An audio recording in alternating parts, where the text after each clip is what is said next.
Hello, everyone, and welcome to the NRG series in Lansing, Michigan this weekend. I'm Mason Clark, joined by my co-host Ross Merriam, and today we are bringing you a team tournament of paper magic. It's going to be awesome. Ross, we got standard, we got modern, we got Pauper. A lot of action is going to be going down today, and I can't wait to cover these rounds with you, as we do seem to have 7 rounds of Swiss cut into a top 8. Yeah, huge event here with over 64 teams to get to that 7th round. So looks like we have a lot of players itching to play with their friends, and maybe a lot of players itching to play Pauper. Not something we see a lot on this side of the Atlantic, but I'm very excited to show off this format. It's super fun. I'm always very jealous when I see Pauper getting going on in Italy and all the other Pauper events that happen in Europe. So really happy to see what the players are going to bring, because that's going to be, I think, a big advantage. If you have a team that has an experienced and strong Pauper player, it could be like the back in the day when you were the SCG team events, when you had the Legacy Landsringer on your team. Yeah, I mean, you can pick up Pauper and play. It's definitely an approachable format, but there are some decks you might run into, like, the Spy combo deck, where it's similar to other formats, but it has some big differences, and knowing those differences can be winning or losing. I can't wait to see what happens there. I also can't wait to see what these players are playing for, as this weekend we do have lots of prizes on the line here. This is a 10K team trial, as you can see on your screen here. First place teams gets $3,000 and 30 points per player. We do have a leaderboard. Let's pull up that that yearly leaderboard right now. It is not quite updated yet with yesterday's results. We're going to have that for you in the next round. But basically, every name in orange you see here will be invited to our end of the year Players Championship. 5 digits of prize support going on, a Pro Tour invite, and so much more. We can't wait to talk about that more as the day continues. And we have some players to watch, as we have a lot of team names here going on. Ross, seeing who can make it to our top 8 today and maybe, get some points, make it to the end of your event. Really quickly here, you're going to see the team of Rodney Bedell, May French, Daryl Ayers. A lot of names, if you watch these events or some of those old SCG events from before, you're going to recognize. We have the same here for Hayes Johnson Conan, Falk Gonzalez Smith, Dykeman Silman Smith. So many great names. Can't wait to see what's going to happen here. And if you want to come out and play with us, you can. In Mundelein, Illinois, it's going to be our event September 13th through the 14th. Saturday, we have a 10K Modern Showdown. You win the Modern Showdown, you're going to make it to the end of the year Players Championship I talked about earlier. Immediately, you don't need to grind points. You just get there. And then Sunday, we have 2 events going on. So we have a Legacy Trial. This is just a 2.5K for Legacy. Paper cards come out and play. And then on Sunday as well, we have an Edge of Eternity sealed. That way, if maybe Legacy isn't your thing, that's totally understandable. We get that you still want a game. We have a sealed event going on for you. We've had those been going on in a side events throughout the year. They've been very popular. We can't wait to have that happen. And we will stream the Legacy event here on Twitch, and you will have the VOD up on YouTube, so make sure to follow that way you don't miss any of the action. Then our last event of 2025, Ross, Elmhurst, Illinois, November 1st and 2nd will be happening. That's going to have a Team 10K Showdown on Saturday, and it's going to be standard, sealed, modern. Like we mentioned before, we've heard y'all like sealed, so we're trying to work it into more stuff. We'll see how that goes. We want to get feedback today on Pauper as well, not only from our players, but from you, the viewer. Let us know how you liked it. And then Sunday, 10K Modern Showdown going on, and that's going to wrap up our open play for the year, Ross. So then after that, we're going to be getting into that Players Championship. We're going to see who's going to be our 2025 champion. Can anyone take down Theo Jung? He's sort of reigning champ at the moment. He's waiting there at the end. We have a lot of great names already on our leaderboard who have qualified, players like Andrew Ellenbogen, Grayson Nimitz, who are gunning for that title. But when it comes time, we'll have to see if they can keep up. Yeah, that's going to be a very dense field, a ton of strong players, really, really cool event. Can't wait for that one, but still have several tickets to punch to it. And, players will put in some work today to try to get there. No automatic qualifications today, but a ton of points on the line. And you saw that leaderboard slide. There's a bunch of players that are very, very close. So a strong finish today will go a long way towards putting them in pole position heading into the final 2 events of the year. I agree. Well, with that going on, let's head down to our feature match area and see what those players are going to be battling with, as we have our first couple of players in the area. We're going to be starting with Modern here. We do have 3 formats going on, so we're going to have nonstop magic action. We're going to be hopping around a lot. We're going to start here with Gruul Broodscale on your left from Fletcher Johnson versus Boros Energy from Jason Morantz on your right. Ross, I know you've played a lot of this Broodscale deck. How's this matchup?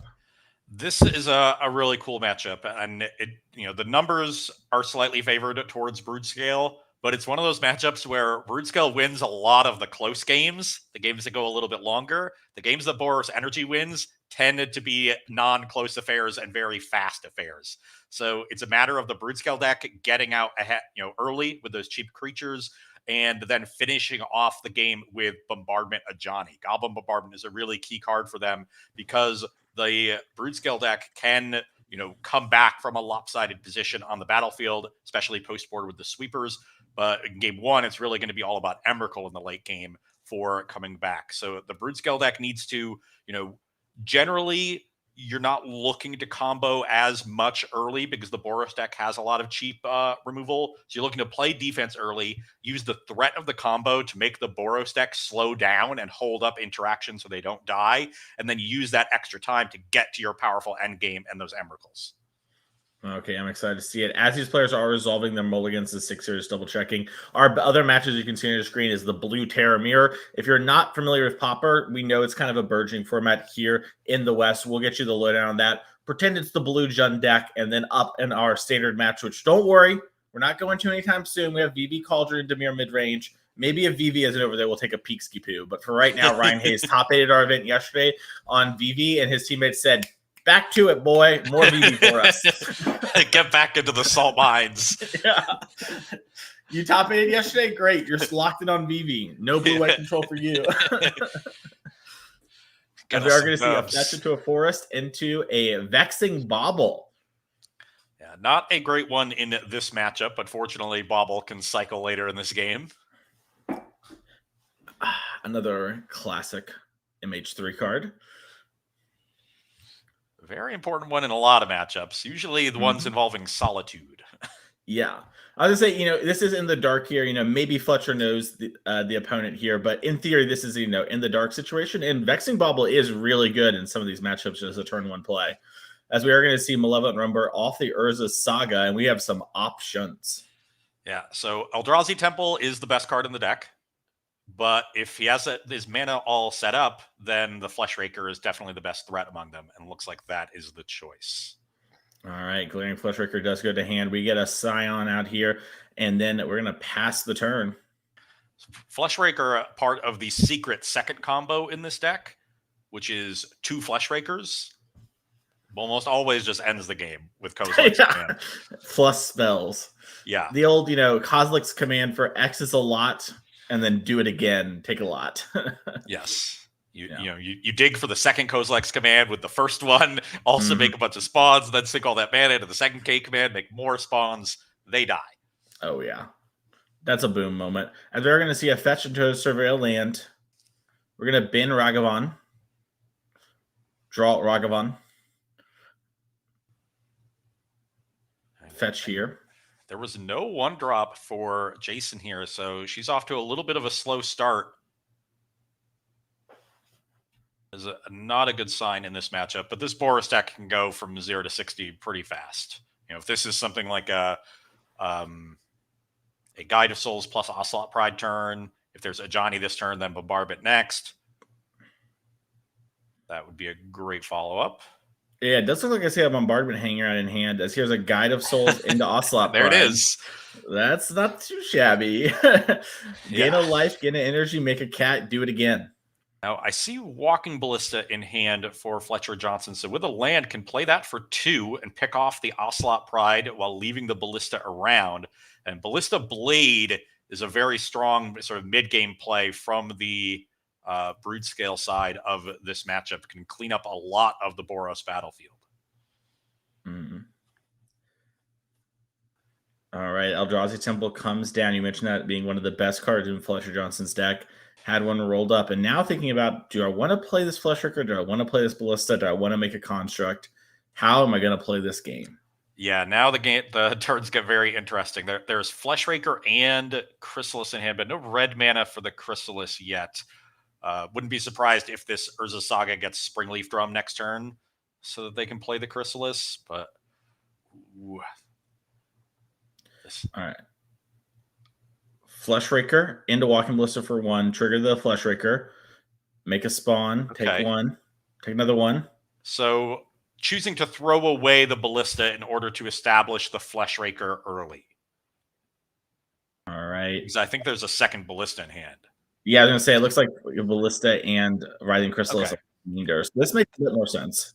Yeah, that definitely makes sense. Establishing Fleshraker as early as possible is quite important. When you have it in your hand, it really goes down in effectiveness the longer you wait to get it on the battlefield. Is rather easy for the Boros deck to kill, but it's a priority for them to kill. So this kind of forces the hand from Jason, makes her respond to the Fleshraker rather than maybe spend all of the mana on something like a Seasoned Pyromancer or Fable. Yeah. And now Jason is taking a think. We know that there is both Pyromancer and the Bombardment in hand, but I think the only one mana spell we have is Static Prison to go with the Bombardment. So it would be sort of a big turn when it comes to, presenting answers to potential problems. Yeah, and Static Prison is an awkward one because of the Saga on 2. That can always find a Haywire Might. Yeah. Yeah, it's interesting too because with the Bombardment in play, you maybe want the Haywire Might to come down to answer the prison, but not now that your Bombardment's there. It's a tricky spot. And also still with the Writhing Chrysalis hand and the lack of red mana. So there's a lot going on. Honestly, I wouldn't be surprised if we see the Vexing Bauble get sacrificed using the spawn just to get a little bit more information. If Fletcher finds a red source off the top, then it'll be easier to go for Haywire Might instead. I suppose they can always sack it on their turn with like the Urza Saga mana. Yeah. So there's no point in doing an end step because they're using a non-renewable resource for the mana. Yeah, I think that makes sense. I also you maybe just want to start making some constructs here too, depending on what you draw. So generally, constructs are a pretty low priority for the Broodscale deck. You don't make them that big. Sometimes you can get aggressive, especially if you have a Fleshraker that goes unanswered, but they're usually not a huge part of the game plan, especially in a matchup where you have to be defensive because it takes you a while to get them up to a size where they can play good defense. Oh, okay. Here, so we're using 3 of our energies. 2 of it gained to us by the Static Prison. I believe that puts us down to 1 energy here for Jason. So she's going to have only 1 turn of the Static Prison if this God of Souls doesn't stick around. So maybe that's going to add a little bit in as Blade of the Blood Chief is drawn for Fletcher Johnson here. So, yeah, the Blade doesn't help as of yet. So they can't really set up a good walking ballista. So yeah, this is a big search with the Urza Saga. Do they want to get Drum and go for Chrysalis, or do they want to get Haywire Might and interact with Jason's battlefield? Yeah, really tough spot here. The Chrysalis plays good defense on this board, and the extra spawns will really help the Ballista Blade. So there's a high priority on getting that Chrysalis down. But the Goblin Bombardment is such a problematic card. Yeah, especially too if Jason does something like it looks like we're talking with our teammates here about what we maybe want to do. A Johnny coming down would be such a devastating play to have happen too. So you have to weigh okay, can I wait a turn or two? How much does this stop the Johnny from even just killing me? A tough spot. I mean that. The Ajani Bombardment is that's a tough one, especially when you don't have much of a battlefield to attack it, because none of the removal really deals with Ajani. I guess if you could make a big ballista, you could deal with the Ajani that way. But definitely something you want to avoid. Post board, you have Thief of Existence that can remove Ajani. Game 1, it's really about stopping it from transforming. Looks like Drum. I think that's the RCQ promo Springleaf Drum. It is. So and that's the decision. They went for Chrysalis. Yeah. Oh, looks like we're gonna take our redraw first since we do have the Eldrazi Temple. Exactly, and found another Chrysalis. So paid off. I would have liked to see that bauble get sacrificed with the Saga on the stack because it could have informed the Saga decision. I think so too. Or if you're not going to do that, just play the Blade of the Blood Chief, just get it in play. I mean, your opponent's showing you 1 Static Prison. These decks don't play a ton of that card and just have it in play, but it is what it is. as we're going to pay the energy here. So that means next turn we might be getting back Glaring Fleshraker. At worst, it's going to be a little harder to jump our Guide of Souls. Yeah. Again. So and the hand is land, Seasoned Pyromancer, and I believe that isn't a Johnny. Yeah, I think we drew it off the top. And that is a pretty powerful one here. If you were to Ajani and sack and target the Writhing Chrysalis, it would take 1, you 0, and you get to do another 3. So it wouldn't die just yet without sacrificing more things, but you could also just start going upstairs. But at this point, even dealing with the spawns is valuable. Fletcher missed the 4th land, and Jason knows that. So cutting them off of mana could go a long way, even if it costs you some portion of your board.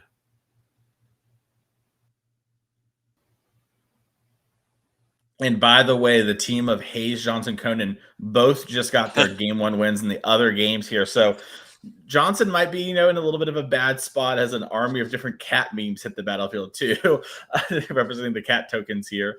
But yeah, I mean, that's the nice part about team tournaments. Sometimes your teammates will bail you out. We'll have to see if those other two can win their games. But we're seeing now from Jason if she wants to throw a cat, and if so, where. Because you are correct, hitting those spawns is pretty important. Even just turning off the Blade of the Blood Chief, with a Walking Ballista can be an important play. And you've reached also the point of the game where you have to do the Emrakul count. There's artifact, creature, land, sorcery, enchantment in the graveyard already for Fletcher Johnson. That's 5 types. They have 7 mana on the battlefield between spawns and drum and lands. They're only a land away from potentially casting the Emrakul. And when you have Goblin Bombardment in play, Emrakul is a problem. Yeah.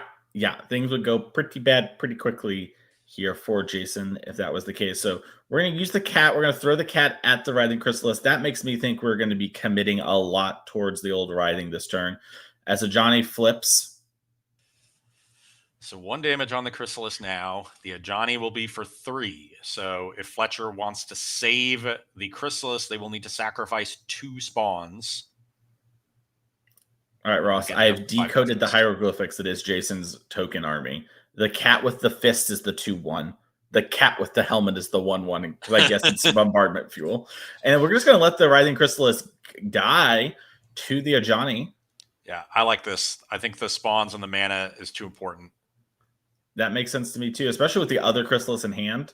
That one could be getting pretty big in the future too if you want to go that route. So this all checks out to me, as we are going to see the land for turn here for Jason. And her last card in hand is that Seasoned Pyromancer. That's going to be a great refuel card.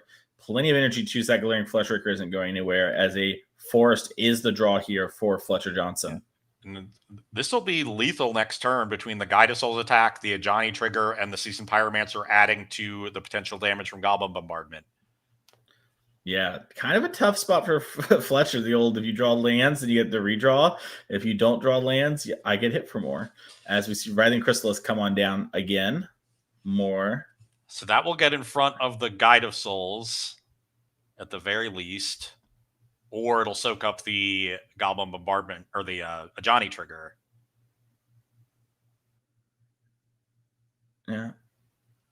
Okay, Plays Blade of the Blood Chief. Has land for turn, but uses the spawn to equip the Writhing Chrysalis. Yeah, why is that forest just staying in hand? I don't understand either. There's something I think we're missing, but I don't know. Because the last card in hand is Walking Ballista, so it's mana neutral. You just lose a counter. Yeah, and you're incentivized to keep the spawns on the battlefield for the Ballista next turn to combo with the Blade. Yeah. Interesting. That feels like he had his line in his head and drew a land and didn't reassess. Yeah. And is now, and now Fletcher hasn't played the land in the Emrakul. I doubt we're going to come down to Emrakul, but I guess maybe Fletcher is trying to bluff, like, I have something like Kozilek's Command, right? Like, maybe I have some sort of card and is hoping Jason overthinks the situation. Unfortunately, Boris Energy is very good at outplaying stuff and allowing you to not overthink, as we're going to go second Guide of Souls into Season Pyro. That's going to be 2 energy, 2 life, 2 cards. That'll do. Might be game 2 as well here, as we drew Flage, the Titan of Fire's Fury. So now the Ajani trigger is for 6. And that will also get Jason up to 6 energy, which allows 2 Guide of Souls to be paid for. So every single attacker can have flying. So you can send 6 damage straight to the face, and then you have 6 with a bombardment. So even outside of combat, it's lethal. The game's just over. Yeah. The only way you could lose is Kozilek's command removing something in response, or not even lose, not win, I should say. So yeah, you just trigger this, and it doesn't really matter. Like, your play is forced. You're going to use your Johnny either way. Ticking up doesn't do more damage. And really, what you're seeing here are the consequences of that one Saga decision. If Fletcher finds Haywire Might and exiles the Goblin Bombardment, the Ajani doesn't transform, and none of this is happening. He would have needed to find a red source for the Chrysales to cast those to stop the attacks. But he would have had some more time and potentially could have set up a really good Walking Ballista with some spawns. Instead, went for the Chrysales too early, allowed the Boris player too much room to establish their own game plan, and it cost him. Yep. Same with the fetch on turn 1 too, right? We got the Forest. Most of these decks do play at least 1 Stomping Grounds. That would have helped with the Chrysalis. Oh, wow. Let's head over to the Pauper. I didn't even realize it fetched Forest on turn 1. Yeah, we fetched basic Forest turn 1 in the dark. So that might be a situation where maybe Fletcher knew the matchup. Either way, I want to check out some of the other matchups here. Looks like Pauper is shuffling up, though. So, all right, go to the standard. We'll only go for a couple minutes, and we can head back if we need to. All right, standard sideboarding, too. Oh, no, actually, it looks like Ryan Hayes has just won the game. Yeah, so VV already won that match.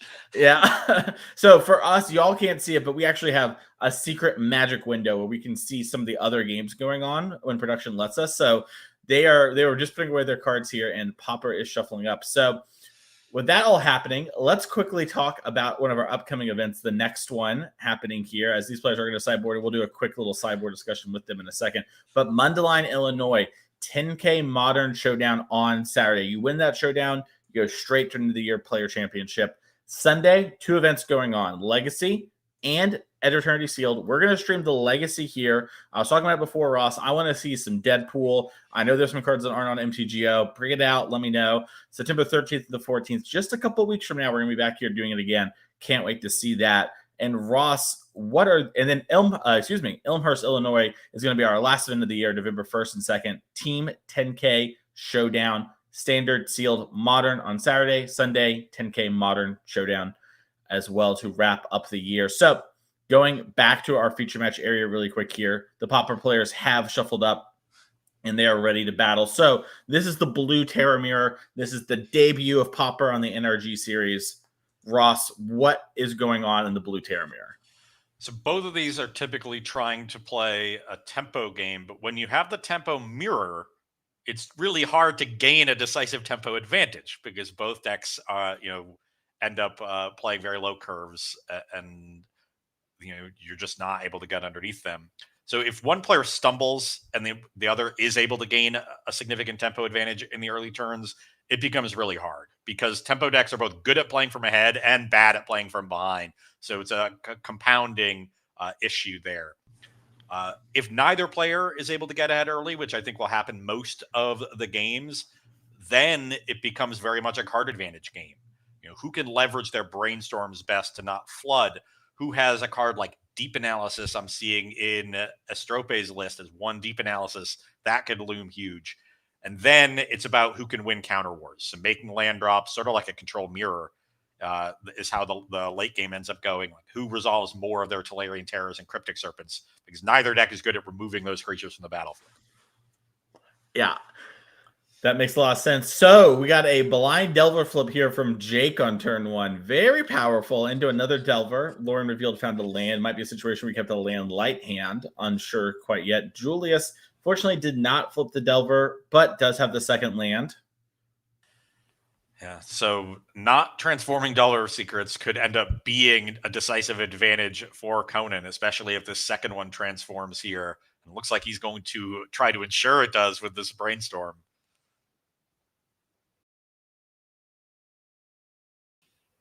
He sees his opportunity to gain a decisive lead in the early turns of the game, and he's going to take it. Yeah, as we're going to put, it looks like we're discussing with Ryan. So I know Ryan plays a lot of Legacy, so you're used to a couple of these cards at least, right? A lot of brainstorming, a lot of delvering going on there. So the real question is, how used are we to Pauper, right? Because as we are talking about before, Pauper is, popular by all means, but it is definitely, the lowest, I probably above Pioneer these days, but on the lower end of the competitively played, 60 card formats in the state. So it's going to be a one where you were talking about it. Having someone who really knows what's going on in these matchups is going to be a huge advantage. Yeah, definitely. And, I suppose that if you were more of a legacy player, this is probably the deck you'd want to pick up because of that familiarity. So we might see, players that would normally be in the legacy seat of team events, as that's a common third format, taking this seat and at least being able to sleeve up their brainstorms. Yep. And we're going to see another flip Delver. Oh, wow. Oh. So that is a Deem Inferior, which was also the reveal. It was left on top of the Brainstorm. Brainstorm makes it a 1-mana play. That draws the counter spell, but this is 2 aberrations to 0. Estrope really needs the Delver to transform and needs it very quickly. Okay. Thought Scour is cast. I believe we can play Artillery and Terrors now for 2 mana, if I'm tracking correctly, which is going to be pretty big. Obviously, we already have a couple Delvers in the air going, and they kind of trump everything at the moment, but never can count out the old Terror, as we are going to go get an island from our deck here for Julius. Yeah, doing it on the upkeep in response to the Delver trigger and try to maximize his odds of transforming here. Mm-hmm. It's so interesting too, right? Because it goes both ways. You can use it to reset the top of your deck if it was a land, but also use it to thin. A lot of micro decisions come up in formats like this, and especially with these Delver decks. We do hit, though. In general, you're better served letting the trigger happen first and then seeing if you want to draw that card. But this was a spot where transforming was so important that the minute increase in your odds of doing so outweighed the minute increase in card selection. Agreed. And now we've got our land for turn. We've got this Delver that's probably on defense. Got to just trade so we can stop getting beamed down in the sky, as Mental Note's going to come down. For those at home, it's basically Thought Scour, except only yourself. So, mill 2, draw a card. One of the more expensive cards, actually, in this mono blue terror deck. They're like $5 a piece. $5? Hey, that for a common. Yeah, All right, block here. 2 aberrations trade, but there's still aberration advantage on Jay Conan's side. Oh, and here's Lauren Revealed cycled into an island with at least 1 terror in hand and only 1 mana up for Julius Caesar here. Yeah, and this is the compounding issue when you fall behind early in the tempo mirror. You're forced to tap out, digging for answers to catch up, and all your opponent has to do is keep landing threats. And with all the cantrips and card selection in this deck, landing threats and finding them, even though there's only 12 creatures, is not that difficult. And there's the Serpent as well. You might not look it, but these are some hard to beat cards in the Pauper format. Change your expectations. Things are a little different. We got Brainstorm, we got Lightning Bolt, we got Dark Ritual, we have Tolarian Terror. As we are going to see a Brainstorm here from the Mystical Archive. You can tell it's a Brainstorm because the tiger is holding its head. It's like, oh, what do I do? Much like a Julius here, how am I going to get out of this one? All right, Thought Scour myself. Get those cards off the top of my deck with my Brainstorm. Nice little combo there. Little draw for turn. Yeah, I see another Mental Note, but now is not the time to be cantripping. I think you probably need double terror of your own. Yeah. Just to stay alive. And if we do have it, we have a lot more cards than Jake, so we can answer the Delver. We'll be in a pretty good spot. Hey. All right, we have our own Terrapin Serpent. So this Delver, we're moving really quick. Oh, this is the tap. Yeah, tap attack. That's lethal. Yeah, escaped it from the graveyard. Yes, yeah. So, Sleep of the Dead is a card pretty commonly played in Pauper, and you see in those sort of spots, it's actually really good. This deck that kind of plays a tempo-y game sometimes is really happy to have a card like this, especially with the self-mill effect. So that's going to do it for this round. Jake Conan has won the match for the team of Hayes, Johnson, Conan. Congratulations to them. Fletcher, you got in Modern. It happens. That's why you get your strong homies that hake out for you, and now you get to win another round for them. Yeah. Frankly, it's the best part of team events. Even when you lose, you win. Exactly. Yeah. Exactly. Yeah. Hang out with your friends. That's cool, whatever. But you know what's better?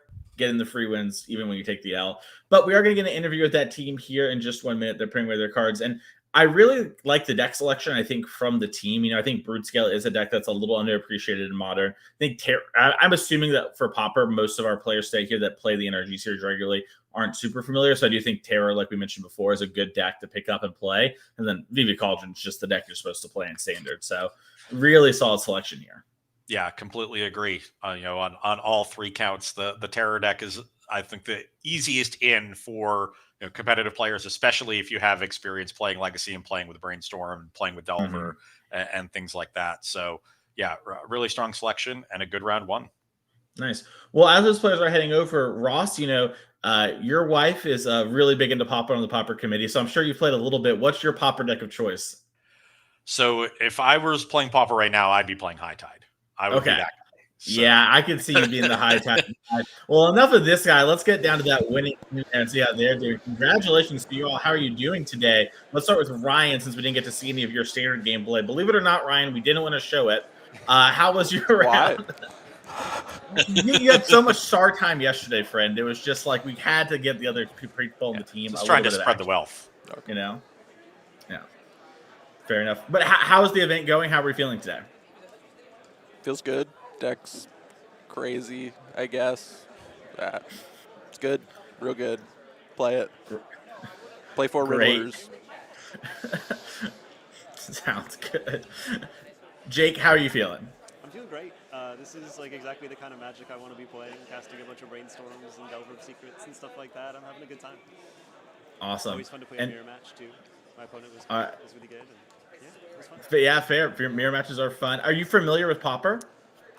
Not since testing for this event. I kind of picked it up to play this event.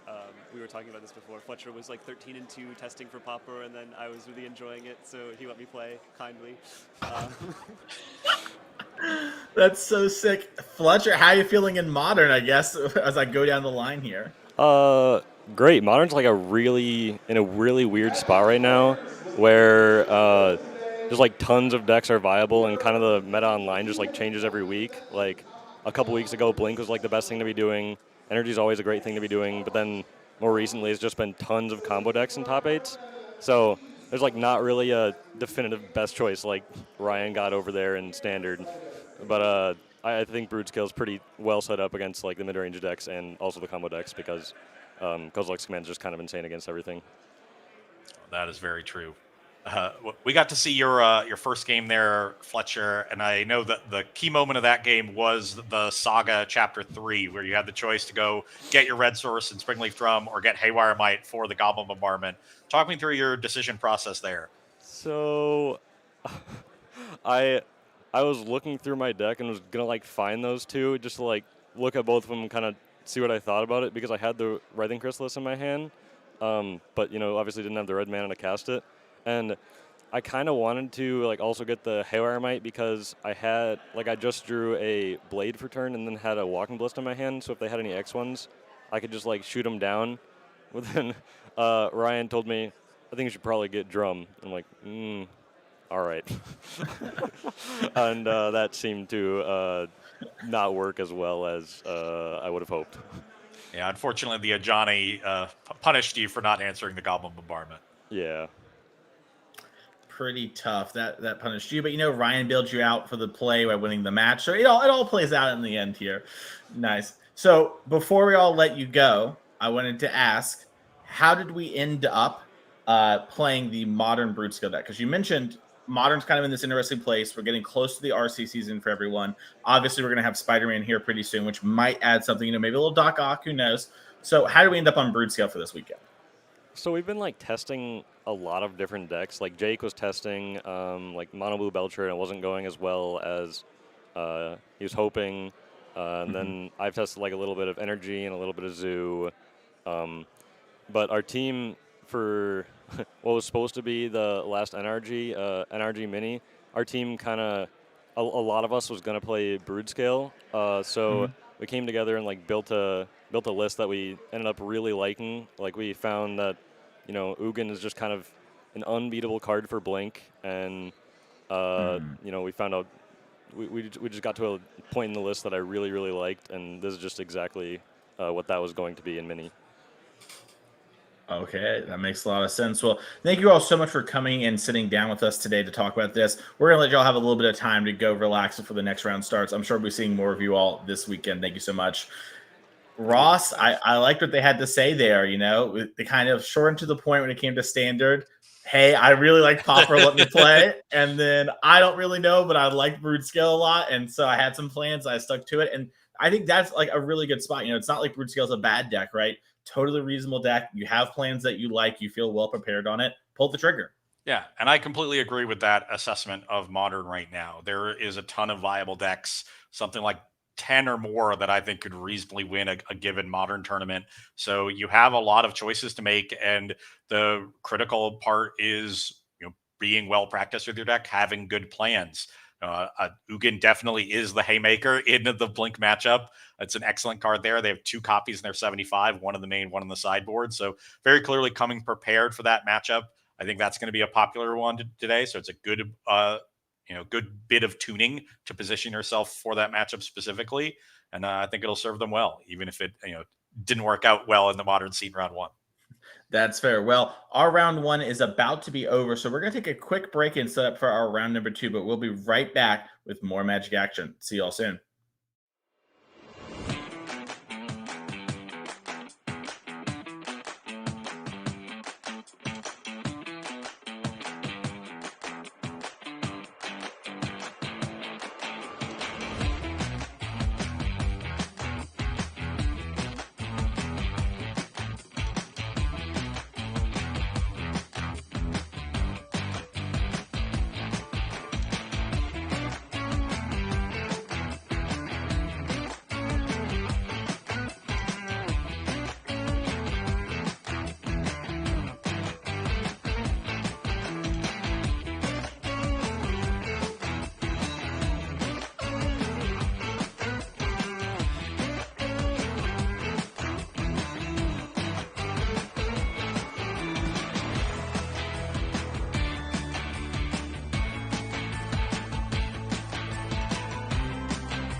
Hello, everyone. Welcome back to the Energy Series in Lansing, Michigan.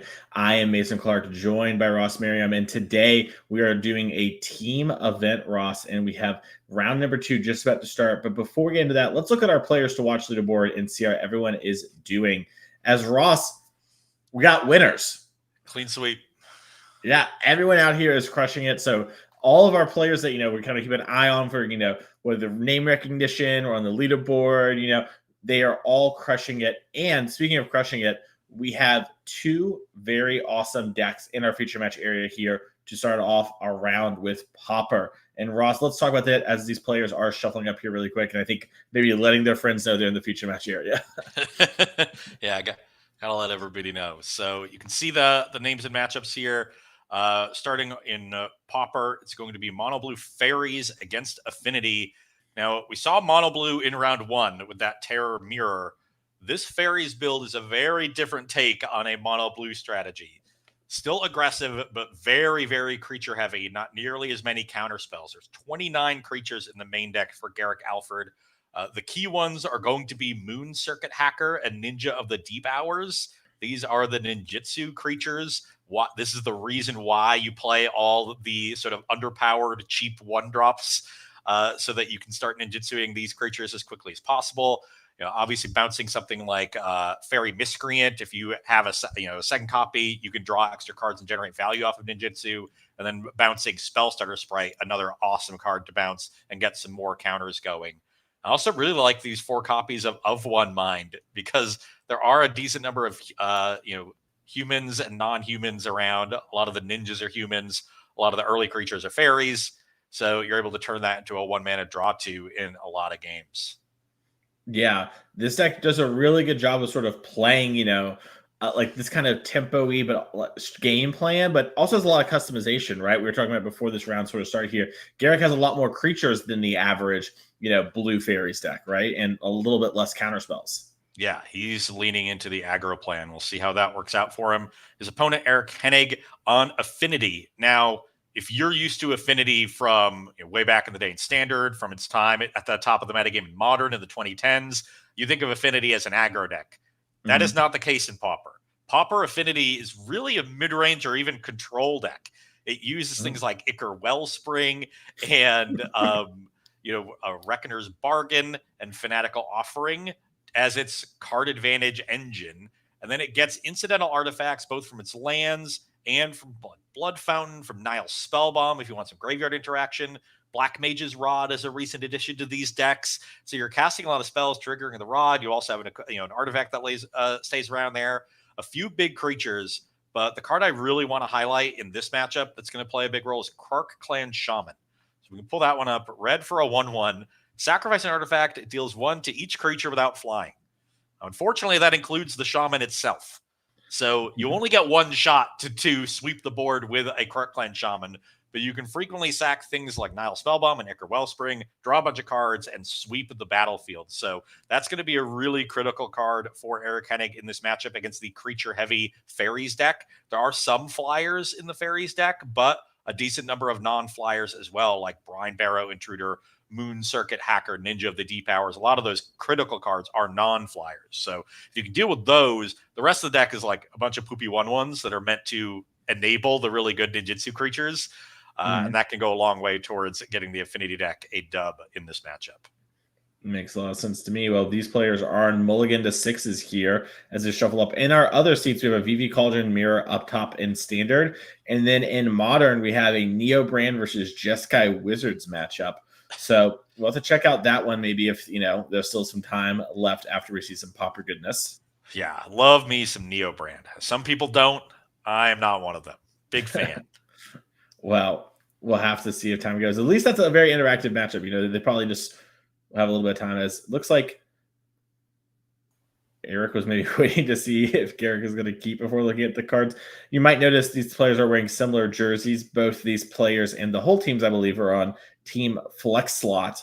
So you're going to see a lot of that today.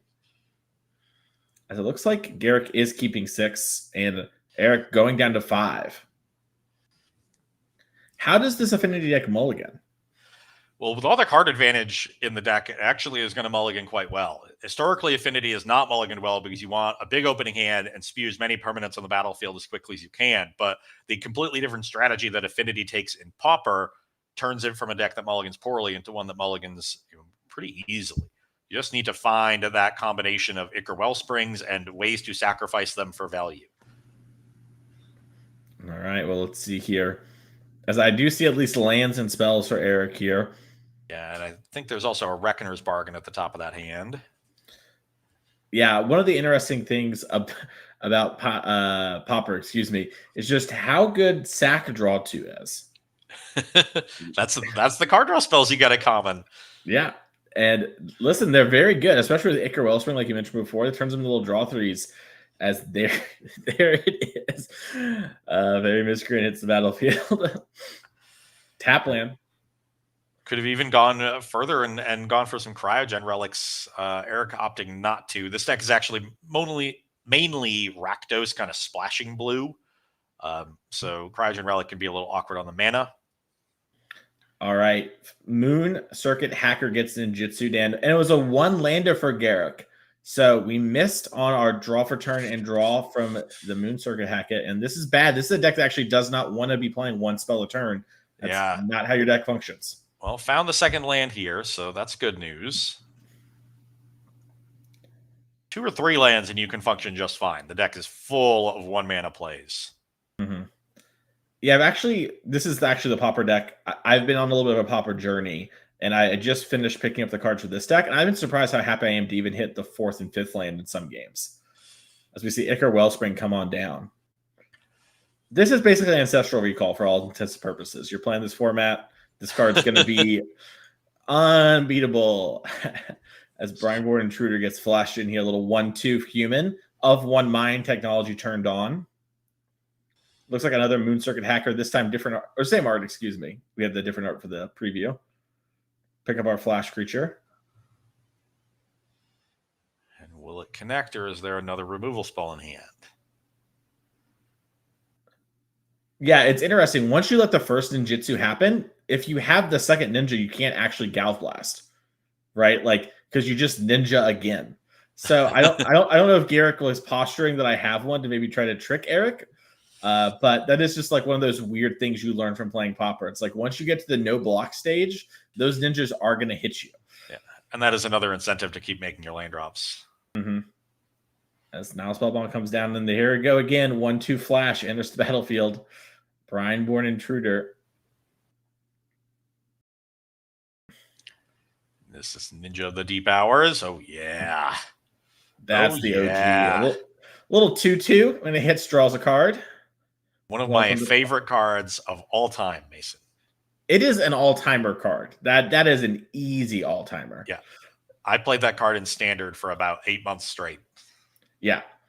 Well, I plan to play it in Pauper until they take it from my cold dying hands straight. So, I got nice old border ones. I'm excited. Now, you might just call those bordered ones, Ross, because you're a little older. But the regular border. That's the normal border to me. Yes, as here comes Mirror Enforcer, just a 4/4 for a lot reduced thanks to all these artifacts. Oh, and the Strix comes down, tapping that Mirror Enforcer, getting in for 3. This is actually such a nice card in this deck, Hero Strix. And in this battlefield, you tap a permanent and then loot for some mana. I've tapped down opposing lands. I've tapped down creatures. I'm always surprised by how good my little owl friend is. Yeah, it allows the ninja to get in and draw a card. That gets Garrick his 3rd land. Harrier Strix was critical this game. Oh, okay. Here's a little bit of a combo card. Toxic Analysis. So it gives a creature Death Touch and Lifelink, and you investigate. Remember that Crack Clan Shaman you talked about earlier there, Ross? Yep. This plus that card is a way to completely blow out decks like, Golgari Gardens or Gruul, like Ponza or Stompy, whichever one you play against, the mono white deck. Very popular part of both this deck and the Writhing Chrysalis Jund deck. Yeah, unfortunately, this analysis is going to get blown out by a snap. So bounce in response, not going to get the investigate. Yep. I think that's what they're asking the judge now, just to make sure. Because there's only one instance of the word target, it's not target creature gains these abilities and target player investigates. because there's only one target for the spell. If that target is removed, the spell is countered by state-based action and no part of the spell resolves. If it was a second target, then it would resolve to the best of its ability. But that is not going to be the case. So this does not work out well for Eric. Snap here, a card that's weirdly, to my understanding, seen a lot of Pauper play in various forms. In this deck, it's kind of removal. It's also a way to buy back something like your Spell Stutter Sprite, or use as protection spell here. Sometimes you go infinite with untapping lands that make more mana and replaying cards, as we are going to see counterspell here when we've tried to replay the Mirror Enforcer. Yeah, and just an excellent sequence there for Garrick. Now going to be able to come across, draw more cards, have all his mana untapped. And despite that early missed land drop, the incredibly low curve is really proving to be an advantage here. Mirror Enforcer being a little bit clunky, and Eric has never found any way to sacrifice his Ichor Wellspring, so hasn't really been able to generate much in way of card advantage, and has also flooded a lot of lands drawn this game. Spell Stutter Sprite coming down. Black Mage's Rod is going to be the counter for that one. And yeah, when we were coming to this weekend, Ross, as we see, Eric sees the writing on the wall, picks the cards up, can't really get out of this one. When we were going to this weekend, I kind of thought, Terror, Ninjas, Chrysalis, Affinity, and then the combo decks, whether it be Spy or High Tide, would be what we see a lot of this weekend. As you see a little face-up sideboarding. We're going to go hop into the modern match and see how that's going. It looks like they're actually sideboarding, so we'll take a check-in on Standard, see what's happening. Well, no VV things. All right. VV adjacent things. We do have a props on, it seems like a Fear of Missing Out that entered this turn. And it looks like we had a 1-2-3 here from John Wagger. But the Mako might be a little newer to the party as it has no counters on it. We're going to cycle a Mako. Yeah, just a couple lands left now in hand for John. So he's on empty. Not much left for Sam either, but with profs, he can get the biggest creature around and really take control of this battlefield. And we'll have to see. What are our delirium counts for these players? I see full delirium for John now with the cycled Mako, land artifact instant creature. On the Looks other like side, 3 for Sam. Yeah, doesn't have the land. So if Sam can find something like a Steam Core Scholar or a Tursa to complete delirium and make another big creature, he'll really be in the driver's seat here. But if not, our players might just kind of stare at each other, because the 4/5 Fear of Missing Out, even though it's the biggest creature, can be profitably double blocked and only trade on a 1-for-1 basis. All right, and it looks like John's deciding, do I need to maybe, send some people under the bus to push some damage? Obviously, this Fear of Missing Out is the biggest creature on the battlefield currently. Maybe bluffing a little, torch the tower. I thought it was 2 lands after the cycle, but maybe there's an Abrade. I thought it was 2 lands too. I think it might have been a bluff here from old John, trying to get some damage across. So trades the Fear of Missing Out for 5 damage, because he got in with the Mako and the Tursa. Mm-hmm. And here comes some VV action here. I see VV Wild Ride, but is there anything to go with it? I'm not sure either. It looks like we also don't have Delirium yet, because we still have double instant in the yard. But we can use the VV mana and try and go from there. We do have a Fear of Missing Out in hand, I believe. So that means we can play that off VV. Wild Ride is a sorcery, so I believe. Oh, it is sorcery. Excuse me. Complete Delirium. Yes, that's my mistake. I'm used to cards like, Wild Ride being like a combat trick. So that's on me here as Fear of Missing Out comes down. So there should be 2 mana in pool, and you drew Tursa off the Fear of Missing Out? I believe so, yeah. And it looks like Profs is going to target the VV. Yeah. Up to 2. But it is 5. It's a 5 power creature now from the Wild Ride. So this attack is for 14 potentially, if you untap the VV with the Fear of Missing Out.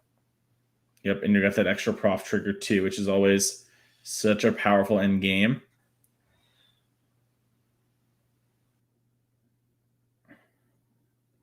So that'll make it 15. I guess going to untap the FOMO, so that'll be back to 14 if the second props trigger targets that big FOMO. Might see it target the small FOMO just to get all your creatures out of a braid range. Yeah, I think that makes a lot of sense. And it Or looks like we missed the actually trigger. missed the trigger. I kind of suspected this might happen a little, Ross, which is we might have the person who hasn't played the most just play the VV deck, right? Like we saw Will do really well yesterday playing the VV deck. And so I think we maybe just handed over to our friend Samuel and we're like, here you go. I'm going to go play the other format. Speaking of the As other format, powerful as the deck is, it is not an easy deck to pilot, especially through the mirror matches. So that strategy is a big risk. It is a huge risk. Speaking of risk, let's go back over to Pauper, where I can't risk having to see more VV Cauldron. As Samuel does take a win for the team there. Okay. Mulligan here for Garrick. The big change in these post-sideboard games for the players, a lot of blasting. Red blasts from the Affinity player, blue blasts from Garrick to stop the red blasts. And then bang, bang, bang. Oh, my goodness. Can production pull up the Always Sunny in Philadelphia thing? Do we have that technology? Yeah, we should have had that going from the start. Yeah. That would be insane if we had sideboard cards of the Pauper format. Almost every deck that can cast them has a bunch. You know, you can play up to 8 because there's red elemental, blue elemental, pyro, and hydro. Yeah. So you often see more than 4 even in the sideboards. They're just incredibly powerful effects. And with mono blue decks being as popular as they are in the format, you know, red blasts are quite good. There's also mono red decks, you know. Yeah. The red decks are really good. Mono red and then the Rakdos discard deck, as well as like Rakdos Madness. Very powerful deck in mono, especially because I was to be Pauper, because a lot of Pauper decks are trying to grind out incremental advantage. So they're not very good at closing the door. So even though the Pauper burn deck, maybe is really good doing 15 by like turn 4, it just has the time often to get across the finish line. It has plenty of draws that kill on turn 3 or 4 still. Yeah. And then it's a very good deck. I've seen players in paper where I stay behind this guy. This one guy picks up his sideboard, Ross, and he's playing blue-red, fairy type stack with just this deck splashing red. It's 15 blasts on his sideboard. And he just took the 8 that he needed and shoved them into his deck. Was that player's name by chance Danny DeVito? No, but it would have been great if Danny DeVito was there. As we are going to see here, Garrick keeping on 6.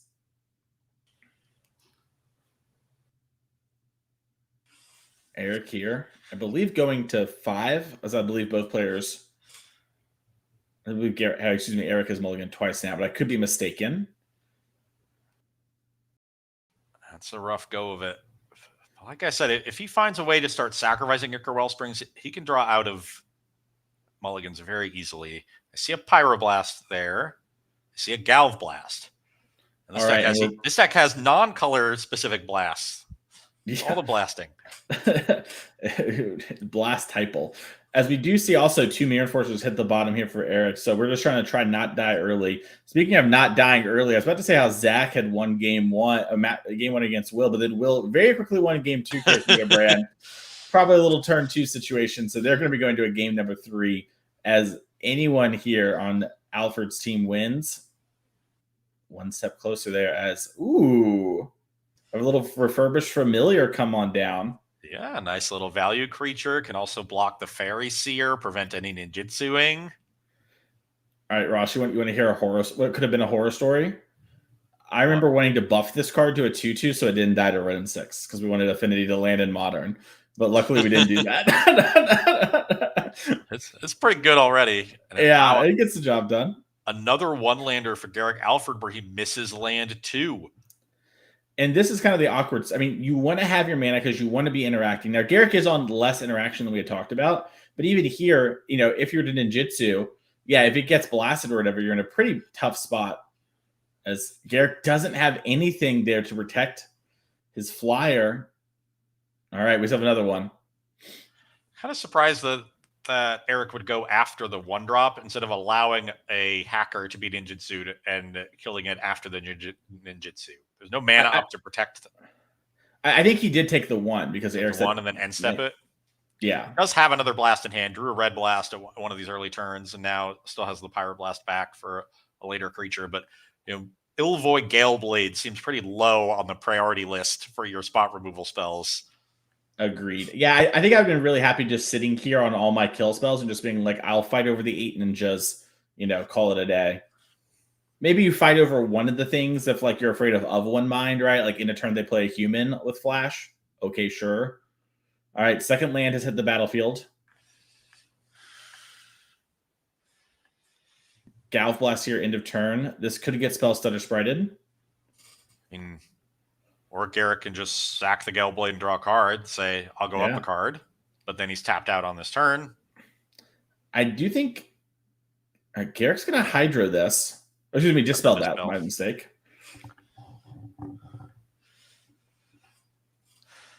All right, and as I say, this is actually one of the interesting things about Dispel is it's very good against these sack draw 2 effects, but also just the opposing blast. So Eric's going to draw 2 cards here and then make a map. So this is the Affinity deck doing the things it wants to be doing. A lot of removal early, drawing some extra cards. Going to need to chain some of these card draw spells, I think, is Eric after the double mulligan. All right, we hit our land drop. Yeah, once again, a lot of lands for the Affinity player. Has another Great Furnace in hand, a blast, and I'm not sure what the other card is, but it's definitely a red card. I think it's Karkland Shaman. Yeah, maybe it's Karkland. It could also be Breath Weapon. It kind of looks like that, but I'm unsure if we actually have Breath Weapon in our list today, as here comes Moon Circuit Hacker. All right, we're pyroing. Do we have another Moon Circuit for the Yeah, so second Moon Circuit would have been ideal. We do have a Ninja of the Deep Powers, I think, in hand. Oh, wow. Makeshift munitions. This is like Karkland Shaman, but even better since it can hit the flyers. Yeah, let's pull this one up. This card is a banger and a half in this format. Yeah, just one. Yeah, just a 1/of, sack an artifact or a creature, deal 1 to any target.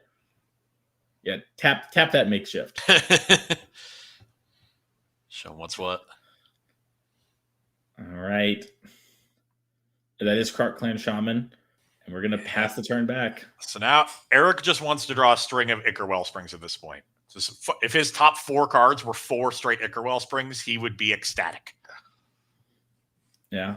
We also need to, this is one of those weird things too, where you need to make sure you use your phases correctly. If we're going to shoot the Strix before damage, if we're going to shoot the Strix, then we want to do it before the chance of Ninja. And then if you're not going to shoot, you have to wait until a Ninja maybe comes in. Now that this Ninja's happened, there's no more mana. Interesting that we Galv Blast here, just knocking on out. I was curious if we're going to hit maybe some of our lands thrown away. And throwing 2 lands away when most of the deck is 1 toughness creatures is kind of tough. He wants to be able to, chain some of those card draw spells, maybe play Mirror Enforcer, things like that. So I like using the blast there.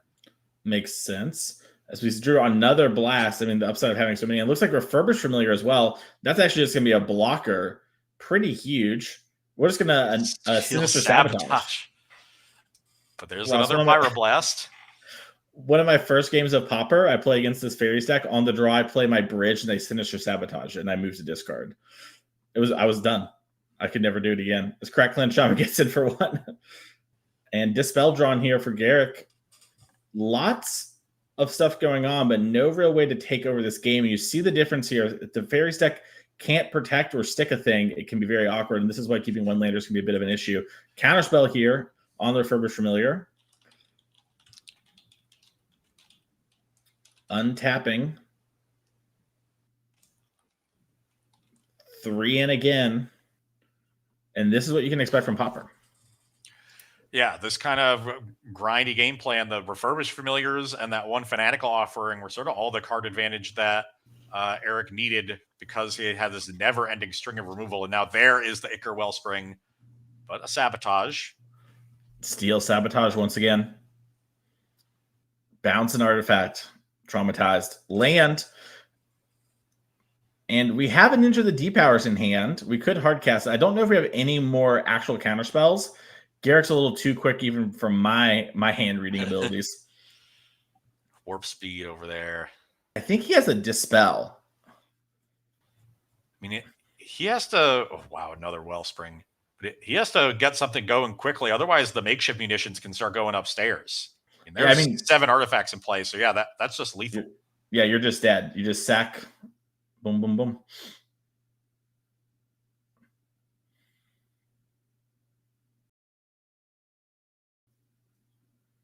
All right, this also works. Yep. Attack for 3. Throw 3 artifacts upstairs, and we get a game 3. All right, let's go to Modern real quick. Let's check in on the Neo brand versus Wizards. All right, looks like we have a Gristle brand in play, and some Snapcasters and Thundertrap trainers fighting the fight. And not a lot of ways to take a Gristlebrand off the battlefield. I guess there's some purges in the sideboard. Not sure if those even came in, though. Yeah, it's a little hard to get off there. I'm curious if we're trying to like consign some pack triggers.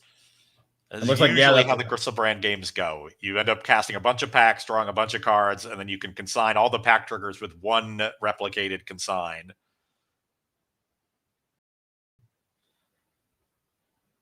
I don't know what happened with the Murktide. Apparently, it wasn't supposed to be on the board, but the players agreed, and Will won.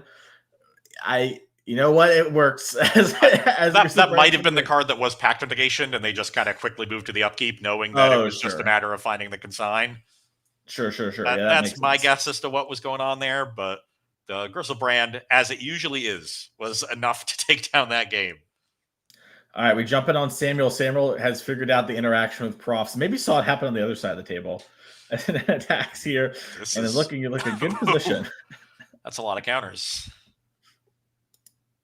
Yeah, and speaking of counters, I don't think we're going to see many more from Garrick Alford with how this game's going with Samuel. Now, John does have a full hand, but so does Samuel with a full board. But tapped out, so John needs to get combo things going. So that's the question, and I don't think there's any of the combo tools in hand. As a Meringue River Regent, that would be excellent, but not enough mana to cast it. Yeah, and doesn't look like there's an Agatha's either. We're going to stay here and see if John can make it through this turn, because if not, this is going to be the match-deciding turn here. So it looks like Fear of Missing Out is going to be the start. Yeah, which is a scary start for Samuel, but it's only scary if he discards Vivi and plays Soul Cauldron. Yeah, and it looks like we don't have anything going on here. Dragonite Engineers may be a way to have gotten things going, but unlikely to have happened. And we discard a Mako, draw a Verge. And this does look to sort of be the end of the road here. We have a couple Spell Piercers and a Braid and a Wild Ride in hand for Samuel. Yeah, what he really needs is a Flood Maw. If he could bounce one of the FOMOs, he'd be able to live through this turn with a double block on whichever creature gets untapped by the other FOMO. Lose a lot of his board, but he'd live. Yeah, and that's going to do it. So congratulations to the team of Samuel, Will, and Garrick. They are now 2-0, and that's just how it goes sometimes. You know, you get gone the VV mirror, or any mirror really, right? Like sometimes your opponent has a really great start and you can't quite undo what they're doing. And that's why you play that deck, right? Because you're going to be on that side of it a fair bit of the time. Yeah, and we see the power of the deck even outside of the VV Cauldron synergies. Being a powerful Profs-centric deck is still a good thing to be doing in this standard format, and that's what makes that deck so powerful. It has those incredibly over-the-top combo-ish draws, but it's not dependent on them by any means. Yeah, it's very, very impressive stuff over there. Well, we're going to get an interview with this team here when they are done packing up and coming on over. But, Ross, what did you think of the round so far? I thought that I'm a little disappointed that we didn't get to see the third game of the Pauper match, because the first two games, both decks you really got to see do their thing. It was very strong tempo plays from Garrick Alford in game one. It was a lot of removal and card advantage from the Affinity deck in game two. I was looking forward to being able to see a third game, but that's the way teams go. That's the way it goes. Well, speaking of teams, congratulations to your team there. Y'all are 2-0. How are you feeling? Feeling good. Feeling good so far. Nice. I'm glad to hear it. So let's start over here with Garrick, and then we'll just work our way down the line. How do we end up on ninjas here for Pauper? I really wanted to beat the blue decks. I wanted to beat Terror. I wanted to beat High Tide, and kind of just want to dodge like some Rangers and Elves, and I don't think that deck's really playable. I do think the Spy combo is really good, so really trying to dodge that one, but I just wanted to beat all the blue decks, and I think Fairies is really good at that. So is that the reason why you're on a build that's so creature heavy? You want to get on the board against those other blue decks? Yeah, you want to ninja. Like, you need to ninja early in the game, and they don't have any way to interact with it with these blue decks. It's really just like snap, but they have no way to actually interact, and because it ninjutsu versus the counter spells. Awesome. Makes a lot of sense. All right, Neo Brand. Yeah, I get a lot of hate for it, but I'm a big fan of the deck. I think a lot of people for these team events like going with the safe options. As Boros is consistently the most represented deck, I feel like it'd be even more represented in this event. And Neo Brand kind of just doesn't care about what they're doing. It's going for a turn 2, and if not, they usually don't have interaction for it. So just consistently turn 2s and turn 3s.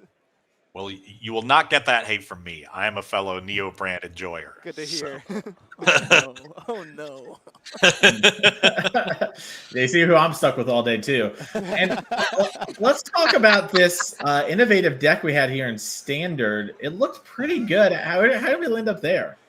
I mean, it's this brew that I've been working on. It's, no one else. It's a team flex slot deck. That's why both players had it, right? It's like an exclusive. Yeah. There's nothing like it in this format. I've just completely original idea. Well, that middle part was definitely right. There's nothing like it in this format. that is true. That is. I agree with you there. Yeah, I mean, obviously, VV Cauldron is sort of the deck of Standard. Have you been playing a lot of Standard? Will did quite well yesterday with VV Cauldron. Did that maybe have us a crisis of faith of the team's position? Where are we at? Well, so I've been playing the prowess version actually for a lot of the time. Actually, this Standard season, and I did okay yesterday. I think I lost more so to myself than anything, but and Will crushed it. So I was like, Will, just give me your deck and I'll play that. Fair enough. Sure enough, it's busted. I'm gonna hop back. Yeah, it definitely is. I'm gonna hop back to Will here for this next question. I know the Neo Brand deck there's sort of two different builds of it. There's a straight Simic build that plays the Planar Genesis, and then there's a Bant build that plays Eladamri's Call and sometimes even Glittering Wish. What makes you prefer the Simic build over the Bant? I think the Simic version gets to get away with more actively like green cards. So when you're in positions where you're aggressively mulliganing, like the Bant version sometimes plays like Orm's Chant or other random white cards in the deck, where Simic is pretty much all green cards, pack negations, consigns, and then the combo stuff. But yeah, and that's really, you're not really getting too much out of the white splash. It's the Veils and packs are enough to counter the opposing stuff, and the rest of the stuff is just consistency and less mana issues, less painful mana, and more fetch lands in the Simic version. So the Bant version sometimes plays like Gemstone Caverns or Mines, or the one with counters on it. And this version just gets to surveil until it combos. So yeah, so just looking for that consistency in your combo deck. Yeah. Yeah, that makes a lot of sense to me. I mean, your deck's already kind of winning the game by so much every time you do your thing that maybe just do your thing is good enough. We don't need to be so flashy about it. Mostly just ignoring what your opponent's doing. Ooh, magic. Makes a lot of sense. I want to ask one quick question about Standard with the prowess list here, and then we'll let y'all head out. Have you tried artist talent in your prowess list? Was it good? Where are we at? I haven't tried it, actually. I saw the list that Jacob Pablo posted that he'd been doing well with artist talent. And, I wanted to try it, but I saw it on, Wednesday. And, I was traveling Thursday, seeing family on Friday. It was just, not going to have enough time to really test it, so I didn't worry about it. I'm going to okay after this weekend, and I'll get back to you. But sounds right good. now, I've got no opinion. I've seen Jacob play the deck a lot. I've seen some screen sharing the challenges, and it is broken in the context of you're not playing VV Cauldron. So you know what? It's pretty good. I think that's my little heads up there if you're playing Orlando. But glad to hear it. Thank you all so much for taking some time to come over here and talk to us, and hopefully we'll be seeing you all more later today. We're going to come back here to Ross and I real quick, and we're going to check in on how much time's left in the round. Maybe Ross and I will talk a little bit. Ross, while we're finding out about that, where do you land on? I imagine you're also sort of in the consistency camp for Neo Brand, right? Absolutely. Yeah, completely agree. Especially when you're a deck, not just any combo deck, but maybe the fastest combo deck in the format, where you're looking to kill on turn 2 a huge portion of your games, and on turn 3 a lot of the rest of them. When you have a deck that is that fast, the consistency of your opening hands matters that much more. You don't have time to draw out of it. So, having those extra green cards, as Will pointed out, to make casting Allosaurus Rider that much easier, because it's not just about having exactly the green cards to cast it. It's about having cards that you don't otherwise need. If you're forced to exile your Neoform or your Eldritch Evolution in order to cast your Allosaurus Rider, you still can't combo. So having the extra green cards allows you that flexibility to exile cards that would otherwise not be very useful and execute your combo cleanly and efficiently. That makes a lot of sense to me. Well, it looks like we are done with this round, all things coming from coverage side. We're a little bit ahead of the clock, not by too much. So we're going to call things here now, and we're going to take a quick break to set up for the next round, but we'll be back very soon with round number 3. See you all then.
Hello, everyone, and welcome back to the NRG series in Lansing, Michigan this weekend. I'm Mason Clark, joined by my co-host Ross Merriam, and we're going to cut straight to the feature match here. We had some small technical difficulties, but our players are already underway. We don't want to miss any more of the action.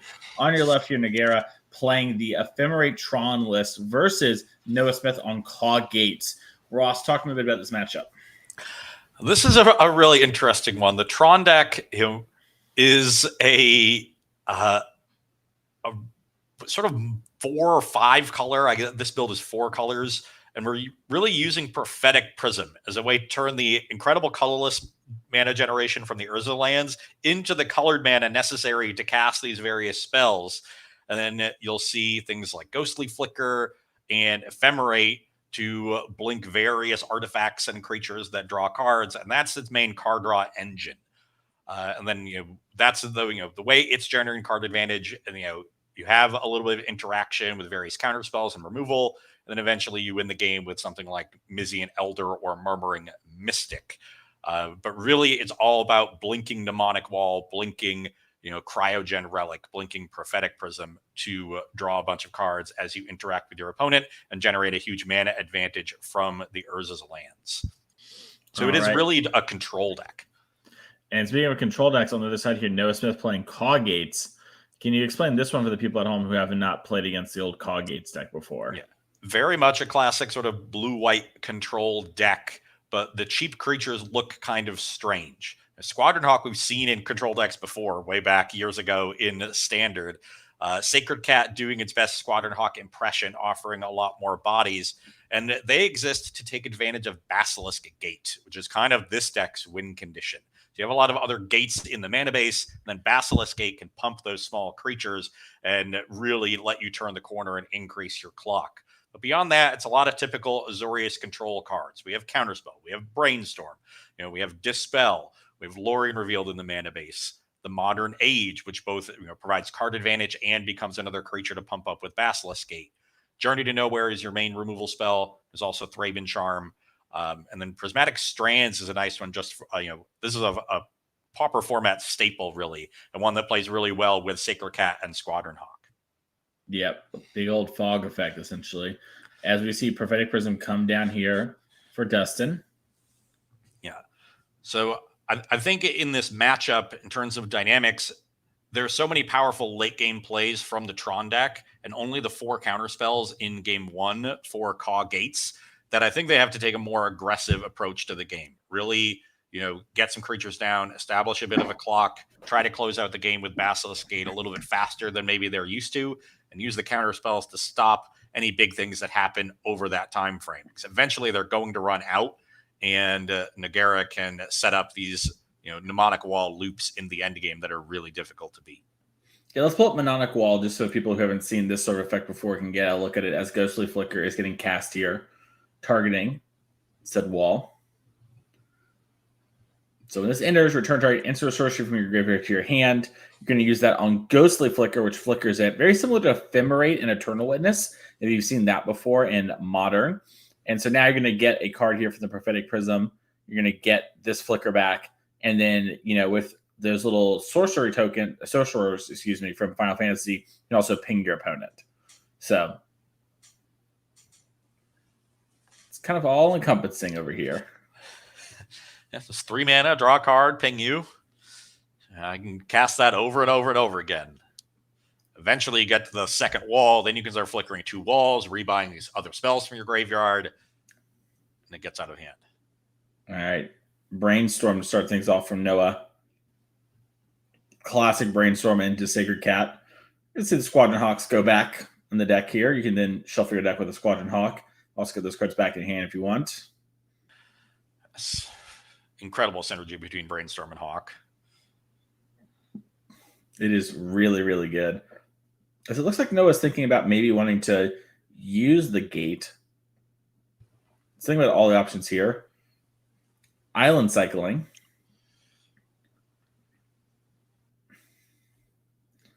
Grabbing basic island here. Does have a full grip already in hand. Full grip, but he's definitely behind the 8 ball in this game.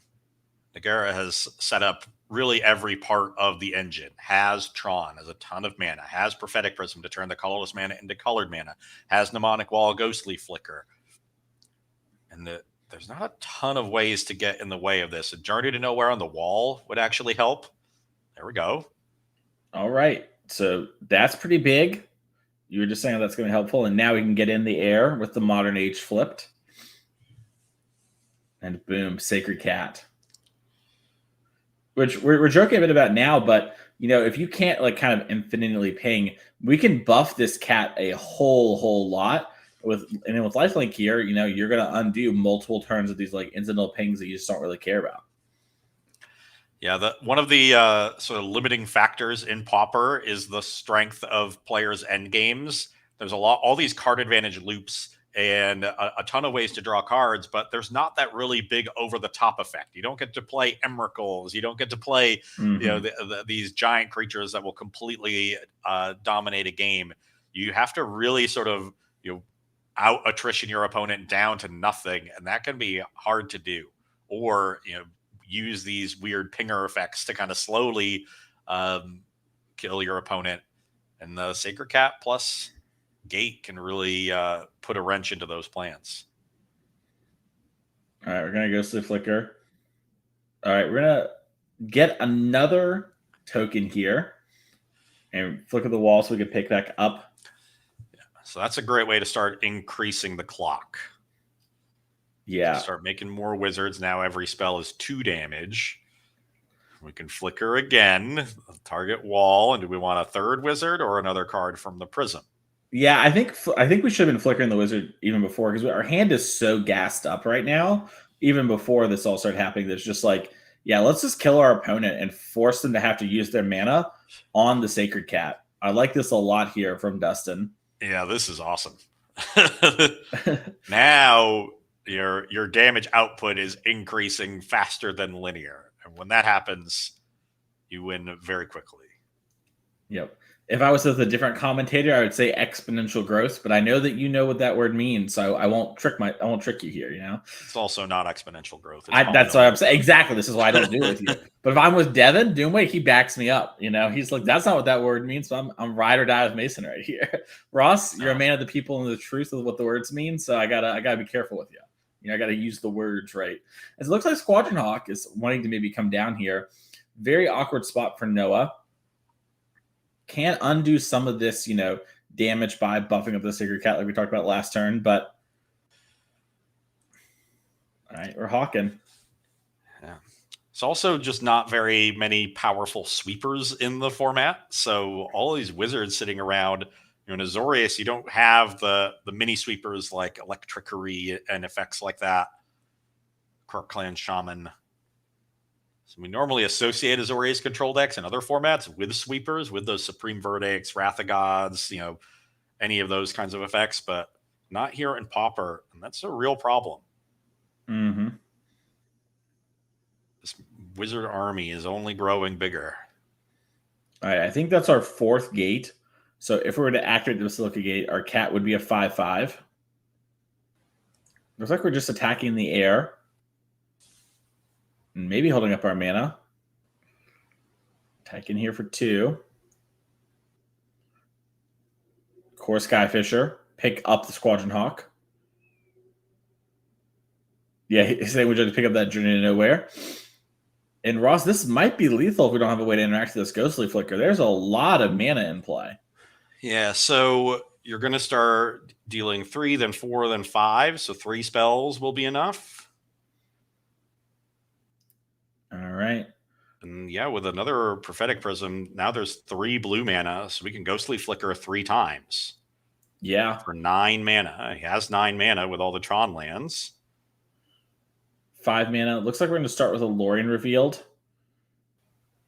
Just maybe play around there being some sort of way to interact. Dispel on the Ghostly Flicker, maybe. So try to play non-instance.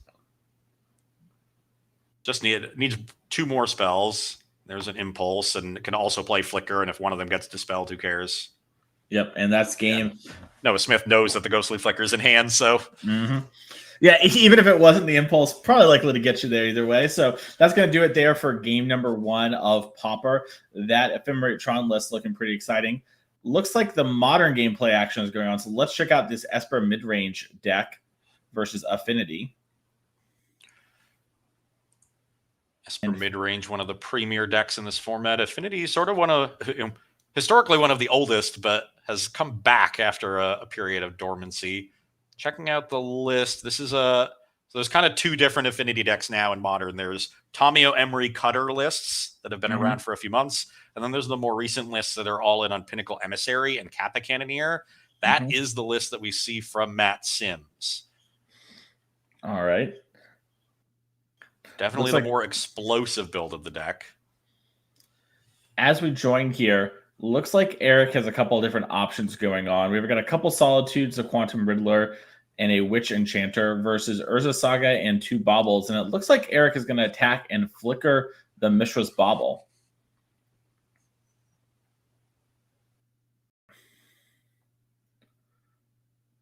All right, and at 2 damage, it gets hit for Matt Smith.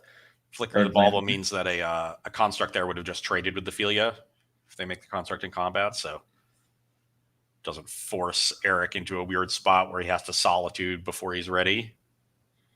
Yeah, I also plays around like you could Quantum Riddler and then flicker it and sort of just be like whatever on my Philia. You could even maybe Solitude the construct if you really want to get into things.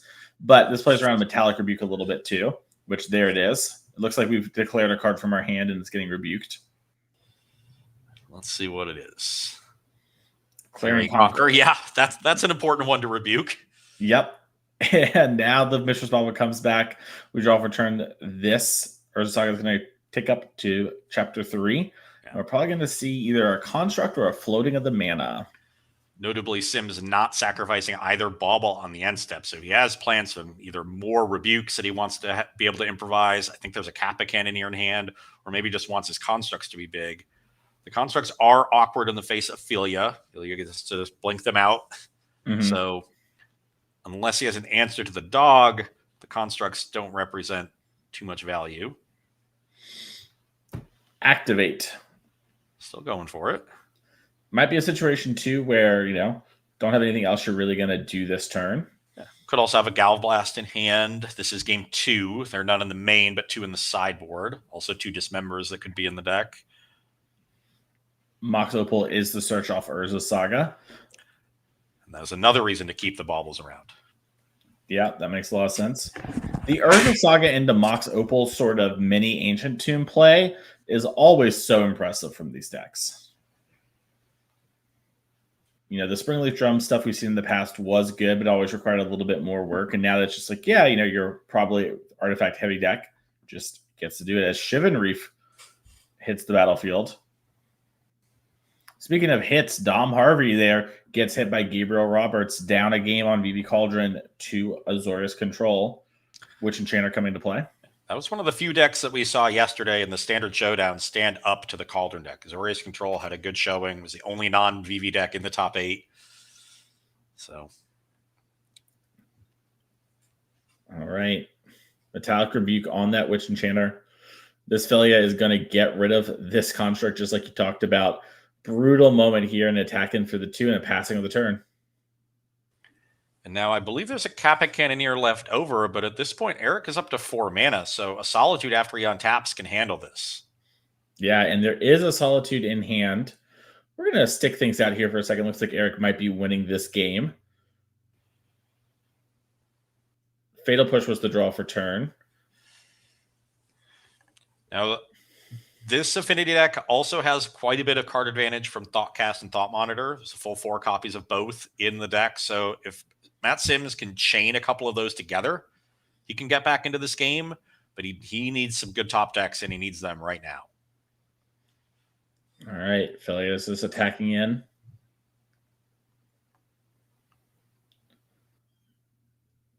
Let's see what we have here. Looks like maybe a colorless spell if we're starting with the Shivan Reef.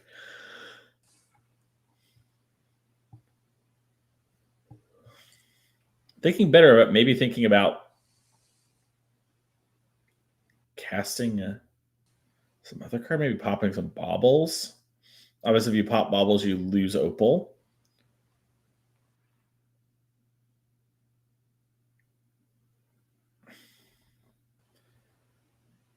All right, Shivan Reef, Opal, Thoughtcast. Drawn 2 cards. Darksteel Citadel is one of them. I think that is the new Warp creature in hand. Pinnacle Emissary. This card has been very impressive, but in points like this in the game, it's not like it's awful, but it's definitely not at its best. You've played a lot of your artifact cards, and luckily you can refuel with cards like Bobble, but instead of opting not to play the emissaries, maybe another Rebuke in hand? yeah. Ooh, Surveil Land. Unable to warp the Riddler. Looks like we maybe saw too many cards here. Let's go hop over to Pauper since there's going to be a judge call. That one's going to probably be a pretty interesting game, but it's going to probably take a little bit. As looks like Dustin here has 2 of the Tron lands in hand. And a Impulse. So, these games are not going to start very quickly. Both decks, playing for a little bit of a longer game. The Modern Age will eventually give Noah some pressure, which is important. Discarding Sacred Cat to that Modern Age feels like cheating a little bit. Okay, it looks like we have a... So this is one of those gates that makes a color, and then you name a second color, and then it taps for that as well. We've seen this in like Jumpstart packs a lot too. And just in this deck, like we talked about before, you just need a lot of gates. So the reason there's a mountain under that land is because it's representing red. Technically, not something you're supposed to do here on coverage, but we're going to let it slide for right now unless it gets out of hand. There's a light red splash in the list for blasts in the sideboard. Just such important sideboard cards. 3 red elemental blast and 1 pyro blast for Noah Smith. Can help answer this ghostly flicker mnemonic wall engine. Yep. Impulse picks up, I believe, the missing Tron piece, assuming we have matching art for all our Tron pieces. That'll play. Yeah. This is not a deck that is trying to get Tron super early with expedition maps and things like that. It's more of a control deck. We'll get Tron as the game goes and you have the card selection. So when you have it early, that can be a really huge advantage. But notably, none of the artifacts that filter colorless mana into colored mana. No Prophetic Prism, no Energy Refractor. That's actually a key card for utilizing the extra mana from Tron, because this is also not a deck that plays colorless cards. It's all colored cards. So even with Tron, may not be able to deploy his spells that quickly if he doesn't have those key artifacts. All right, the Modern Age transforms, and then we had another little looting effect. Draw discard. Picked up a Pyro. Got Counterspell in hand too. So we're going to discard that Counterspell. It's one of his better cards in the matchup, but with all the blasts in hand, maybe a little less necessary. Main phase Brainstorm. Hits a gate. So we're going to put back Counterspell as the first one. Pretty happy to do that. Like you mentioned, we do have a lot of blasts in hand, so... Does seem like I don't want to use my Counterspell. I guess Counterspell in this matchup, it's weird, right? Because a lot of their cards in the deck are blue that you care about, but not everything's blue. It's an interesting one. All right. And now gate for the turn. I assume that gate enters tapped. Almost all the gates do. Yeah, I think we're using a gate to filter some mana and make white. Yeah, but we just played that gate from our hand that we used for mana. That one does not. Heap gate enters untapped. Of course. It's the one gate that enters untapped, obviously. Why would the gates... so does Basilisk Gate. Oh, Basilisk Gate does too? All right, well, that plays. You know what? Maybe Boulder's Gate gates are different. The Guild Gates and the Choose a Color Gates enter tapped. Okay. Well, now they have some sort of judge question. All right, send me over to Modern for a second. I ain't got time to look at judges. All right, let's see. Meanwhile, since we've been gone, Fatal Push now on the Affinity deck. And it looks like there's probably a Quantum Riddler that got exiled to Disphelia. Yep. Yeah. Draw 2. Now the card advantage is online for Eric Azeri. And the Affinity deck is going to have a hard time catching up. Even if he draws Thought Casts and Thoughts Monitors, there's not a lot of artifacts in play to make those castable at a low mana cost. Plains the pickup. Psychic Frog the play. Flicker the Frog. This Affinity deck has to get its work done early. The late game for Esper Midrange is much, much stronger. Way more card advantage available to them. These really powerful Flicker synergies. The Affinity deck doesn't have the tools to catch back up, really. And that's going to do it here for the Modern match. We'll head back over to Pauper. See kind of how they're doing. Looks like we're actually going to go to Standard. Production loves VV Cauldron. They said, don't you too. Well, maybe it was the judge call ruling. It's probably more of that one. I'm throwing in the bus for no reason. As Stockup's getting resolved here, Ross. Looks like a rest in peace in hand. Sorry, our judge call on Pauper got appealed, as is your right. Yeah. I like this from Gabriel. Land rest in peace. That's what I was looking for. I found it. Dom Harvey here. Yeah, Dom has the VV naturally, so the rest in peace will stop Harmonize on Winter Night Stories. So the craziest things that could happen this turn are locked down, unless there's a Flood Maw. All right, land in the corner riddler, draw a card. Of note, Dom did win one of these games. In between us talking and everything else, we talked about how Dom lost game one here, but has won the first sideboard game. Yeah, found a Winter Night Stories off the Quantum Riddler, so he's ready to start drawing cards and pumping this VV next turn. But now Roberts gets to untap and have a say about it. All right, consult the star charts for the old 6 cards. Yeah. Not kick those, so we only get 1. Likely digging for a Day of Judgment here to clean up both these creatures. So wanted to leave up the 4 mana available for that sweeper. Makes a lot of sense. Looks like in hand we have Voice of Victory, a Null, and an Unknown for Gabriel. All right, we do have a Get Lost, I think, was the pick, because we did not find the Day of Judgment. And you're likely going to aim it at the Riddler, but the VV is still a threat. Oh, and Profs off the top here for Dom. Very powerful. Profs, Winter Night Stories, put 4 counters on the VV. It'll get 2 from the 2 spells. All right, okay. Null is going to come down. We do get the VV counter and ping, though. But no Prof shenanigans. That definitely goes a long way towards limiting this turn. Now, does Dom has land for turn still? Yeah, maybe considering using the VV mana to animate the untapped Soulstone and making another attacker this turn.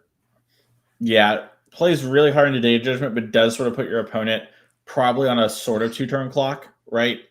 Yeah, and Dom can surmise from the previous turn's play that unkick Consult that Roberts is digging for Day and then didn't cast Day, so likely doesn't have it. Yeah. I was curious if Dom was going to try to Winter Night Stories and then use VV mana to try and find a Profs, but just attacking in here, holding up the end of turn, activate the Soulstone Sanctuary. Voice of Victory looks to be the quick play here from Gabriel. And double Get Lost once we resolve. And no responses here because of the voice. Yep, and 4 maps for Dom. So just be an end step activate Soulstone. Yep. It can get big. It can go exploring.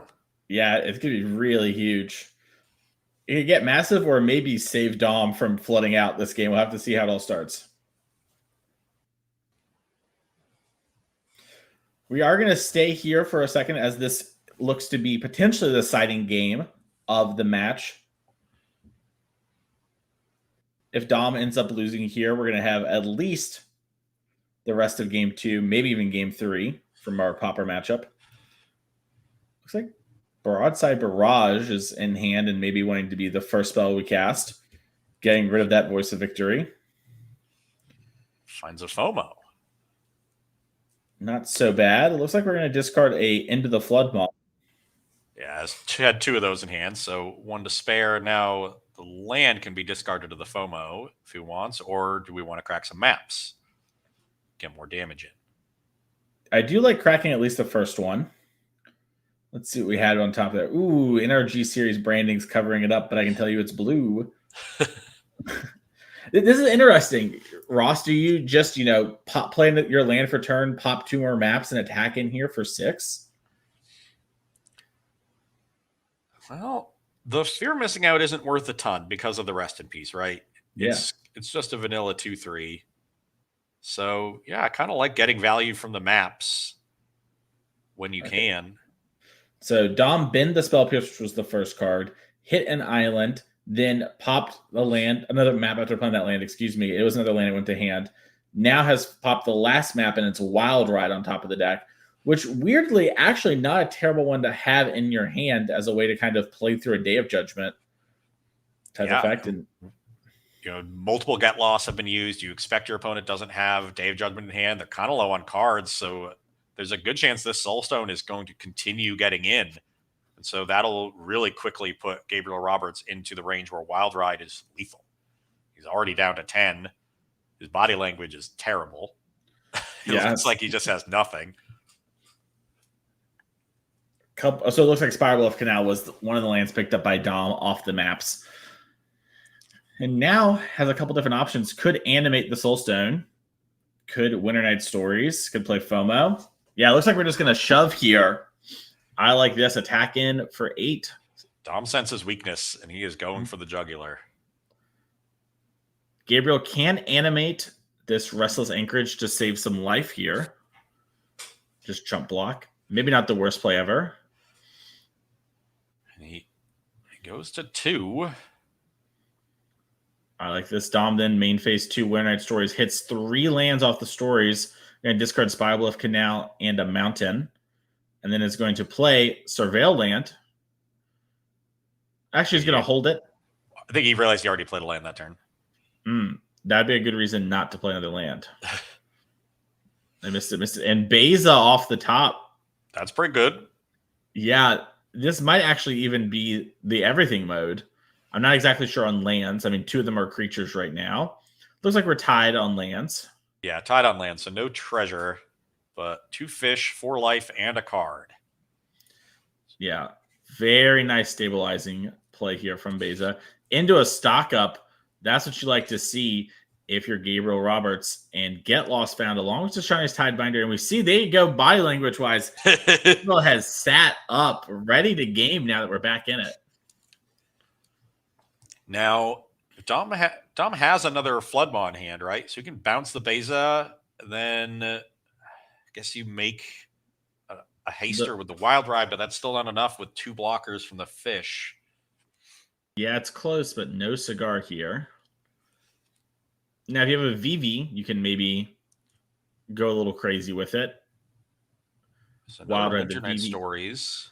There's the Fear of Missing Out. We know about the Floodmaw, the Wild Ride, and I think just a couple lands are the last cards in hand. All right, we're going to start with Winter Night Stories. We found Profs. That's pretty huge. Yeah, that'll make the Beza no longer that good of a blocker. And we pump the small Soulstone up to a 6/6, be 7/7. And then you have 5/5 that could double block the 5/5, but then you just Floodmaw the fish and they lose the Beza for nothing. Wild Ride was again the draw here for Dom.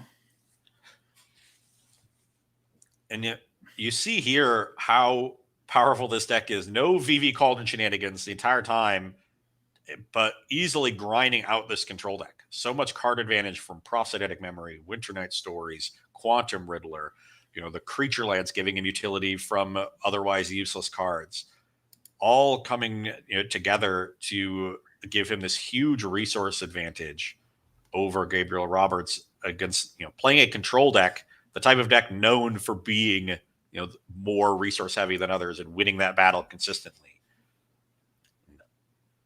Dom is winning that battle decisively. All right.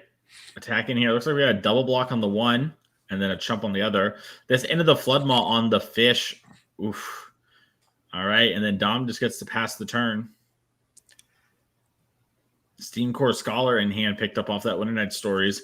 Even if a Day of Judgment comes down, we're going to have a near lethal threat instantaneously. And then with Wild Ride in hand, it's going to be very bad here for Gabriel, as he's sort of just stuck staring down these lands that he can't quite answer. Even if he had something like a Day of Judgment here, the multiple Wild Rides sitting in Dom's hand allow him to create a lethal attack out of nowhere. Very powerful position here for Dom. Navigating this game really well, and like you were saying, really showing off the true power of the VV Cauldron deck. It's not all about 0 to 60. Sometimes you just get across the finish line. And looks like Gabriel thinks that they have some combination of cards that can maybe stabilize here. Remember, last turn we did get to stock up. All right, looks like we had another stock up. Consult the star charts. A couple lands. I couldn't see the other two as they were picked up. Star charts is a way to look at a lot more cards, but at that point, you're getting choked down on mana a little bit.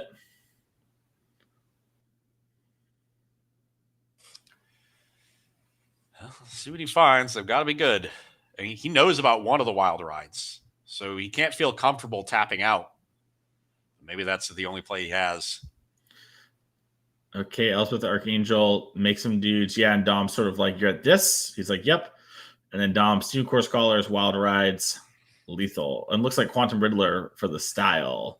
Yeah, just fly in the air. And that will do it. Noah Smith did end up winning game number 2 of that Pauper match, but it's a team tournament here, Ross. So the team of Dom Harvey wins, and we're going to get an interview with them here in a second. And really kind of showing off from both of the decks that we saw win their games there, just how good they are at kind of playing normal Magic, all while sort of presenting these unfair draws, right? Felia and Quantum Riddler, the Ghostly Flicker stuff, the VV stuff. Yeah, and I'm not sure if Dom even had Cauldrons and VVs in his deck there. He drew a bunch of cards. We never saw a single copy of them. And the Rest in Peace still had some impact on the game, stopping Delirium, stopping Harmonize on Winter Night Stories and Wild Ride. But it does put you down a card. And that makes the aggro plan even more powerful. Your opponent is now down a card in this attrition fight, and he's able to just win a very normal game. So impressive stuff from Dom. As far as the Pauper goes, once again, we sort of got to see both players do their thing a little less so in game 2 as we panned away after the judge call. But you get to see a lot of what Pauper is about. That grindy card advantage. That's where the power of the format is. And it's because you don't have those really powerful mythic rares floating around in the format that can undo all the card advantage from your opponent. So there's no decks that are built around, singularly powerful effects. It's all these neat little synergistic combos. And that makes the format unique and really cool. Yeah, it's very special in that way. I hope we get to see maybe a little bit of like the burn red action, because that I think is the one thing that's like so different than everything else that's going on, right? And I think is kind of that checking role, right? It's sort of like, hey, if we're gonna like plot around and do stuff forever, I'm not cool with that. We're gonna have a timer on this game. Yeah, exactly. So it gives that check on the metagame, and I do believe there is a burn deck floating around near the top table, so you may just get your wish, Mason. Oh, I'm excited. I'm excited for that and Elves. I know Elves is a deck that you and I both really enjoy. The Pauper Elves deck has some really cool stuff going on in it. And some cards that like people just sometimes can't beat. Like I believe it's Well Wisher is his name, the tap and gain life for the Elves. I've seen people just like I can't beat that. You have too many Elves in play. Well Wisher, Timberwatch Elf. They're quite a combo. I remember drafting them in Onslaught. That's cool. I think I was learning my ABCs around that. So that's pretty cool. It's crazy how life works out that way. It does look like the players are sitting down in the interview. We'll be having it with them in just 1 second here. I'm excited to see how they are all feeling here. Yesterday, I don't think Dom had the greatest day in Standard. I'm curious if he ran something a little different. We're just going back to the Cauldron. We'll find that out in a second here. But yeah, it's, a good start to this team tournament. 7 rounds, definitely, not locked up or anything like that, but can't be unhappy with the 2-0 start. Or 3-0 start, excuse me. That's right. Well, Dom, how are you doing? I'm good. How are you? We're doing well. We got to see some Magic action. We got to see a little bit of all of you all winning in that round, which was nice. The judge calls kind of worked out where we were forced to go to Standard. So well played on your team's part. Sorry about that. Yeah. It happens. and so we just wanted to kind of check in and go down the line here and see if everyone. Dom, we'll start with you because we know this deck is newer on the scene here with VV Cauldron. What made you want to play VV? Well, it's really broken and really fun. Won back-to-back Magic Online challenges with it, and having a blast. So yeah, it would be ridiculous to play anything else, I think. I think that makes total sense. Let's there's head on over. Oh, sorry, Hold on. Russ. There's a couple aspects of your list, though, Dom, that I wanted to highlight here. Main deck Null and Spell Pierce, I assume, are nods to the mirror, and expect me to play it a lot. The mirror, and also they tend to be versatile against other things too. So against Blue Eye Control, for example, often they're going to have Seam Rip, Starcade main deck. Spell Pierce, obviously, best card you can really have against a control deck. But in the format this narrow, you can play these cards that look pretty targeted, but actually are more flexible than they look. And then, Then the other thing I notice is most of the time we see a split between Tersa and Steam Core Scholar. Used to be the splits favored a lot more Tersas. Now we're seeing more Scholars. You're on 3 Scholars, 0 Tersa. Tell me about that decision. Yeah, I played the other split yesterday, so 3 Tersa, 0 Scholar. 4 Mako, just a more proactive, more aggressive list. This is quite a different take. You'll notice that there are no Makos in my list either. So this is essentially a Riddler deck as much as a Vivi Cauldron deck. And I mean, both cards play nicely with Riddler. Every Magic card seems to play nicely with Riddler. But when that's your philosophy, that makes more sense, I think. That makes a lot of sense. It also makes sense to play cards like Annul when you have so many, draw discard effects, right? Like, yeah, I get to actually move through this. We kind of learned that with Fable, the Mirror Breaker, and some of the older formats. So that makes a lot of sense to me. Seems like a really great innovation. Wouldn't expect anything less from Dom. Let's move over to Modern real quick. What did we get here? How do we end up on Esper midrange? Because we've talked to some of our players. Everyone feels like Modern's really open right now. And there's like 10 different decks we all think could win this tournament. So how did we land here? Yeah, I'll definitely agree that I think Modern is like a really open format right now. I've been enjoying playing it a ton. I'm not super traditionally on these types of lists, but what I will say is ever since like Blink or Sewers came into existence, I was like, let's try this out, and I've really enjoyed it.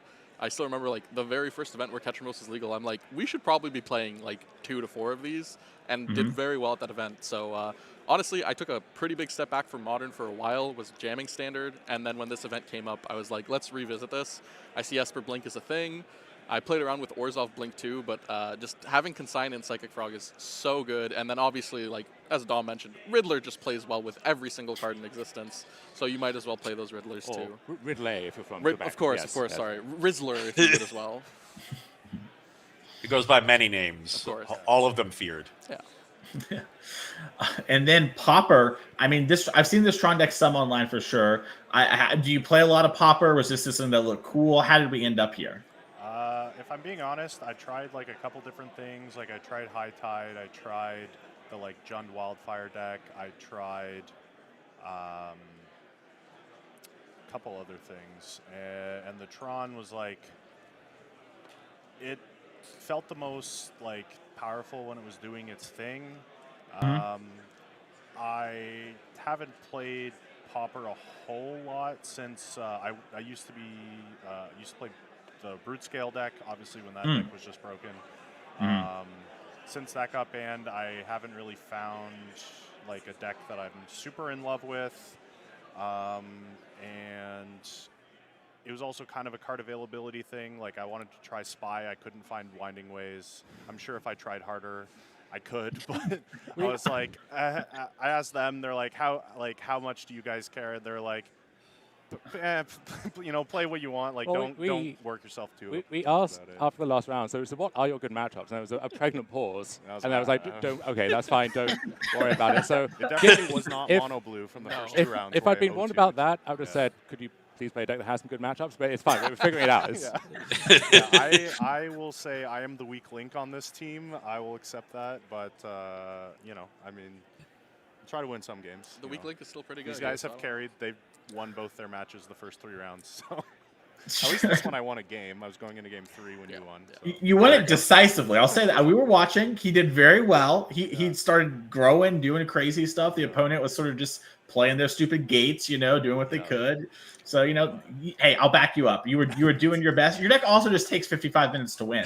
So, when you win, it's going to be near the end. Maybe you found a good matchup. Maybe Gates is the matchup you need to run into for the rest of the tournament. Yeah, my opponent said it was bad for them, so I'll believe them. They seem to have played a lot more than me, the format. So there you go, Dom. He found his good matchup. Yeah, nice. There we go. Just got to play more of that. Nice. Awesome. Well, thank you all so much for taking a little bit of time to talk to us. We'll hopefully be seeing more of you as the day continues. Go take a rest, and we'll talk to you all later. Ross, it's time for us to take a little bit of a break here before the next round. This round got a little bit delayed because of some technical issues. We're going to double check everything and make sure that we are good to go right at the start of round 4. So we're going to take a break right now. We'll be back in just a few minutes. Stay tuned.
Hello, everyone. Welcome back to the NRG series in Lansing, Michigan. I'm Mason Clark, joined by Ross Merriam, and today we're covering a team event. And Ross, let's check out those players to watch really quick and look at some of those teams and see how they're doing.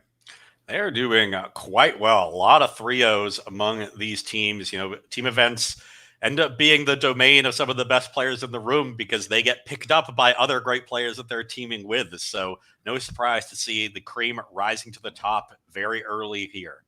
Yes, and we've seen actually this, like, kind of one of the benefits of that going on in all of our feature matches, right? One of the players starts losing, and then the other two teammates win, right? So getting that little buffer, right, of like, okay, maybe, Raja's losing, but it's okay. Me and Ross got him. It's really nice. It gets to hang out with your friends. It's going to be a fun time. Let's talk about the next two events for the year coming up, as those are going to be rounding us out before we get our players in the feature match area. We have Mundelein, Illinois, September 13th and the 14th, very soon here, Ross. Saturday, we're doing a modern 10K showdown. Sunday, a 2.5K legacy trial and a 2.5K Edge of Eternity sealed trial. We're going to stream the legacy one here, so make sure to follow along on Twitch or on YouTube if you're watching the VOD for this. That way you don't miss any of that action. And then to round out the year, we're going to Elmhurst, Illinois. Saturday, we're going to have a Team 10K showdown standard sealed modern. Sunday, 10K Modern Showdown. Boom, November 1st and 2nd. That will wrap up the year. You win either of those events, you make it to the end of the year Players Championship with thousands and thousands and thousands of dollars on line, a Pro Tour invite, and so much more. But let's head down to our feature match area as our players are dealing things up here. Looks like the matches are filled in still from before. Don't worry about that too much. As it looks like we're going to start here with Raja Suleiman on your left, former champ of the NRG series here, on Esper Midrange versus Justin Kristen on Domain Zoo. Yeah, two of the more played decks in Modern, and a matchup that is very, very interesting. The Domain deck is built around getting ahead early and then solidifying that advantage with Consigned Memory, Summer Denial. The Esper deck, a much stronger late game, a lot more card advantage, things going on. So the Domain deck is going to try to win the early game, stop the, limit the potential avenues for interaction, especially with Leyline of the Guild Pact and Scion of Draco. Raja is going to try to make the games go along. So he's very much the control deck. Christensen, the beatdown. Yep, and we see this Leyline of the Guild Pact being in play right at the start. It's going to make the mana so good for Christian in this 5-color deck and potentially create a really hard to answer Scion. Now, you are going to see there's already a pip here, even though we've updated all the other ones. That's because there was a deck registration error going on. So a game loss, unfortunately, up there in the standard seats. We are going to see a fetch into a Thoughtseize here. And there it is, that Scion of Draco, before it could come down and have protection. Yeah, this is one of the few ways to really easily answer the combo of Leyline plus Scion. Otherwise, Raja would have to wait until he could trigger a Witch Enchanter, or would have to pitch a bunch of cards to March of Otherworldly Light, which he has one of in the main, to answer the Leyline and make the Scion targetable. So a very clutch Thoughtseize from Raja, because early Leyline Scion can easily run away with the game. Yeah, I mean, you will sometimes mulligan to that hand. 4 cards, 2 Lance, Guild Pact Scion is enough to win in some matchups. As Ragavan is going to get across here, hit something I can't quite make out. Looks like a Quantum Riddler. Yeah, I think so. And Justin doing a check to see what happens if I warp this. Yeah, I do believe it goes to Raja. Yeah, it looks like we're going to get a confirmation with the judge here. I believe because how this works is it's the owner of the card. We're going to stay here just for 1 second really quick, as it looks like the players are just double checking something that shouldn't take too long. Normally would hop over. But in those other matchups, we have the bottom. We have High Tide on Max Smith over here versus Blue Terror with Alex Hamilton. That's going to be a very interesting matchup. Blue Terror has lots of permission for High Tide, but High Tide very powerful. Definitely can play through the level of permission with the right draws. Absolutely. And I'm checking the reminder text on warp, and what I suspected is correct. You can only warp from the hand. So that's just not an option available to Christensen. Well then, nothing to really worry about. Is Flicker with Solitude, Ephemerate are some of the cards in hand for Raja Suleiman here. Raja known for playing, either the worst black mid-range deck you've ever seen or a control deck. And this has got to feel like home for him. They just all together in one big place.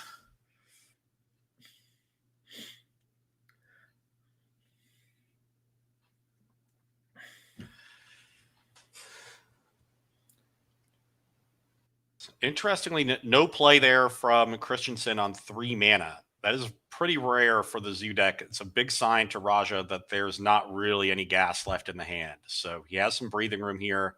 Just needs to deal with his Ragavan and then start taking over with his card advantage sources.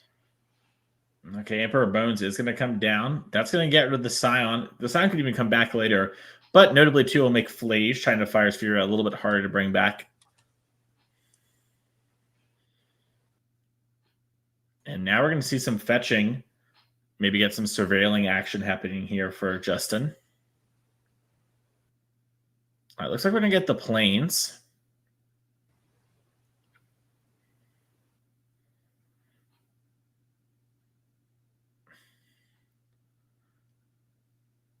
A little interested to not see any surveilling, just sort of happy to get what life gives you. We have a fetch line on top of the deck. And there's no concern of any sort of moon effect in this matchup. That would be the reason to have a basic, because when you have Leyline and a basic against a moon, then the Leyline still impacts the basic, and you have all 5 land types. All right, and then we offer the Ragavan trade. Rogers accepts, and Justin didn't have a backup Ragavan. I thought that might have been what was going on there, but it looks like we're just passing the turn, as I do think Justin is just on mono lands. Now, Raja doesn't have a third land, but does have Felia. Yeah, drew a Psychic Frog for turn, but has the dreaded plain Psychic Frog Nombo. Just good deck building. The mana base in this Esper deck is probably one of its biggest weaknesses. Yeah, that is very believable to me. A little surveil action here. The basics to play on moons and the Witch Enchanters being part of the mana base, having more effective 1-color lands, definitely hurts you. Yeah, that is not a free roll. As we get the 4th land here into Felia. Felia might flicker this treasure token. Found a Polluted Delta off the top, so that means Psychic Frog is online. We'll likely get either Hallowed Fountain or Godless Shrine, so he has the 2nd white source for the Flicker Wisp in hand as well. Yeah, also we'll have the ability to Ephemerate to protect with all this, since the planes will be up. So that Leyline Binding, which Raja does know about from the Thoughtseize. Looks like there's a confirmation of life totals here to make sure. Fetching and shocking and Thoughtseizing. Sometimes you miss one.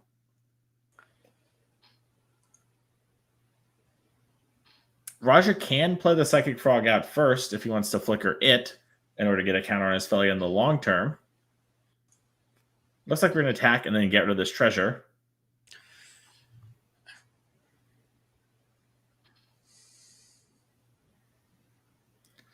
And then a fetch and probably a shock. Looks like a 10 was written down.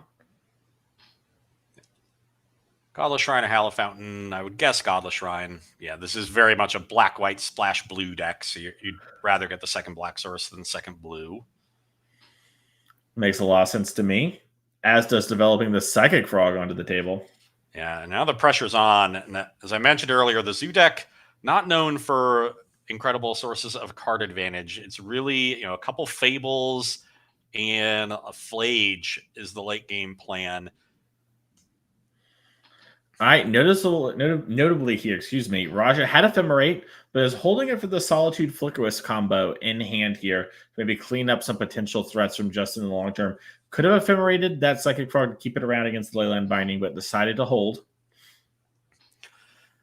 Could also suspect that there's a 2nd binding in hand. Given that Justin has done absolutely nothing, that could be something that he's drawn into and wants to save it. A reasonable conclusion as Consign hits the graveyard. I do wonder, I haven't looked at Justin's deck yet because we're going to feature much here. Is Justin playing the Quantum Riddler version of Zoo or the Fable version? He's on Fables. Fables, okay. Yeah. The one interesting aspect of his list, especially for this matchup, he's on 2 copies of Doorkeeper Thrall. Okay, that's huge. That will stop those Solitudes and all those other powerful ETBs. As here comes Ragavan.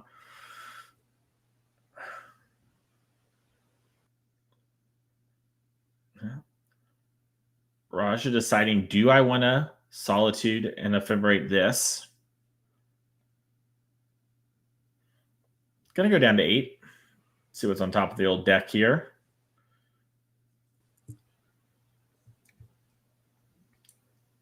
And then Ragavan back to the hand.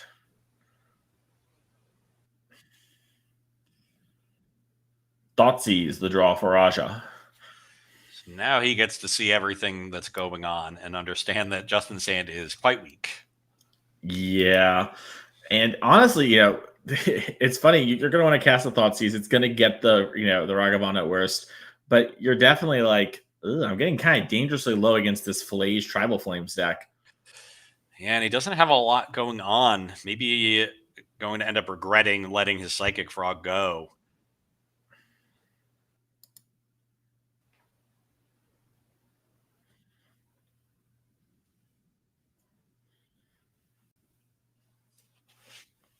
Flicker Wisp coming down. Gonna hit the plains.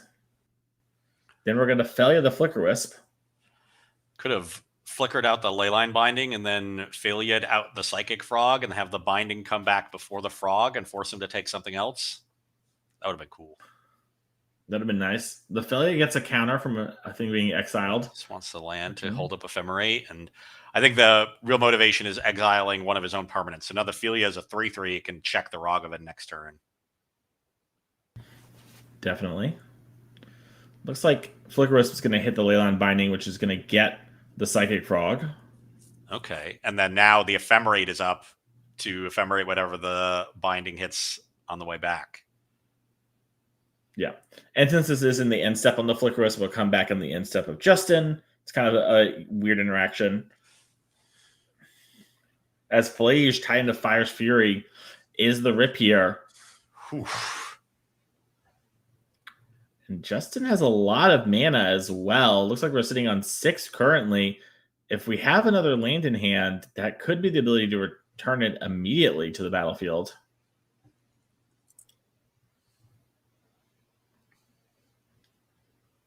Teammate says, I'd probably play that one. That's a good one. So the hand is Flage, Ragavan, and what is it? Lathoscard's the another Leyline. Okay, so no 7th mana to escape Flage immediately, but can dash the Ragavan after playing the Flage. And now Raja has to make a choice. Does he try to save his Philia? Which, if Christensen wants to answer the Philia, he can bind it even if you Ephemerate here. So if you seems like you should just protect from the binding. But maybe he also cares about the life gain. Because Justin's only at 11. Yeah, it's interesting. Because you could also... Really weird spot here for both players.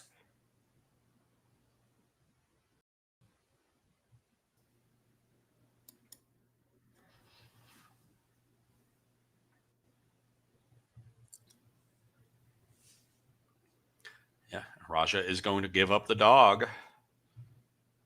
Justin will go up to 14. And just hard casting the Ragavan. Don't want to dash it into the Psychic Frog in case Raja has a card he just wants to discard. And now Leyline Binding, I believe, was targeting Psychic Frog again. I didn't get a clear look at where the finger was pointing. But yeah, we are going to Ephemerate the Frog. Now Raja doesn't have a white card in hand to evoke the Solitude. Yeah. No Arena of Glory, at least for Raja not to have to worry about. That in midlife, extra tough. Nothing he really wants to Ephemerate here. There's not... Hitting the Flicker Wisp then get rid of the Ragavan means you get the card off Psychic Frog, which just might be needed to find that white card we were talking about. You could also just not let the Ephemerate... you don't have to cast it. Yeah. It would be Flicker Wisp if he's targeting anything. It's just a question of what he can do with the Flicker Wisp. And it's not much because... you can always jump the Psychic Frog if you wanted to. You might want to attack with the Flicker Wisp as well. Yeah, and it looks like that's what Roger's deciding. He started to target the Flicker Wisp, and actually, now I'm going to leave that in exile. Rip second Psychic Frog off the top.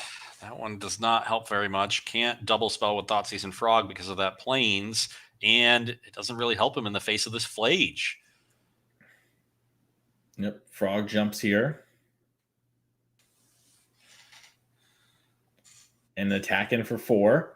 Curious to see if we're going to discard this Thought Season in order to get an extra point in. Decide against it. Draw a card from the Psychic Frog. I think that's Emperor of Bones. Yeah, but that's a little late.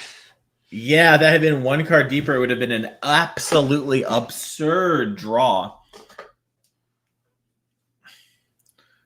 Raja can get down Psychic Frog, though, right now. Notably, it is a card that he can use that the Flage can't kill, and then open the door for Ragavan to attack and potentially find even more things. So we have to lose a lot of our hand to do that, but we could. And Steven Dykman has tied things up in Standard. So they're going to have a game number 3.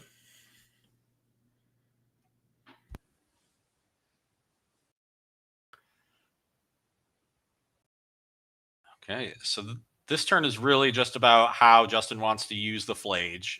Will almost assuredly be the play. Can't imagine what he would draw that would be better. What he really wanted to draw was Arena of Glory, but that clearly did not come.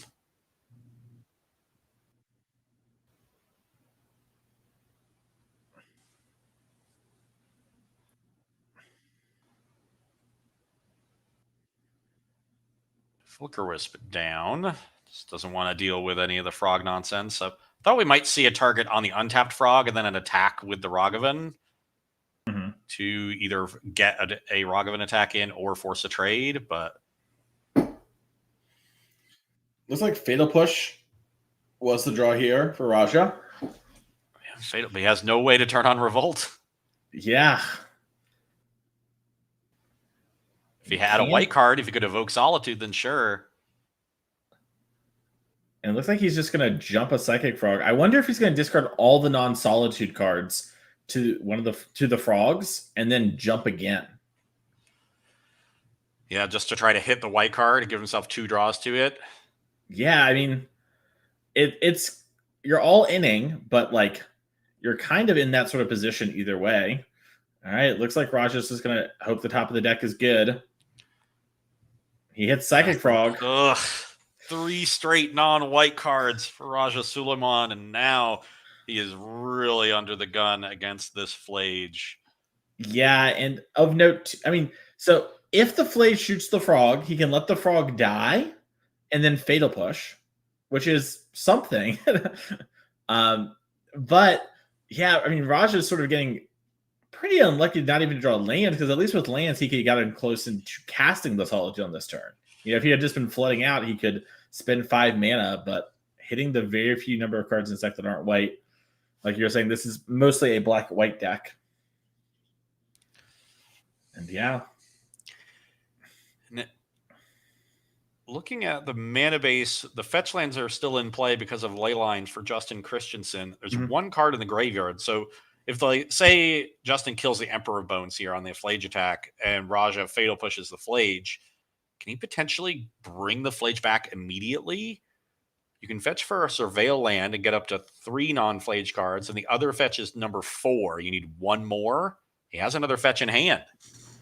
So as long as there's a Surveil land left in the deck for one of those fetch lands, Flage can be escaped immediately after a Fatal Push. Raja, likely knows this. Oh no, he goes going for the push, not jump and hope to draw a white card.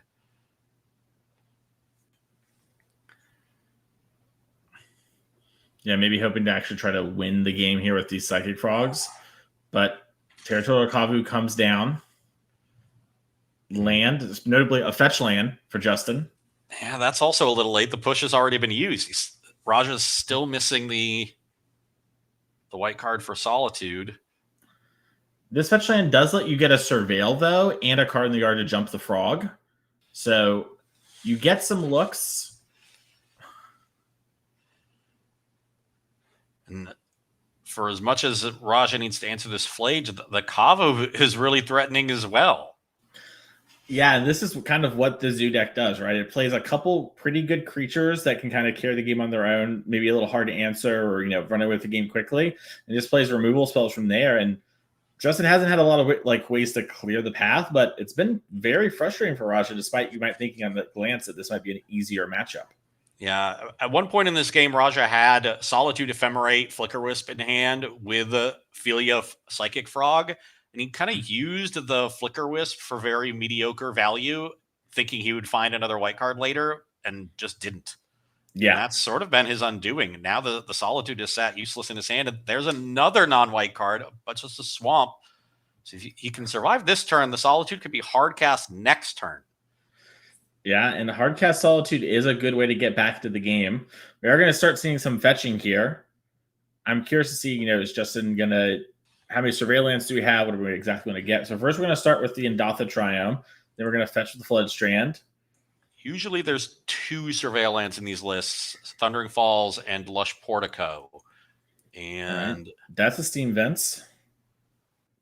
Now, there is a tapped fetch land thanks to the Leyline of the Guild pack. So on our turn, we can fetch with that and then do our thing. Yeah, I do see those 2 Surveillance in the list. I think that they might both be in play. Isn't that the Lush Portico underneath the plains? Oh, it is. Yeah, it's hiding out over there, and there's Thundering Falls. Yeah. Yep. So he actually couldn't have brought back the Flage last turn. He didn't have another Surveil land left. All right. It does look like Lightning Bolt was the draw for Justin.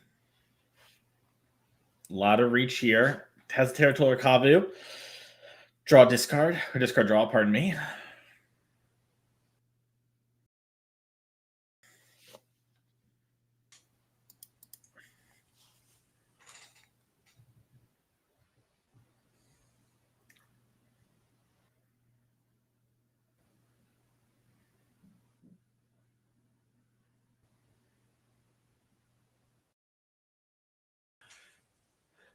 Bolt definitely complicates things for Raja. He's at 7. There's a Flage in the graveyard. Flage plus Bolt is lethal with any other less loss of life.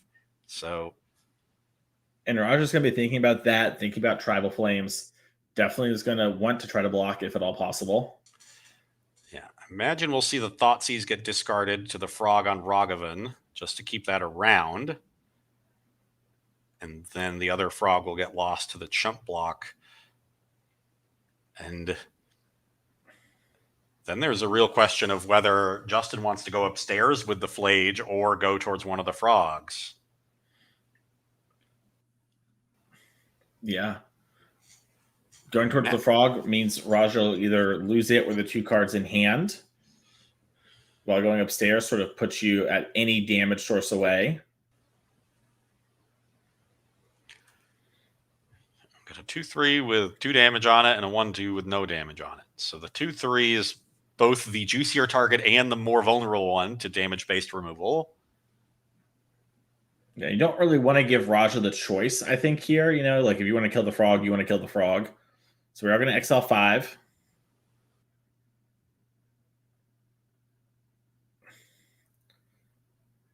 And now Flage is back. And yep, it's going to target the Psychic Frog. Raja knows he can't save it. It goes to the yard, and Justin gains 3 more life. Okay. So Swamp Solitude can answer the Flage. But then Justin just bolts it and has the giant Kavu that trumps the Frog at this point because Raja's so low on cards.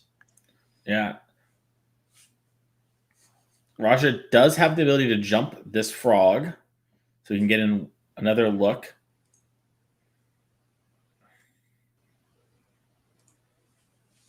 It looks like Overlord of the Baelmerk is the card draw for turn. Okay, and there's a Quantum Riddler left in the graveyard after all the Frog activations. Wow, still no white cards. That was Overlord land. Overlord could return a white card if you wanted to. Yeah, you just got to hit one. So this could be cast Overlord. Try to return a white card. Yeah. Yeah. Okay. Let's see what happens. All right, we hit a Solitude. Yeah. Solitude. I think Ophelia is the other one. Yeah, and the Overlord is big enough to trade with the Kavu, so that's a much better blocker than Solitude would have been. Also, not going to die to the Lightning Bolt. The Overlord was a great hit for Raja. Okay, Raja doing this in the upkeep. If the opponent has a consign, he's going to die either way. Has the Doorkeeper's going to die either way. But if there's some card he can't think of, he'll just do it now. He's going to pass the turn. Scion. Scion? That gives first strike to that Territorial Kavu, which means they can attack into the Overlord of the Baelmerk Wow, yeah, first strike and trample, but the first strike is the relevant part here. Yeah. And with Raja on just a land, he may take this attack and just say, I can't beat a bolt. Yeah, I mean, you're in a tough spot. You kind of need this Overlord to hit a Solitude on its attack trigger. And yeah, as we know, there is a bolt. So that's going to do it. Raja Suleiman down a game here. Justin winning here. Other two teammates up one for Raja. Let's check out some of the other tables and see where we're at. As it looks like we're going to hop over to Pauper. And in Pauper land, we're seeing the High Tide deck try to do its thing, but it's getting tempoed out a little bit by Blue Terror. Yeah, this seems like a tough matchup for a High Tide. Pressure and counter magic has always been a great combo to have against combo decks. And that's exactly what Mono Blue Terror is doing. Oh, looks like we got Giga Droust. Ooh, that's a good start. So this is the turn. If Max Smith wants to win, it's going to be here. High Tide, there we go. So now all the lands make 2 mana. Oh, and Steven Dykman just won the standard match 2-1 because of the deck reg error for Dimir Midrange. Let's see what we can do here. All our islands tap for an extra mana. So here's a Peer Through Depths. No mana floating because that island tap for 2. Look at the top 5. Find one of them. Instant or sorcery, I believe.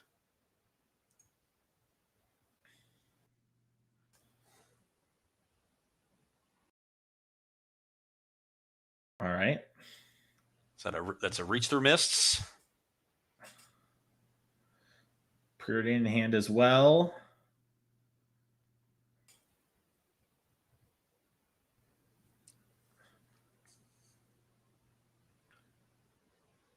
Needs to find a way to untap some lands. So Reach Through Mists, Splice Ideas Unbound. Is that what's happening? Or just Ideas? I think so. I think we are. Oh, no. Oh, no, that's Psychic Puppetry. Oh, sure. Tap or untap a permanent, splice into the arcane. So that with your High Tide means you can untap these lands, go up a mana. So we're splicing Puppetry onto Ideas Unbound. Yeah, and that's what I was just saying there. Yeah. Land for turn has been played. Another High Tide here. I think extra crazy. It looks like Mac kind of shaking the head there. I think Scroll was one of the cards. Brainstorm is going to be the pick.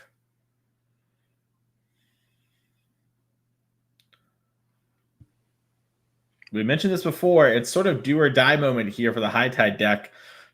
Not only is all the mana tapped out, we're also at 4 with 2 different huge attackers in the way. There's another Ideas Unbound. I assume splicing a Puppetry, but we only tap the 1 land. Yeah, we might be verbally shortcutting. Yeah. To say I'm going to do this, so they're probably an extra mana floating now at this point. Yeah. I would guess it is possible we messed up. Yeah, draw 3, discard 3 cards at the end of turn.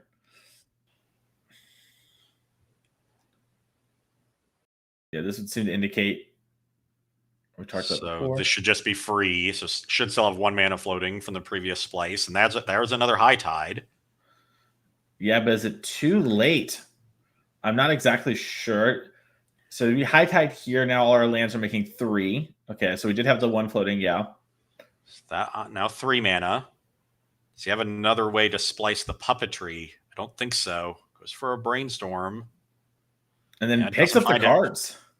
Wow. All right. Max Smith tried to go off, but could not do it against the Blue Terror deck. We'll hop back over to Modern.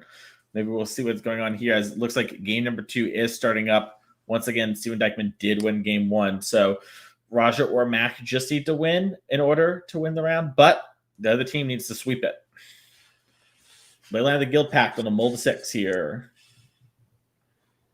That's the way you want to start. And it looks like we do have the Scion in hand.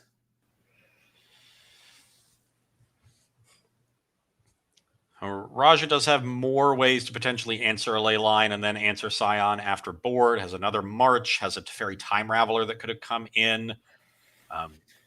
Could have also brought in some number of his consigns. They can counter the Scion. They can also counter the trigger of Leyline Binding. Yeah. They have some functionality in this matchup. Surveil the card on top. Slam Psychic Frog. Right, A so real looks like check. looks like the Scion is going to resolve. Now, we do have Witch Enchanters that can blow up the Leyline of the Guild Pact. We can Flicker Wisp it away and then do something, but this Scion is going to prove to be an issue for right now. Felia is in hand. That's a way to get rid of the Guild Pact for a second, along with this. Excuse me, I thought we had Assaulty. We do not. Looks like we have double Fatal Push in hand and Emperor Bones, and we're just going to pass the turn back. Hold up Felia. Leyline or no, Fatal Push never answers Scion of Draco. Yeah, despite your best efforts. But they played it for 2 mana, Mason. Yeah. Maybe consider a tragic trajectory in these trying times. So it looks like, okay, it's double Felia, double Fatal Push, Emperor of Bones for Raja.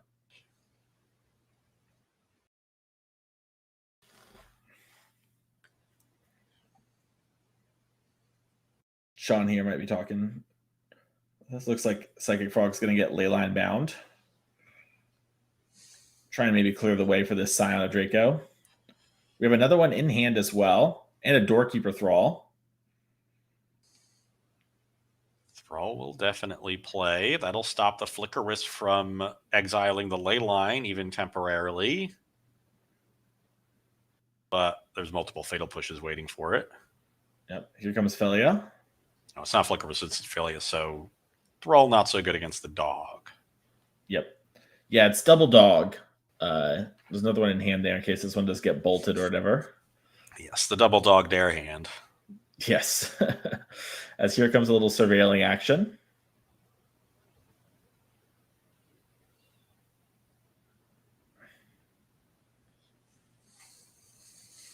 See what Raja hits on top of the deck. Looking for an answer to this Leyline of the Guild Pact. Gonna put a land in the graveyard. That one won't answer a Leyline. And another land off the top. Probably to Delta the Rip.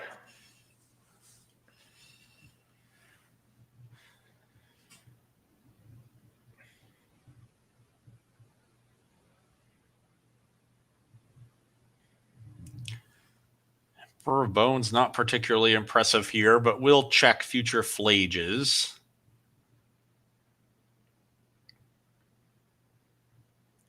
And Raja's hand just does not line up well against the Leyline Scion. Yeah, and honestly, part of the reason to be the Zoo deck, right, is that people just struggle with this combination. Sometimes you just get a lot of free wins. Flage off the top. So I could hit the Philia. It could waste the adapt on the Emperor as well. Wouldn't kill it, but. Oh no, Philia just entered with the Thrall. Excuse me. So that's actually much better. Avoid the graveyard entirely for the Emperor, stick around. Now that's a real threat. Will likely get Fatal Pushed after the fetch land, and then the Emperor can exile it. Well, everything is hexproof. Oh yeah, because Jesus. Yeah. So I mean, every color. Yeah, everything is every color. So they're first striking, vigilancing, hexproofing. These Fatal Pushes are just embarrassing. They're just blank pieces of cardboard. Yep. And that's the weird part of this matchup, right? Is sometimes they're really great, If this Leyline wasn't here and, Justin just had another spell, it would be like, oh, yeah, I'll Fatal Push some of this stuff, I'll have to work through the, Flage later, et cetera, et cetera. But yeah, so Flicker is just turned off by the Thrall. We need, and Witch Enchanter is too. We need March of Otherworldly Light. Yeah, I think we're on a March Robust angle. Spend 3 mana, exile the other Philia that's in hand. Deal with the Leyline, then you still have a mana left over for push. But need it basically right now. And even that might not be good enough. You're at 6, staring down Scion Flage still. Yeah, it has Witch Enchanter on top, but that's useless at this point. And there's just another land.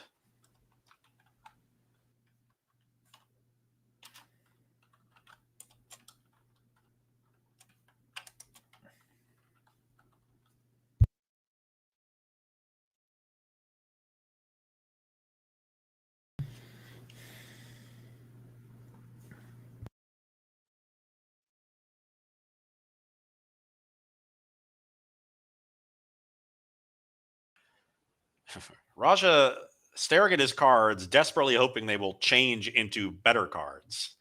But that is not going to happen.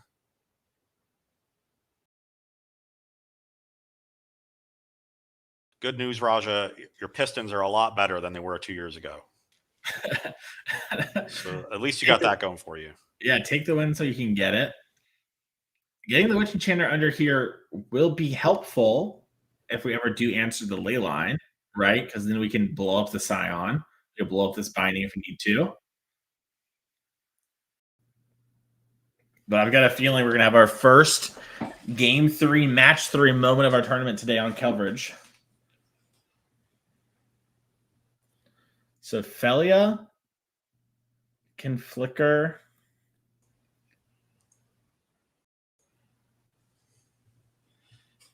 This. Okay, so we can I guess we can temporarily deal with that. Then Fatal Push the Thrall. Yeah. We Fatal Push Thrall, and then Witch Enchanter the Scion and Fatal Push the Flage.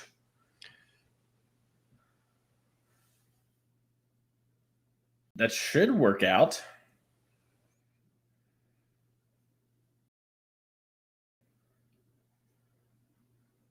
Yeah, this is very nicely set up.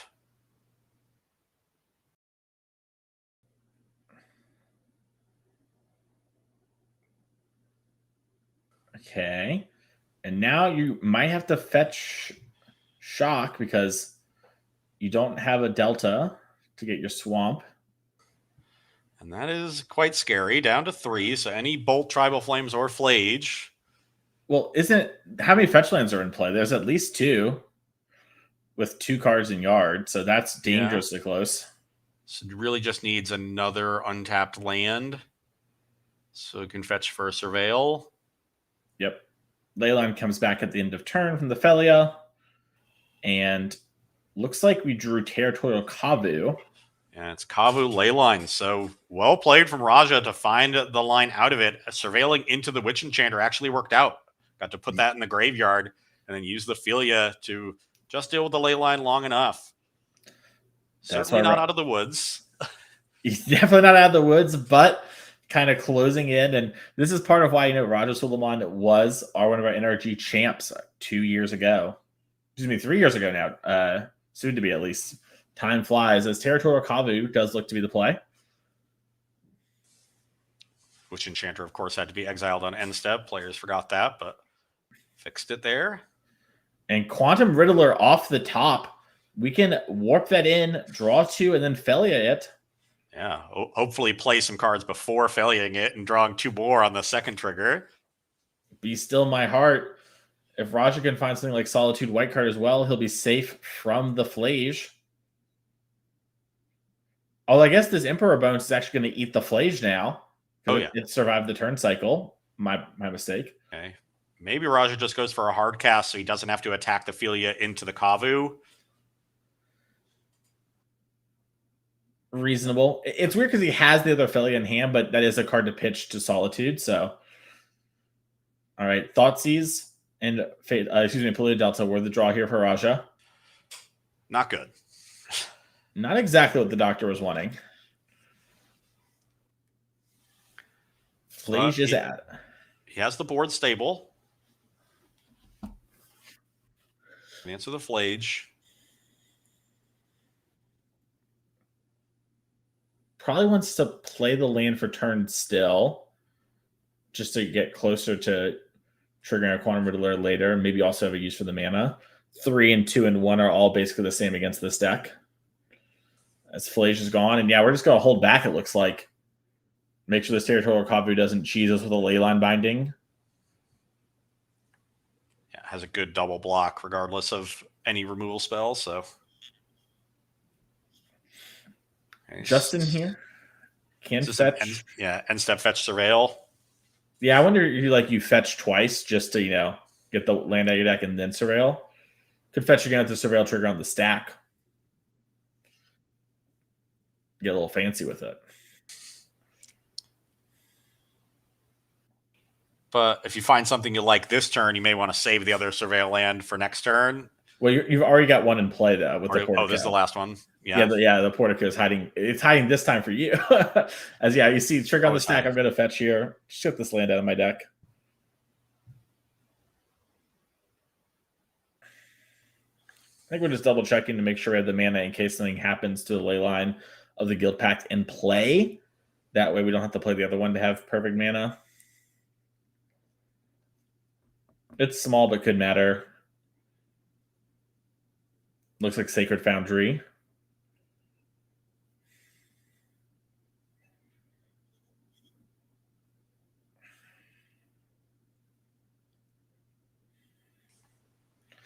All right, Thundering Falls, Surveil Trigger. Put that land in the graveyard. Got a couple of those out of the deck. Was that like a consign? I think it was a blue card. I thought so too, but didn't get a great look at it. We know the other card is another ley line. Consign is weirdly powerful against Felia. Sometimes your opponents flicker out their own stuff and you can consign the return. If Justin really wants to see another card, he can send this Kavo to its death, turn the ley line into the top card. Like discarded the card he drew. Which was a land, it seems. Yeah. And found a Stubborn Denial, and that's no help here.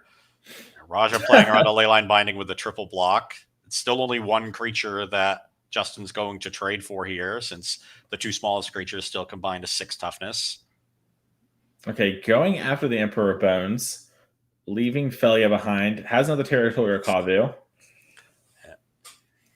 It's the biggest creature he can deal with in case he draws Scion to give the Kavu trample, and it also makes it easier for him to flage in this game. If Raja gains a little bit of life, so he's out of range of one flage trigger, you can flage and cast it from the graveyard. Another Quantum Riddler, the draw. Yeah, it's kind of it's weird. It's like playing it is actually kind of nice just because the body is really big. Like you need to keep checking these Kavus, and you're kind of in this, I don't want to say hopeless position, but this dire straits of needing to kind of have things break your way a little bit. Yeah, that 6th point of toughness seemed unnecessary. This card has so much going for it. You needed to give it a 6th point of toughness too. Yeah, I wonder if that was like a standard consideration of like this card wasn't landing because it was losing to like some 5 damage spell. And they're like, yeah, we'll put a point there. Maybe it sees play. I don't know. We'll have to get the story on that someday. We know now it's seeing a lot of play in all the formats. It's very good.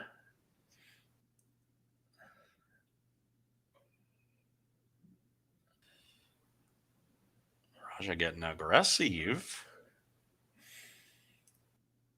Yeah, this is very aggro. If we're going to do this, I much prefer warping the first one.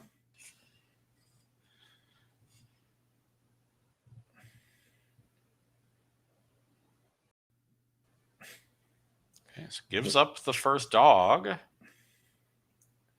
Yeah, you have second dog in hand, so maybe Raja was really banking on Solitude there.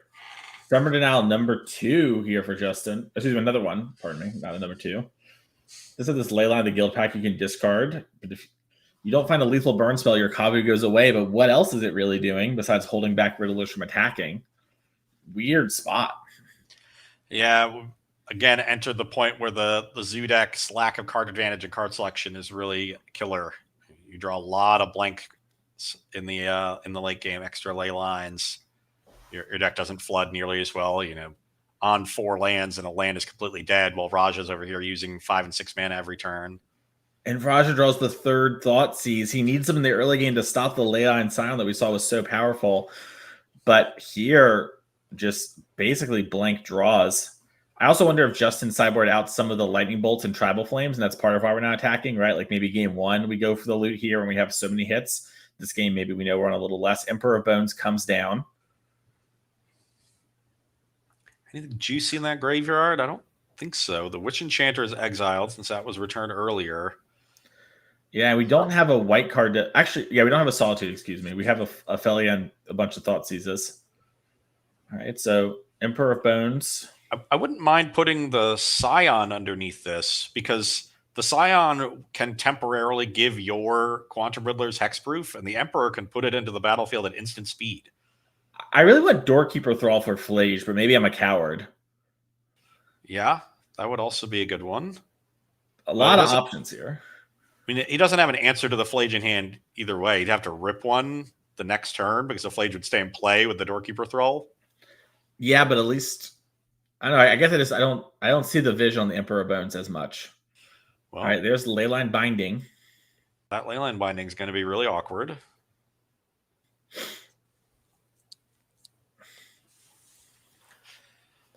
Suppose after the untapped Riddler is exiled, if the Kavu comes in, you can just put the other Emperor into play and double block, effectively trade Emperor for Kavu. All right, Alex Hamilton on Terror has defeated High Tide 2-1. This is the deciding match of the team. It all comes down to this. Quantum Riddler just going to take a little block ski poo. Leave this Emperor Bones out of combat. Interesting. So, Justin, let's Raja get off the clean block.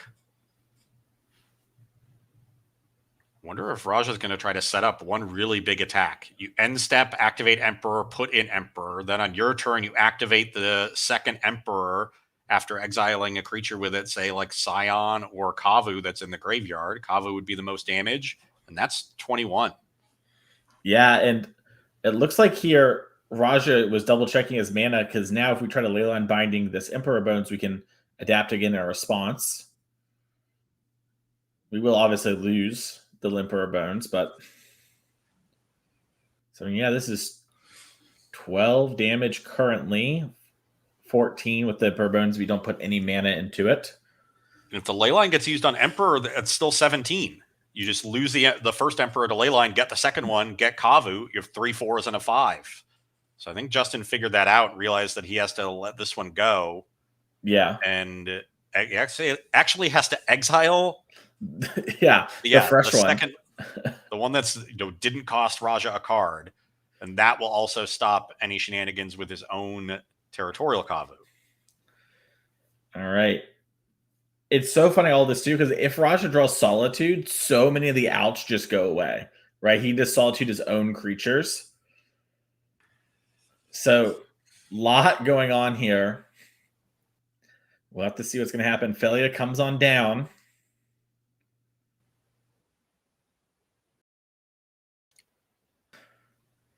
Felia also representing there's Solitude. Oh, okay. So coming in here, this is 14 damage. Justin's at 17. Now, you maybe don't want to attack everything, but you can definitely chunk Justin for a good amount here.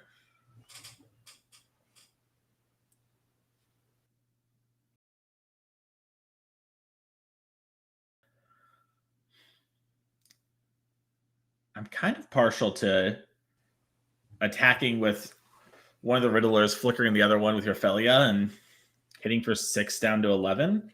Maybe the Emperor Bones as well is just we're sending in. Now you have the Solitude as well. We send in with the small creatures, blink a Riddler. This makes sense to me.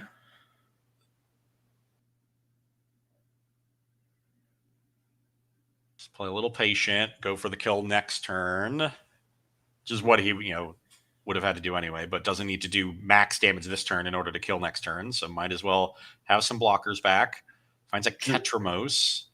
Yeah, Ketramos allows us for a free Solitude if we needed it. And it looks like Arena of Glory is one of the cards in hand here for Justin. That could be a way to get some sneaky damage in. I don't think there's another creature. I don't think so either. No, is that a Ragavan? It could. Yeah, it does kind of look like Ragavan on top. Dashed. Okay. Now, what does the Kavu bring? Discards the arena. Celestial Purge. Can hit the Emperor Bones. Yeah. There are worse draws in the deck by a lot. Now Raja needs to figure out, do I want to flash in this Solitude?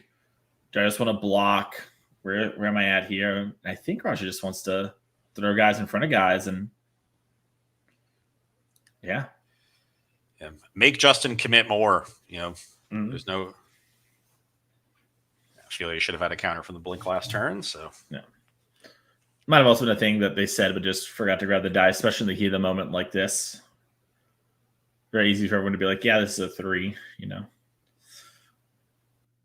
And yeah, it looks like Justin's just picking the cards up, even though we have the Purge, just can't actually close the door out from here. The extra point on the Philia was lethal. Yeah. Purge on the 4/4 left, exactly 11 damage. So, yeah. Yep. Well, congratulations there to the team of Dykeman, Suleiman, and Smith winning it there. I was winning that game, but they still have game number 3. Pardon me. I had a moment that this has been going for so long. March of the Worldly Lights here in Raja's sideboard, it looks like. This is our first game 9. All 3 matches went the distance. They split the first 2. Big game. We're about halfway through the tournament, 7 rounds of Swiss. So when you're 4-0, you're knocking on the door of the top 8. If you're 3-1, you're back against the wall. Another loss and you're likely out. So I feel, it's a really, really big swing. You can either be 1 win away from the top 8 or 3 wins away from the top 8. Yeah, and here's Raja's deck. We got to see a little bit of how Raja was sideboarding. Put back in a bunch of consigns in March of Otherworldly Lights. Unsure what was being cut for those, but I mean, this sort of deck is quite popular right now in Modern. I think maybe Consign is a play draw consideration. It has very narrow utility, but being able to counter a Scion when your opponent is on the play could be important, and it's a lot harder to break up the Leyline Scion combo with your main deck tools, the Witch Enchanters, Flicker Wisps, and things like that in Philia. It's just harder to set that up when you fall behind. And if you end up taking too much damage trying to set it up, then you get into burn range. So Raja may be thinking, I need a couple, at least a couple of these consigns on the draw to have more direct ways to stop a turn 2 Scion without having to rely on those more expensive, slower answers. All right, let's quickly take a look at the Zoo deck as well. We can see the players are shuffling up and about to present to cut. So quickly taking a look over here. We saw those Purges came in. Potentially, Mystical Dispute, probably something that's over there. A couple of good cards. Yeah, and this is another matchup where Consign does some work, but isn't an all-star. I usually like Consign out in this matchup if you're really concerned with Solitude, and I believe Justin is. Maybe you don't want all 3, but it seems like a better card than Stubborn Denial to me, because there's just so few spells that you care about in the Esper deck. Yep. And it looks like we have the ley line for the game 3 as well. And I see a Scion in hand, Ross.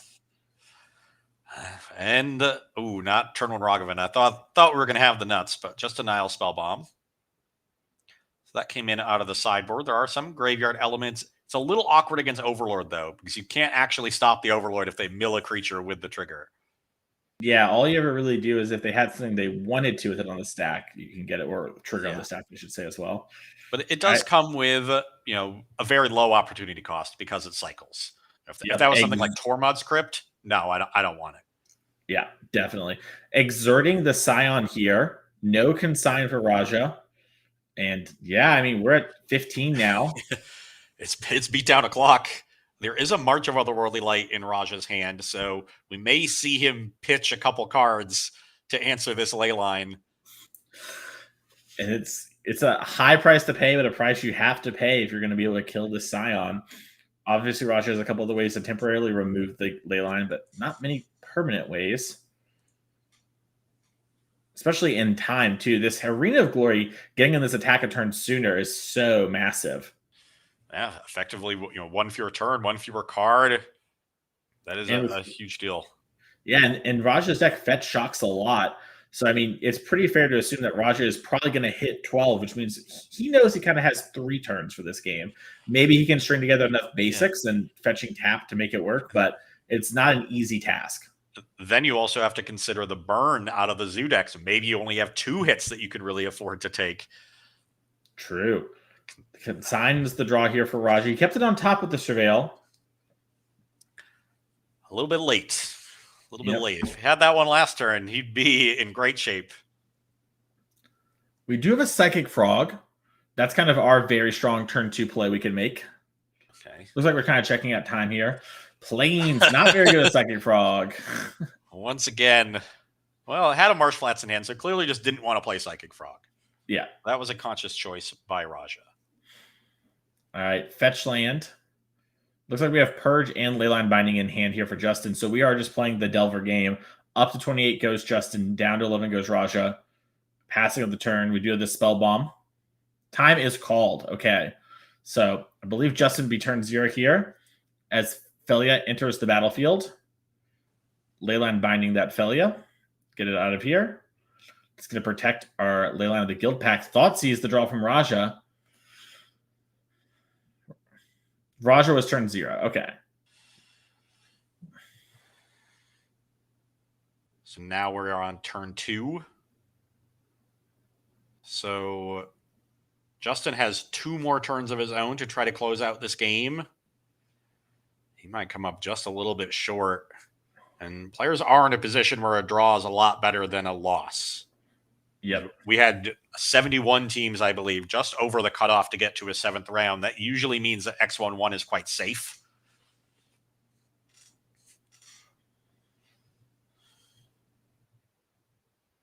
Probably going to see the Spell Bomb get cycled here at the end of the turn.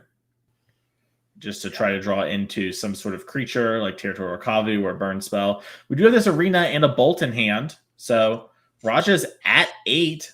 If the Sign connects the 2 more turns, that would be lethal. Oh, and Raja maybe going for the Thoughtseize, hoping to pick apart what Justin has, and Justin can bolt in response. And he does. Raja's going to go to 6 here, and the Purge will go away. All right.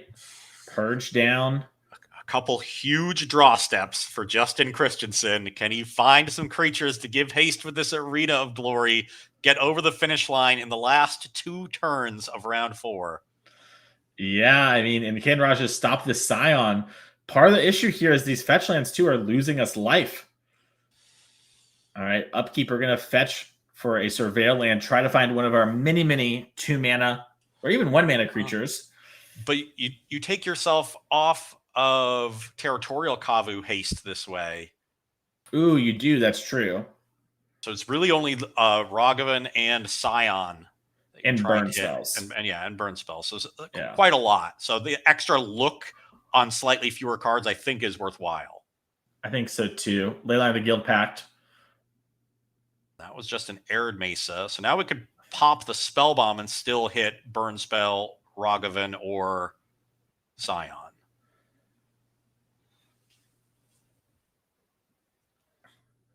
Yeah, I mean, I like popping the Spell Bomb here and just take your redraw. I mean, you were willing to do so much a second ago to get another look. Might as well. That's Flage. So if this Scion comes across, Raja at 2, he needs to... I guess he can consign the trigger. He has to find an answer to this Draco, though, Ross. We still get one more attack step. Even a Chump Block, I guess, does the job, but...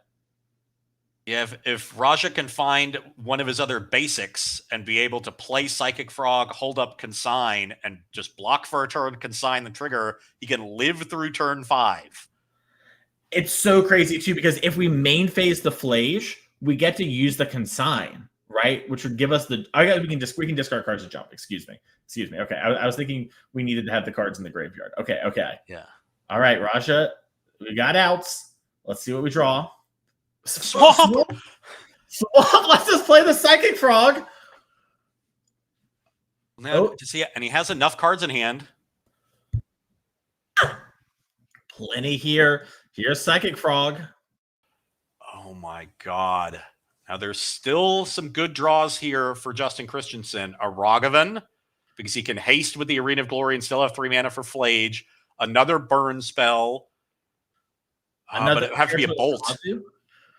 Because he only has 4 mana, so it has to be a 1-mana card. He needs Bolt, Ragavan, or Stubborn Denial if Stub is still in his deck. Yeah, I mean, wouldn't a creature work too? Because a creature he can just attack. I don't think Roger Sure, has yeah, a- if he goes for it instead of the Flage. But it can't be Scion because that also gets consigned. Yeah, it can't be signed. Yeah. And the teammates are talking about something. If it's a Bolt, they've got to be feeling good. Although I guess... All right, so... Oh, no! And they just attack immediately. They drew something. I'm not sure what it is. Maybe it wasn't attack. It was just a fixing of the cards. It looked like we were pushing forward. Unclear. The Stubborn Denial. I wonder if they're playing around, like, solituding his own frog. Is maybe Yeah, what I think that was the card that was on their radar exactly. And oh my God, this is going to be... That's a tough one. We're going to jump the frog. It's going to live. Justin gains a lot of life. First strike, trample. So on lifelink. Yet. And Raja could discard it. He has one other spare card. He could eat the Scion. Yeah, I think eating the Scion is probably the play that gets the most likelihood of your opponent conceding, too, of like, maybe I would have actually won this game. Obviously, I think this game is far from over. Yeah, so now the Scion dies. Justin gains some life, tries to show him the Flage, can sign the trigger with Replicate. I guess actually, yeah, the stub wouldn't have been good enough because Raja could replicate the consign. Isn't Replicate cost blue or is it one? I'm sorry. No, it's colorless. It's one color. Okay. So stub would not have done that. You're right, so this is not nearly this level of feel bad, but it looks like this is going to end as a draw, and it would have been a tough spot for Raja. He would have had two cards, draw step and frog, to find an answer to the Flage in the graveyard. Yeah, and tough place to be in for both players. What a game and a half. I mean, oh my goodness. Just back and forth the whole time. Well, that was time in the round, as you just saw. It's one of our last matches. We need to set up for the next feature match. So we're going to take a quick break. We'll be back in just a few minutes with round 5 of coverage. See you soon.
Hello, everyone, and welcome back to the NRG series in Lansing, Michigan. I'm Mason Clark, joined by Ross Merriam, and we are here with round number 5 of our team events coverage. Let's check out our players to watch leaderboard, Ross, really quickly and see how everyone is doing. You're going to notice here we got 2 4-0s up at the top here, and we might be seeing a bit more of them here as the day goes on, as it is only 7 rounds. We just saw Dykman's team go with a draw there. There'd be 3-0-1, and then a lot of 3-1s and a couple 2-2s. So for some people, tournament's probably basically over, but still very live for lots of the teams of French, Harvey, and Kiefer. Yeah, that leaderboard competition is tight right now and doesn't look like it's changing anytime soon. All these players chasing points today, and a lot of them are picking up big chunks. Well, let's go to our feature match area and see the team of Hayes battle against the team of Newman. We saw Ryan Hayes' team earlier here with Fletcher Johnson and Jake Cohn play the VV Cauldron, Gruul, Broodscale, and Blue Terror matchup. On the right, though, we got VV Cauldron, Amulet Titan, and Flickertron, and we're going to be starting out here in Pauper.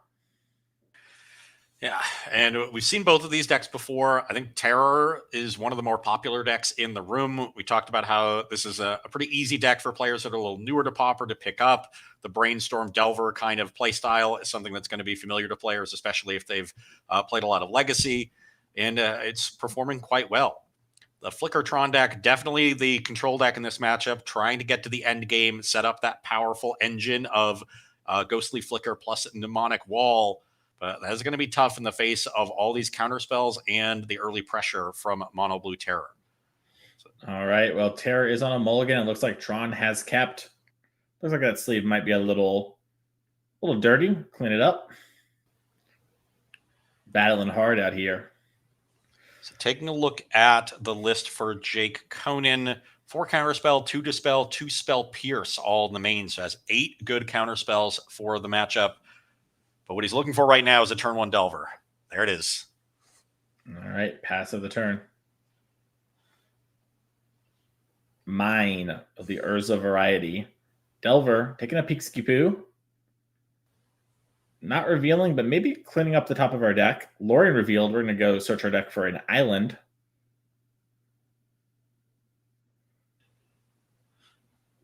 Top card. Maybe a Stinky Terror when we need to hit land drops. Maybe it's also just a land anyways.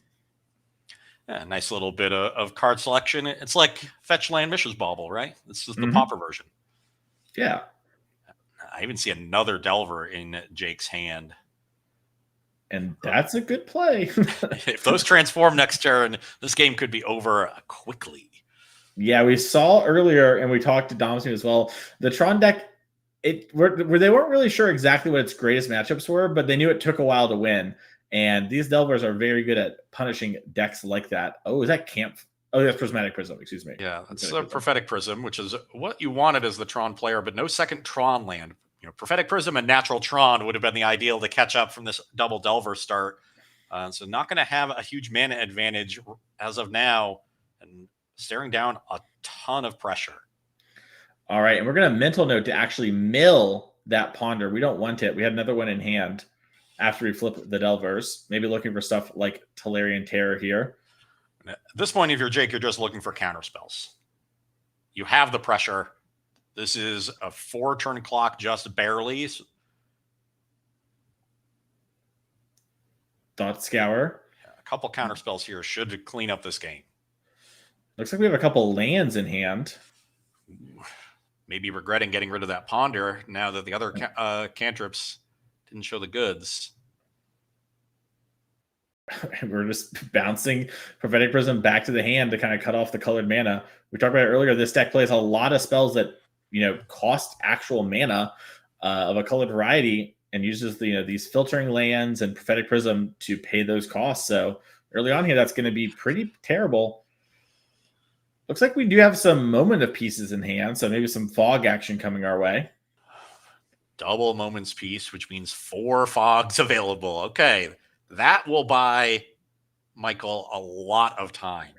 Speaking of double the same Tron land. Not a double you're usually looking for. Cryogen Relic, new to Pauper, with the release of Edge of Eternity, has been making big waves. Stun counter here could be real, Ross. Could end up, delaying the point where Mitchell has to use the fogs. All right, and here's the Serpent. Now, even if the relic locks down one of the aberrations, it's still a lethal attack. So the stun counter no longer relevant, and it is fog o'clock. All right, we're going to move to discard. Wow, no lands. Goes for the upkeep just to try to play around a top deck counterspell. I thought Scour into something. Spell Pierce. Ooh, got him. All right, Mono Blue Terror doing its thing, winning that game. A fast start with a good punish. Looks like we're going to check in on Modern real quick and see what's happening there. All right, double Amulet Scape Shift stuff. So that's probably a win for Colin. Let's check in on Standard. It does look like he's going fast and furious. Yeah, it looks like that one is over real quick. So checking out Ryan Hayes here on your left with VV Cauldron versus James Newman on your right with VV Cauldron. Looks like we're in the middle of a profsing. Or stories. A story time, yes. One side was Prof, one side was Agathos. I saw VV in hand for Ryan and has Cauldron in play. So if there's no interaction from James Newman, this game might also be ending rather quickly. All right, VV hits the graveyard.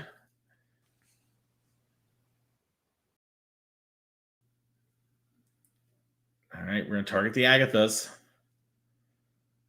Oh. I will VV your Soul Cauldron because that card does everything, apparently. Yeah. A Braid will do the job fine, though, as that's going to go. And the VV still does get exiled despite the Agathos being destroyed. So it won't be there for either future versions of Cauldron from either player. Pardon me. And a counter will get placed on the other FOMO for Ryan. So no mana, but I think he has Delirium. I see Profs, Mako, Stories, Cauldron. That's enough on its own. And I think these are in play, given that we started this tournament with the Winter Night Stories. So that's the 3 mana. So these Fear of Missing Outs can attack. Yeah. Now, there is a other Fear of Missing Out on the other side of the table that is big enough to kind of bump heads for a little bit, but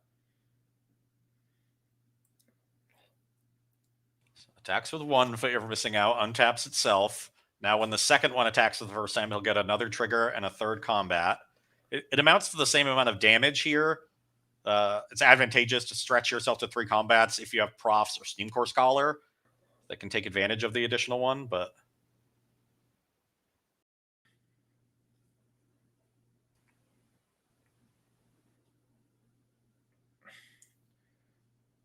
it looks like James might be playing around like a Torch the Tower type card here. Yeah.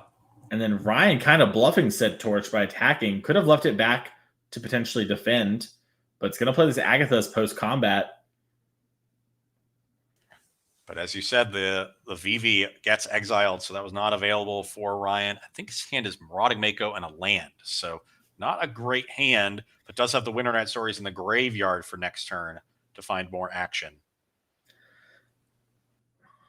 Now, looking at James Newman's graveyard, I see the 2 lands in the Abrade. Is that a Fear of Missing Out underneath them? Looks I'm like not it. sure. Yeah, it has a nice border, which Yeah. is, kind of a sign that it could be something like this. If it is a FOMO, that means Delirium is enabled for James as well. And with Profs in play and this Fear of Missing Out, that could be game. But I guess Ryan can exile the Fear of Missing Out with the Cauldron. Yeah. So he'll have to assemble Delirium through the Cauldron activation if he wants to go nuts with his own Profs and FOMO. All right, here comes Winter Night Stories. At the very least, he can just attack. Well, without Delirium, he can't attack at all. So looking to discard potentially Artifact Enchantment, or I guess, anything with 2 types that aren't land instant. We'll get in there. So 2 cards that are not lands or instants and do not overlap on their type. And then, is there a way for us to get close enough to lethal here? I think we're a little short. There's a Profs and a land. Oh, and the Stories actually gives you sorcery. So he just needed 1 card. Yes. So this is fine. All right. And here's a FOMO. So that'll be a 4th card drawn this turn. So the FOMO will get 4 counters, become a 7 power, then get 4 more, become 11. So that's 18.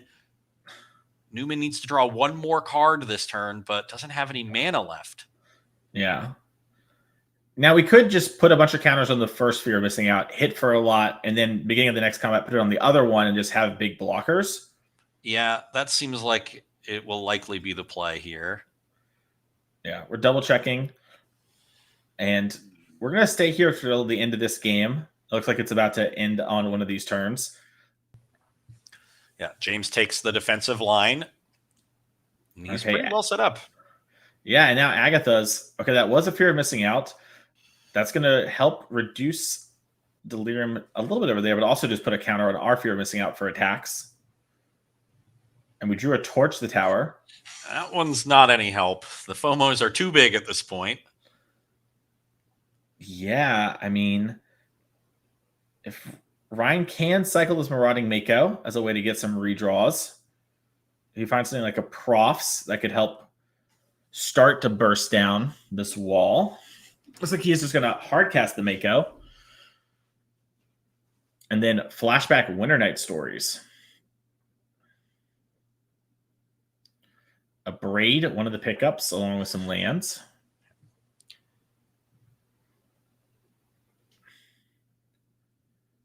Interesting. So a Braid plus Torch, even with Bargain, is still not enough to take out either Fear of Missing Out on Newman's side of the battlefield. Yeah. Once again, we're seeing players have enough disruption to stop the Soul Cauldron aspect of the game, and then Profs being the card that actually decides it. It's the Profs advantage for James Newman that is making this game a struggle for Ryan Hayes. All right. Discard those lands. That does put 2 counters in the Mako. Now, does it take Ryan off Delirium? I see creature, artifact, land. I think there's a Profs in the graveyard as well. Yes. So there should still be Delirium. But an opposing Agatha's could take us off of that from James if he ends up drawing that card. Looks like Ryan's attacking. And he's going to untap his big Agathas. Yeah. Okay, double block. So now you have 3 damage on a 7 or 8 toughness creature, your choice. Yeah, with the 3 on the 7, you can then, I guess you can even put 4 here with Agathas if you wanted to. But you can have Braid and Torch to finish off one of the Fear Missing Outs, right? Yeah. So that'll be 5 plus 3 from the FOMO is 8. That'll kill the bigger Fear of Missing Out without even having to use the Cauldron. Then you can use the Cauldron to exile the Winter Night Stories in Newman's graveyard. Yeah, and that'll put you in a much better position. And the Torch will make it so the Fear Missing Out gets exiled, which I think helps a little bit on the Delirium. Yes, there's instant sorcery. You can exile land, and that's another Abrade. So yeah, if you exile the stories, you also leave Newman with only 2 types. And you don't even have to bargain anything with the Torch. So that worked out reasonably well. As reasonable as a 3-for-1 can. Yeah. Looks like a Braid into Torch. So, yep. There goes the exile on that Fear of Missing Out. Now Ryan will just want to exile the Winter Night Stories before we get to Newman's main phase. Little status update. Colin did end up winning that game of Amulet Titan, went through the motions correctly, and Winter Night Stories is gone.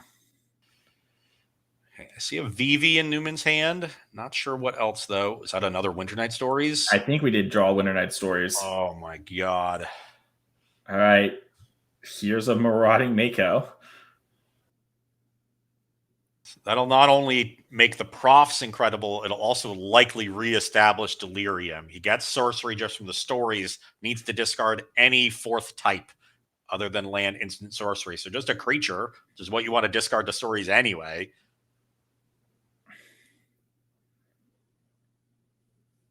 All right. Ryan can take 1 hit from this FOMO. It's 6 power right now. Just stories and Profs will pump it to 9. And they can go to 4 and chump block it on the second attack. At that point, Newman likely uses the Profs to start pumping the Mako even more. All right. Newman discards Prof land. That's 2 counters on our Mako. Plays land. Plays another Profs. Just get a redraw and get an extra point of power. So this Also is establishes 2 enchantments in the graveyard. So, but it does have just the 1 sorcery. So Ryan can take away Delirium next turn. But Ryan Hayes. Yeah, I got to take this 10. Yeah. Now it's the FOMO's big enough to survive a double block, so you might as well use the second trigger to pump the Mako. Yep. Then it becomes, do you want to attack? Attacking means the Mako dies from Ryan. Yeah, the Soul Cauldron means that it can be a 4-power attacker. So this is just comes down to Floodmaw with Newman at 4. Yeah, into the Floodmaw, big draw step here. Has a lot of redraws too in the VV Cauldron deck. Ryan also told us he was playing a bunch of Quantum Riddlers earlier. So, all right, Marauding Mako's a redraw. Let's see what we hit. Cycle. Tursa would also be an excellent draw here. Ooh, starting town is not it. Okay, Hayes is going to be down a game here.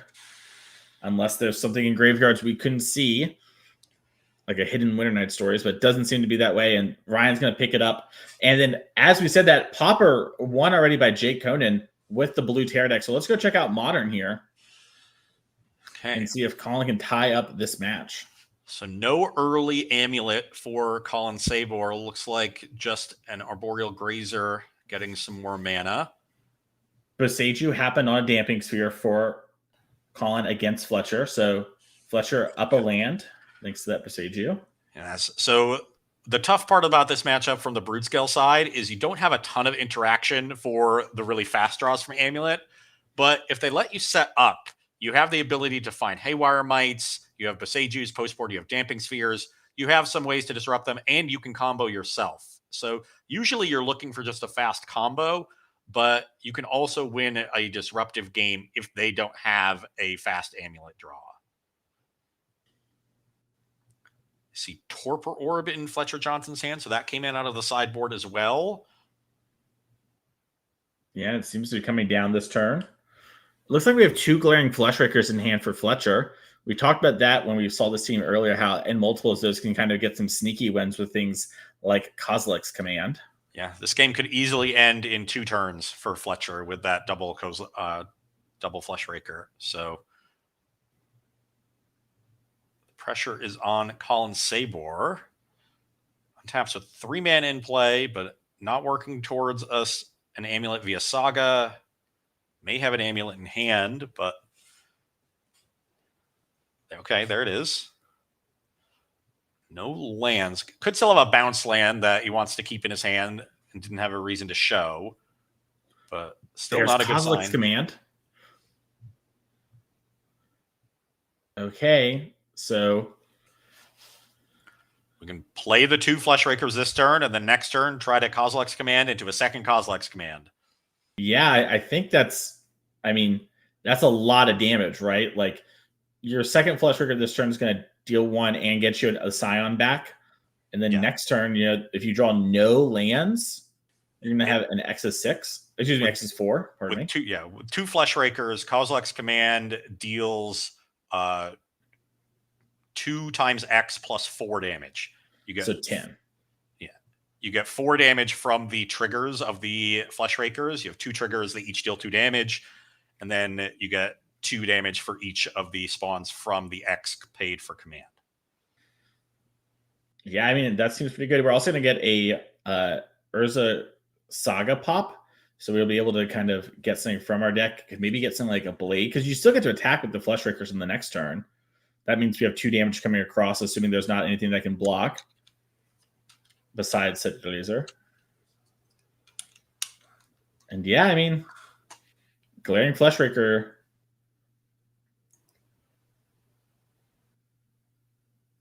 Looking nice.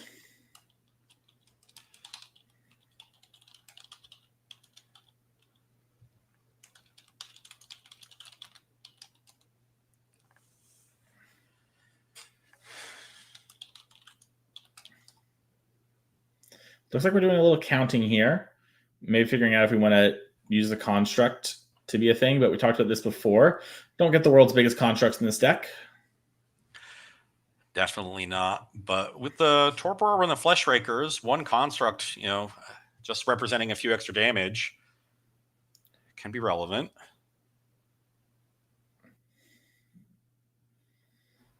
It looks like Azusa was played after Echoing Deep's copying one of the lands in Fletcher's graveyard. Looks like we are going to pop. Oh my gosh, the people have to be reminded of Azusa. That's not common anymore. Be still my heart. Need a robot token. So this construct will also trigger the Glaring Flesh Raker. So this should bring Colin down to 19. I wonder if Fletcher is going to play this a little bit slower and go for Construct plus Flesh Raker this turn. Yeah, maybe trying to hold up Kozilek's command so that no graveyard shenanigans can happen. Yeah, and the Torpor Orb really helps insulate him from the worst of what Colin can do. Because even if a Titan comes down, it's not going to find any lands immediately, and then you still have one more turn to kill. Makes a lot of sense to me. Looks like we're thinking about if we do want to make this construct with the Urza Saga being our draw, kind of parse that new information. Looks like we're going to float. Could be a float, find something like Haywire Might, ping for one with Flesh Raker, play second Flesh Raker, deal with the Amulet. Yeah, totally reasonable. There's a lot of options here. Things get a lot better from the Broodscale side as soon as your opponent doesn't show you an Amulet by like turn 2 or 3. Mm-hmm. They just give you a little bit of breathing space, and you have a lot of good tools in the matchup. But when they don't give you any breathing space, it's really about whether you can race with your own combo. And you usually need to be on the play for that. Yeah. Looks like Fletcher is double checking. We do want to get this Haywire Might. We saw in our first feature match of the day, Fletcher decided against the Haywire Might, and it was disastrous. Maybe war flashbacks running. And the Haywire Might should also trigger the Glaring Flesh Raker. Mm-hmm. I don't see Colin's life total changing, so those might be some missed triggers from Fletcher Johnson. There were 3 of them between the 2 constructs and the Might.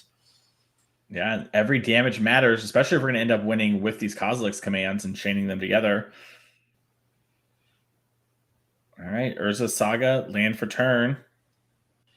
Now you have to choose between the ability to use Haywire Might or casting the second Flesh Raker. Well, yeah. I mean, at this point, you're kind of just, I think you're in for a penny, you're in for a pound, but. Okay, Haywire Might takes out the Amulet. Now next turn, Fletcher will have Glaring Flesh Raker, make a token, but then only 3 mana left to sink into K command, only a K command for 1. Does Torpor Orb stop the Glaring Flesh Raker? Oh, it does. Yeah, it's pretty okay. My bad. Yeah, you're good. You're good. So I was thinking too because they're Eldrazi. They do cast triggers normally. Yeah, it's caster going to make a thing, but then enter is to. Yes. So okay. So no missed triggers. That was a test. Good job.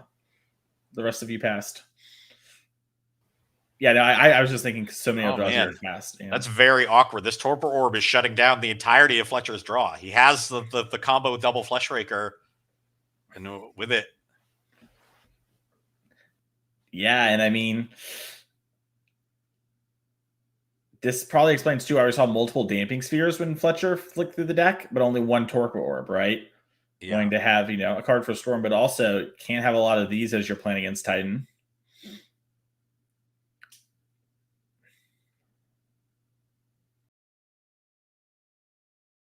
Looks like, is that a Lotus Field in hand for Colin?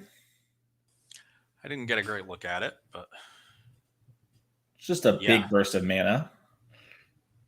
No Amulet anymore, but with Azusa, you can just play some lands you don't care about and have the Lotus Field for next turn.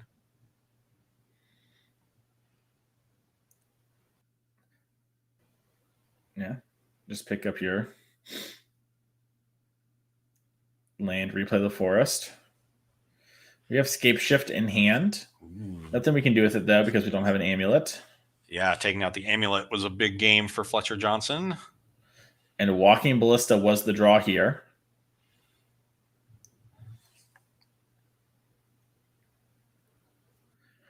Really weird game, because if Fletcher can also like apply enough pressure that if Colin destroys the Torpor Orb, he might be able to still do the Kozilek's command kill, right? Like if he can just get enough now. Looks like we're figuring out how we want to play this Ballista for how much versus make another robot. You could play it for, X is 1, still make a construct. You'll get a spawn because the cast trigger part isn't stopped by Torpor Orb. All right, looks like we're going to lead with Glaring Fleshraker. And then the Ballista on 1 will make 2 spawns. All right. That still leaves Kozilek's command up to get something out of the graveyard.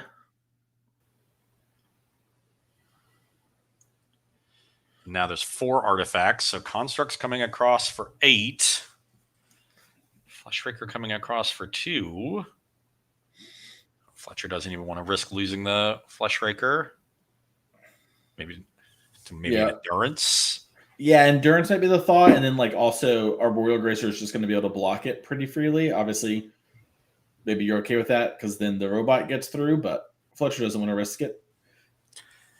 All right, 8 damage. At this point, a Kozilek's command just to remove a blocker might be enough. Although, this Spelunking, that's going to set up the Scape Shift. But there's no, I guess, can we set up an Analyst loop without being able to mill cards each time? I'm not 100% sure. Certainly not through the Kozilek's command, because I think you would do it with the Lotus Field, right? Yeah. And if Fletcher can just exile the Lotus Field, that should shut down an Analyst loop off the Scape Shift.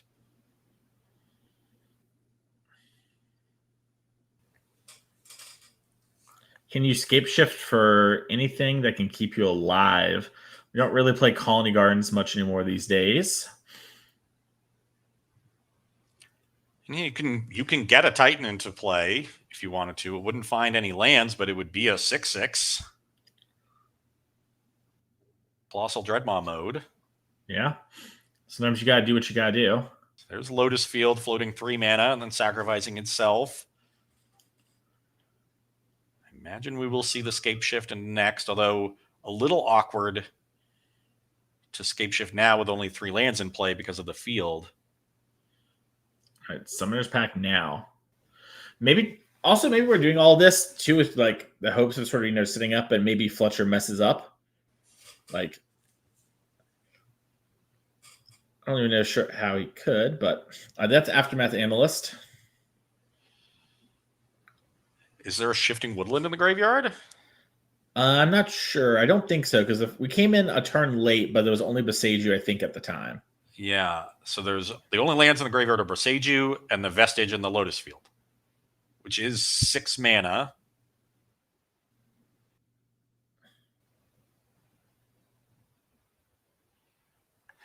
Fletcher going to take a look, see what he wants to do with this Kozilek's command. Likely exile the Lotus Field. Then probably scry 1, draw a card. Seems better than making a spawn.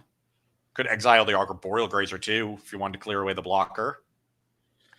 The nice part about making the spawn is you do get 1 for Blade of the Blood Chief, which you can search up in a second. All right, looks like, getting rid of the blocker was the plan. I don't know why we're in standard. All right. So it looks like we did get rid of the Lotus Field. Then we got Echoing Deeps, Boseiju, Crumbling Vestige.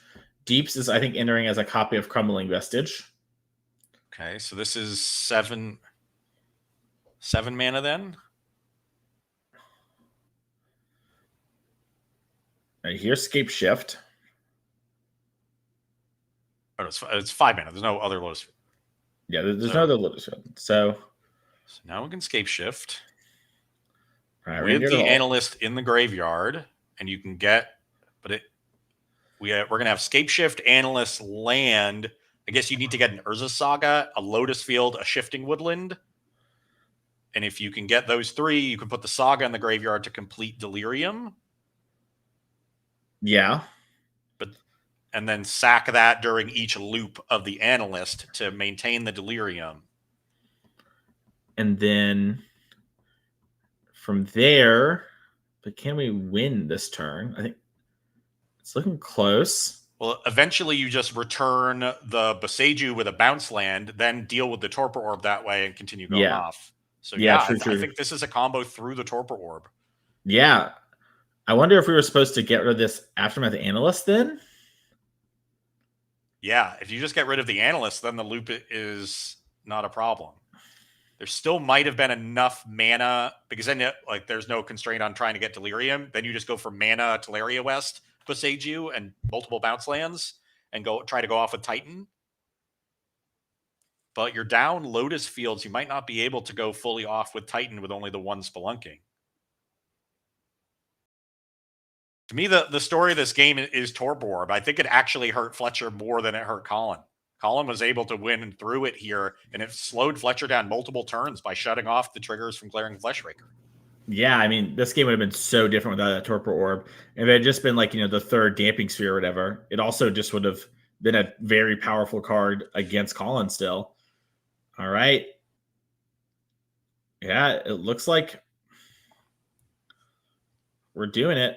Shifting Woodlands.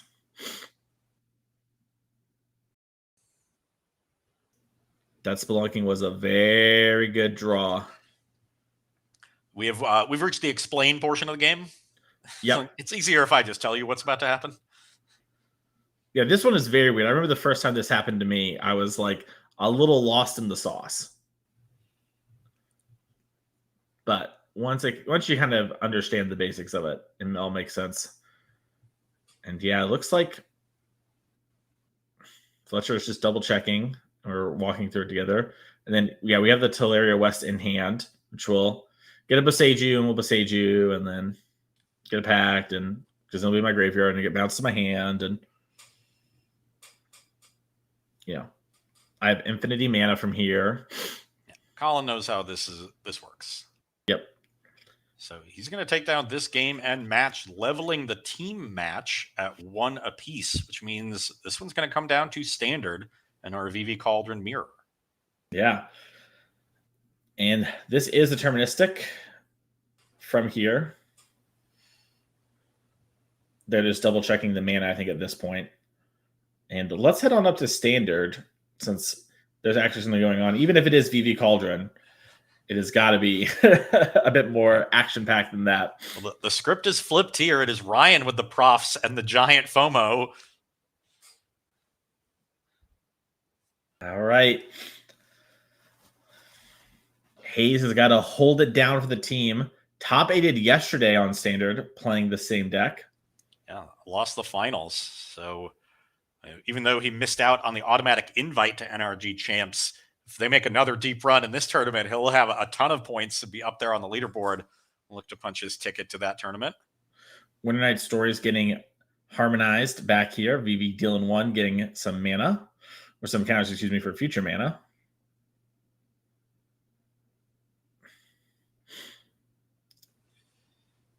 James trying to figure out, talking with what I assume is Mitchell about what we want to be doing here. Discarding Tashani's Tidebinder. And it looks like a passing.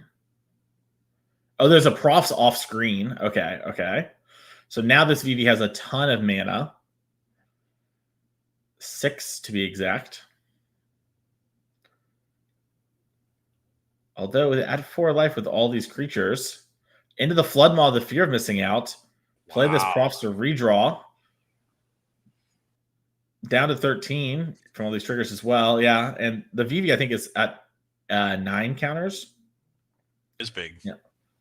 Yeah, these players know each other. They're playing a little fast too, just to make sure they don't run into time.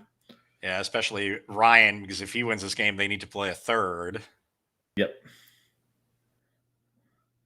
All right, Ryan has Agatha's in hand.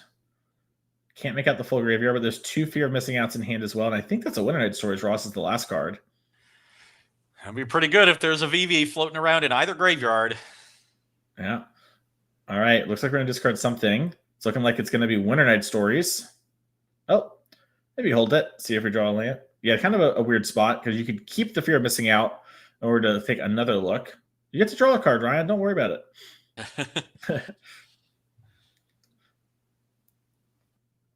All right. Quickly. Yep, okay. There's a VV. Yep. This makes a lot of sense. Looks like we drew Winter Night Stories. Excuse me, I drew another FOMO. Misspoke there. I was sort of in the same spot we were a second ago. Either way, his hand is the same as it was before. Yeah. Yeah, I was trying to say the hand was the same, and I said the wrong thing, but I'm still in the right spot. Oh, wow. There's a Wild Ride, too. If Ryan can find a way to bounce the VV, because he doesn't even... Oh, no, just Wild Ride on... Oh, but he doesn't have the mana. And Wild Ride is a sorcery. Yeah, so we're casting this now. We've the Fear of Missing Out's upside down because we've used the VV ability. So we have 2 mana left. And this is a Summoning Sick Fear of Missing Out because we bounced on the last turn. So you can't do something like play a Mako, then Wild Ride it. Try and sneak your cross lethal. But yeah, I mean, if you Wild Ride this FOMO, does it survive combat with the VV? I don't think so. But does it trade with the VV? Because it'd be 6-10 power and 12 toughness for VV. So VV wins that war yet again. Oh, so close for Ryan. Yeah, it looks like Fear of Missing Out is going to be the play where you discard Wild Ride. Finds just a land. So you can put 5 counters on the new FOMO, has 7 mana available. So you can harmonize second main. Yeah, maybe find something like it into the Flood Maw. I mean, it seems like you kind of have to do something like this. I guess you could hold and hope that James has nothing to do. James is on 1 card in hand, and it's a random card that came off the top of his deck. So there's no guarantee that he has a really powerful turn. Ryan going to go for the full cost harmonize. So made 7, used 5, has 2 floating. All right, found a Braid. That's a way to answer that Tursa in play. Yep. Okay. Might have been very relevant. Sometimes Tursa's cast a random spell from your graveyard effect can come in huge handy. So now James needs quite a bit, because even if he forces a chump block with the VV, 1 FOMO represents 2 lethal attacks. And there's also the Soulstone Sanctuary that could come across. Yeah, also I think James drew Quantum Riddler. So now we're figuring out, do we need to hard cast this Riddler or warp the Riddler? I think you want the blocker, and you have plenty of mana from the VV. Yeah, the VV is doing fine. Just get it in play. So draw 2. So he only has the 1 card left after the Riddler. That was an excellent draw. Still has 11 mana available. Might win the game here if we can find something like Wild Ride for the Quantum. I think you found Into the Flood Maw. Okay. That's going to get us another counter on the VV and a damage to Ryan down to 14. Does James have another removal spell for the other FOMO? I guess it's still not quite lethal. 14 life for Ryan, 10 power for the VV. Yeah, the VV is going to get 2 more from the profs. So if you have something like just spells you can cast, then that will get the job done as well. There's Tursa using 3 of the VV mana. A little awkward that James decided to tap his lands for his first spells. It didn't maximize the amount of mana he has. Yeah. But could make getting a good card off of the Tursa trigger much harder. Yeah, and James does draw 2 here. He discarded 1 card, has no cards in hand. Yeah, so it's only 1 from the Tursa, but the Riddler increases that. And that also buffs the prof. So now it's been 4 cards drawn this turn. So the VV is a lethal attacker by itself. Yeah. And there is 7 mana floating. Surveil, can we find a Winter Night Story or something like that? Maybe a Wild Ride to put in the graveyard. Looks like it's card we went on top. All right. You got oh yeah, you can go on Tursa and force a chump as well. So get in for 17. Yeah, this is. Oh, interesting. No Tursa attack, so now Ryan can leave the FOMO in play. Looks like maybe we're still figuring out if we're going to be attacking or not. But yeah, I mean, the Tursa attack is the same as blocking, except FOMO's not in play, which is just better for you. Yeah, it also limits the amount of mana Ryan can generate with the Cauldron VV. Looks like maybe, yeah, I think there might have been. So to us, it maybe looked like we were still figuring it out, but James might have said attack like all this, and Ryan said no blocks, and then James was like, I should have attacked maybe more. Maybe a teammate said something, but we kind of changed phases. Looks like there is a judge call going on. Awkward spot.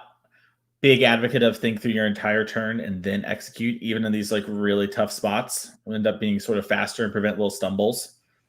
You mentioned the mana, from the VV kind of being the same as tapping here, so little things like that can come back to us.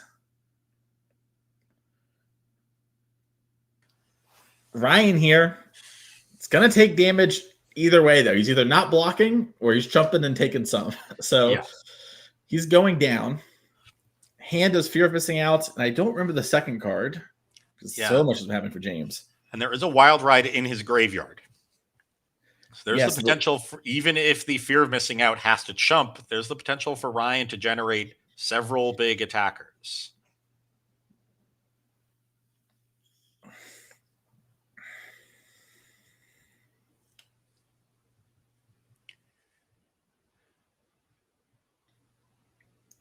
Little discussion happening here, and we can discuss the upcoming NRG events. We have 2 more this year while these players are talking to the judge, just figuring everything out. First up, we have Mundelein, Illinois, Saturday 10K Modern Showdown, September 13th. And then Sunday, September 14th, we have a Legacy Trial, which we're going to be streaming here, so make sure to follow along so you don't miss any of the action.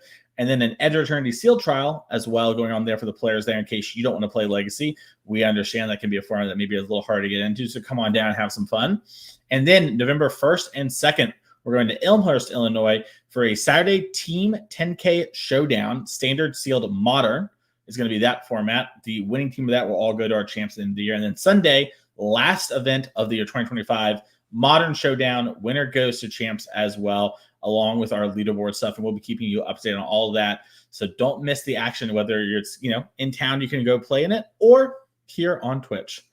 We're going to head back to our feature match area as the players seem to still be discussing a little bit, maybe of the minutia of sort of what happened. Does look like a judge is kind of either explaining or clarifying something. Kind of looks like, hand talking, as you might do. Yeah. All right. And it looks like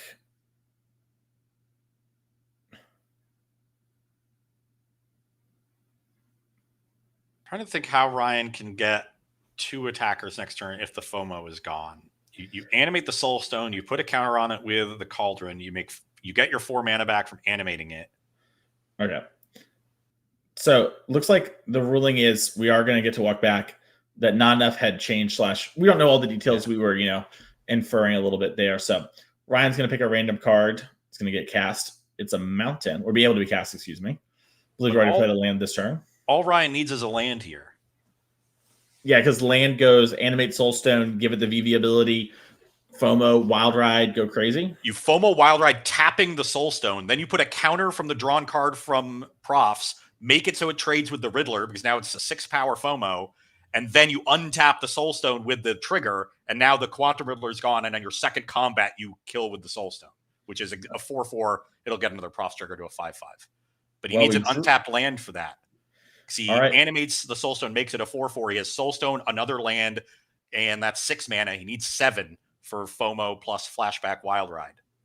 Well, we have Fear of Missing Out, Profs. So we're going to discard the Fear, number 2. Drew a basic Mountain, Ross. So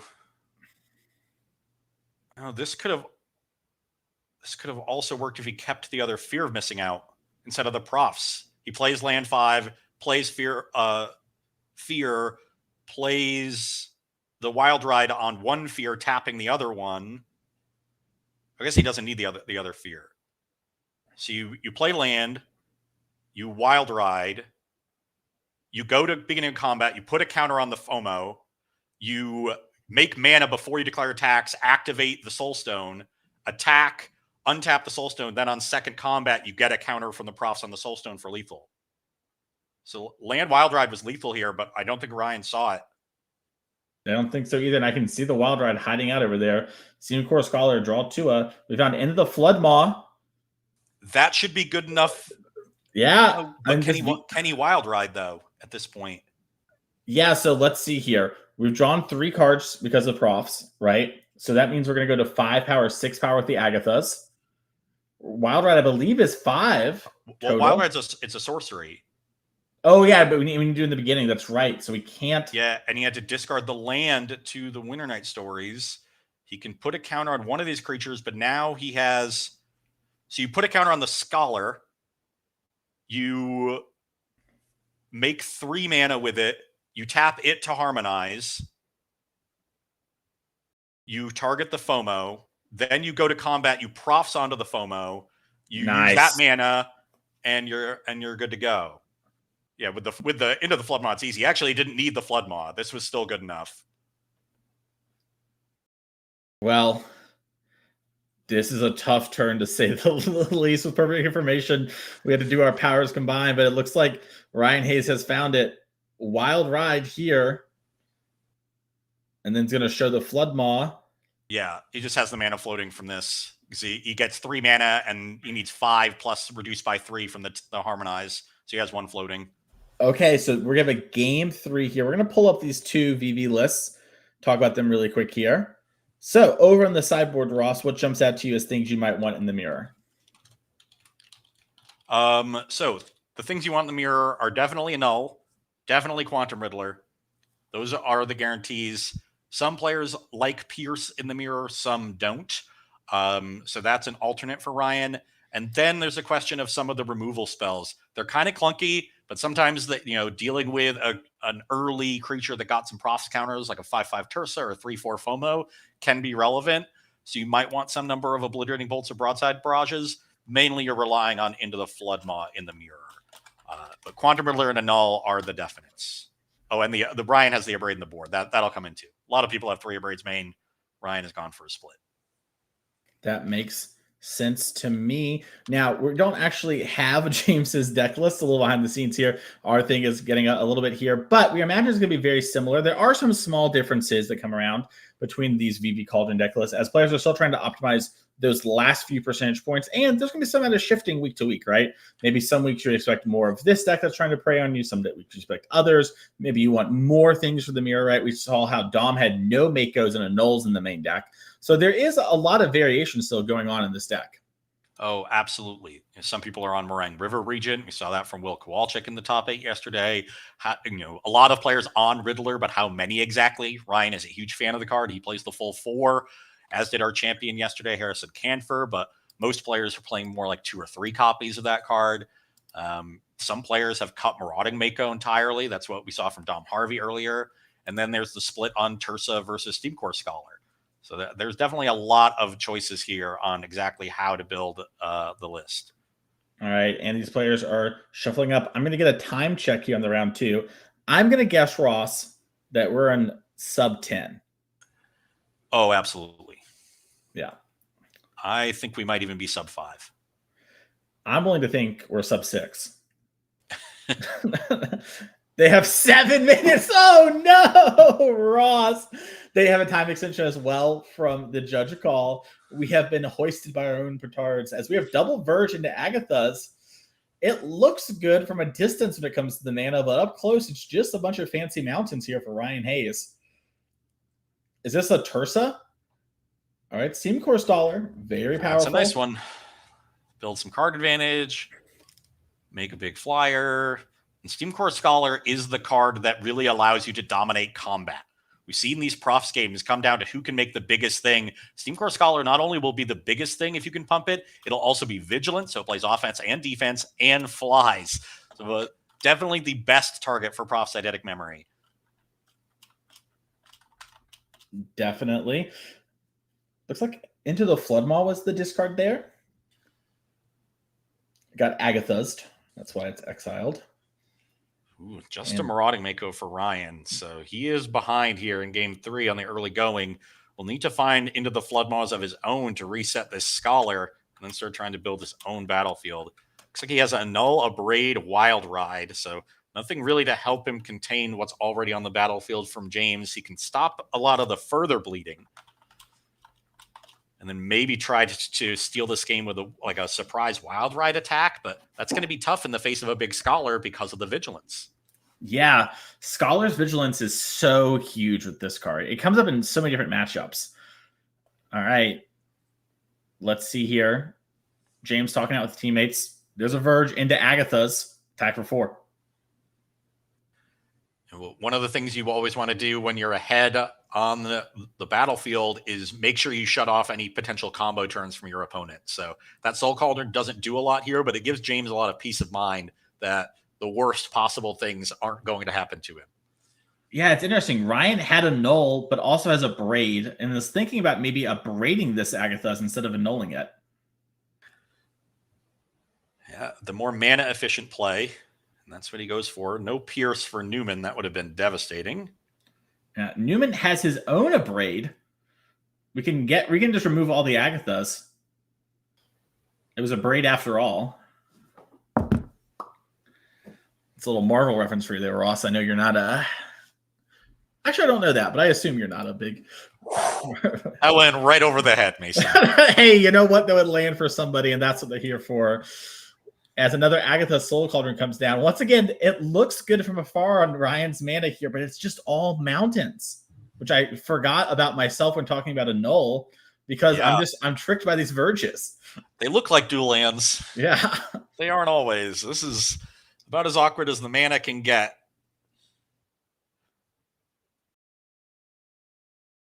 And a lot of conversing from teammates here.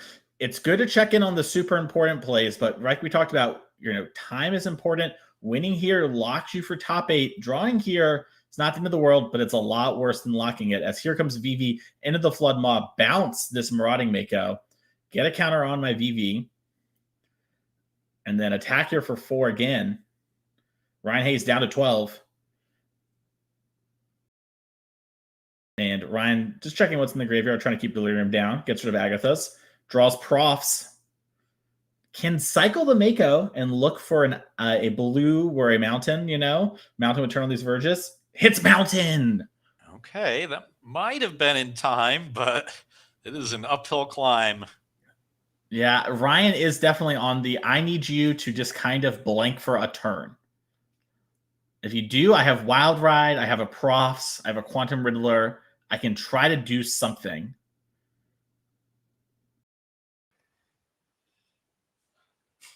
James is just going to Legend Rule a Prof here, trigger the VV down to 10.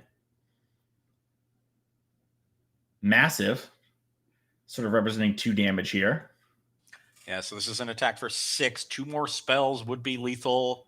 There's also a point from the Profs. Winter Night Stories.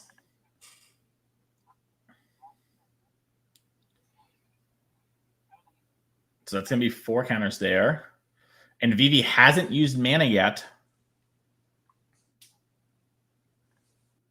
So Prof's Island goes to the graveyard. Winter Night Stories heads to the yard.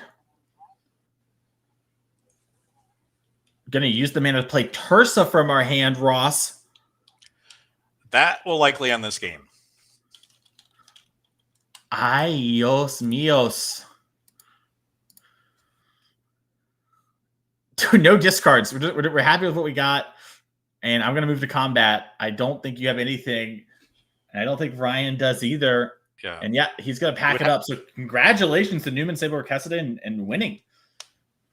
It would have had to have been 2 Into the Flood Mods there. No, just wasn't coming. And Sometimes the mana gets awkward. That's one of the downgrades that we had after the rotation, losing Shivan Reef. And players have found out that starting down is not exactly the same as Shivan Reef. And we've seen mana bases kind of cut back on that over the coming weeks. And with fewer dual lands, sometimes you get bit by those heavy Verge hands.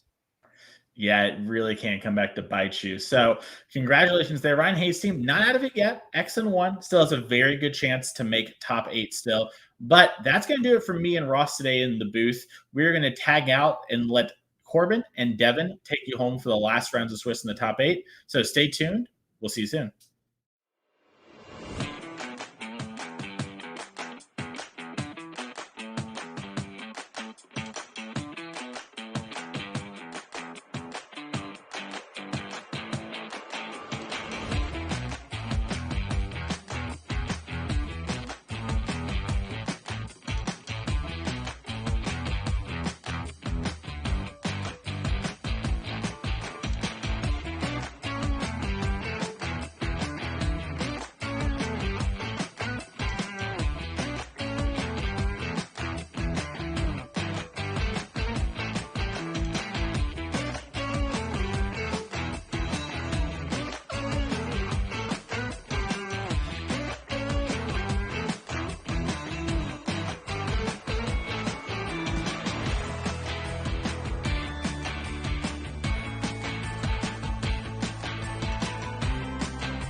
Hello, everybody. Welcome back to the NRG series. We are in Lansing. We are here for a Team 10K. I'm Corbin Hostler, joined by Devin Doomwake O'Donnell. We are going to be taking you through the afternoon and the evening into our top 8. Looking forward to it. So, welcome in. And hey, welcome in, Doom.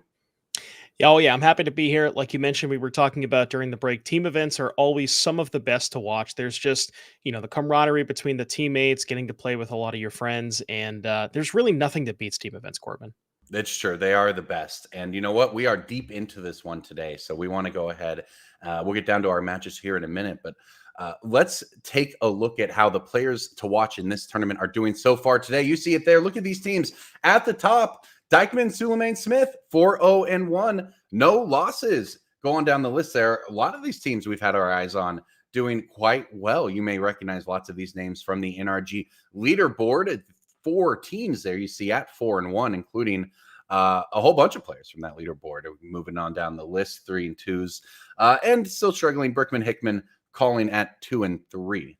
But a huge day for our players, because remember, there's not just money on the line. There's not just trophies on the line. There's not just bragging rights on the line. There's also points in the NRG series, and that's what a lot of people are playing for. So I think we're going to have, in fact, some of these players to watch as we get ready to head on down to our match here in round 6.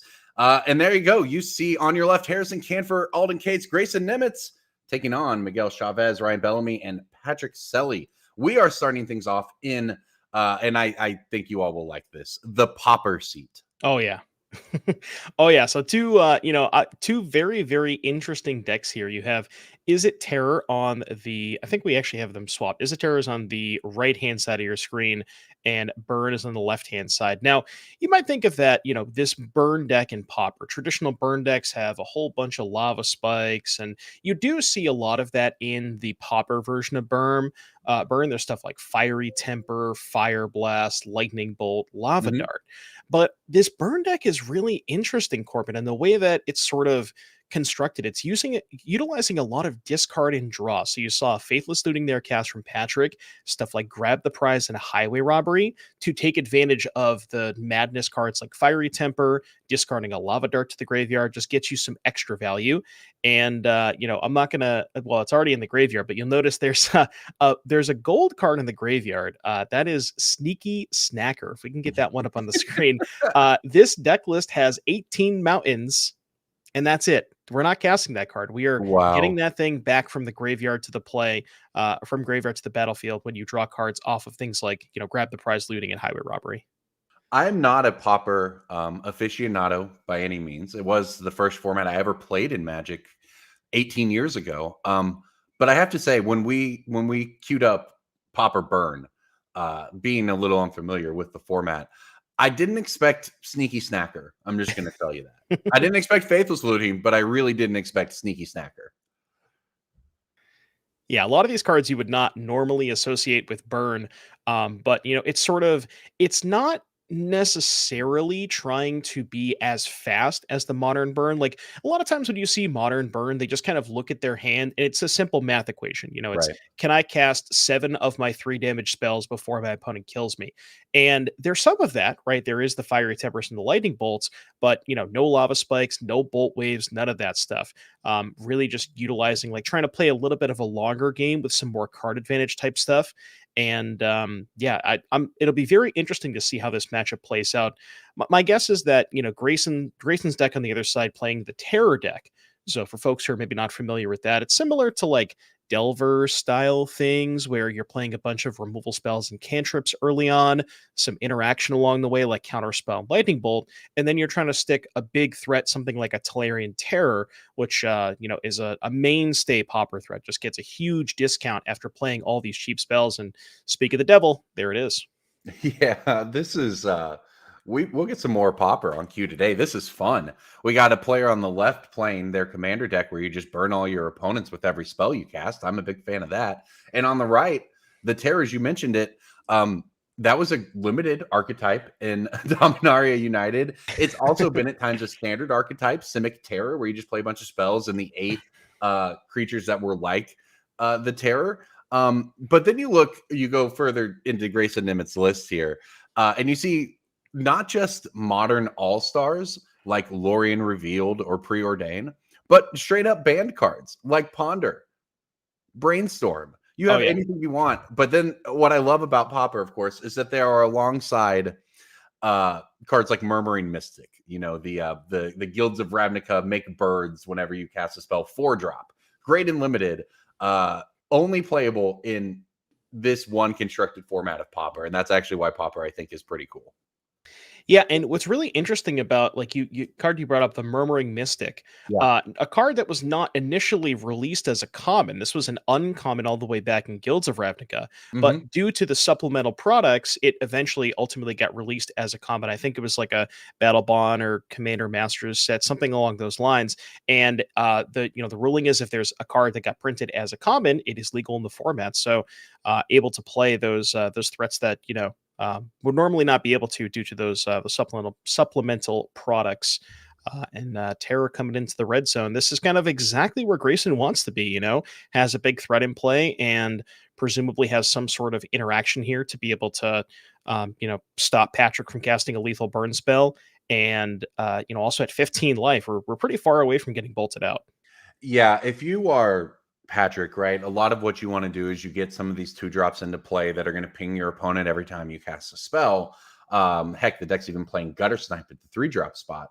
But if you're Grayson and you just remove all of those creatures, now your opponent actually does have to play True Burn. And as it turns out, the deck is not necessarily as optimized for going 15 to your face as it is for doing 1 or 2 at a time to you while playing a normal game. So just being able to land a big terror, and there we go, the Murmuring Mystic we talked about, but just being able to get that terror down early and put the pressure on, really just kind of swung this game to Grayson super fast. Like when Patrick wasn't able to stick a body, that was honestly kind of it, because 1 terror for Grayson is probably more than Patrick can easily handle in game 1. Yeah, you mentioned, like you said, in game 1 situations, there's not really a lot of recourse here for Patrick in terms of removing a 5/5 off the battlefield. I mean, technically you can double bolt it, but with Ward 2, that's going to cost you 6 mana. But once we get to the post board games, Patrick is featuring 4. Actually, okay, so Patrick's sideboard, there's 15 cards. 7 of them are the same card. There's 4 Pyroblast and 3 Red Elemental Blast. So I think Patrick might have a little bit of an easier time handling those large 5/5s in the post. I would say so, yes. That, of course, being another feature of Pioneer is that just some of the most powerful cards ever printed, your Red Elemental Blasts and Pyroblasts of the world, you can play alongside your Tolarian Terrors and Murmuring Mystics. And there we go. The Snacker comes back. Probably a little too late. He does have Grayson down to 10 here. But, you are getting a display of what these decks can do. Mono red Sneaky Snacker. Yeah, and Snacker is an interesting one because, Tolarian Terror, as good as it is, doesn't have any sort of evasion, no trample, no flying, none of that stuff. So if you can get an early Snacker into play and you're able to actually, untap and then chump block with it, that could be a way to, sort of answer, quote unquote, answer the terror for a couple turns. But unfortunately for Patrick, that comes into play tapped. So he's not able to, block the turn it comes back. We did see a Lava Dart flash back out of the graveyard there. It's worth noting that the deck is also running, make sure I get this right here, Fire Blast, the classic. You can sacrifice 2 mountains to do 4 damage. So the burn deck, it had a bunch of lands in play there, but it doesn't necessarily equal flooding out. In fact, we can see a Fire Blast in hand there too. Not that it matters, because that's the game. Game 1 going over to Grayson Nimitz in the Pauper seat with Is It Terror? And you know what?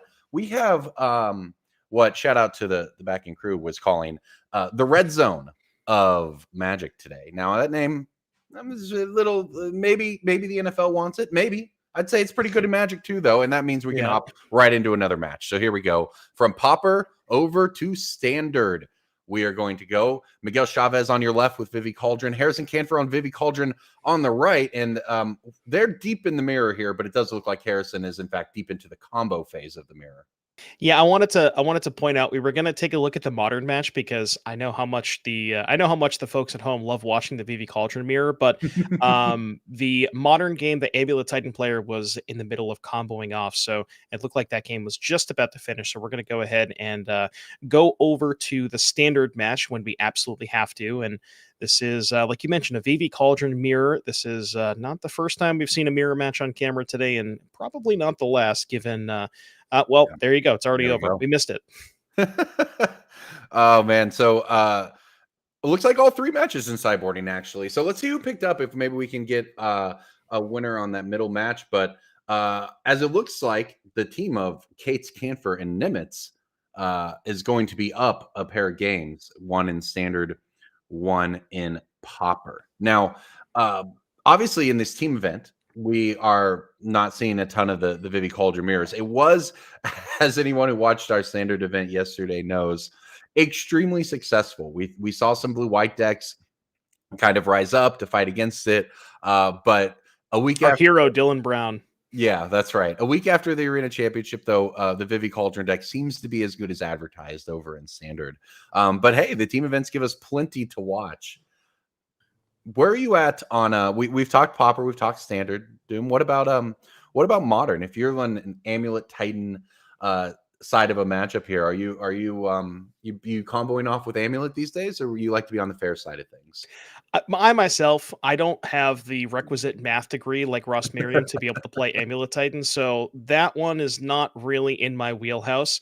I'm more of I've been playing a lot of Boros, playing a lot of the Domain Zoo deck, so I'd probably lean towards one of those two. I mean, I think that as far as deck choice is concerned, I do think Amulet Titan is a reasonable choice if you expect a lot of Boros, because Boros, as good as it is at playing the fair game, it is much, much worse at playing the unfair game, and it doesn't have the fastest clock. So that is something that certainly Amulet can prey upon. But we got a little action here in Pauper. So, like I said, very curious to see the dynamic of this matchup shift in the post-board games, Right. given how many blasts there are. Now, I believe Grayson has some of his own. Yeah, okay. So we look at Patrick's deck list. He has 4 Pyroblast and 3 red Elemental Blast. Grayson has 4 Pyroblast and 3 Hydroblast. So, it's a blast of a time, I guess. Also, a card I've never seen in my life is in Grayson's sideboard, and that card is called Campfire, and it has words about commanders on it. I'm going to presume those aren't relevant here. I don't even know if it's for this matchup, but it's a 1-mana artifact. When you get pulled a Campfire on screen, you can tap to gain 2 life. So perhaps that comes in here against the deck trying to burn you out. I don't know. He's got one in the main deck too, so he's prepared for the burn deck. We got 1 Campfire in the main and 2 more in the board. So if you want to gain some life, you can also put all commanders you own from the command zone and from your graveyard into your hand. Like you mentioned, I don't think we're going to be utilizing that aspect of it, but it is nice to gain a little bit of life.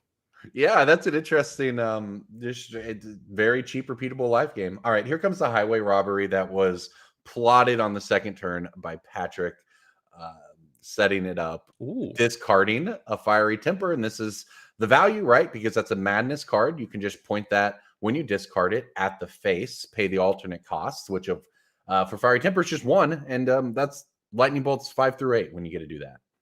Yeah, I think Patrick would much rather have had something like a Sneaky Snacker to discard, because what's really nice about Snacker and these discard a card draw twos is that you draw your card for your turn, and then you play one of these discard a card draw twos. Snacker triggers on the 3rd card each turn, and when you resolve the draw two, that's your 2nd and 3rd card. So if you discard a Snacker on your turn to one of the draw twos, it immediately comes back into play. So that's an easy way for Patrick to sort of mitigate the downside on those discard draws and get a little bit of pressure as well. Yeah, this game at least seems to be setting up maybe a little better for Patrick. He's actually getting some madness value here. I believe that's a Voldalian Epicure that hit the battlefield, creates the token along with it, the blood token. We see that 1-drop in a lot of different decks, to be honest, a lot of different red decks that are not just pure burn. Yeah, this will be interesting to see as we get towards the later stages of the game, where I think we're going to have a big turn where we try to maybe fight over a terror, where Grayson has a little bit of Yeah. setup here, play some cantrips here and there, and then set up a turn where he goes terror with a counterspell or two backup, and it's going to be a question of does Patrick have enough blasts of his own to sort of win that counter war and have that terror not resolve. Yeah, it's interesting how very different that game one was from what any of these other games are going to be now that the players have the dueling blasts. And you saw Patrick there always had the 1 mana open, and that just in this format that means a counter spell, right? That means a removal spell. It just means basically anything you want when these cards are involved, like that. The blue elemental blast onto the spell there. So, and we're gonna fight. Yep. So there's our first blast sighting. That was the card that was countered was a Kessig Flame Breather, kind of a weird one, but that card you pointed out in the first game, 2 mana 1/3. Whenever you play a non-creature spell, you deal 1 to each opponent. So even in situations where your spells are getting countered, you're still getting a little bit of damage. And the campfire here. We got a bit of a reader here from Patrick. He's not going to like what he reads. He's not. He's already pointed. I mean, at least the thing is when you're pointing a madness fiery temper at someone's face, that card was going away anyway. It doesn't feel as bad as if you just cast pure lava spike and then your opponent played campfire. But well, sometimes your opponent plays SpongeBob. That probably doesn't feel good. Yeah, that was a brutal counterspell there. So, as good as those draw twos are, they are certainly there's a downside, right? Because you have to discard as an addition to play the cost, or addition to pay the cost. And if that card gets countered, then you've already lost the card and you don't draw the cards off of it. But, thankfully for Patrick, did have a second one, so is able to draw a couple cards and get back that snacker. Yeah, that can be a real blowout, though. But all right, here we go. The shields were down for Patrick after that turn, and that means that while he was able to return a snacker to play, it meant that Grayson was able to clear the way for a Tolarian Terror. And we're just going to gain the life in the main phase. It gets him back. I believe that's what's happening. Put Grayson back up to 11. Try to keep that life total healthy now that you do have a threat in play and 1 blue mana open to fight if you need to. In fact, or a red mana open, we're going to go for a removal spell here on the snacker. Yeah, this is kind of going to work out for Patrick. So he drew a blast off of the second draw two after the first one got countered, and we do actually have the requisite mana. Is Terror's? I forget. Is Terror Ward 3 or Ward 2? Ward 2. Okay, yeah. So Ward 2, we're going to go ahead and Pyroblast that and pay. But yeah, Patrick, didn't have the blast in hand when he had 2 mana up after the first draw got countered last turn, but was able to draw it and then kind of trade that for the Terror. And you see here, Grayson does not have any threats, but he kind of does. The campfire sort of counts as a threat. The campfire's put in work, right? Now his mana is a little constrained, right? It's been sitting at 3 lands for most of this here. So it's not like you always are just, it's free to activate the campfire, but it's certainly not hurting. And as we see another flurry of exchanges of spells, you are getting pinged down by the flame breather that Selly has. So it is helpful just to have some of the life gain from the campfire. But Grayson going to go for a ponder here, staring down 2 creatures with none of his own. Gaining life is good, but these creatures do actually just kind of poke in as well. So like we talked about in game 1, this is how the burn deck kind of aims to win, is to build a bit of a board state, and then just every spell I cast while playing the game normally burns your life total away a little at a time. So this is where you want to be if you are Patrick. Yeah, and you the last turn you saw there was the Flame Breather. There was a fight over that, and Patrick did have a second blast to sort of win the fight. But what's interesting about this board state is now you have 2 creatures in play. They're both 1 power, but those sort of check the campfire. Grayson's gaining presumably 2 life in every turn sequence, and Patrick is dealing 2. So you've sort of, I guess, in a weird way, answered the campfire. But also worth noting, Grayson only on 3 lands. If he, say for a turn cycle, which that turn, for example, wants to go cantrip, hold up, counter spell, doesn't have an extra mana left over to use the campfire. So effectively, if you think about it from that perspective, Patrick kind of got an extra 2 damage in that turn because Grayson didn't have an extra mana. Exactly. We do have the 4th land now for Grayson, so maybe we'll be able to do it a little more freely in the future. I spot a Brainstorm in hand there, a couple other things. So plenty of cards for Grayson, just kind of a question of if they line up in the right way at this point, because a lot of what you're worried about is in fact just on the board already. And now there's another pinger as well. Yeah, the second flame breather is gonna, really make that campfire do. It's gonna need to do some extra work. We're gonna have to light the bonfire on that one. But yeah, you see how different this game is when Grayson just doesn't have an unchecked threat, right? When there was Grayson drew 1 terror this game, but it was answered basically immediately with a blast. And given enough time, the burn deck will eventually draw enough burn spells. And it's sort of like this weird dynamic where, Grayson's deck, as good as it is at answering, countering spells and things like that, if you let 1 or 2 things slip through, he doesn't have a ton of threats to actually close out the game. I mean, Patrick is still at 20. Right. Like how long, realistically, even if he finds a terror at this point, it's just going to take him too long to win the game. Yeah, because it's not like Patrick has any reason for at least 3 or 4 turns to get into any kind of combat with it, and his creatures don't need to attack to deal damage. So, worlds of difference between the first and second game here, it seems. And this the gutter snipe now landing as well. It just means that any spell from Patrick becomes a lightning bolt to the face. In fact, more than that. 4 damage, yeah, because we got 2 of the 1/3s. Yep. So Fire Blast would just deal 8 damage. That's lethal by itself. So it doesn't really need a lot to close out the finish line. And I was a little curious about the inclusion of Lava Dart, but now that I see the way that this burn deck plays out, Lava Dart looks a lot better when you have 1 or 2 of those things in play, the Gutter Snipes and the Flame Breathers, because, for example, if he drew a Lava Dart right now, that's 10 damage. Just 1 spell, 10 damage. So yeah, just in the same way. I mean, it's essentially prowess triggers, right? And then Lava Dart's very good in the modern prowess deck for the same reason, just multiple spell casts. All right, I'm getting in with everybody. The campfire's doing how much life do you think Grayson has gained with the campfire? Trying to think about it. It's at least 10, right? Maybe 12. Minimum of 8, Yeah. I suppose. I was thinking like 12 to 14. We should have kept track. Yeah, it's a lot.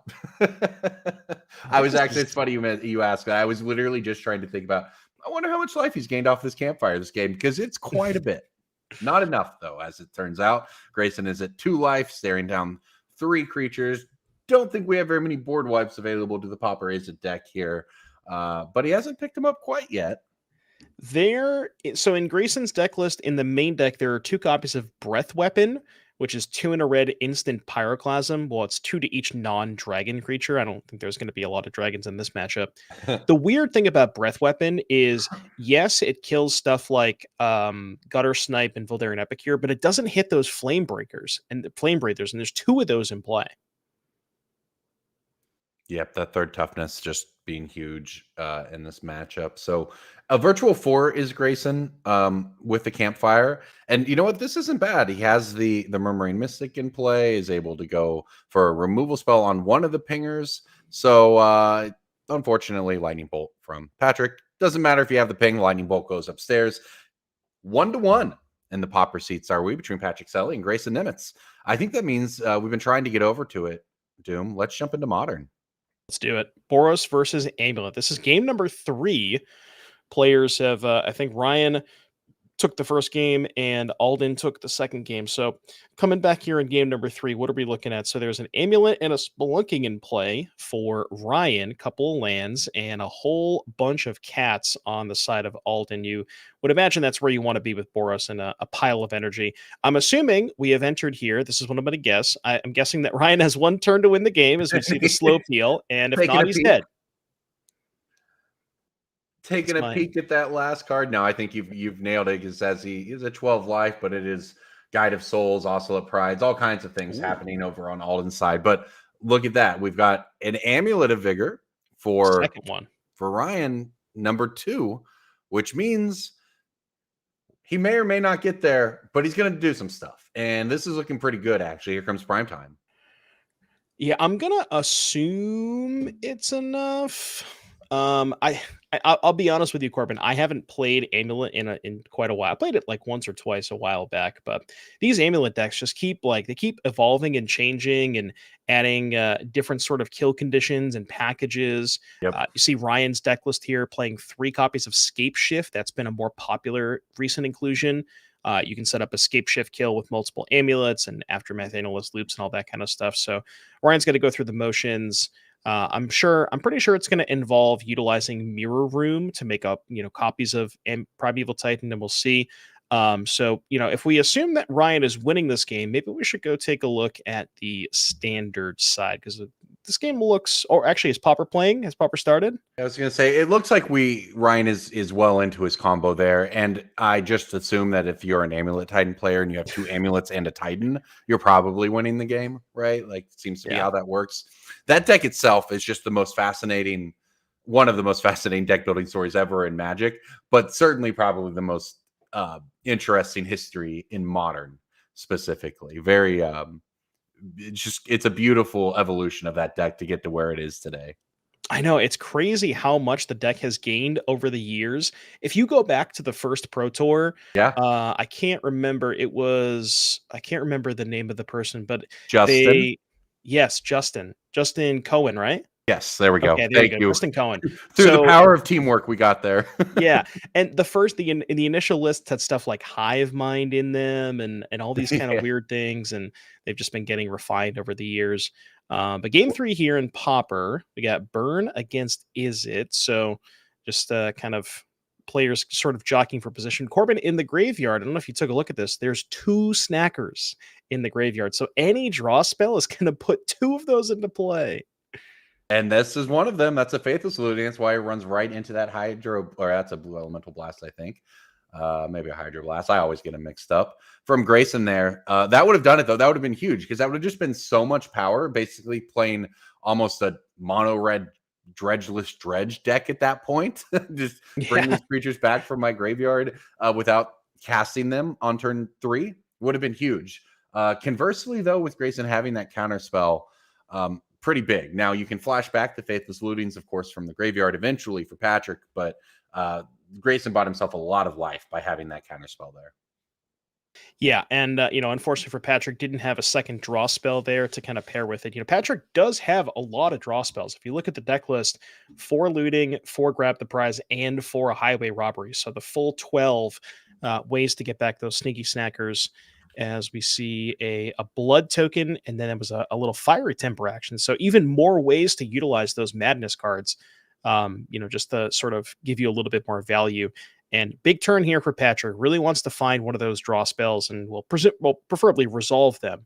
But see a blast in Patrick's hand, so maybe he could go for a 2-mana draw spell and then blast to back it up. All right, grab the prize. Yeah, pitch the Flame Breather. We run into counter magic of some kind, I believe that is from Grayson. Ooh, that's a big one. So that is Lose Focus. So Lose Focus is 2 mana counter unless they pay 2, and you can replicate it. And what's really important, very heads up play for Grayson, he replicated the Lose Focus to play around the blast from Patrick. Yeah, what a nice piece of tech here. This is replicate, if people remember Giga Drowse, maybe it was, you could do kind of the same thing where counter spells basically didn't beat it. And in this case, he's doing it just to play around a possible counter spell. Really, as you said, heads up from Grayson there. So between this is 2 turns in a row now that Patrick has been set up for what really would have been a pretty big turn, and just a key point of Grayson in both instances to stop it. Yeah, no, I did get a glimpse of Grayson's hand, and there was a terror found, and Grayson does have, I believe, 6 spells in the graveyard. It's a little hard to see, but I'm pretty sure there are 6 there. So that's a 1-mana Tolarian Terror. It'll be interesting to see if Grayson has a way to protect it, something like his own blast or something along those lines. Spell Pierce as well could be an option, because we know about the blast that Patrick does have to fight over the terror on the stack.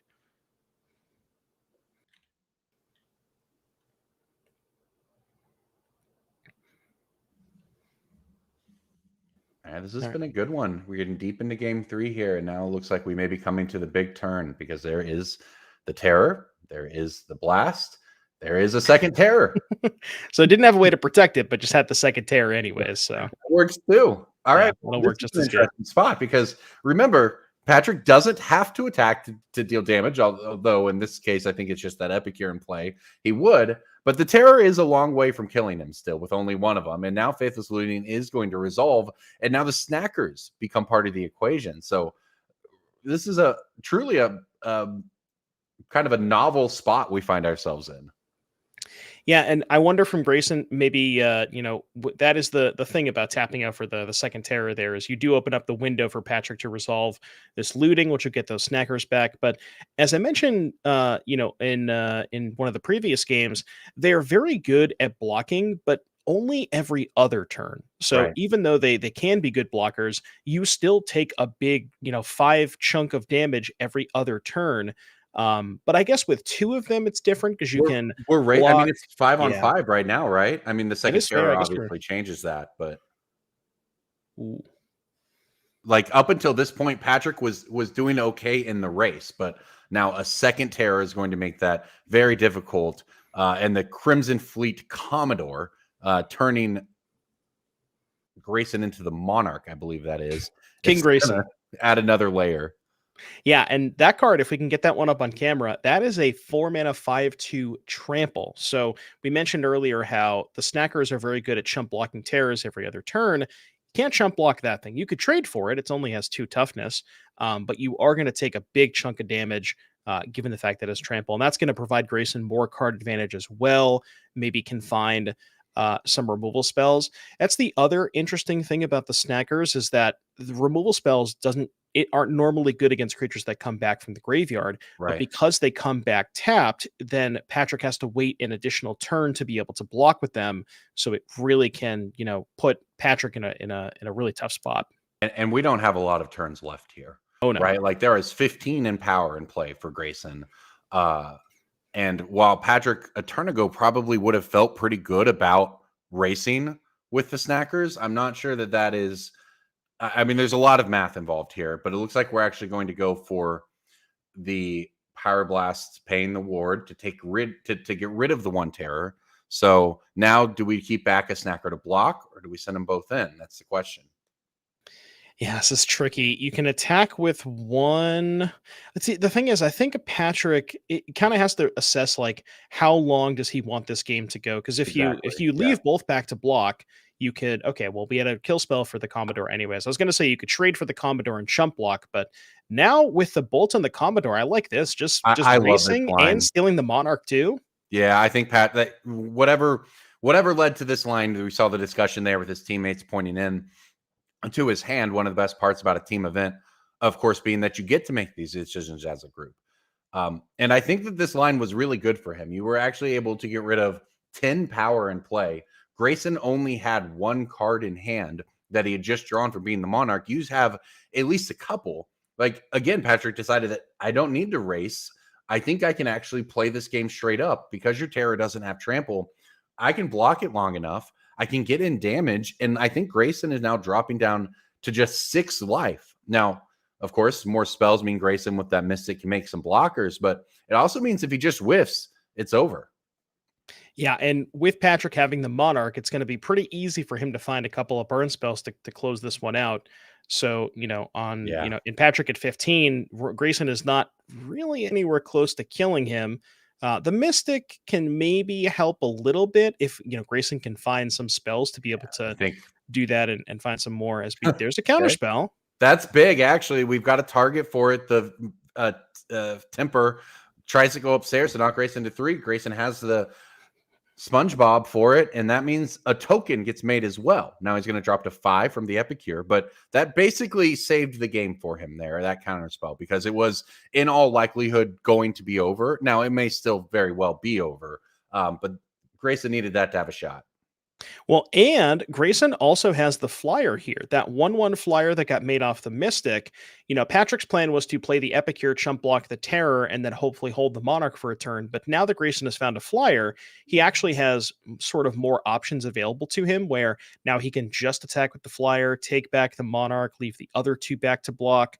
find some spells to make tokens to block the snackers. Yep. This is, it's a very, very interesting. It's really going to depend on if Grayson can, maybe ideally for him, he wants to chain some cantrips together and make a whole bunch of tokens off Mystic, but we'll just have to see what he draws. Yeah, this has been a really good one because, like, if there wasn't that counterspell, exactly that counterspell on the last turn, you'd see Grayson sitting at 2 life, and in all likelihood, it would probably be over. You're not going to get back out of that one. But now, because you mentioned it with the Monarch giving the not just going one way and actually able to get it back, get some cards, Grayson is trying to find a line to sneak through this one. Now, the problem, of course, is that Patrick, you're worried about the creatures in play to an extent. Now, one more spell will give you a second chump blocker or a second trade in the air. But at any time, you just get lightning bolted to the face, right? And that is still going to be the biggest problem here, is that you both need spells to interact with the board, and you need some spells to interact with the stack in hopes you don't get burned out. Now, yeah, this attack is pretty interesting. That sort of signifies to me that Grayson did not draw a spell, because if he drew a spell, I think it may be better to also attack with the bird token to guarantee, because if he had a spell, he would have a guaranteed blocker for the snackers, but holding back the token signifies a little bit of weakness here from Grayson, and if he didn't find a spell off of the Monarch trigger, we may just be just about done here if Patrick can find one more burn spell. Yeah, all Love three. the teammate coming in there and said, you know what, just get that guy in there. Clutch. Okay, well, that's huge right here, though. He did have a spell. That spell is I think that's a lightning bolt. So that removes a creature. It also creates another blocker. And this is what Grayson needed to get back in this game. Now, look, Patrick has no board at all. Now it has to be the lightning bolts off the top. Yeah, so now Patrick has no board, doesn't have the Monarch. This would be a big turn because I think Grayson's last card is nothing. I was going to say, if he can find a draw spell to get back those snackers, this is going to be very, very interesting, Corbin, because now I don't think Grayson has a counter spell. So we're going to draw 2, get back the snackers. They'll be tapped, so they won't be able to block this turn. But, Patrick is in a position where he can take one more hit, fall to 4, or fall to 3, rather, and then have those be able to attack on the following turn. And he still has 4 cards in hand, it must be said. So, and remember, this is a format where you can just simply sacrifice mountains to do damage. You don't always have to spend mana to do that. So even when players are tapped out, when life totals are sitting where they're at, there's a lot of tension here. So it looks like another Epicure is going to put Grayson down to 4, which is pretty key, just in the sense that means Fire Blast range. And the second one is even more key, putting him down to 3, meaning almost any burn spell range. Yeah, you may not think the Epicures are really that threatening, but when your opponent is this low, they effectively represent 2 damage. You get 1 off the ETB and 1 when on the attack the next turn. And, Grayson says, you know what, just get them both in there. I believe 2 lands in hand for Grayson. Well, and Patrick, I think, has at least some land in hand as well, but he also has that token. And as it turns out, Grayson doesn't have the flyers. So I believe that is a scoop. It is Grayson extending the hand, saying, congratulations, Patrick, you've taken it down in Pauper. That was a great match there. Yeah, that was, we spent a lot of time on Pauper during that match, just because the way that the timing worked, there wasn't a lot of time to get to the Amulet and the VV Cauldron matchup. But, I got to say, Corbin, after watching that match, I'm a lot more interested in Pauper now. That was fun. I do have to say that was fun. Now, I have not watched Pauper in a long time, but that was very back and forth. Lots of things to consider. It's like low power legacy almost, because a lot of the cards are legacy, which is really cool, but it is, not a huge power level, right? We're not killing people on turn 2 in the format.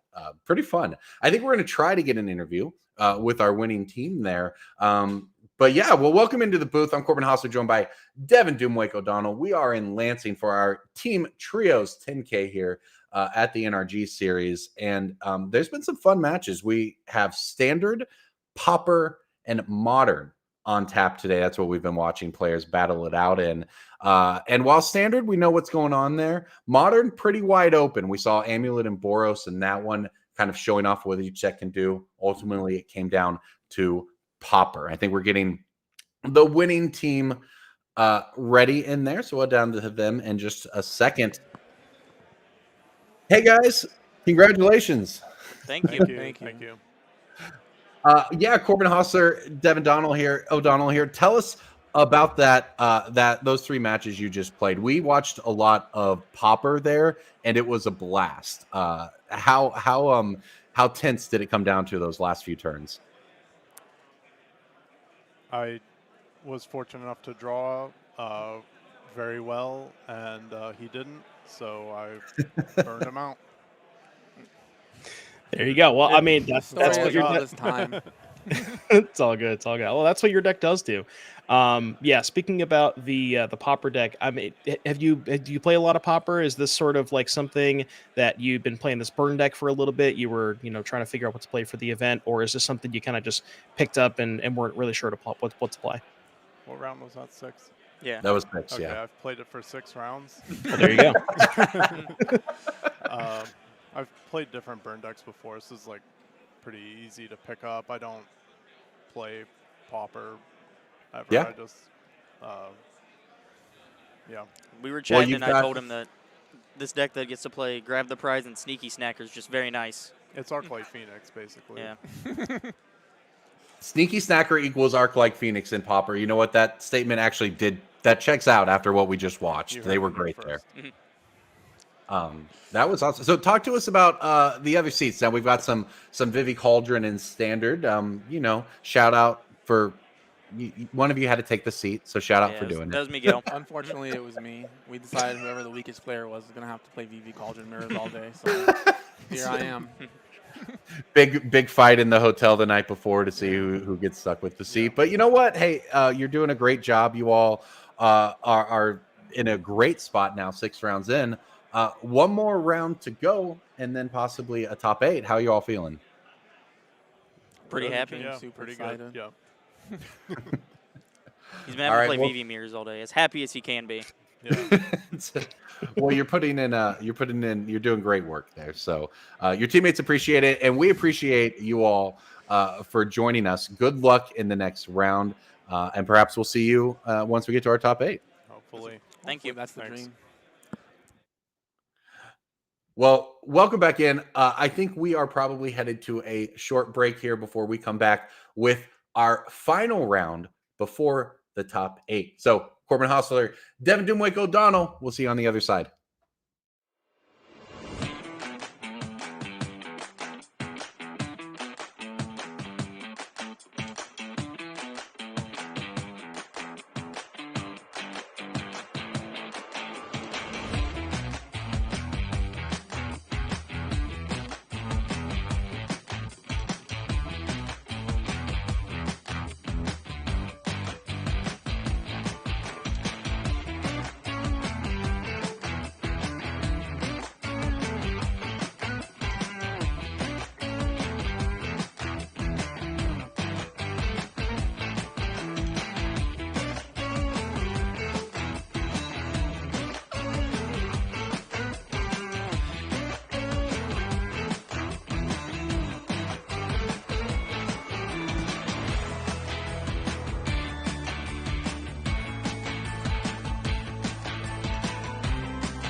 Hello, everyone. Welcome back in to the NRG Championship Series in Lansing. I'm Corbin Hostler, joined by my co-host for the evening, Devin Doomwick O'Donnell, and we are here to take you through our team trios 10K. We are about to head into round 7, and then, of course, our top 8 after that. So there is a lot going on today in Lansing. Of course, we're coming off of a standard 10K yesterday where we saw some standard gameplay featuring a lot of some very popular cards. We'll leave it at that. But the 10K team trial is today. And as we talk about, these team events bring out everyone, and they are always a lot of fun. Yeah, I mean, gameplay is certainly a way to describe it. But yeah, we do have a little bit of VV in our feature match, but not a ton of it. But yeah, last match we started off on the Pauper side, and I think we're gonna get you a little bit more Pauper action as well. Because to be honest with you, Corbin, that watching that Pauper match, that was a lot of fun. It was a lot of fun, and we've actually got some good decks across the board lined up for you in this round. But what are these teams playing for? Let's check that out before we head down to the match. This weekend, first place is playing for $3,000 per team. That's $1,000 a player if my math checks out. Also 30 points per player, which is, of course, massive for all of those players trying to earn points on the NRG series towards the end of the season championship. That is what everyone wants to make, what you want to qualify for. And this is how you do it, is by putting up a big finish. Second place finishers, of course, going to get $1,500 a team, paying on out down to 12th place with points going to anyone, but even the top 128 get you 2 points there. So let's look at some of those players who have been at the top of the NRG series leaderboard all season. How have they done through 6 rounds today? Well, the team at the bottom has dropped off, but everyone else doing at least okay here. Of course, Dykeman, Suleiman, and Smith doing very well. Looks like they are probably on their way to drawing into that top 8.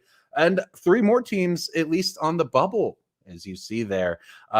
Canford, Cates, Nimitz, who we just watched in that last round, they are sitting at 4-2.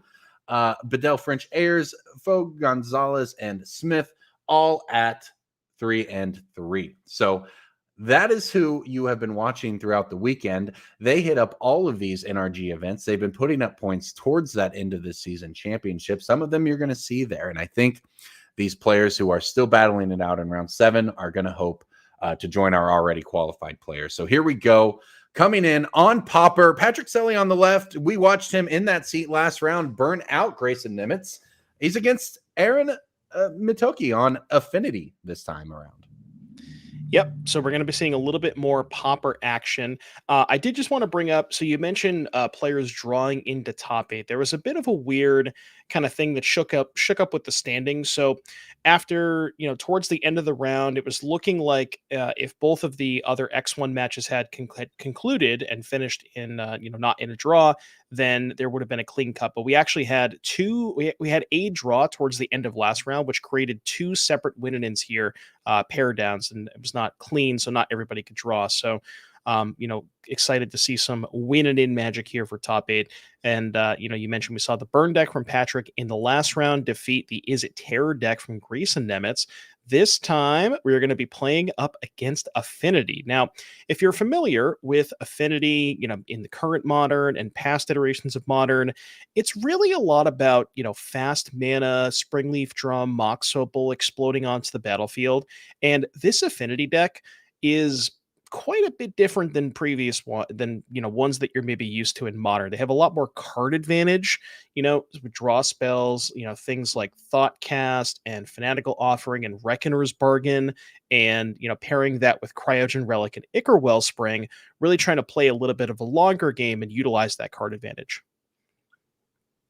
We're not in for a long one, perhaps, here. These players playing lightning fast. We saw the Sneaky Snacker as the Dredge mono red deck here puts it into play on turn 2, thanks to that Highway Robbery. But yeah, lightning fast play from both players here. And it looks like after that attack, a Gutter Snipe has entered play for Patrick, who's at 20. The Black Mage's Rod there, you saw, kind of does the same thing that Patrick's deck does. We're all about this non-creature pinging.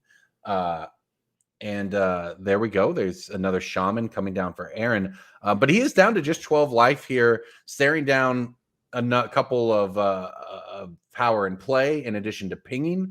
from Patrick. I think it's just maybe one card in hand for Patrick, but if he has a couple of spells, it could really get things going, although he's going to lose a couple of his creatures there to that spell. Yeah, the Shaman's kind of interesting. So that was actually what Aaron decided to do there.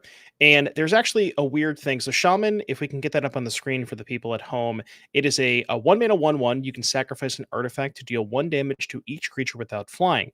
So what happened there was a Wellspring that was cast, and then what Aaron decided to do was sacrifice the Wellspring to the Krark-Clan Shaman.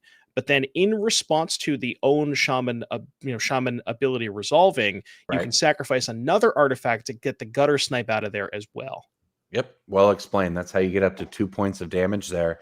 And it, amounts to a pretty important board wipe there. That said, it looks like a Flame Breather has arrived as well. So there is still some more pings from Patrick. But Patrick, it appears, is top decking. So down to 9 life is Aaron, but he's got a chance to get back in it. I think that Fountain as well can get.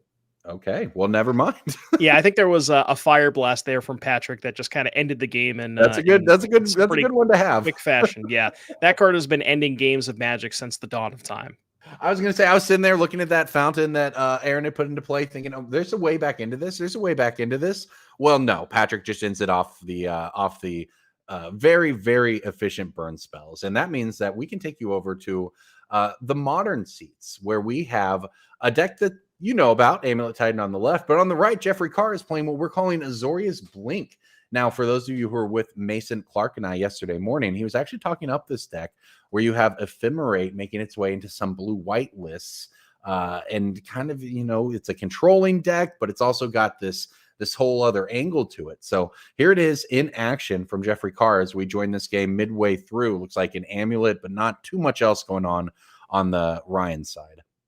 Yeah, deck is labeled as Azorius Blink, but as you mentioned, it is really like a control deck. It's playing a lot of elements that you're probably used to, things like Counterspell, Wrath of the Skies, Teferi Time Raveler, Force of Negation, has a couple of cantrips with Tune the Narrative to, fuel your Wrath of the Skies, stock up Prismatic Ending. But the threats, that's where it gets a little bit different here. So, yesterday in the standard seat, we saw a lot of Quantum Riddler in the VV Cauldron deck. And Jeffrey here is sporting 4 copies of that card in his main deck. Now, we've seen a little bit of this in other future matches with, like, Raja Suleiman was playing an Esper Blink deck. And the Esper Blink deck is maybe utilizing more things and more creatures that have enter the battlefield triggers and ways to blink it. Really, the Riddler is just, we're pairing it with Ephemerate, but besides Riddler and Solitude, not really a ton of other things to blink, and just kind of utilizing that as sort of like a powerful control tool, interactive spell, card advantage kind of thing like that. Yeah, the Ephemerate play can really just take over any kind of creature matchup very, very quickly out of the deck. So it adds just an entirely new angle to it. So on the other side, though, it looks like there are no responses as Ryan Bellamy is resolving a Scape Shift out of his Amulet Titan deck with 2 amulets in place. So I think this game is over. We may be maybe not getting to see too much cool stuff out of the Azorius Blink deck. Yeah, I mean, there's some Riddlers in the Exile Zone. Those got warped, so that was cool. Jeffrey's saying like, oh, well, if I get a turn, I can do something with those. So yeah, the land's gotten here. Teleria West, Shifting Woodland, Lotus Field. Presumably, this is going to be a kill. You can pick up the T-West for Pact for, I think, Titan, get Titan, start copying with Mirror Pool. I'm fairly certain this will be a kill. So maybe we can see if we can take a look at, looks like Pauper is in the middle of mulligans. So maybe we can head over there real quick. Yeah, okay. Looks like Pauper is maybe about to start. Not 100% starting yet, but we presume that game is definitely over from the Amulet side. So let's get back to Pauper. We've talked through a lot of this Pauper format and some of the cool cards you see. And I have to say, one of the ones I spotted in Aaron's hand there, Mirror Enforcer, the original Affinity card. Talk to me. Yeah, just beautiful stuff. So for those who don't know, Affinity, not only is it a deck archetype, it was once a mechanic that was actually on the cards in the deck where your artifacts reduce the cost of other artifacts, and therefore you can just play them all out, including the terrifying Mirror Enforcer, which is a 7-mana affinity card that could be played for not 7 mana. Now, these days, you hear Affinity and Modern, etc. They don't actually play many Affinity cards, or maybe in 2025, we're actually back to playing a few Affinity cards after 10 years of not playing Affinity cards. The point is, what some might call robots, what we're calling Affinity, here in the Pauper format, it's got all the classic Affinity cards. So Mirror Enforcer, I hope, hits the board here. I mean, you talk about classic. There's a great Furnace in play, Corbin. You can't even play that card in Modern. No, you cannot. They don't let you do that. One thing that I was taking a look at during while we were switching games here is the sideboard for Patrick. Now, you would normally associate Affinity being it like if Affinity is good, people will have sideboard cards for Affinity. And you probably would imagine that the sideboard cards are very impactful. There's a lot of cards that destroy artifacts. And there's one card in particular, which is not present in Patrick's deck list. That is Gorilla Shaman. That is a popular card for these red decks, sometimes to utilize in post-board games, but that is not one that Patrick has. Actually, looking at the sideboard, there's no ways to remove an artifact, period, at all. So there's no shatters, no smash to smithereens, nothing like that. So, if he can stick something like a Mirror Enforcer, that might be in play for a while.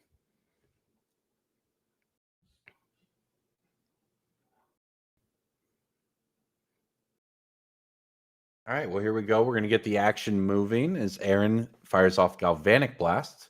Safe to say he has Metal Craft, so that'll do enough damage to remove that. I think so. Yeah, so Flame Breather is going to hit the graveyard. That, as you pointed out, was a very powerful tool in previous games for Patrick to be able to... Oh, boy. There we go. See, Aaron basically just cast Shardless Agent into Crashing Footfalls. You are very right. What a time of Modern that was. I missed that. Well, so Patrick is getting his own free creatures, the 2/1 flyers. They are not as powerful as it seems as Aaron's pair of 4/4s that he played for free. So I'm not sure. Now, we do have cards like Fire Blast that can theoretically try to deal with them in a 1-for-1 basis. Is that aligned towards actually winning the game? That's maybe a different question. But Patrick does have a grip of cards here to go about trying to progress his game plan. All right, so what do we draw here for Aaron? And, the life totals they're close right now, but if you look at the battlefield, certainly Aaron definitely pretty far ahead in the race. And you almost have to wonder if Patrick has something like a Fire Blast. Do you consider pointing it at a Mirror Enforcer if you don't feel like you can kill Aaron next turn? Oh, Corbin, we're going to see something real nice here. So Refurbish Familiar, make sure opponent discard a card. What if I wanted to discard a card anyways? And just discards that Fiery Temper, get a little bit of value. That's actually pretty nice too, because Patrick could not discard the Fiery Temper at instant speed, so that's going to give him the opportunity to play more spells than he maybe thought he was going to be able to. I was just looking at its hand and thinking, wow, he really is going to have to pay mana for these, but nope, there comes the Familiar to help him out a little bit, and here comes a Faithless Looting, so I guess he would have got there regardless. But let's see. He's taken the hit. He's down to 5 life, but I guess he's got Aaron down to 10. In the last round, I should say, we saw Patrick work out of a situation where we thought maybe the 15 power he was staring down was going to be too much to overcome, but it wasn't. So, this mono red deck's got a lot of play to it here. Yeah, as good as Faithless Looting is at digging through your deck, it doesn't actually put you up cards. So at the end of all of this, Patrick, has a land and a Fire Blast. So if he goes land, flashback, looting, draw 2, discard 2, he only has 1 card left over. So can't keep something like 2 Fire Blasts in hand, because that's really what he needs, right? Is double Fire Blast plus the flyer. But I guess that wouldn't even work because the Familiar can at least block the Snacker. So I think, presumably, Patrick, I don't think, maybe he's thinking about Chump Block 1, Chump Block a Mirror Enforcer, Fire Blast the other one, take 3 damage, go down to 2, and maybe he can do something from there. Well, not to make too much of a pun out of it, but I do think Patrick might be cooked in this one with just the 1 Fire Blast. Okay, we'll work on it. That's not bad, but I don't hate it. All right, I'll take that as a win. I was expecting a groan. You know what? I'll take that. And Aaron will take that game, by the way, picking up the first win for his team, which was down 3-0 in the games. They're not what you want to see when you're in this spot of the tournament. But he does get him back on the board. Maybe that'll be the start of something. I think we are going to bring it back to the booth here for just a second before we head back down to Modern, because it has been some back and forth gaming through here. We've got Amulet up a game is now going to be on the draw. So we'll see how that one plays out as Jeffrey Carr's Azorius Blink deck that we've been talking about. We do want to catch in action. We didn't get to see it do much in that first one, but maybe in this next one we will. But I'll tell you, the Pauper gaming we've been watching today, Devin, it's been pretty fun. Oh yeah. I'll be honest with you. I really have not played that much Pauper. There was a format that I played a ton way back in the day, like when I really first started getting into Magic Online. Not a lot of money in the account. Yeah. Easy to get into Pauper. And I played like a mono black control deck with Crypt Rats and Pestilence and all that kind of stuff. I started Pauper with the Storm deck back in the day. The bounce all of your permanent Storm, just probably the most toxic Pauper deck you could imagine. I think most of it ended up getting banned, but it was a way to play Magic, and I had fun. Yeah, no, Pauper's fantastic. A lot of good gameplay. I've been loving what we're seeing out of Pauper. But yeah, Modern is a format that we haven't really had a lot of time to get to. So hopefully players are just about ready. We can get you back down there in a second. But looking at this matchup in particular, this Azorius Blink deck, I wanted to mention the sideboard here because there's some interesting things that Jeffrey can do in the postboard games. It's labeled as Azorius Blink, but don't let it fool you. There is a Watery Grave and a Shadowy Backstreet in the mana base to support 3 Psychic Frog and 3 Thoughtseize in the sideboard here for Jeffrey. So Jeffrey has kind of an option to maybe board into, almost certainly going to want those Thoughtseizes against the Amulet combo deck.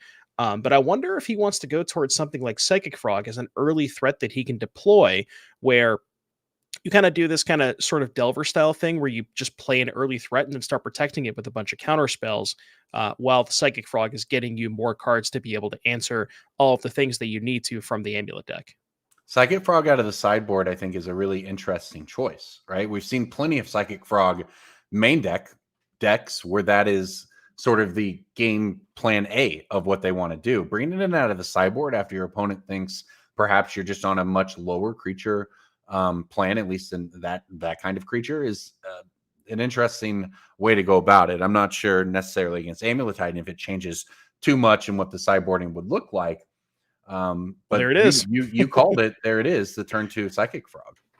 Yeah, I will say Psychic Frog not as good against Blocks Diamond in the 0-3 over there, but yeah, I mean Jeffrey can discard a couple of cards, get the Grazer out of there for a turn, and then have that threat looming over the next couple of turns. But Ryan does get a pretty easy free block here, at least on the first attack, and kind of put Jeffrey to the test. Like, do you want to discard the cards? And I imagine Jeffrey probably would want to do that because you want to get that frog through eventually.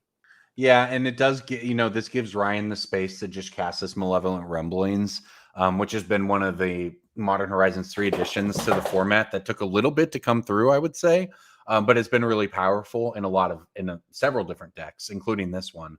But just if you're Bellamy, you feel pretty good. You've just been able to go ideal turn 1 into pretty safe setup turns. You're under no pressure, and now you just kind of, after hopefully sculpting your hand, kind of think about, okay, well, now how do I start working through the counterplay that Jeffrey might have? Yeah, I don't know if you got a glimpse of. Okay, I was gonna say, well, now you got a glimpse of it. Jeffrey has one copy of Elish Norn, Mother of Machines, in the sideboard, and that card is lights out against Amulet. It stops all of their triggers. But you see here, it is a 5-mana card, and unfortunately for Jeffrey, does not play a third land, so it's going to have to discard that Elish Norn to the Psychic Frog to get past that Grazer, as we mentioned earlier. But yeah, if that was something maybe Jeffrey wanted to play towards, but without land number 3, respectfully, has to go ahead and get rid of that. All right, looks like Force of Negation there, taking out a Spelunking, so no enters untapped effects for Ryan in play right now. And you see Jeffrey really getting just as much, wants to try to get as much value off of this frog as possible. Prismatic Ending, getting that token out of the way. And I can't quite tell. That's a Thoughtseize. Okay. Yeah. Okay, so Thoughtseize and Ryan had 3 Primeval Titans. So, well, we got one of them. One's Wow. down. Yeah, I mean, we talked about him getting to set up, and this was the other piece he needed, and there it was waiting on top of the deck with that spelunking. And Ryan chooses to legend roll a Beseju here to be able to cast a Rumble. So that gives him what he really probably was looking for here, right? I believe that is a bounce land. So now you seem to be well set up for next turn, going up to 6 mana. Yep. So there's. Oh, okay. Yeah, he put the Beseju into play off of the Spelunking. I was confused. So Beseju was put into play off Spelunking, and then land for turn is the Gruul Turf. Makes sense. Yeah, Spelunking, again, we talk about the cards that this deck has picked up over the years. Just kind of an innocuous uncommon out of Lost Caverns of Ixalan that happens to be Amulets. I mean, not necessarily 5 through 8, depending on how many you play or whatever, but additional copies of Amulet in your deck. Yeah, the Frog's going to get jumped here to not get jump blocked by the spawn token, and Jeffrey really looking for a counter spell here. Has the 2 mana available to play it, but Jeffrey's deck list does have 4 copies of Subtlety as well, so has plenty of answers to Primeval Titan, but he's gonna need to find one this turn, or presumably Ryan's just gonna if that Titan resolves. I don't know if it's lethal 100% this turn, but can imagine it's probably going to be very hard to beat if that Titan does hit the battlefield. Yeah, and the problem is, even if you do have a counter spell, again, you're putting very little life total pressure on Ryan here, so he'll just run out another Primeval Titan next turn. Yeah, there is still 2 of them. And unfortunately, seeing 3 of them was a little. Unfortunately, for Jeffrey, at least, the first one just resolves. So that second one may not even be relevant. So now we are in that. I do want to stick with this for a minute. We can watch, at least see how this plays out. We don't know what Jeffrey has in hand to try to interact here. But we see a Lotus Field, another land picked up here for Bellamy. We pick up Beseju back to hand. We start all of the sort of shenanigans here, and a second Titan has hit the battlefield. Sir, a second Titan has hit the battlefield. So we can haste one of them. Okay, I'm just gonna double check, because pretty sure, yeah, we have a Battlements. Okay, so Battlements is the haste land of choice. We're gonna Echoing Deeps here with the Vestige. I think the Battlements got milled, and that's why we decided to Echoing Deeps. Okay, got it. Okay. All right, well, here we go. The Subtlety has arrived from Jeffrey. That gets rid of one of the Primeval Titans. Okay, so no haste attack this turn. And if Jeffrey can maybe answer the second Titan, potentially has sort of managed. I'm showing my age here, but my initial thought was, oh yeah, we're going to go get the Boros Garrison and the land that gives +2/+0 and haste and double strike, and it'll be 16 damage out of a Titan. But it's not that year anymore. No. Not quite. Well, they still have the haste land, right? The Battlements does give haste, but yeah, no more Garrison Slayer Stronghold. Remember, there was that one time where Titan played the Garrison Slayers, and then they had the double strike lands. That's the one I was thinking of. Yeah, I don't remember the name strike. either. I'm sure chat's going to tell us, but I also can't remember the double strike land's name. Oh, I said Subtlety. I apologize. Yes, you are. Chat does have our back. It is Solitude. Sunhome. That's right. Ah, the Sunhome, Fortress yes. of the Legion or something like that. There you go. That sounds like a Boros land. Yeah. All right. Well, this one has turned out pretty interesting here, because there is a Titan in play, but the game is not over, and Jeffrey is, making attacks, drawing cards, has mana open. So we'll see what he wants to pull the trigger on next here. Jeffrey did find the Riddler. Now, there was an interesting decision there from Jeffrey. So Jeffrey drew, so it was Riddler 1 card in hand. Warp the Riddler, drew 2 cards. So drawing 2, one of them was an Ephemerate. Actually did have the option to discard one of them to the Frog. So then when he Ephemerated the Riddler, he would have drawn 2 more, but decided to keep both in hand. So that signifies to me that the 2 cards in hand that Jeffrey found are indeed good. Question, are they good enough? Well, another Titan has arrived, so this is just The fourth not Titan. like the idea of I'll just get rid of the Titans and go from there is not exactly panning out for Jeffrey, because now you're still going to have a Titan attack trigger on top of this. So we're deep into the part of the game where Amulet Titan is sort of off of just point A, point B, point C with what I get. And now we're going to see deeper into the bag of tricks.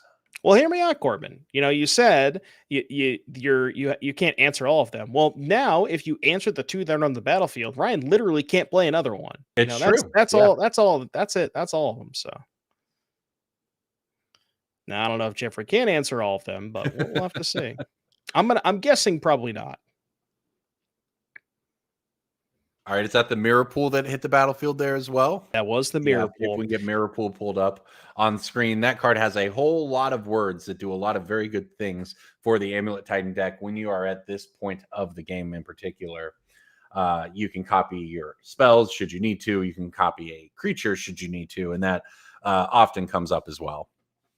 I'm curious, and maybe if Ryan does win this match and we get another interview, I want to see, because I know Ryan's played a ton of Amulet, and he's like, this is basically the deck that he plays.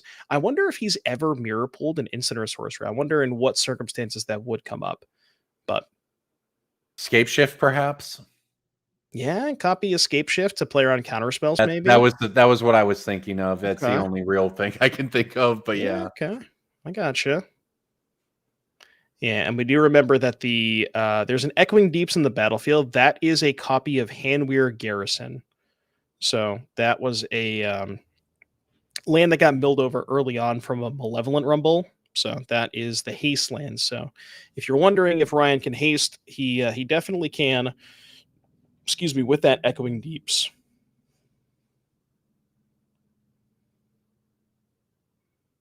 There we go. I was going to say, I wondered if we might be getting there. Jeffrey does extend the hand. Amulet Titan goes, like we said, pretty deep into the bag of tricks, but it's got deep pockets, does that deck. So Ryan Bellamy picks up the match, gives one over to his team. I think our Pauper match is over as well. It went over to Affinity 2-1. So you know what that means, Corbin?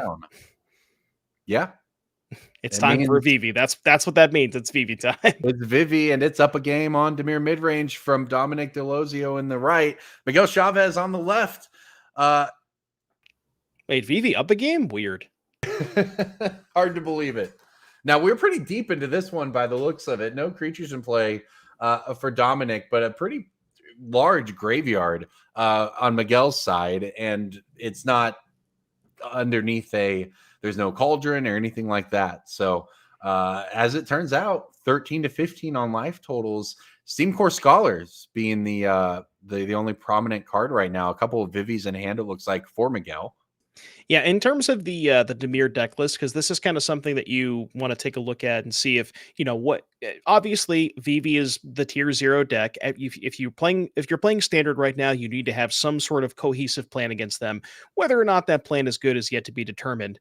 But in terms of the cards that Dominic has that are, that I could imagine are specifically targeting this matchup, there's one Tishana's Tidebinder in the main, and then looking at the sideboard, there is one copy of Annul. That one seems pretty good against stuff like Profs and Cauldron.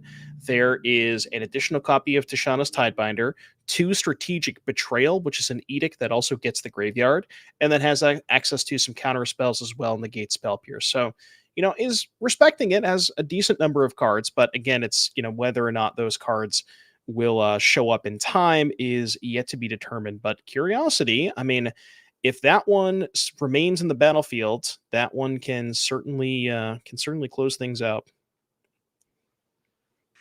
Yeah, I was going to say, this is the Demir deck has a lot of flexibility after sideboarding and just kind of as a strategy, because there's really, some of its cards are better than others, but it's not like any one of its cards is crucial to the deck in the way that a Vivi or Cauldron are to, the Vivi Cauldron deck. So he does have the Tidebinder here for the Vivi trigger. So this is huge. Yeah. There you go. That'll turn off the Vivi. So this is a Fire Magic for 1, and I believe that's going to be finishing off the Curiosity, but that's going to come back. So still, Curiosity in play with 2 attackers on the following turn, and Miguel doesn't look like he has a ton, although I think he picked up a draw spell. I think it was a Winter Knight that got picked up this turn. Yeah, I think so too. So I think he's got Winter Knight, Vivi, and something. So he's got 5 mana untapped right now, and it seems like that may end up being the key point here, right? Because Vivi would take you down to 2 mana. You need to then cast a spell before you're even able to get anything off of it. Winter Knight Stories costs 3.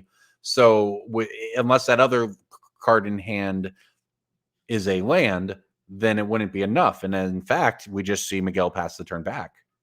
Interesting. And there was a decision there for Miguel. So the land in hand, I couldn't tell if it was a tap land or an untapped land, because Miguel had the option, if it was an untapped land, to just play a new VV. Legend rule, keep the new one. The new one would not be locked under a Tidebinder, then could have played the Winter Knight, drawn a couple of cards, got a VV trigger, but decided, I think rightfully so, to decide to hold back the VV instead, because now you can get a chump block out of it, play the new VV, prevent Dominic from drawing 1 extra card off of a Curiosity. But yeah, Miguel doesn't really have a lot going on here. Well, and yeah, I guess we'll have to see if he's able to really spend any mana here. But Dominic was able to pick up another card. So he's going to have a good attack here. But let's see, there is mana coming out. Oh, okay. Okay, so we're going to remove one of the creatures here. So it actually wasn't a land; it was a barrage. I think it was hard to get a look at it. So the hand, it looks like, was Barrage Barrage Winter Knight VV. So I think what Miguel is going to be planning on is setting up Barrage to kill the Preacher, chump block one of the 3-power creatures, and then only give Dominic 1 extra card. Maybe rip land 6 to be able to play a new VV and utilize that Winter Knight Stories, and maybe can keep going from there. Although, I guess without a Cauldron, there's a limit on exactly what Miguel can do next turn. It looks like these players, it looks like they're gonna figure out where they're at in this one. So yeah, I mean, this is a really key. I mean, this is one of the more interesting games. We talk a lot about the Vivi Cauldron deck for its power level, and it is powerful. Obviously, it is by far the most powerful deck in the format. But for what it's worth, games like this, once people at least have sideboarded against it and know what they're up against, do play out fairly interesting. I was around for days of the top deck being, say, Aetherworks Marvel. And that deck was not interesting to watch at all. In fact, it was the opposite. It was terrible. They spin the wheel repeatedly, GP Mirror Finals. It wasn't great. These games tend to be more interesting. Tashana's Tidebinder targeting Vivi, but now if they remove the Tidebinder, then it can unlock the Vivi. There's some more interesting counterplay here, even if at the end of the day, Vivi is just clearly the best deck in the format. At least at this point, no one has figured it out. There's the Spotlight series next week that maybe will draw people who have been holding tech or anything like that. But I think it is more likely that we're just going to see a massive amount of this deck and some plans for the mirror. Yeah, I mean, you put it very, very well. The games that don't end on turn 3 or turn 4, those games are kind of fun. Where here it's sort of, there's a lot more nickel and diming and trying to figure out how to sequence my spells, what removal spell do I play this turn. But yeah, the game, basically the games where you don't just go 2-drop, discard VV, Cauldron, do the thing.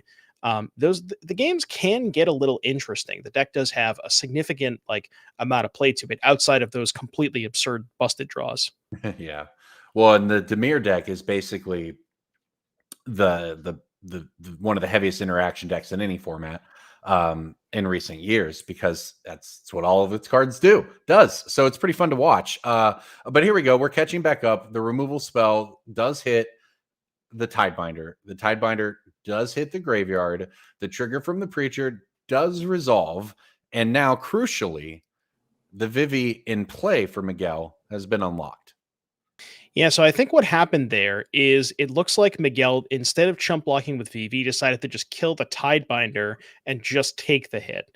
That was the other option, because then he doesn't have to commit 3 mana to the other VV next turn. But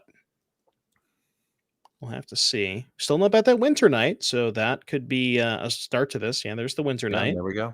And this is, I mean, Dominic has mana open, a grip of cards, and has allowed the Winter Knight to happen. So it's hard to tell if Dominic is sitting on, some not so good cards, and this is just going to be a huge turn for Miguel here, or if it's Well- all going to kind of run into one piece of interaction now that Miguel has already tapped down a little bit.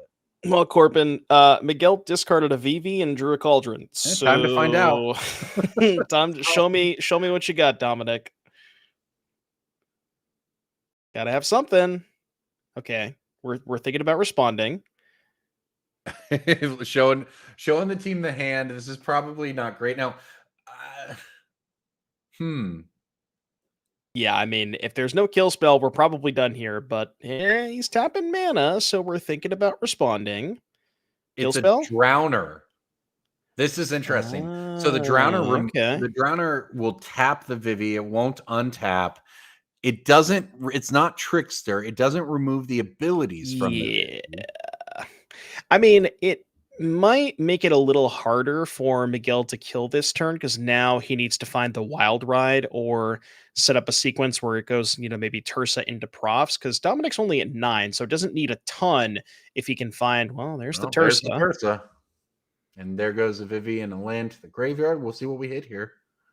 I mean, it could whiff. He could end up not getting there. Yeah, because there should be one more VV activation. Actually, no. 3, 6. Trying to remember. So we haven't flashed back the Winter Night yet, right? Correct. Yeah, so there's still Winter Night the Grave. So we have one more VV activation for 3 mana because Miguel used the first one to cast the Tursa. So by tapping down the Vivi, you mess up the Harmonize as well. Yes. Right. Yeah. So that was actually a very heads up play there for Dominic. Yeah. I mean, I think it's probably his only point of interaction. So he may as well use it on that turn. I believe technically that Vivi should also be stunned, but yeah.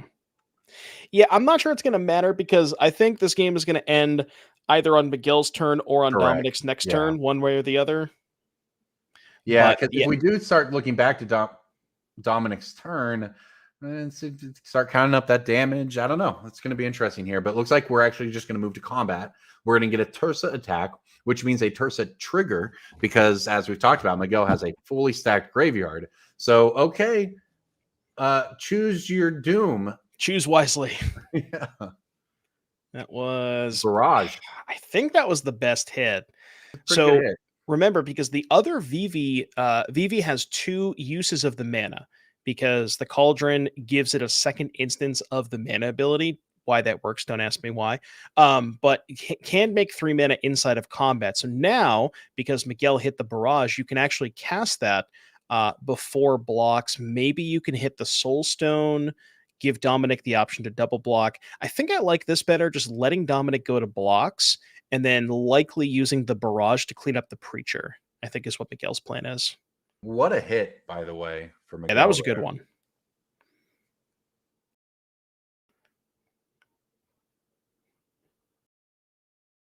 So the token chump blocks the Tursa. And then second main phase, you can kill the Preacher. And then on board, there is 2 Soul Stones and a Flood Pits. That is only 8 damage with Miguel at 10. So theoretically can get an extra turn. But there are 2 Enduring Curiosities that have come back and are no longer creatures. So you'd be letting Dominic draw 6 cards there. And presumably Dominic's going to find at least one piece of interaction in 6 cards.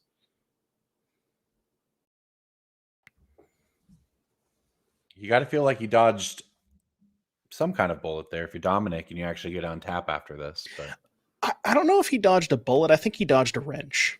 That's a good point. It's a start. It's the beginning of the training montage for sure. All right. Well, there goes the Drowner. So he can't shuffle away that Vivi now when he untaps. Yeah.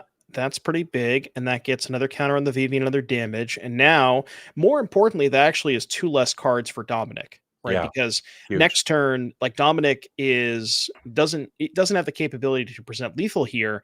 But given how last turn the only piece of interaction that Dominic had was that Flood Pit Strata, because you would imagine if Dominic had a removal spell like a Shoot the Sheriff, probably would have used that instead of the Flood Pits. So given that, now Miguel probably, maybe assumes that there's not another removal spell in Dominic's hand. So cutting him off of getting access to more cards maybe makes it less likely that he draws one off of those curiosity triggers.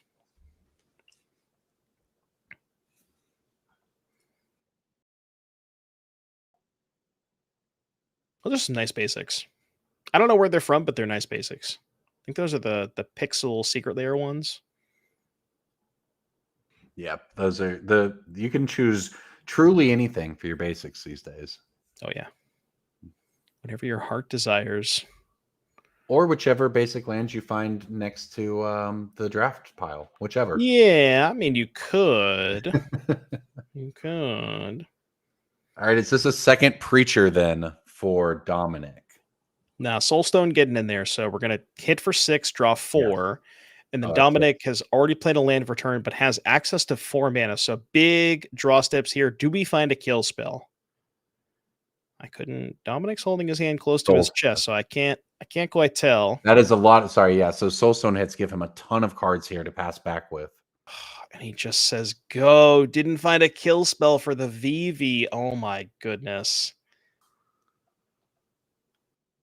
That is disastrous. Yeah, that's a grip of cards to not get anywhere on. That's a rough development for Dominic, because while you were able to dodge that wrench last turn, when your opponent is untapping with the Cauldron and the Vivi already in play, I fail to see how you're likely to get out of this one. And it begins with a harmonized, or with a Winter Night Stories. Yeah, I was gonna say like Tishana's Tidebinder, but he had already let the VV trigger resolve, so that's not in the cards anymore. Yeah, very unfortunate there for Dominic. Draw step and then 4 additional cards off of the Curiosity, so 5 looks at a kill spell. And I mean, if you look at Dominic's deck list, if I want to pull it up real quick, there are Tragic Trajectory, which I guess wouldn't have worked there, but 3 Bitter Triumph, 2 Shoot the Sheriff, and then post board. I guess there's 1 Withering Torment. So and the Betrayals as well. So had some options, but just unable to cobble together that kill spell.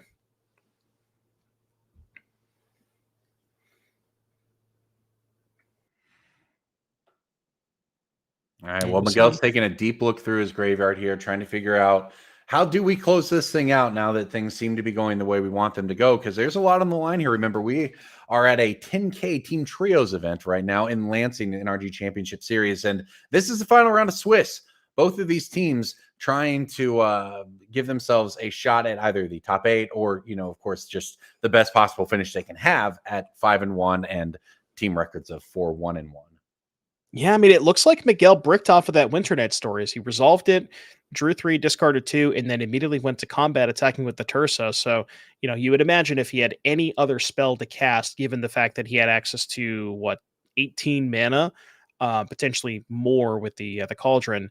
So didn't find any spells that he wanted to play pre-combat.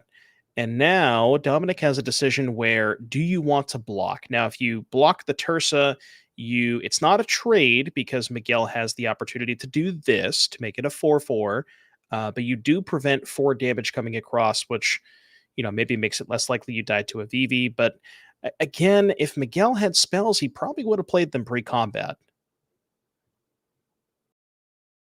So maybe at this point you just have to hope that Miguel bricks, because based on going to combat with the Tursa, it kind of seemed like Miguel did brick. It seems like he could, especially, gosh, that stun counter coming in relevant here. And all right, now we're going to flash in an Enduring Curiosity.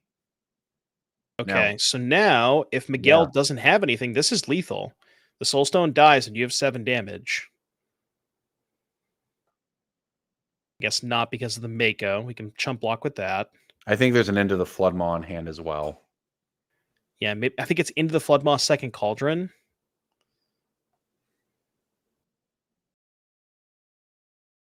Okay, now the question is, do you Floodmaw now to not get counterspelled? Knowing that your opponent would have counterspelled had they had one. Yeah, because he didn't counter the Winter Night Stories, but could draw counterspell. It's tough. A lot of times these Dimir decks don't play a lot of hard counters. In Dominic's sideboard, there are 2 negates, so maybe he could have boarded those in to be able to fight over the against the Flood Mob, but just decides to take the safe route, which does make sense. This game has gone on far longer than I think most Oh, of yeah. us might have anticipated a few turns ago. Yeah, 2 turns ago, I thought it was over that turn, and here we are 2 turns later, so. All right, well, somehow the game is not ended if you're Dominic now. You didn't have the counterspell, but you have now untapped into just a mess of mana and cards, and your opponent's at 4 life. So what do we do? Well, okay, I guess Spyglass Siren. What do we do? We hit a spell off of this map. Yeah. Okay, big map here. Does he Yep. find a spell? This will allow him to take a look at the top card. That's a and spell, then Corbin. we'll get to draw that card on the attack thanks to the Enduring Curiosity trigger. Well, he won't get the draw card because that'll be lethal damage. Yep, there you go. That trigger won't even resolve. Oh, there's off screen. Okay, so you and I can't see it, and the folks at home can't see. There's a Marauding Mako off screen. That was the Mako that he hit off of the Terse. I forgot about that. So that is a so chump you're right. blocker. It's a chump block in the end. Yep. I couldn't see it because it was off camera a little bit, but yeah, there was the Mako that was hit off of the Tersa. And again, I mean, Dominic didn't have a kill spell last turn. Didn't draw one this turn. So it's don't think there's any Winter Night stories, but now there's just 2 big attackers. So you've got 2 blockers, at least as it currently stands, if you're Dominic. It's really interesting how we thought the game was going to be over and I think we maybe just assumed that one player would draw a relevant spell. You had that turn where Miguel resolved Winter Night, bricked. You had that turn where Dominic drew 4 off the Curiosity, bricked. And it's sort of like this is just where we are now, you know? Maybe more Tersa activations than you see ever. Yeah. Game does not often last long after they start doing Tersa stuff. But here we go. That's just a land off of it. That's not going to get you anywhere. I think Miguel may have picked up another copy of Floodmaw. So I think what maybe Miguel wants to do here is Floodmaw the Soulstone before blocks. That would put Dominic down to 5. And then the Spyglass Siren can jump in front of the VV, but then you can just use the Cauldron to make it a lethal attack. So Dominic's got Dominic has a Curiosity in hand. So can make another blocker. Can at least do that. Or has so we know about that because and of course Miguel knows about that as well.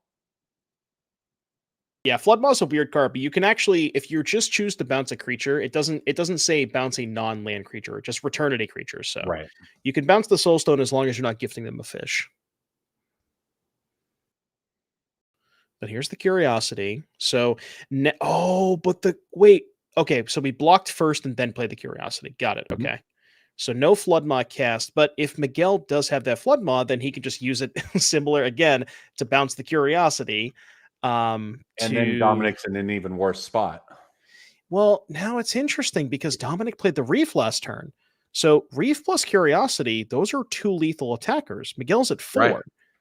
And Miguel doesn't have any blockers here. So if Dominic sees this and, because Dominic also has a ton of cards in hand, right? So there's a lot of choices if you're Dominic, and you may decide, well, what if I go for this line? They have it. Well, they have another bounce spell, something like that. It doesn't work out. Or do you just tap out or tap down anyway and go for it and try to win? Does look like that's what we're doing. If Miguel had a second removal spell, he would have used it that turn to clear the extra blocker because you go clear 2 blockers, 1 left over. That chump blocks the VV. The Terse is still lethal. So because how last turn played out, Dominic knew that Miguel didn't have another removal spell, and there you go, Dominic taking game number 2. That was great. Like, that is exactly the line that all of these players are going through, right? As you just go back and forth, and each of those players surely thought on those turns, well, my opponent's probably going to get it here. They don't need much. They're probably going to have it. But instead, the game just kept going. And then it comes down to, if you're Dominic, you just try to figure out what your opponent does have. And you can do that by figuring out by what they don't have. And in that case, you laid it out. You can determine that your opponent does not have a way to punish you for this attack. You can go for it. If it works out, you get there. It did work out. He got there. And now we're going to be heading into a game 3 here in round 7 between these 2 teams. Vivi Cauldron on the left, Demir Midrange on the right, Miguel Chavez, Dominic DeLazio with everything on the line.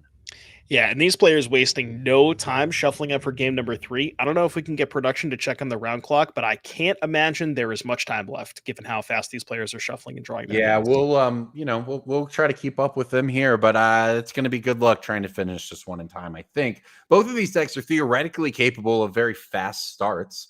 They have, it seems, 8 minutes on top of time, which was already called. So we're probably looking at about 5 minutes here, and Miguel starting things off with a mulligan. Yeah, these players had a time extension, so 8 minutes left in their time extension. So, I mean, 8 minutes is a decent amount of time, and as you mentioned, both of these decks have the capability of having extremely fast starts. The Dimir deck can just kind of curve out, one drop into bat, into Kaido if you have one of those draws.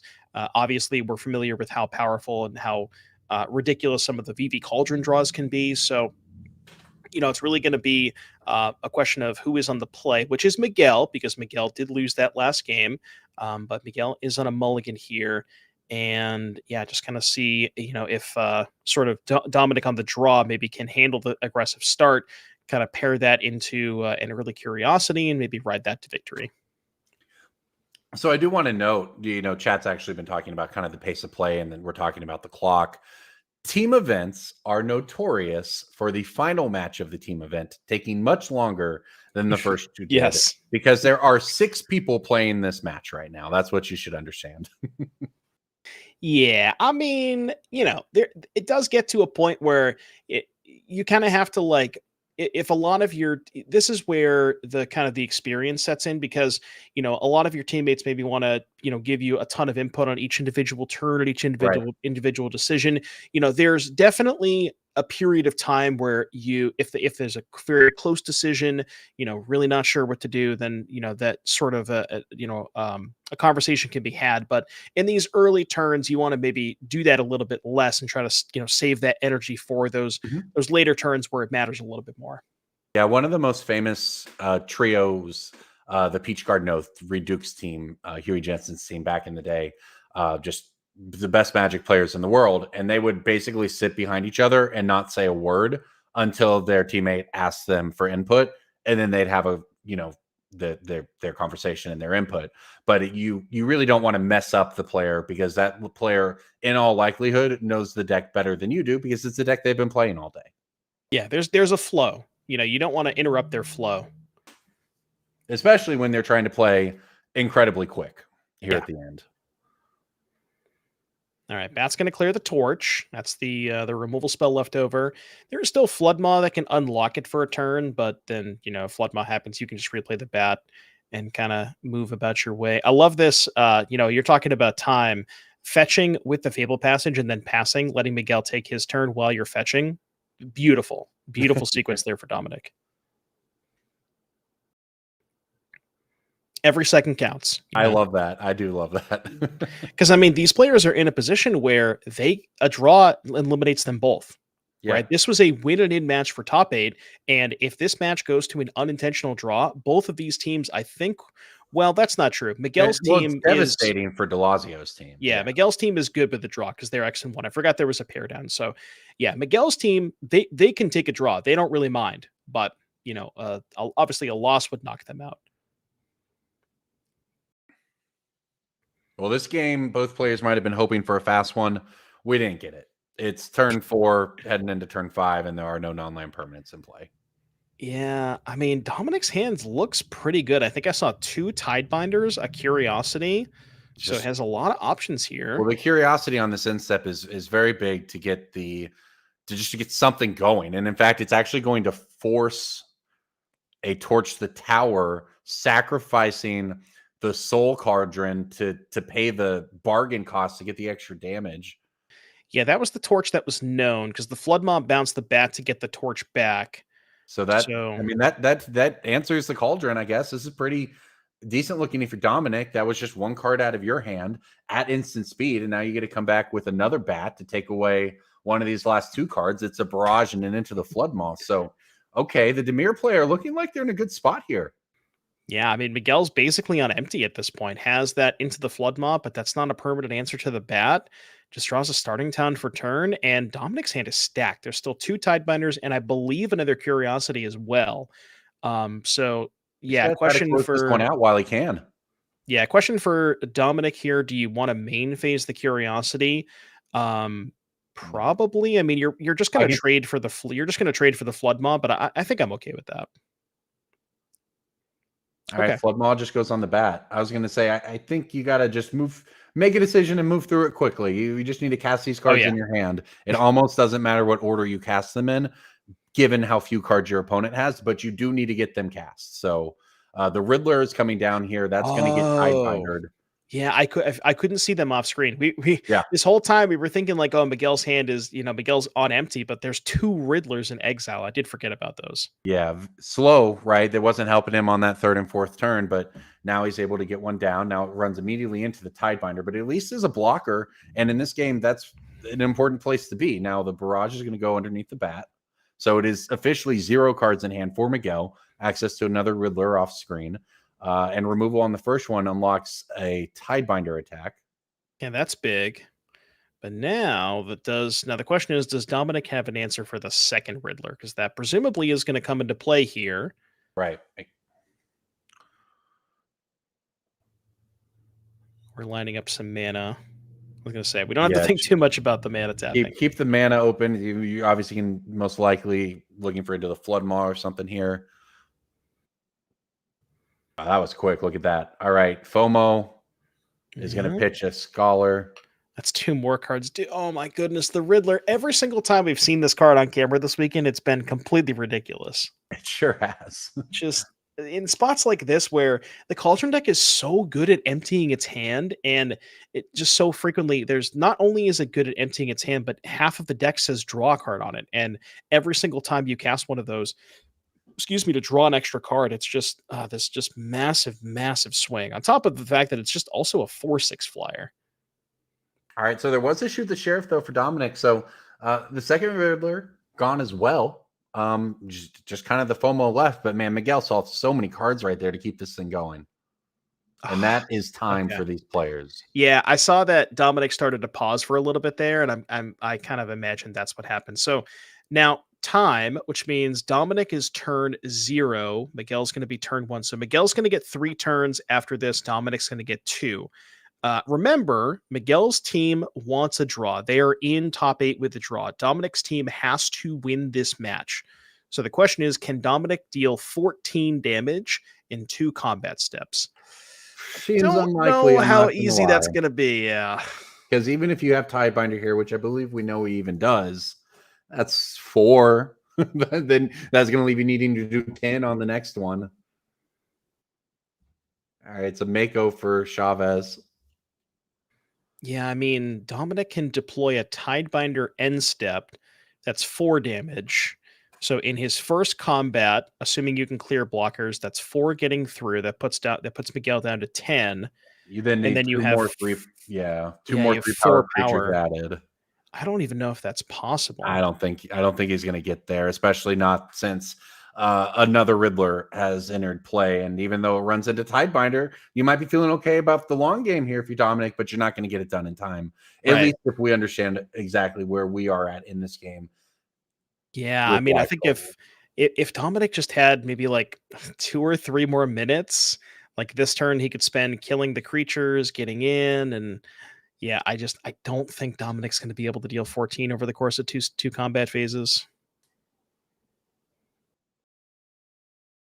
Brutal spot for him. This is tournament magic, though. This is what it comes down to. The clock is, and we mentioned it, with team events, it can be even more of a concern. But also, I mean, that last game just kept going and going and going when we thought it was over several times in both directions. So just a very long match here, especially, end of a day, end of a long weekend. These players are playing for a lot here. So even if this goes to a draw, of course, Delazio's team, they're getting points, they're getting cash. It's not nothing. Just like this Kaido is not nothing, but it might not be everything they were hoping for. Yeah, Kaido can lock down the Riddler for a couple of turns, attack with both. I mean, it's also just not clear because I think there is a Soul Stone in Miguel's mana base. So there's the situation where, again, given more time, this game would be a lot more intricate where this turn you would have to weigh, do I attack with Tidebinder? Do I hold it back to block the Soul Stone? You have the Restless Reef as well. Presumably, you would just want to protect the Kaido in that instance. But yeah, kill spell for the Mako too, man. Yeah, Dominic kind of, like I said, Dominic had all the tools he needed if he just had just a couple more minutes. So there's an attack for 4. Miguel goes to 10. And I mean, technically, there's 10 damage in play, right? There's the Kaido, the Reef, and the Tishanas. If Miguel just forgets that he has a Soul Stone, but I don't think that's going to happen. Yeah, I mean, look, Dominic, you did everything you could do here. There's 2 Soul Stones, actually. Yeah. He's going to fire it up and just attack Kaido down.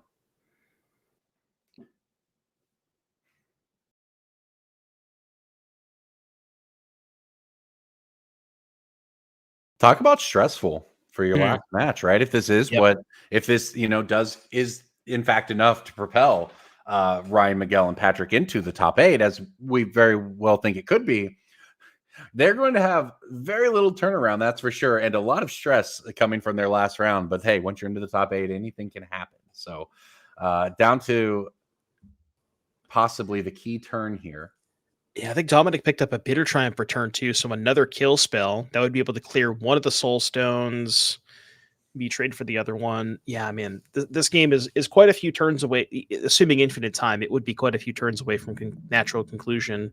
But I mean, you do gotta think that Dominic is in a decent spot. Got a kill spell for one of the Soul Stones, has the Restless Reef. But yeah, they realize it's going to be a draw, and there you go. All right. Well, you know what? That takes us to the end of round 7 here in Lansing. Corbin Hostler, Devin Doomwake O'Donnell, thank you for hanging out with us. That has been the end of our Swiss rounds, and that means it's the beginning of our top 8. So when we come back on the other side, we will have that top 8 for you. We will have that bracket, and then we will have that gameplay, and we are going to spend the evening watching some team trios. Cannot think of a better way to do it than with the NRG Championship Series in Lansing. We'll see you on the other side.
Hello, everybody. Welcome back NRG Championship Series. Corbin Hostler, Devin Doomwick O'Donnell. We are in Lansing, Michigan. And as you see there at the bottom of your screen, we're headed into our quarterfinals here on this Team Trios event.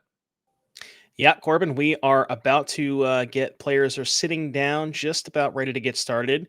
We've been seeing a lot of interesting action, Pauper, Modern, and Standard over the past couple of rounds, and I'm very, very excited to see what our top 8 has in store for us. That's right. So before we get to that top 8, which we're about to reveal to you, let's look at what these teams are playing for today in our team 10K team trial. Not just prize money, but also points, because a lot of these players came from our players to watch list. That means they're NRG series regulars. First place team, they'll be taking home $3,000. That's a clean $1,000 per player, along with 30 points per player. Huge on that leaderboard. Second place, $1,500. On down the list, you see we pay out the top 12 teams here, and as long as you finish in the top 128, you get additional points more than the minimum towards the end of the season, which everyone here is trying to qualify for. And as we look at our top 8, some of these players are already qualified. Some of them are hoping to qualify.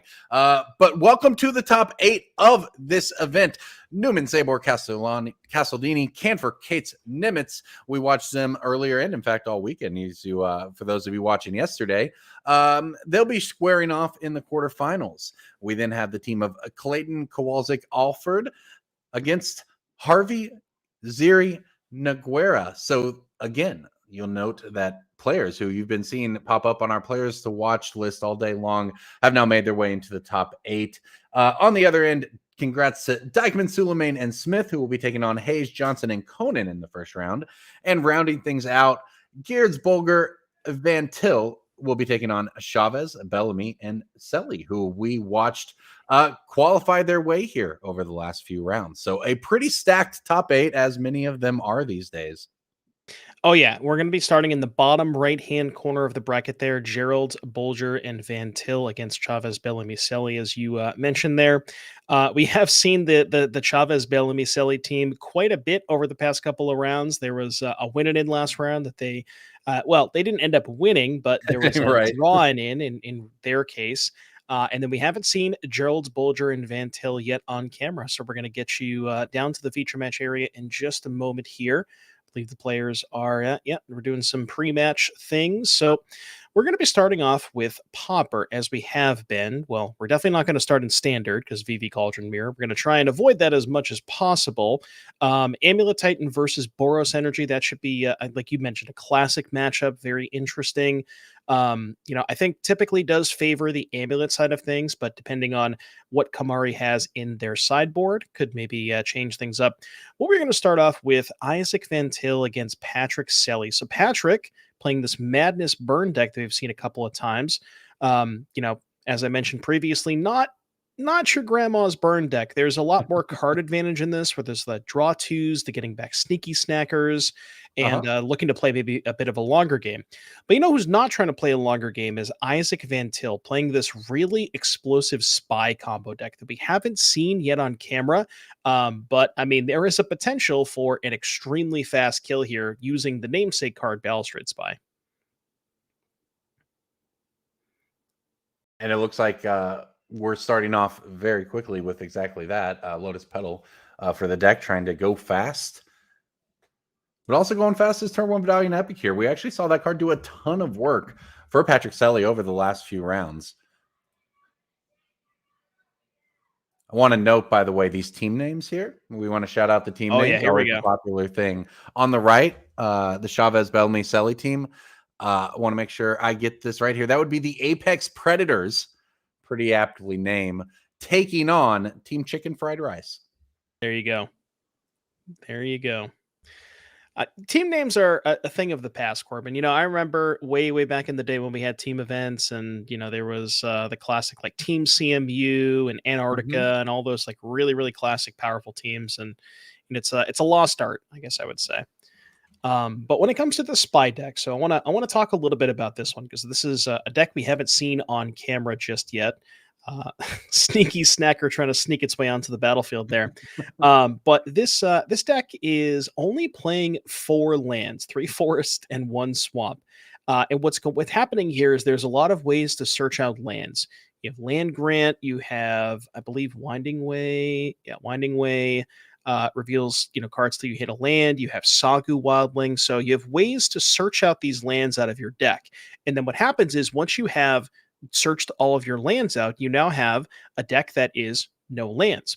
So when you play a card called Balustrade Spy, if we can get that one up on camera, this one, if you're familiar with like the Legacy Upsal spells decks that sort of play lands I use in quotation marks Right. because they're playing the MDFCs. Essentially, what's happening is you Balustrade Spy, target yourself. Once you've gone through all your lands, you mill your whole deck, and then you have Dread Return, because that is reprinted as a common, and I believe a commander set, to return a Lotleth Giant to the battlefield, and then kind of one-shot your opponent. But it's not quite as simple as the legacy version, because you actually have to fetch out the lands before you play the Balustrade Spy. So it's a little interesting. We've seen nothing but interesting decks from Pauper today, honestly, because the design constraints on the format, I guess, sort of, I think it's the famous Mark Rosewater quote is restrictions breed creativity, if I didn't butcher that. And that's what we see in a lot of these Pauper decks is, okay, well, we know that the Spy engine is powerful, but okay, we can't do the thing that they do in Legacy, but how can we make it work in Pauper? And it involves kind of this more convoluted way, but you still kind of end up in the same spot. And we've seen that a lot. Like talking about like on the other side, the sneaky snackers coming in from the mono red burn deck. Like what? So it's a format full of some fascinating deck building decision trees, I guess, really more than anything. Yeah, Lead the Stampede was the card that Isaac just cast there. Again, another one of these cards where, supplemental products that originally was printed as an uncommon. I believe it got reprinted as an uncommon in Ikoria. That's right. But the common printing, I want to say, was Eternal Masters. I think something along those lines. But yeah, it's a card that allows you to look at the top 5 cards of your library, and you get any number of creatures from among those cards and put them right into your hand. And this deck has a lot of creatures. There's 39 of them, including the aforementioned Balustrade Spy, which is, a way to help you find that finishing combo piece. Yeah, so just go ahead and catching back up to this one. We're on Patrick Selly's attack step here, getting in with the Snacker and the Epicure.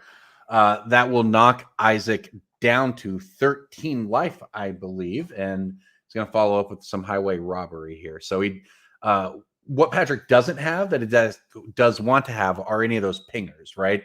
The gutter snipes, the flame breathers, the ones that whenever you cast an instant or sorcery, you deal damage to your opponent. He doesn't have any of those in play quite yet, but trying to sculpt his hand with that highway robbery there.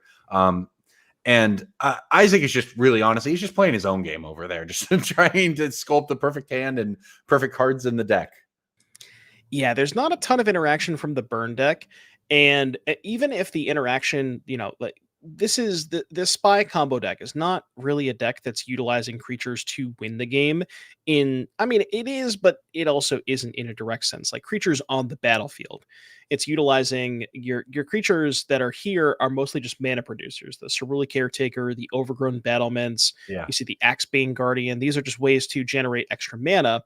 Also, Overgrown Battlement 4 toughness, kind of not that easy for the burn deck to kill. I mean, you can, target a Fire Blast at it, but that's a tough way to go about it. But, now if you see here, Isaac has now searched out all 4 lands. So Isaac now has a deck in his hand that has no lands in it. So if there is a Balustrade Spy, which there it is, there goes the deck.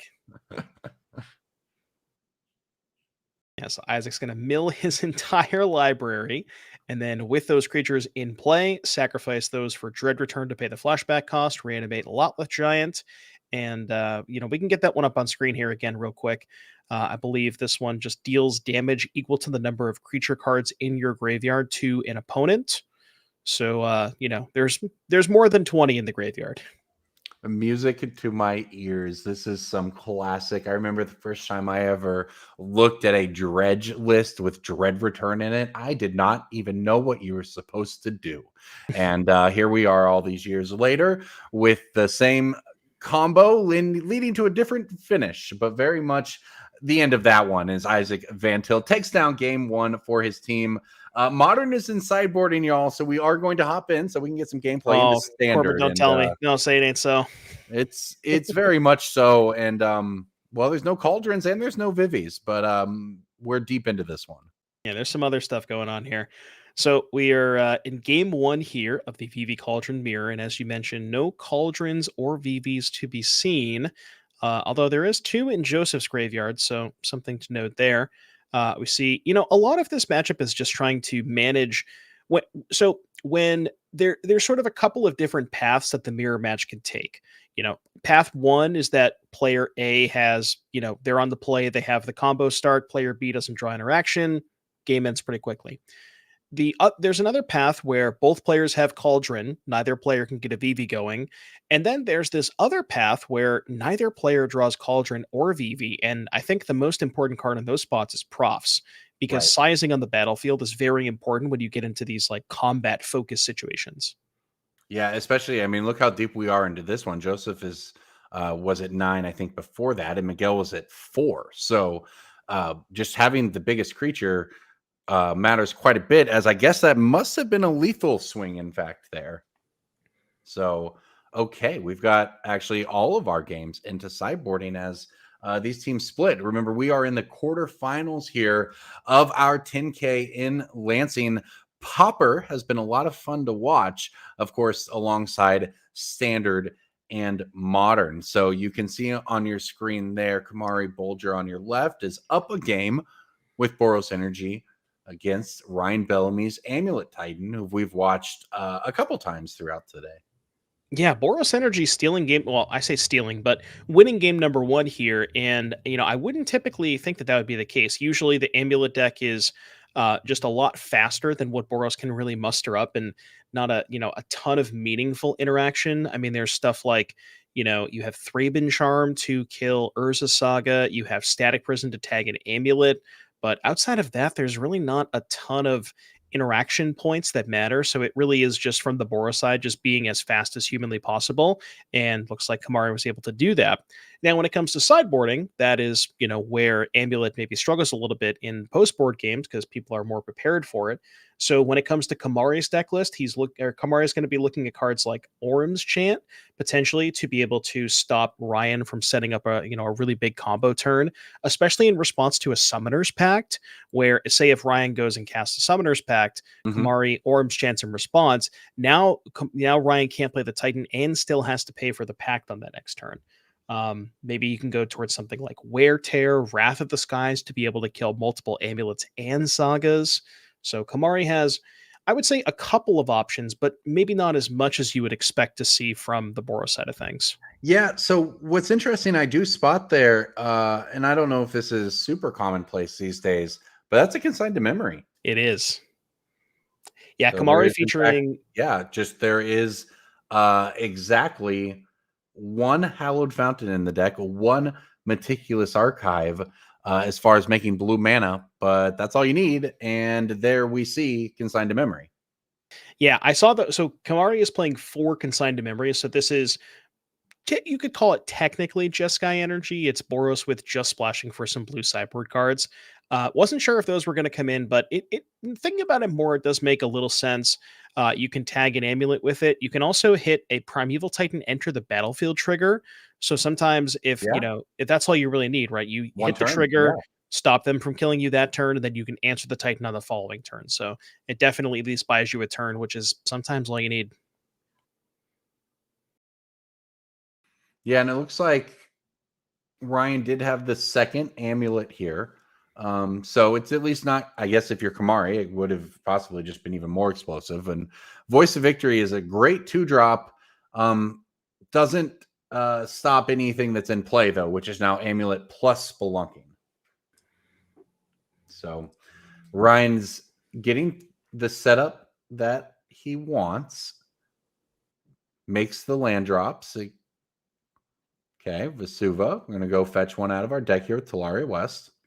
Yeah, presumably Vesuva copying the Growth Chamber, untaps, floats some mana. That's going to pick up the West, transmute for a Pact, and Ryan on the battlefield has 5 mana already, and with the land drop next turn, that would be 6. Ooh.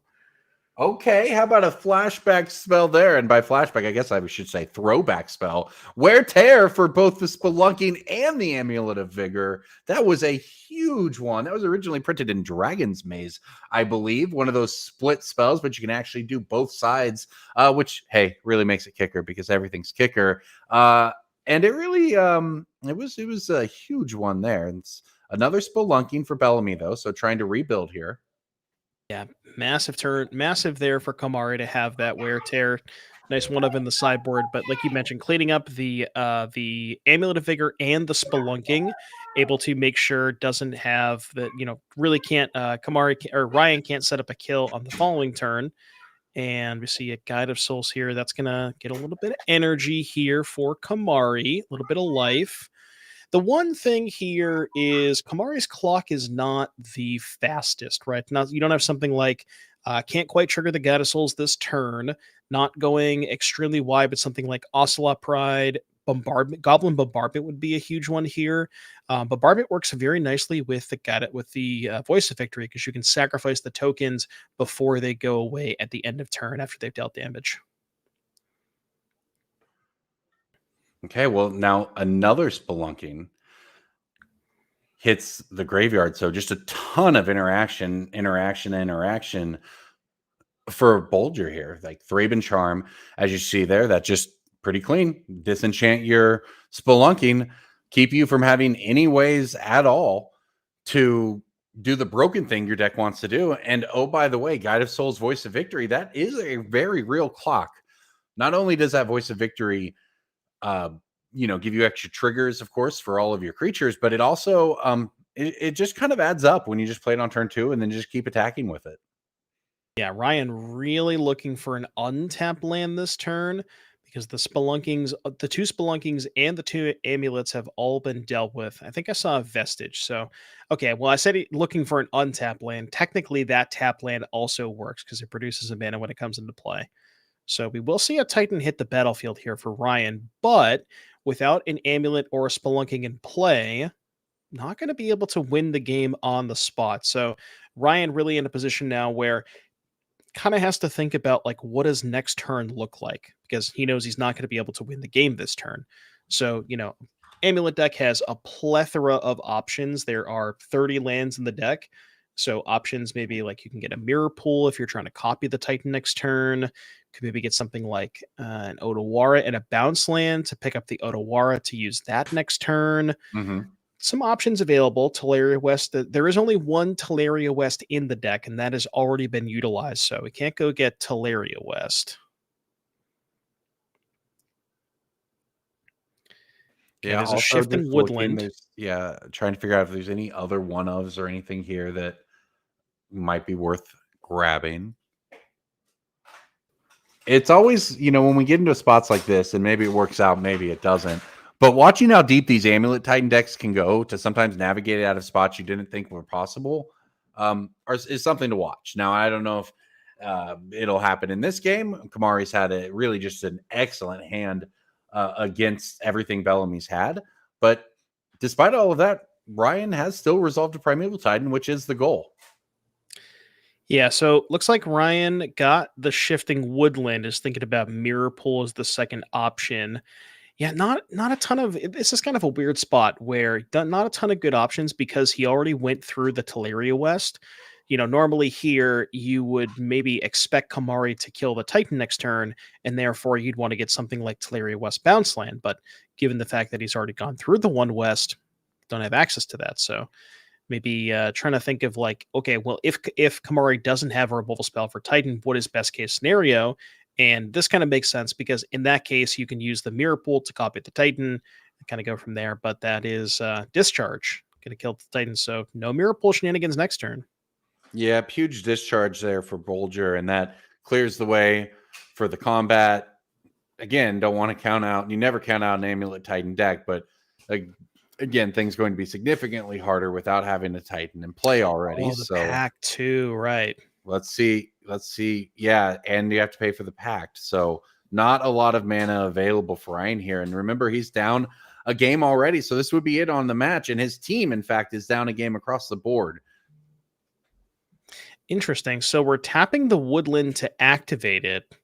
I wonder what the copy is. It looks like it's either Amulet or Spelunking because that land came into play untapped. Okay.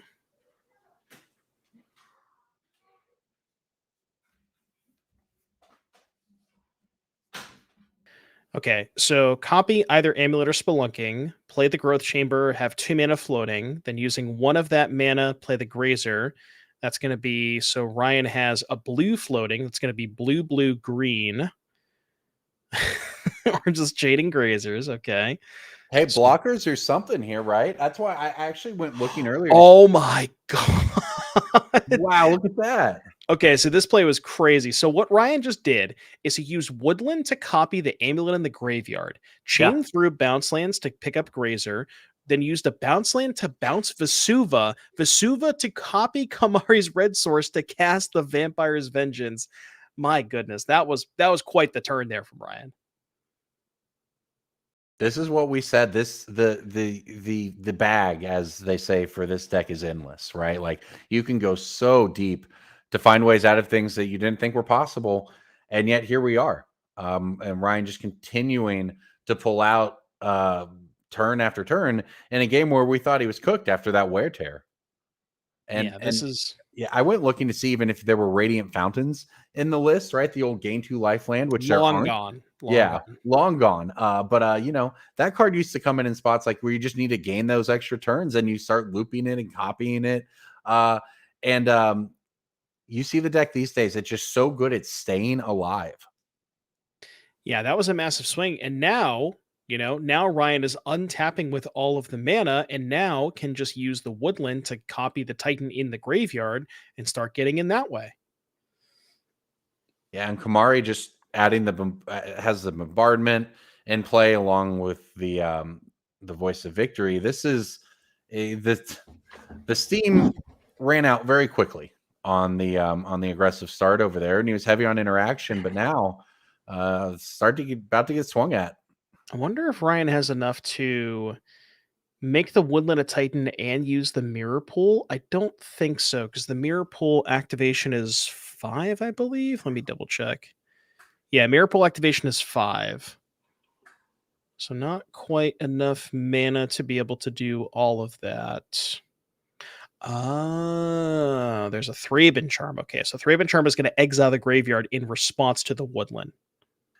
That's a great line there. I mean, I think that might have been Kamari's last card even, and it, in fact, was the perfect one because it totally shut down what Bellamy was trying to do. And now Ryan says, oh, you want to move to combat? Wait a minute. Boseiju your bombardment before you get the tokens. Yeah, so this will present a little bit less damage here for Kamari because those slimy little grazers, they can do a little bit of blocking. Ooh, the value of Kamari getting that surveillance off the Boseiju, love to see it. I'll take a free scry. The Thraben Charm did work this game, right? We saw it disenchant a Spelunking earlier, and now we see it hit the graveyard to turn off the Woodland. Great work there. Now we're going to get in. I guess we're just poking in exactly 1 damage with the Voice of Victory due to the blockers. It's a lot worse without a bombardment. But hey, look, a bombardment. Hey, drew a second one. Okay, so Ryan at 4 can, as the board sits, can block voice and a token, but still lethal damage. So Ryan does need to find a play here. Will he do it? Crumbling Vestige coming in. That's probably not going to do it. Are we on Mirror Pool time? What are we looking at here? Is Woodland going to go at something? I hope he Mirror Pool copy a Grazer. Does that keep him alive? Okay, that technically keeps him alive because he can copy a Grazer, and have block 3 blocks. 3, take 0, and then you can fling 3 and put him to 1. So technically, Mirror Pool on Grazer does keep Ryan alive. I mean, look, these Titan players, they'll find if there is a way that they can get 1 extra draw step, they will find it because that 1 draw step could just end the game on the spot. It's the Titan. I'm not going to say it's over. It can't. Don't even know. But okay, that we have a scape shift instead. Oh boy. Are we? Yeah. Okay. I don't know if Ryan can kill this turn because there's no amulet, but we can scape shift, floating a whole bunch of mana. Okay, so we can have up to, looks like floating 5 maybe and holding on to the Woodland. Okay, still thinking here. Yeah, he's thinking you can put mana in the pool, and then I can activate Woodland once things are in my graveyard, so I can also maybe do something with this Mirror Pool. See, this is where you would ask me, what the line is for Ryan to win the game this turn. Sure. But Your guess is as good as mine. I'll tell you that. I'm sure there's some amulet aficionados in chat that maybe could find a line here. Well, But we're pulling out the energy cards here. We're starting time to track mana. I will say, if there's a line, Ryan's going to find it because Ryan has played this Titan deck a lot. See, Titan is the kind of deck I think would be incredibly fun if I had it in me to do that. You know, if I just had a month to do that and do nothing but that, I'd love it. But I don't. I would need more than a month. So I don't do this. This might be the worst scape shift of all time, has been called in chat, by the way. I'll say that scape shifting and not people scape shifting and not having the requisite number of mountains left in their deck to kill you, those are pretty bad scape shifts too. But this one's not going to be great. Yeah, do you remember back like when Scape Shift, when you actually had to count the number of mountains that you put into your deck? Now they just let you do it for free with Dryad, you know? Like, you don't even need mountains anymore. Yeah, it was, I've drawn 7 mountains. I guess I can't win this way. I can't win. Yeah. There was a long, long time ago. This might be a deep cut. I don't even know if you're going to remember this one, but there was a player by the name of Jayway who used to play like a ton of Scape Shift back when it was in Standard. Okay. Like Scape Shift, Phallica, things like that. And yeah, the theory was that you would play more than 60 cards to have to up the number, to up the mountain count. But then also, like how many cards was this? I think it was 66. I was thinking 66 or 67 on this one. Yeah. Love it when that's a thing, right? Which is very rarely a thing. But a couple times in Magic history, you'll have people who, to be fair, are probably entirely right because they're Frank Karsten and they're just never wrong, who tell you you don't want to play more than 60. I don't care what you say. But then some people just put more than that in their Scape Shift deck and they win. And no one who doesn't do that doesn't win. So, like, I don't know. Just saying. All right, back to this one, though. Urza Sagas have entered the equation. So have some other lands. We did keep the woodland up, and there's a Boseiju as well, which we're going to point at the bombardment. Okay, because that's pretty big because you're able to get it, bounce it. I believe that's what we saw there. And now you're able to get rid of the bombardment, and in fact, you're also able to Otawara away the Voice of Victory, and all of a sudden, you're in an okay spot. And for Delirium purposes, I believe it's just sorcery lands, so we don't really have Delirium covered. We can haste the Voice of Victory, or Guide of Souls. Okay, we can haste we can't haste the Guide of Souls. We can haste, right? Because you make double red. Make double red. Yeah. Okay. So you can't haste the Guide of Souls because that you can't spend red mana on the Guide of Souls, but you can haste the Voice. So now with the hasty Voice, you have 2 energy. If you stack the triggers, you can get the tokens come into play before the Guide of Souls trigger resolves, because a lot of people at home might not realize this. The Guide of Souls triggers even if you don't have the energy already stored up. So if you stack the Voice triggers, resolve those, get the energy, then you can resolve the Guide of Souls triggers as you see Kamari do, putting counters in that Voice. And back to Bellamy we go. This has been a great one to watch. I'm glad we're in on this one.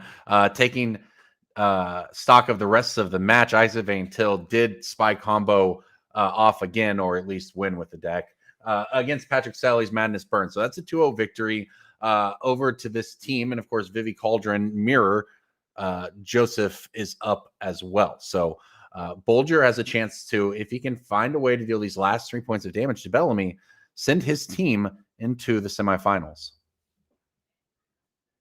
Okay, so Bellamy doing the slow peel there, and I don't think that's okay. Well, the Mycosynth Gardens and constructs can now be made. Yeah, but Bellamy is just dead on board because the two Voice of Victory creatures would get the Guide of Souls 2 more energy that would give it flying. I think it was lethal anyways, but nonetheless, Kamari 2-0 over Ryan Bellamy. Yeah, that was quite a match there for sure. And the Grazer has reach, right? So might have actually needed that. So, all right, what a win there. So that takes it down. And we are in the quarterfinals here in Lansing. So we have at least one of our semifinalists is known. We'll have to check in on how those other matches are going. But I'll tell you, we saw some good Pauper action. We haven't seen it necessarily as much Modern over the last few rounds, but that was a great one right there, Devin.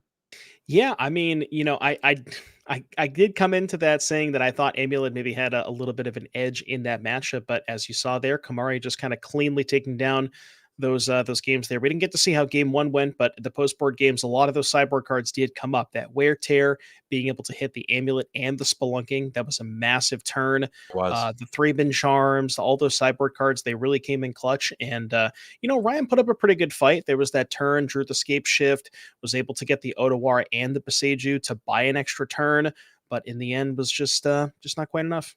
Look, if you're an Amulet Titan fan, you got to see the deck do basically everything it can do to stay alive there. That was really cool. So congrats to them. But congrats to the other team of Bolger, who took down that match to send his squad into the semifinals. And we will be checking in on that when we pick up on the other side of the break. We will either have some more quarterfinals or perhaps moving on into the semifinals, depending on where things are at. So thanks for sticking with us here in Lansing. We'll see you then.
Hello, everyone. Welcome back in our new championship series. Thank you for sticking with us. I know that it was a bit of a break there, but hey, glad to have you here. Corbin Hostler, Devin Doomwake O'Donnell, and we are heading into the semifinals of our Team Trios event.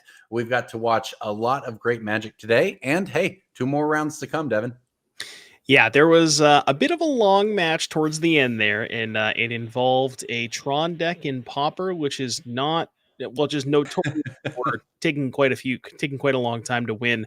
But the Tron deck ended up, I believe, I can't remember. I think the Tron deck may have lost, but we are going to be, we're getting ready for the top 8 players or top 4 rather. Top players are getting down there and situated, but.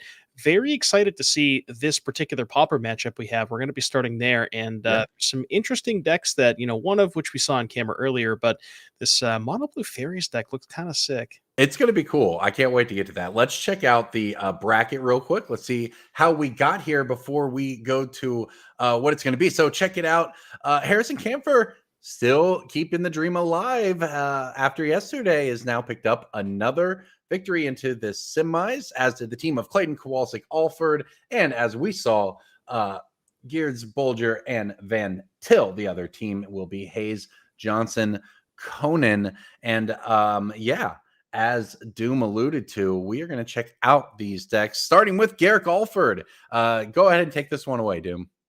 Yeah, so Blue Fairies, this is, I guess this is as close as we're going to get to Delver in Pauper, where it sort of has that traditional Delver feel where it's, play a cheap threat and then back it up with a bunch of counter spells. You'll notice here 4 counter spell, 2 dispel, little bit of interaction in the form of snap, but also a little bit of interaction in the creature suite as well. There's Brine Barrow Intruder, which is a 1/2 flash that when it ETBs, you can give something -2/-0 until end of turn. Harrier Strix, which is a 1-mana 1/1 flyer, taps a permanent for a turn. So there's like these weird ways to kind of push through the creatures and get them into combat for that one swing, and then utilize ninjas like Ninja of the Deep Hours and Moon Circuit Hacker to ninjutsu, pick up the creature, and then ideally in the form of something like Fairy Miscreant, maybe get a little bit of extra value that way. So kind of utilizing cheap flyers, pairing that with ninjas, and then getting the ninjas into play, and then sort of using counter spells to keep your opponent on the back foot and make sure you can keep hitting with those ninjas, get some extra cards that way. Very, very cool looking deck list here from Garrick. It is. So look, Pauper continues to impress, I'm going to say, because this is very, very cool. Like Ninja of the Deep Hours, classic Magic card right there, alongside brand new card, the Gale Blade from Edge of Eternity. So that's some pretty cool stuff. Now on the other side, also some blue cards, but we're going to put them with some red ones, is Grayson Nimitz with the Is It Terror list here. So we saw this in action earlier. It's not just the Tolarian Terrace, although it's obviously the headliner when you can put in that 5/5 Ward 2 creature for just 1 mana. But look, we've got cards that will make you the Monarch. We've got Murmuring Mystic that can allow you to go wide. There's a bunch of removal. There's a bunch of counter spells. There's a bunch of card draw. There's a lot to like, is what there is in this blue-red terror list. Yeah, a whole bunch of cheap threats, or excuse me, cheap interactive spells, something like Lightning Bolt, Counter Spell, 4 copies of Skred. All of the lands, the basic lands are snow types, along with the Volatile Fjords, which is the dual land that enters the battlefield tapped. So a bunch of ways to, sort of similar to Garrick, but a little bit more focused on interaction as opposed to just utilizing, like you saw in Garrick's deck list, a lot of the interaction is in the form of creatures. This is in the form of spells, getting a bunch of cheap spells into the graveyard, resolving a cheap Tolarian Terror. And looking at Garrick's deck list, this is, I think, a big point of the matchup is Garrick does not really have a ton of ways to get a terror off the battlefield. There's a couple of snaps, so those might come in clutch, but other than that, there's nothing like Path to Exile or Swords to Plowshares or Doomblade, none of that stuff. Just, going to be maybe hoping he can use his flyers and kind of, get attack for lethal that way. All right, here we go. On your right, Garrick Alford with those Mono Blue Fairies. On your left, Grayson Nimitz. So, team name, by the way, for Alford's squad, Will and his credentials. What do we got for Harrison's? Let me look. Standings. Harrison. Okay, I have to click on the deck list because it doesn't. Sorry, I was actually trying to find the same thing. But you know Team what? We'll get Flavortown? there for It's you Team all. Flavortown. We have Team Flavortown versus Will and his credentials. There we go. There you go. Yeah, Spice Rock is weird because it posts them, like it doesn't give you the team name or the player names. So I have to click on them individually. But Flavortown versus Will and credentials. So a little bit of action early on here, and sort of we saw on turn 2 actually. Garrick, had the 1-mana 1/1 flyer, had that Gale Blade, and then curved that into the Hacker, the Ninja, to try and pick that up and draw an extra card that turn. But when sort of this interesting line where when you use the creature, when you use the ninjutsu, pick up the creature, and Grayson has that removal spell to break it up, you lose a lot of tempo because you not only have to now replay the creature, you spent the mana that turn, you're down a mana in that exchange. So a pretty big swing, but looks like Garrick is able to hit a couple of land drops and of one mind. That's a cool one where it's 3 divination, but it costs 1 less if you have a human and a non-human. So there's a bit of a split in the creatures in terms of humans and non-humans. I'm looking at the creatures. Looks like 11 humans, I think. Yeah, that was a Ikoria special right there. That mechanic was. That was a great one. The Campfire made a reappearance here in game 1, ran into a counterspell. Ooh, okay. Oh, okay. There was a lot that happened there. Yeah. But so what ended up happening is there was a removal spell pointed at a creature. I believe Garrick fought over with a counter spell. The Grayson had another removal spell. What happened is Garrick snapped his own ninja in response. Okay, so Snap returns a creature to his hand. Then he untaps 2 lands, used the 2 lands he untapped to re-put in the ninja with the other unblocked creature. That was a really, really sweet play there from Garrick. That was. This mono blue deck can do some pretty fancy tricks, and that was just a massive tempo swing for him there. Of course, hey, that's what Snap can do. Spotting a couple of counter spells there in Grayson's hand, and those, while you are tapped out now, will hopefully be relevant later. But the removal spell gets rid of the ninja. You're, at least in theory, not getting attacked at this turn. That's a Fairy Miscreant hitting the battlefield. No trigger there. Yeah, and that's like, you saw that interaction. Garrick basically put a ton of pressure on making sure that Ninja of the Deep Hours can stick, and that is a big part of this matchup. The card advantage from Ninja, where both players, Grayson really wants to try as hard as he can to trade. And another interesting thing about this sort of how this game is playing out, you look at Grayson's hand, there's 3 copies of SpongeBob, I mean, Counterspell. And what's really interesting about how the Ninja's deck plays out is you can't counterspell the ninjutsu ability. So if Garrick is allowed to attack unimpeded for a turn, as you can see here, Grayson just kind of stuck with these counterspells. Like, he doesn't want to trade them for 1-mana 1/1 flyers. Yeah, and almost anything you do, you're going to end up down mana in the exchange, and you're already under pressure. This deck's pretty cool. I'm not going to lie. This mono blue deck. So many of these creatures either have flash or cost just so little mana that it's almost trivial to leave up interaction. It doesn't take, and you're a bunch of islands here. You've got plenty of chump blockers, as it turns out, for this Tolarian Terror that's been deployed by Grayson, who for the first time is able to hold up a SpongeBob. Yeah, and I mean, we're even okay. I was gonna say that was so the one there, the Brine Barrow Intruder. Garrick is maybe used to all of his creatures having flying, but that one does not fly. So decides to correctly just kind of hold that let that one hang back on defense there. But yeah, now we're kind of in this weird racing situation where, if you kind of just look at the board, Grayson has a 4-turn clock and Garrick also has a 4-turn clock versus those counter spells. So we'll see here. Ooh, have a little bit of a fight here on this Snap, maybe. All right, Snap runs into counter spell. Notes the No, art. I think you meant Snap runs into SpongeBob. I did. It's I appreciate Garrick pointing to it to make sure we all catch that. But we're gonna fight back with the Dispel and the counter spell, not the actual counter spell, but a counter spell coming back from Grayson there to clean it up. Yeah, that was you know, an important fight for Grayson to sort of needed to win there, because just kind of falling so far behind, and another ninja of the deep hours that's going to pick up the, which one did he pick up? The Gale, yeah, the Gale Blade. So Gale Blade gets picked up, and the cool thing about that is Garrett can now just hold that one up, and you see a miscreant drawing a card as well. This ninja's deck is so good at just drawing so many extra cards. I love Fairy Miscreant Gaming. You'll love to see it.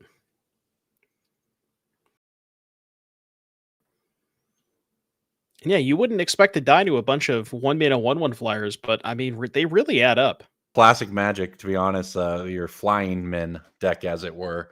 All right, Lorien revealed, though, for Grayson has hit the stack, and that's just going to run into a counterspell. And honestly, tapping out, or nearly tapping out for that, is not a great sign to begin with. He gets in with the Tolarian Terror, knocks Alford down to 10.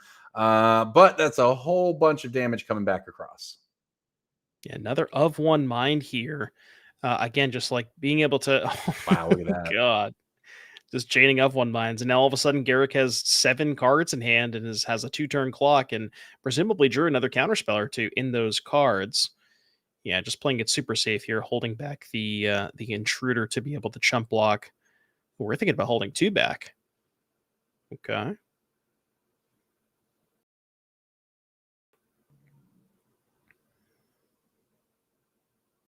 Yeah, and does still have the Gale Blade in hand. That's the one, like you mentioned, from Edge of Eternity's 1 mana, 1/1 flash flyer. It's kind of like a clue. You can pay 2 sack and draw a card. But that one is a good chump blocker because you can block with that and then before damage get a card out of it. It's a great card in limited for exactly that reason. It pokes in some damage early, and then eventually you can just kind of soak up some damage and cycle it. And it turns out it can do that in this format as well, because this whole deck is that. All right, Garrick lining up the attack here. We've got a couple counter spells and a Scred in Grayson's hand. So we're going to block the ninja and go for the removal spell, I'm sure. But first, we're going to ninjutsu the miscreant back to hand, which is obviously great because you're going to redraw a card when it comes back in. So Grayson goes for Scred to try to hit the ninja, as that's the one that's going to draw cards. That's going to bait out a Spell Stutter Sprite to run into SpongeBob. So Spell Stutter Sprite would have countered it because of the number of fairies. I assume Garrick has 2, of course, because of the miscreant at least. But that itself will get countered by the counter spell. But as you see, we're lining up the stack because Garrick's still thinking about it. Oh, yeah. I think Garrick has another Spell Stutter Sprite in hand. So, you know, weighing the options of what happens if I go for this. Do I want to hold up the Sprite for something else?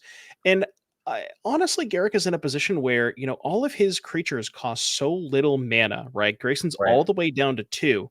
And because his creatures are so cheap, he can just start getting in there with everything. Even if you saw that combat, Ninja of the Deep Hours just got eaten up by the Tolarian Terror, Garrick doesn't even really care that much. Still not lethal. Yeah. Yeah, it's just even after the last chip counter shots. That's all that matters there. Okay, he almost faked us out. Good try, Grayson. It's just a land. No, it doesn't get there. Game 1 to Garrick Alford. That was a nice shot, though. All right, Modern is in sideboarding, and that means you all don't love it. It's time for Vivi Cauldron Mirror in Standard.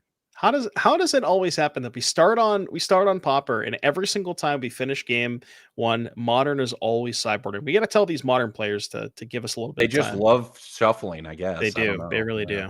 That's of course Neo Brand, which did lose the first game to Boros Energy from Alden Cates. But here we've got Sam Clayton on your right, Harrison Canfor on your left, of course, coming off of a huge day yesterday, and finds himself in the semifinals again, gets to play more Magic than anyone else this weekend. And right now he's playing the most Magic. That's a Riddler in play. There's a Mako in play. There's a Cauldron with a Vivi underneath it. Looks like we're deep into this turn. So the only question is, oh gosh, we've got I think that's the already used note here. So this turn might go for a bit. Okay, I thought about, so we asked Harrison after he won the event yesterday, like what, or I don't know if we asked him what type of token you want to be, but the more that I think about it, I wonder if you can make a token, like an already used token for Vivi, and that could be the token that Harrison makes. You could. That would have been great during the Nadu years as well. You see years, the Nadu weeks as well. That's a reusable token, which is what you like. That way you have true staying power with your Because token. they're gonna keep printing these cards that say Yeah. once per turn, but they're Like, yeah, they're not really Vivi once per Cauldron, turn. I don't know how long you're going to use it on that particular set of cards, but Yeah. hey, a set of cards, it's a pretty helpful one. All right, we might be able to pop over to Modern here in just a second as Harrison, we assume, is putting the finishing touches on this. You would imagine so. There's a VV under a Cauldron. Sam is tapped out. I would find it very, very unlikely that Harrison would not be able to win this turn. Okay.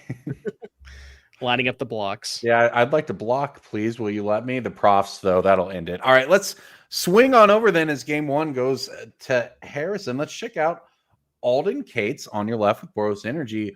Will Kowalczyk on your right with Neo Brand. That is an old school deck right there. And it's got some tools that have allowed it to come back at least a little bit in 2025. We haven't talked a ton about Modern today, just the way sort of the games have gone. But there's been a pretty wide variety of what you can play. Like Boros Energy is sort of this default play fair-ish Magic at the top of the metagame. But there are all kinds of decks that are played and are playable in the format, which is not always true. Yeah, and what's really interesting about this, as we go to check in on this match here, Boros Energy actually took the first game over Neo Brand, and that is very, very surprising to me. Right. The Neo Brand deck is exceptional at setting up, the just sort of mulliganing and getting to the Allosaurus Rider plus Neoform or Eldritch Evolution as soon as possible.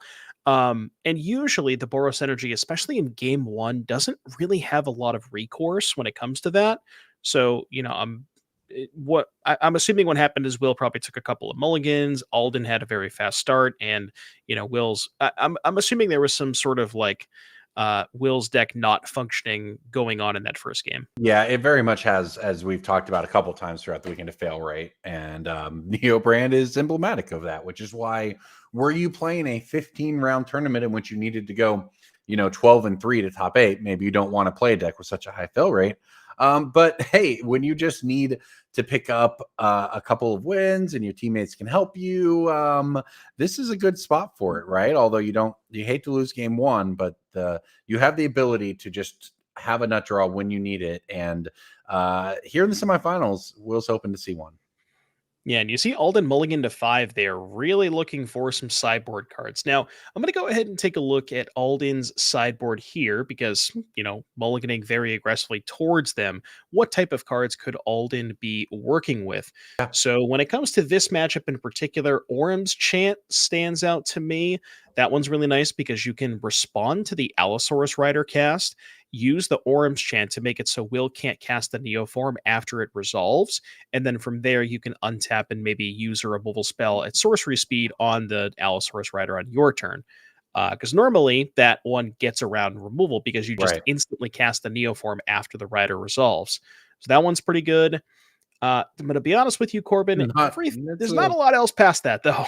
Yeah, I can't imagine this is a matchup you love. I mean, it's probably oftentimes just pretty much a race. But, picking up game one for Alden, you have to probably feel like you're, ahead of the curve a little bit here. And looks like we're going to tap out on turn 2 for Voice of Victory, saying, all right, well, do what you do, I guess. But I'm just going to develop my board as I can and play this 2-drop, which has seen a lot of play throughout various formats since it was printed just a couple months ago. Yeah, Voice of Victory is kind of an interesting one in this matchup where, Will has a good, not a good amount, but Will has one card in particular that is utilizing to sort of stop the sideboard cards from Alden, and that is Pact of Negation. Yeah. Actually, never mind. I was going to make a point, and then I'm going to immediately stop that point as we see Eldritch Evolution, because I realized that never mind. Well, we've got Eldritch Evolution here on the Allosaurus Rider. That brings in the Gristle Brand. And, Alden put the shields down, and not that they would have blocked anything anyway, but Gristle Brand begins. So got to get that counter on it. That's the important part. Very important. Can't forget the counter. All right, so if you don't know, we'll get Gristlebrand up on the screen. It's been, as long as it's been in Magic, it has been played and cheated into play across formats, including Modern and Legacy. But in this match in particular, you've got it into play via Neo form after playing the free Allosaurus Rider, which you pitch 2 cards to do. And now you can pay 7 life, draw 7 cards. Flying, lifelink, you get to keep going with it. So it has resolved, and now we are looking at how Alden wants to try to move forward from this part of the game. And I guess it's just to play this Ajani and pass back. So not the, immediate combo haste ending or anything there, but now Will gets to start doing Gristlebrand things. Yeah, not really a lot that Alden could have. There's 2 copies of Static Prison that maybe could have tried to, hit that Gristlebrand, but outside of that, there's really not a ton else. Going back to Will's turn, if people who have maybe have heard of Neoform or Neobrand in the past, you're familiar with, Neoform, put my big thing into play, and then Nourishing Shoal, pitch a big card, draw cards, recast Right. Nourishing Shoal, so on and so forth. This is, I guess, more of a dare I say it, fair version of Neoform, where it's just put a big thing into play and pass. So it doesn't really have the one-shot kill potential, although now that I mentioned that, there is a single copy of Xenagos God of Rebels in Will's deck list. So I think the plan from here, now that you've untapped with the Gristlebrand, is to draw 7, maybe draw 14, find a copy of Galta Stampede Tyrant, or start another Neoform into the Galta, put a whole bunch of stuff into play, and then try to one-shot maybe with the copy of Xenagos. I mean, that works too. Yep. Get the Urani, clear your board. No need to mess around. Well, I guess it's not quite the whole board. Yeah. But, yeah. Clear your board, but it only deals 3 damage. Usually deals more damage than that, but is in fact still a 10-10. So as long as you don't somehow find a way to take 8 damage this turn, you get to swing for a ton. So you're right. This is a fair-ish version of the deck. You can say it's a less all-in version of the deck. There's a couple Hooting Mandrills in it to even give it, some 4/4s when you want to play fair. Yeah. Get him. Orm's Chin on upkeep. Yeah, Okay. I mean, Sure. Alden's doing what he can, but yeah. Just the life linking Gristlebrand. Remember that? Yeah. I mean, it will prevent an attack step. Yeah. But I don't really know where Alden's going from there. Yeah, the only removal spell that Alden really has access to is Static Prison, but that Urani has protection from white and protection from black. So can't really kill that with a Static Prison. I actually don't think Alden can remove Urani from the battlefield full stop. Yeah. All right. So we assume that if Will cleans this one up, if we look down to the bottom there, Mono Blue Fairies just ran over Is It Terror. Grayson Nimitz falls 2-0 to Garrick Alford.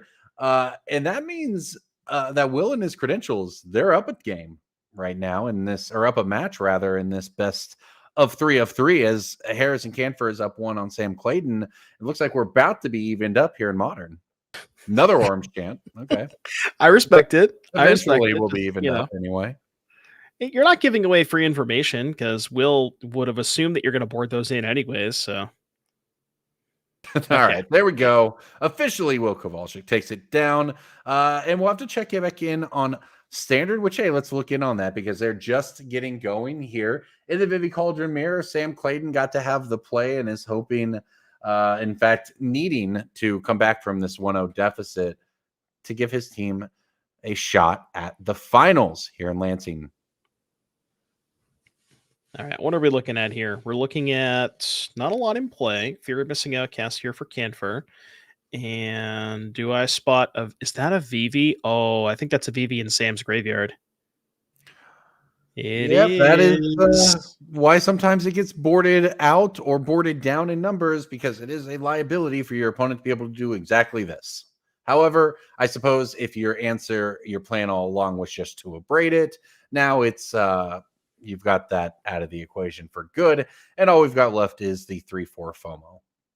Yeah, one thing that you were talking to me about, I think it was maybe during a break earlier, where we were having a conversation about the arena champs and how it was a smaller event, so it was 54% VV, but a, a lot of the players in the mirror match were frequently boarding out their copies of VV, and I think for this exact reason, where it it gets a little awkward in terms of sequencing, where you can't really, I shouldn't say you can't, but you don't really want to like risk putting the VV into the graveyard when you don't have the information of whether or not they have a cauldron, or if you have an answer rolled up for the cauldron. Like in that instance, because Sam had the abrade, maybe that was the fail safe, and it just said, okay, well, if you have the cauldron, I have the abrade, but if you don't, then it's kind of just chilling there.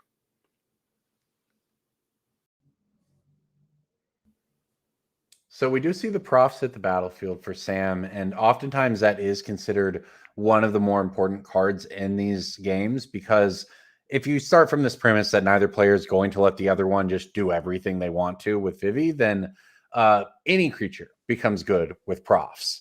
And that is oftentimes what can end the game in the end. Is just a more or less fair sort of thing. Like, for instance, Steam Core Scholar with profs triggers.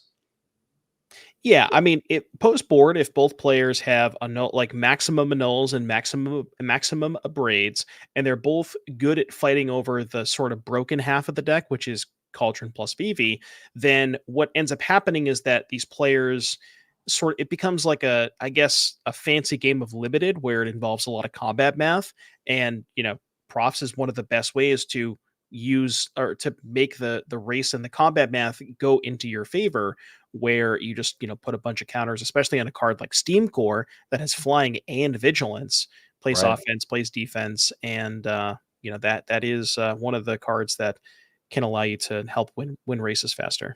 Yeah, and that's why you see it eaten into the Flood Maul there from Harrison. But Harrison, I think it's land a null in hand, so very flooded at this point. The Scholar comes back down, and it's just in a full grip for Sam. So it was a really explosive start for Harrison Canfer with that Cauldron, exile your Vivi, but does not have any reload at this point.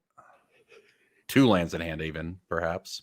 Yeah, I mean, Floodmaw is technically an answer to Steam Core Scholar, but Sam's like, okay, I'll just cast it again this turn, which is exactly what he's done, right? It's only a temporary solution because the Steam Core Scholar is going to still get you the cards, and that's going to get the profs counters this turn as well.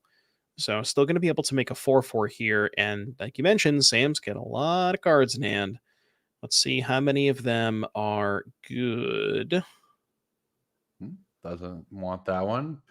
Puts that in the graveyard. It does look like a lot of gas. I'm not sure exactly what they all are, but what I know is that at the end of the day, into the Flood Maul, as good as it is in this format, and look, it's great, it's still just a tempo spell sort of at the end of the day. And if literally all you have is a 3/4 and an annul, then you're not going anywhere. But you know what? That's Winter Night Stories off the top, and that is exactly what Harrison was looking for. Yeah, Winter Night's perfect here. I can't really tell in terms of types in graveyard. I want to say it's instant land artifact. So the sorcery, I believe, will give Harrison Delirium by itself without even needing a creature or anything else. So does have to discard a couple of cards here. It looks like lining up some lands. But I mean, if Harrison can find a removal spell or a profs to put counters on that fear of missing out, and then have an extra combat step, this could be a brutal turn here for Sam. Yeah, it doesn't look like he did, though, because he's going to tap it to harmonize the Winter Night Stories. See, we've picked up some more lands. Also, a Soul Cauldron has been picked up, but it's going to hit the graveyard along with an island. So it looks like Cauldron in hand. He had another and a null, and the Cauldron now in play, but tapped out. Okay, so this is there a Vivi in the yard? That's probably the next question then, huh? Looks like probably not, because we're passing the turn. No, it actually ran into a null. Sorry. Okay. Yep. Yeah, Sam had a null up there to stop any shenanigans from like profs or Cauldron or anything. So, yeah, and Sam gets to untap here with a full grip of cards. That was huge. Play. Yeah, that was a huge annul there for Sam, right? Yes. Because that was exactly the big turn Harrison needed to get back into the game, and Sam slammed the door shut. Yeah, I don't know if there's a VV in the graveyard, because I believe Sam only had the one. I don't think so, And actually. I don't think he discarded one last turn. So I think we are currently VV-less. And, it is possible these players may be trimmed on VVs, if not cutting them entirely. Well, we saw Sam at least have one. But, I mean, I watched a good amount of Harrison yesterday, and there was a couple, but not a ton of VVs in post-board games. So it is possible that that one or both these players have at least trimmed on them in these post-board games.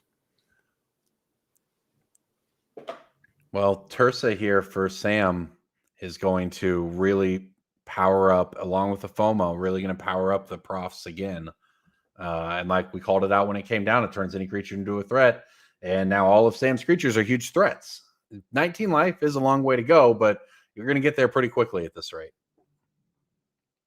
Yeah, and I believe we're going to get a Tursa trigger here, assuming that Sam remembers it. That's got to be 7 cards in the grave, right?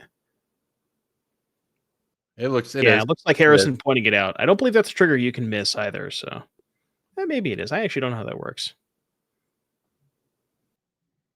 But in any case, not missed.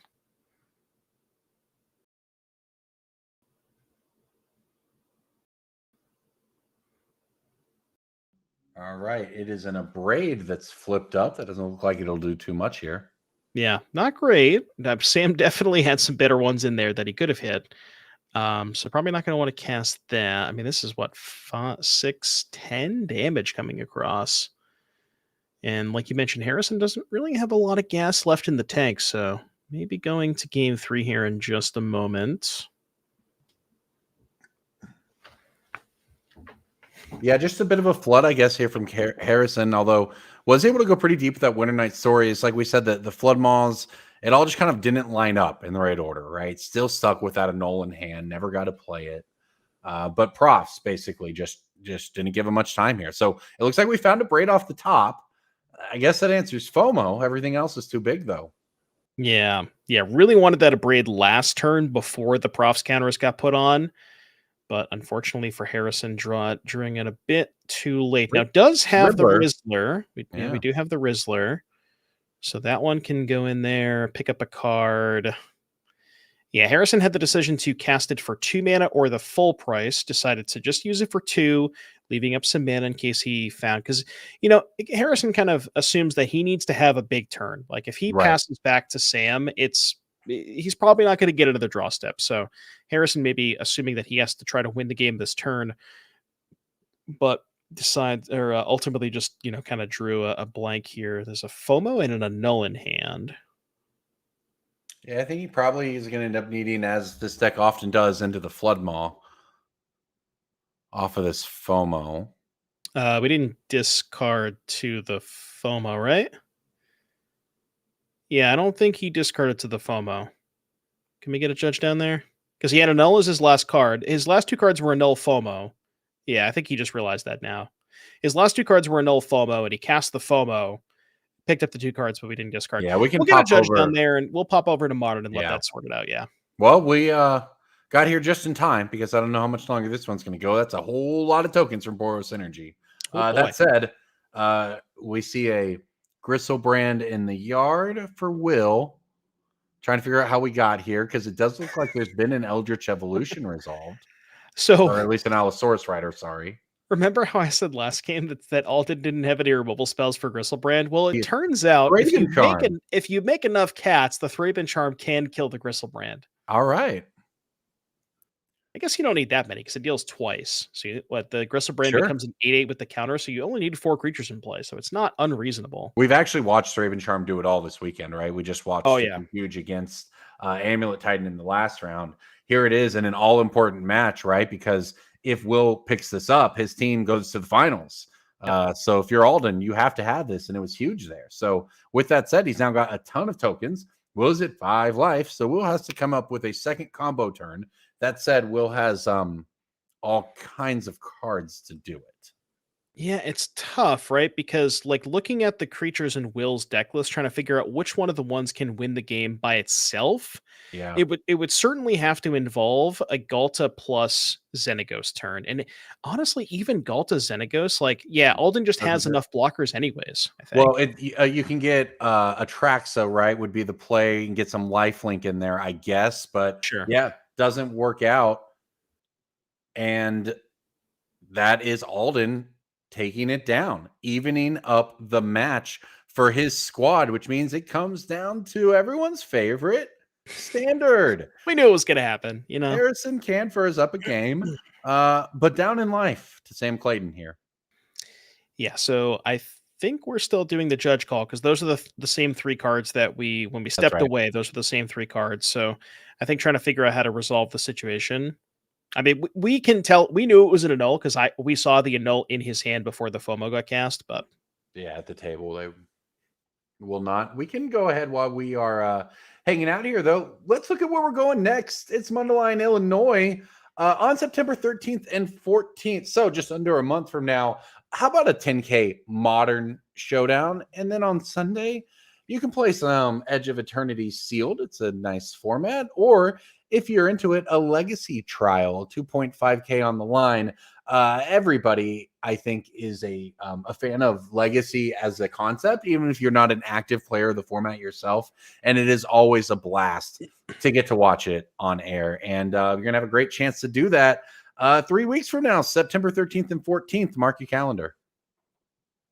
absolutely. So I think we have resolved the judge call because now Harrison has 2 cards in hand.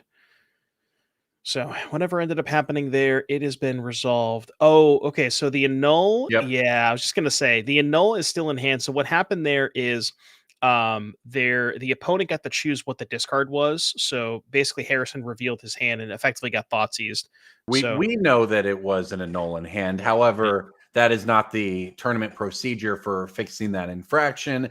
It is to do what they just did. So we move on from that. And it looks like the blockers are cleared out of the way. And it looks like we could be heading towards Sam picking this one up. That's right. So on to game 3 we go. Maybe we can take a quick look at the deck, see if there's just any differences in the sideboards here. Because this semifinals match is going to come down to one game between these two Vivi Cauldron decks, between our champion from yesterday and Sam Clayton, trying to be Will's credential to get him into the finals. Yeah, this is was it Flavortown, right? Flavortown against Will's credentials. So let's see if we can get the deck lists pulled up on screen. I believe Harrison's playing the exact same 75 as yesterday. I don't think anything was changed. No reason to change anything, right? I know, right? I mean, even he's got the K Lorna too. We're gonna look at Sam's deck list first. So Sam, what is Sam working with in the sideboard here? Yeah, we've got some so again, we should talk about this. Everything starts from the point of what to do with my Vivis and my Cauldrons, right? Everything flows from that. So maybe that changes if you're on the play draw. I don't know. Maybe not. Maybe he's, you bring him out for one game, you bring him back in. We don't know. But that is sort of the main decision point that everything else follows from. From there, obviously, you just want to pick up the cards that make sense, right? A Tidebinder might have a place. The annul, obviously quite good. The abrades answer about everything you can. And just like we saw in that last game, it can come down to something that is not as easily answered by, say, abrade or even Tidebinder, which won't turn it off forever, which is a Profs. Yeah, the one thing that I wanted to point out about Sam's list, there's a couple of interesting decisions here. So only has, from what I can tell, 3 copies of Marauding Mako. So one of those got trimmed. Has 2 Meringue River regions in the main deck, doing a split of 3 Steam Core, 2 Tursa. Has the Draconautics Engineer and the Wild Ride. Usually you only see one of those in terms of the hasters. And then I think most importantly, Sam has decided to not play a single copy of Quantum Riddler in the entire 75. If we go back to yesterday's 10K event, the finals mirror match was Both players had 4 copies of Riddler in the 75, and Sam has decided to play no copies, which is, I think, personally to me, a bold statement, given how good that card has looked on camera and just how impactful it seems to be in the mirror match. Like the body is so huge on that card, and the trigger or the static ability of drawing extra cards is also huge when pairing it with something like Profs.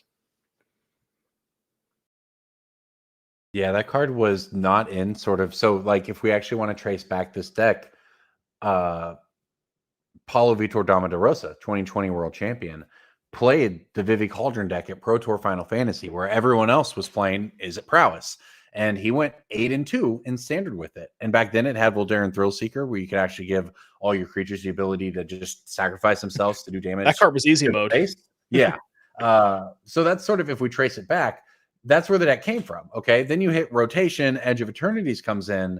And yeah, the Riddler was one of the cards that, as you can see, is still not entirely standard. In fact, Will had a very successful run without it, both yesterday and today. So it's still, I think, I don't know if we'll get to an end state, if it becomes a preference for players, or if it's, one's simply better than the other. But it is very interesting that despite having such a clear deck, there is still at least some amount of divergence on the list. But all right, so I'm going to try to start things off with the Profs on turn 2. And unfortunately, Harrison, with just a double mountain, wasn't able to stop it. However, does hit the Spire Bluff Canal on turn 3. So the game is not probably just doomed for him here. He has a null up now, but actually goes for Tursa instead.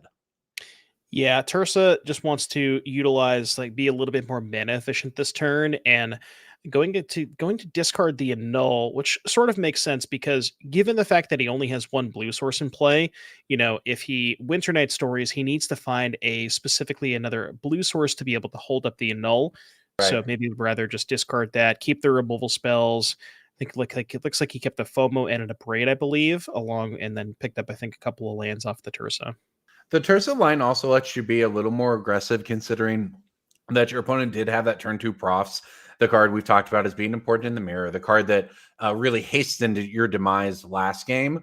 Is it, maybe we don't want to just sit around forever and have small creatures when they had the turn 2 Profs and I did not. That said, now it's a 3/4 fear of missing out that's playing defense for Sam.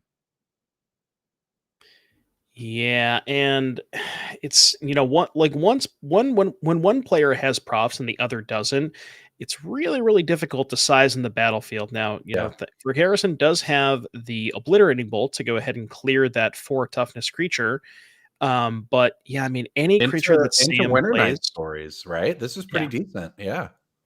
Yeah, any of the 3-drops that Sam deploys next turn, whether it's a Tursa or a Steamcore Scholar, can just be excellent blockers for that Tursa, because it's only going to be a 3/3 for Harrison. So,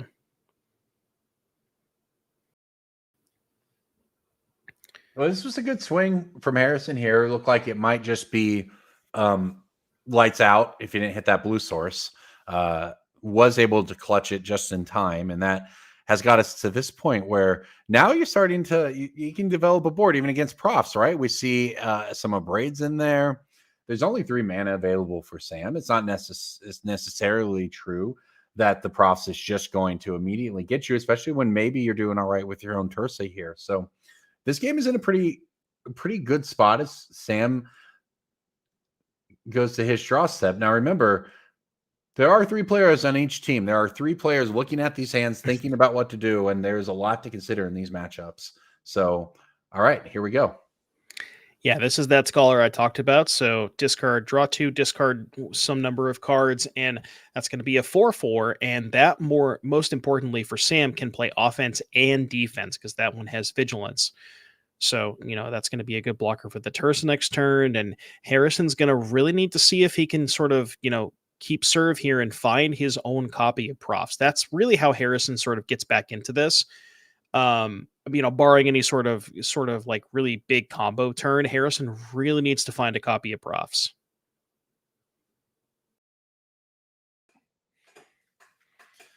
Well, Sam's pretty deep in the tank here, and it's because he has a lot of options. I think Harrison may have actually found a Profs off of the draw last turn. So yeah.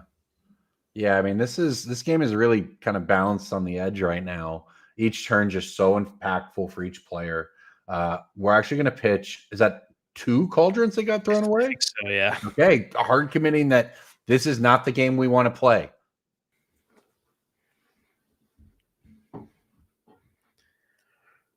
Soulstone Sanctuary into Winter Night Stories. I think that's what's happening. Yep, for Harrison here. Puts that on the stack. Yeah, maybe if Harrison has something like a Profs, wants to try to see if he can, bait Sam into doing some sort of interaction here, maybe like it's the Flood Maw, and then can do the Profs. But okay, I may have spoken wrong. I don't actually know if I see a Profs in Harrison's hand. It's kind of yeah, tough and it to looks like Sam is thinking about, do we want to pull the trigger on the Flood Maw? And they let it resolve. So here we go. Cards pitched to the graveyard. 4 in hand for Harrison, and 2 mana left to spin this turn. So let's see if he wants to keep interaction up, or if he wants to find a way to either get more aggressive or add to his board. There is a Profs though, so you called it. This is a big one here. Is there an answer? There is not. That is not an annul from Sam. So this is going to resolve. It's going to at least target the Tursa. Yeah, you saw Harrison kind of slide it back to his hand because he probably kind of assumes that Sam has the end of the Flood Maw, which Sam does have the Flood Maw. He does. Question is, does he want to cast it? Presumably, yeah, it's tricky. I mean, you're preventing 7 damage this turn, but you could also maybe hold the Flood Maw to prevent more damage next turn. That's kind of the decision that's going through Sam's head here. Yeah. I don't hate holding it, like just taking the 7 damage. And Harrison maybe doing kind of like the LSV pen trick, like, hey, do you want to bounce it? You want to bounce it?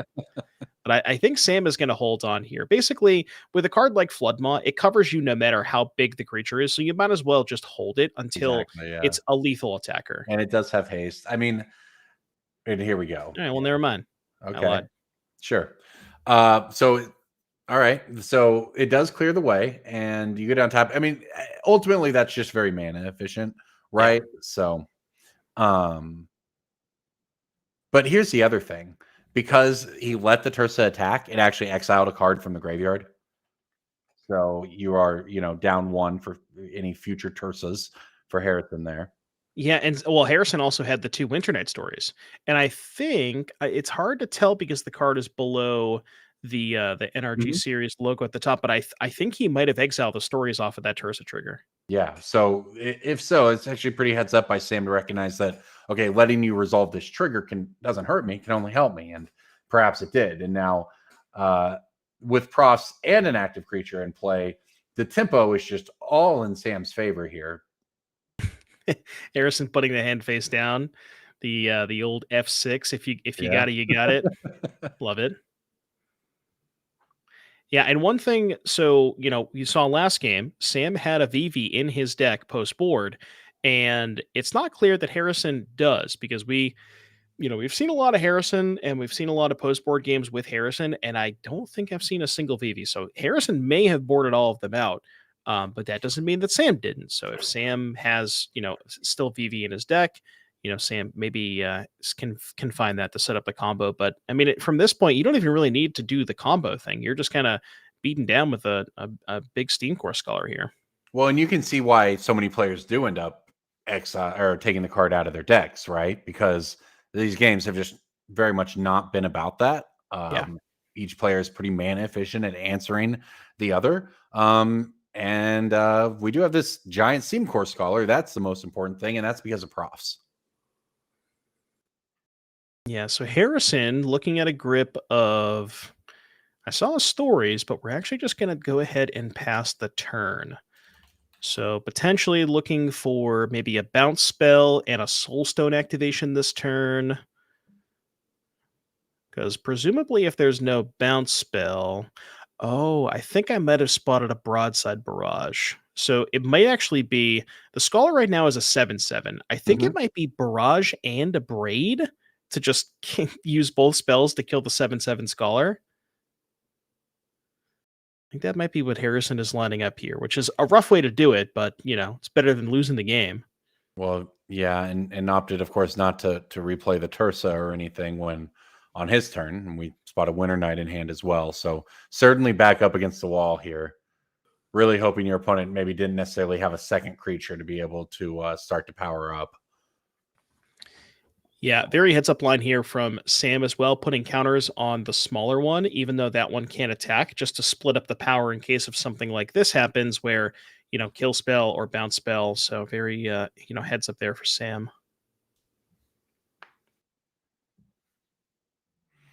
Okay, well, yep, here we go. That takes down one Scholar at the cost of a bunch of mana and 2 spells for Harrison. And sitting on, I think, Land, Ursa, Winter Night Stories in hand. And Sam has got a bunch of cards and is about to have a few more thanks to harmonizing this Winter Night Stories. Of course, Prof's pretty good at making that easier to do as well.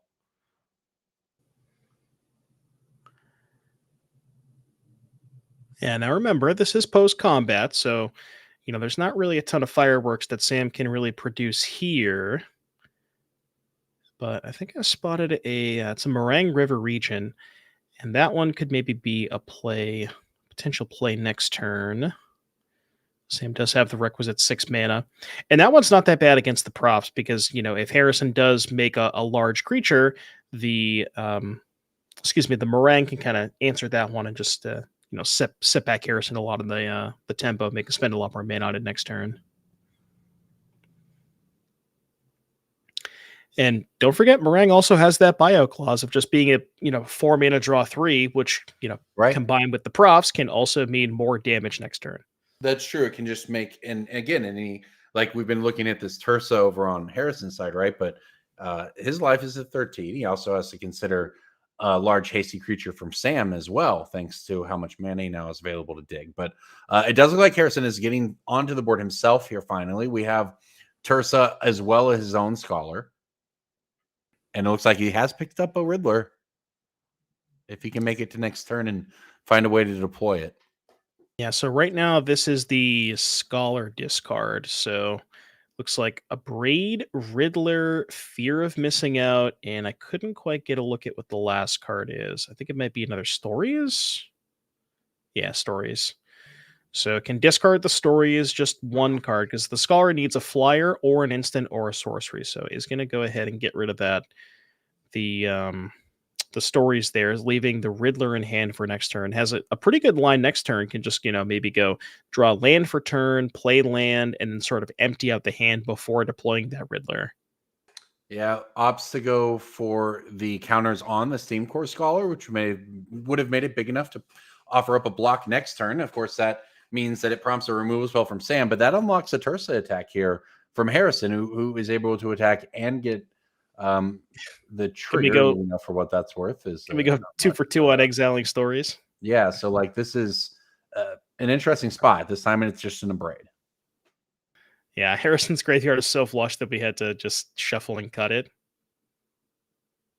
Nice. 12 cards. There you go. All right. Okay, well, shields are fully down, though, for Harrison Canfor, yesterday's champion, who's at 13 life here. So Sam, a bunch of cards in hand. He's going to have up to 7 mana to play with this turn. Has Profs, has a 4/4 flyer. You just need to come up with just come up with 9 more points, one way or another here. He only has to draw 9 cards this turn. How hard is that? Easy. I don't want to put it past him, to be honest. If there's a Cauldron and a VV involved, it's not that hard, but. Okay, this is this is why people say these sideboard games are not always about the combo, because it looks like we're just going for the Meringue River Regent here, because sometimes you do the coil and catch, but sometimes you just play it and bounce things. And in that case, it looks like that's what we're doing. Yeah, and Meringue notably can bounce any 2 permanents, your side or your opponent's side. So Sam is debating on whether or not he wants to pick up the Profs. Couple of interesting things. Certainly giving the ability to give Sam an extra card next turn is nice. Downside is he has to spend mana on it and can open it up to something like a null.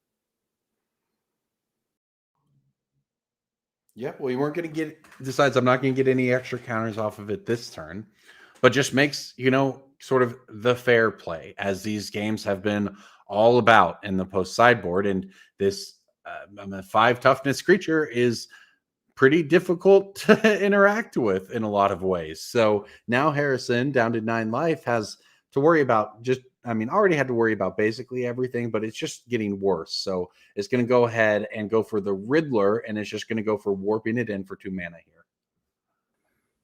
Yeah, decides to go for the warp instead, but did have 3 Draws a cards in hand, replacement. so couldn't empty the hand before doing that. And wants to had an Abrade in hand that I believe wanted to hold up some mana to potentially find maybe another damage-based removal spell, and that would give him the opportunity to remove the well, I guess it's really hard to It's a remove Flood that Maw. meringue. It's got 7 toughness, so even a double Yeah. Abrade wouldn't work on that.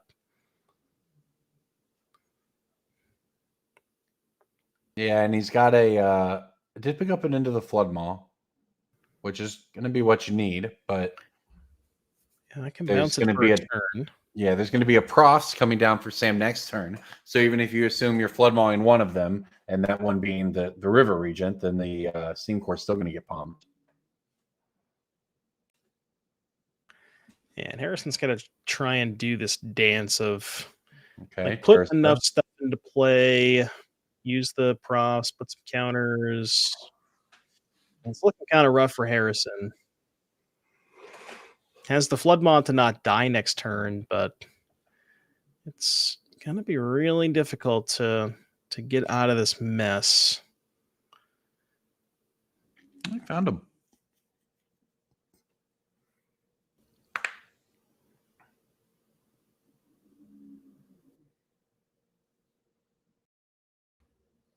Okay, well, he's got a giant Tursa. Yeah, 9/9. I believe Sam still has Flood. Yeah, Sam has a Flood. So Yeah, Sam's been sitting on that 1 mana open basically for the past, 4 or 5 turns at this point. yeah. So Sam's going to flood, then Harrison's going to flood next turn, and then maybe Sam's going to flood again. There's a lot of flooding going on. A lot of blue decks.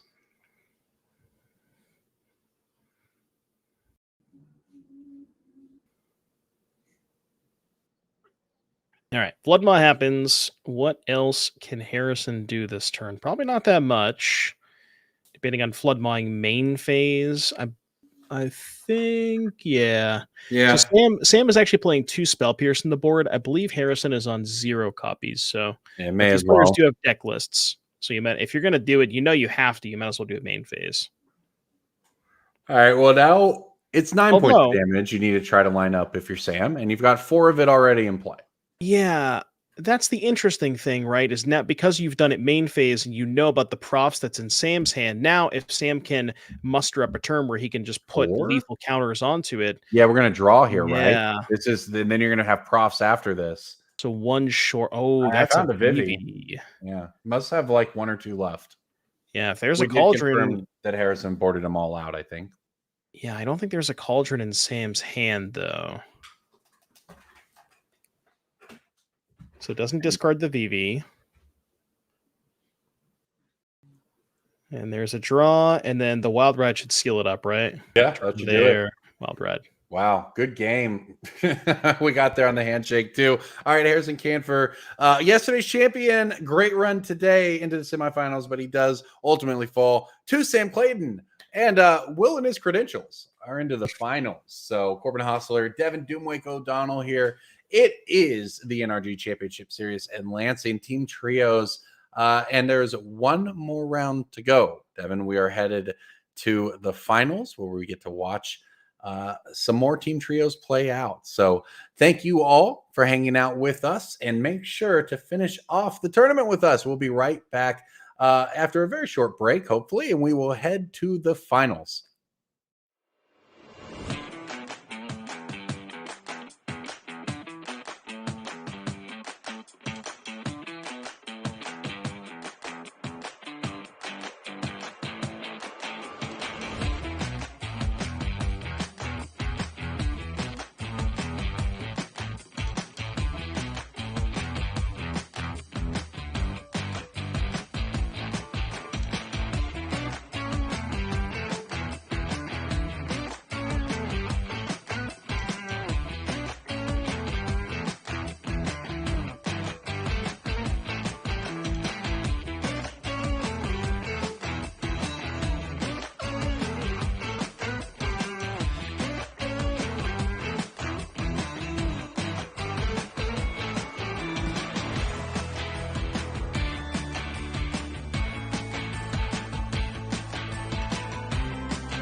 Welcome in, everybody. It's time for the finals here at the NRG Championship Series in Lansing. I'm Corbin Hosler, joined by my co-host, Devin Doomwake O'Donnell, and we're joined by all of you. Thank you for hanging out with us through this Team Trios 10K. We've watched Modern, we've watched Pauper, we've watched a little bit of Standard when we need to, and we've had fun doing it. And let's check out that bracket that has led us here to the finals. All that remain, we saw Newman, Sabor, Castellani, Canfor, Cates, Nimitz, Clayton, Kowalski, Alford, Harvey, Yazeri, Niguera. That was one side of the top 8. On the other, we saw the team of Dykman, Suleiman, Smith, Hayes, Johnson, Coonan, Geertz, Bolger, Van Tilt, Chavez, Bellamy, and Chelly. And all that remains now is to crown a winner, and that's going to be, as we just saw, the team of Sam Clayton, Will Kowalczyk, Garrick Alford, or coming from the other side, Hayes, Johnson, Coonan. That is who is going to be squaring off in the finals here in Lansing. But coming up after Lansing, for all of you who want to get out and play, come to Mundelein, Illinois, 3 weeks from now, September 13th and the 14th. It's a 10K Modern Showdown. Remember, the Pro Tour next month is Modern as well, so there's going to be a lot of eyes on that format, and it is pretty wide open from what I have seen recently. So I'm very much looking forward to seeing what comes out of that. But hey, after Saturday comes Sunday, and after Modern comes Legacy. Make sure to check that out for the 2.5K event. We love Legacy. And after Illinois, we are headed from Mundelein to Elmhurst after that, where it will be the return of teams for another 10K Team Showdown. This time it will be Sealed taking up that third seat. We had Pauper this week. It'll be Sealed at that event, and then followed by another 10K Modern Showdown. That's November 1st and the 2nd in Elmhurst, Illinois. So that is where we are headed. Where we are now is in the finals here in Lansing. Yep, and we are going to be, looks like players are just reviewing deck lists real quick, but we're going to take a look at the matchup here. So on the left-hand side of your screen, we have Fletcher Johnson playing the Gruul Broodscale deck, and on the right-hand side, Will Kowalczyk playing Neobrand. So we just saw Will in the previous matchup playing against Boros, and we are going to be seeing how Will does against this Broodscale deck. Now, as far as the matchup is concerned, 2 combo decks, so maybe a little bit of ships passing in the night, not a ton of interaction on either side. So it's really going to be about who can sort of deploy their combo the fastest. Now, there's an interesting sort of, point about this particular matchup where, you saw Will in the last game just go Neoform, put a Gristlebrand into play and pass the turn, right? Because the Gristlebrand is just sort of a kill by itself against the Boros deck. There's not really a lot of ways the Boros deck can answer a Gristlebrand. Right. But if he does that against Fletcher, there's a chance that might not be good enough because Fletcher can just untap and actually kill him on the following turn. So Will is going to really need to sort of, set up that combo turn where you're putting Galta into play. Galta puts more stuff into play, something like a Xenagos. Xenagos can set up the haste OTK. So is really going to have to, sort of prioritize that instead of just like, here's a Gristlebrand or some other big doofus and pass the turn. Because I feel like that's maybe not going to be good enough against Fletcher. Yeah. Fletcher, of course, by the way, hailing from the team Pauper, I hardly know her. And Will, of course, coming to you from the team Will and his credentials.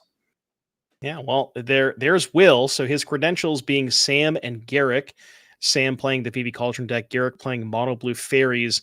And then on the other side, Ryan, who lost in the finals of yesterday's standard event, playing, you guessed it, VV Cauldron, shocker, and Jake Coonan on the Pauper side playing Blue Terror. So hopefully, when we'll get to see a little bit of that Pauper game, the Blue Terror versus the Blue Fairies. Basically, both decks are mono blue. They do share some similar cards like counter spells and whatnot, but in terms of that matchup specifically, Garrick is a lot more about playing to the battlefield early and often with the cheap flyers and ninjas, and Jake is all about, counterspell, maybe a couple of cantrips down the road, stuff like Mental Note and Thought Scour, to enable not only Tolarian Terror, but also the other Tolarian Terror, the sort of the Wish.com Tolarian Terror in the form of Cryptic Serpent, which similar, but it does cost double blue. Yeah, I think I misspoke earlier. I said Harrison had played the most Magic this weekend. Turns out it might be Ryan. Yeah. Yeah, Ryan making the finals of both days. We almost had a Ryan Hayes versus Harrison Canfor rematch in the finals of the standard event, which would have been pretty funny. Yeah, true. That would have actually been great. You could have run it back for the actual rematch. Not very often you get that. But all right, we're going to start here in Modern. Looks like players get into their opening hands. You can see some of what they're playing for. Of course, they're on the table, the Championship Series trophy. And I love that we got it right there. Put the piles of cash in the middle of the table. Let's do it all. Oh yeah, just like poker, when they have the final table, final two players at a poker table, they just put the cash right in the middle. Love to see it. It's a nice looking trophy, I will say that.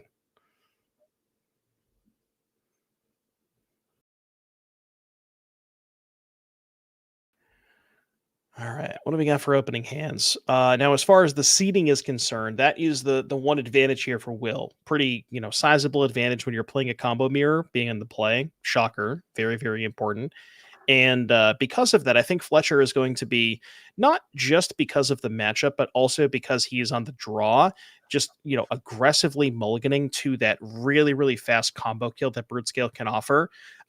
We haven't seen a lot of Broodscale, so I'll maybe kind of just go over the actual combo. Yeah. The two pieces involved are Basking Broodscale and Blade of the Blood Chief. So the idea is that Blade of the Blood Chief says whenever a creature dies, you put a counter on the creature. It's an equipment, so puts a counter on the equipped creature. And then Broodscale says whenever it gets a counter, you make a spawn token. The spawn can be sacrificed for mana. So you sack the spawn, get a counter on the Broodscale, make a spawn, sack the spawn, so on and so forth. So that gets you infinite colorless mana and an infinitely large Broodscale. And then the infinite colorless mana can be put into something like a Walking Ballista or a Kozilek's Command to find the Walking Ballista and then sort of one-shot your opponent from there. Yeah, it's one of the decks that sort of quietly started existing after Modern Horizons 3. Obviously, it was drowned out by the Nadus of the day and the Boros Energies of the hour. But these days, it's one of the better decks in the format, to be quite honest.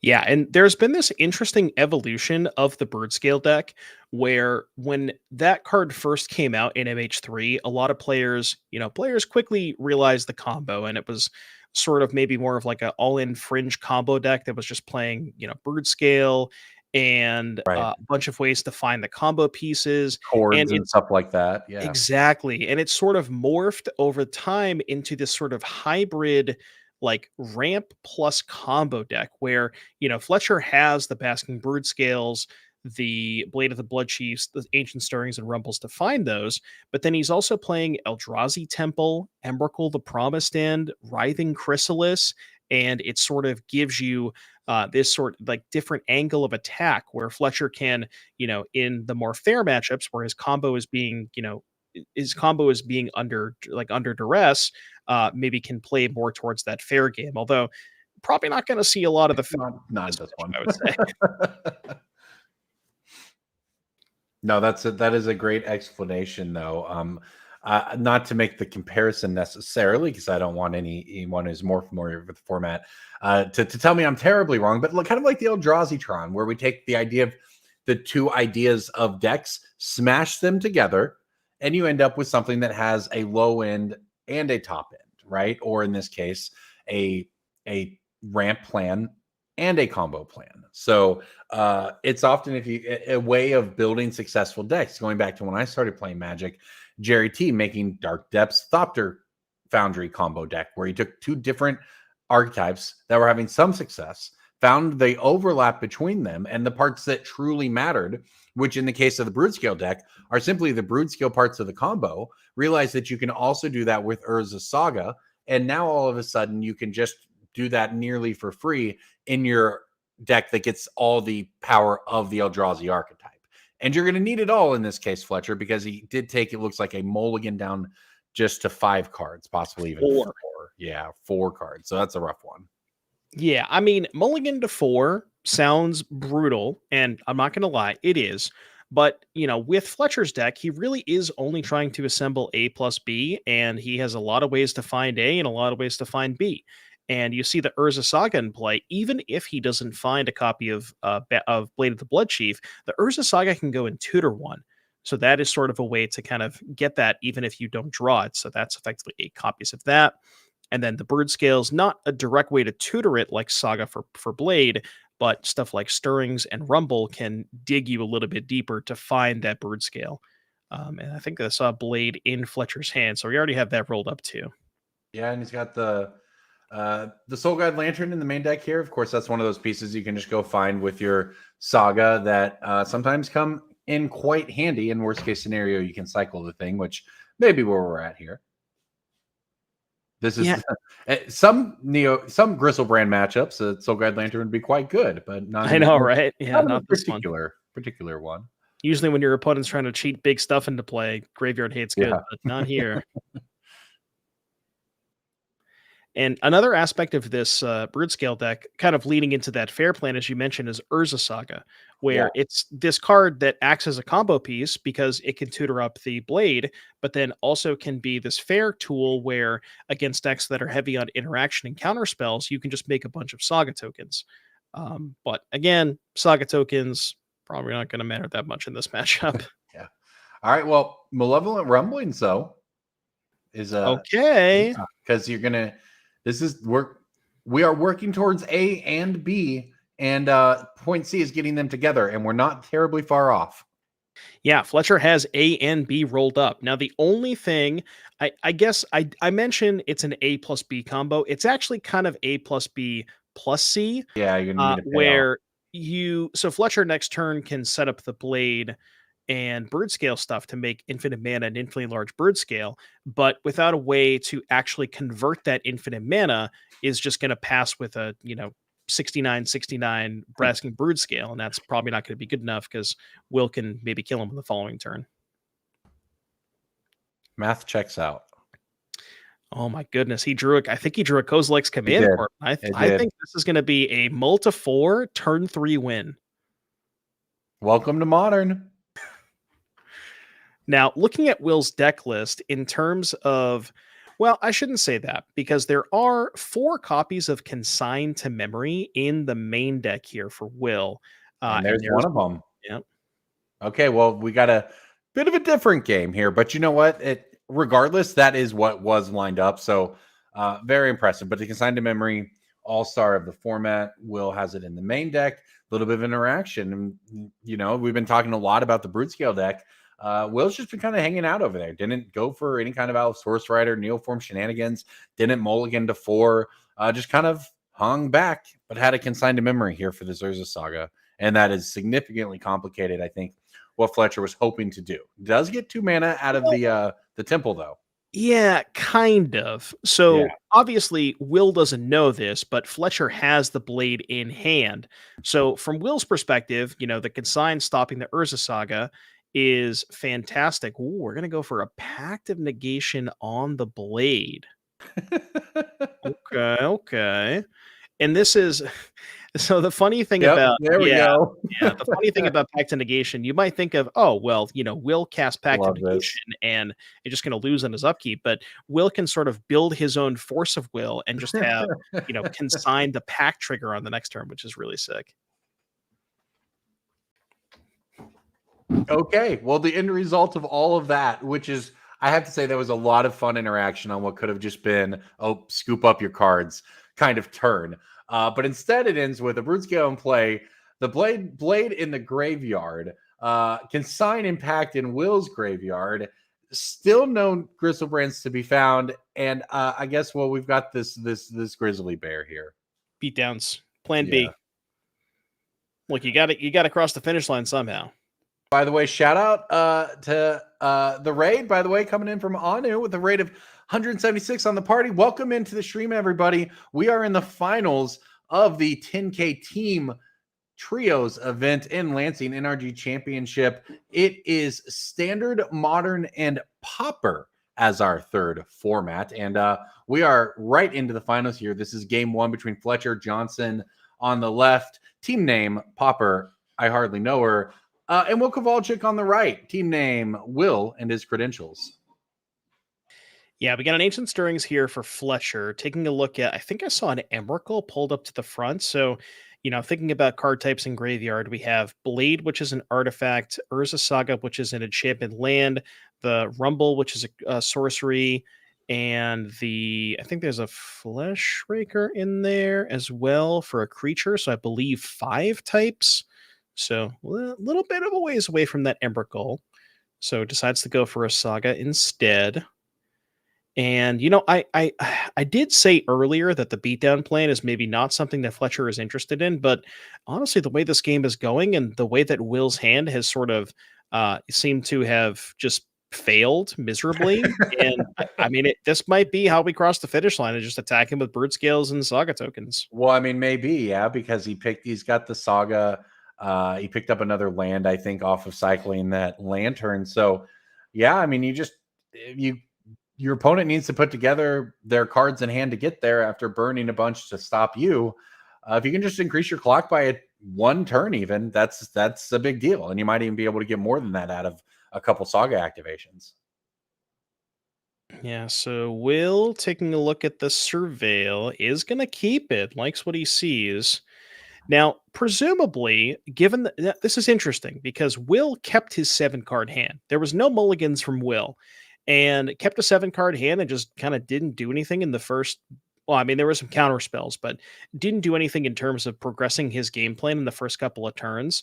So what I think may have happened is Will kept a hand that has the Allosaurus Rider, the green cards, and maybe a little bit of interaction, but didn't find a Neoform or an Eldritch.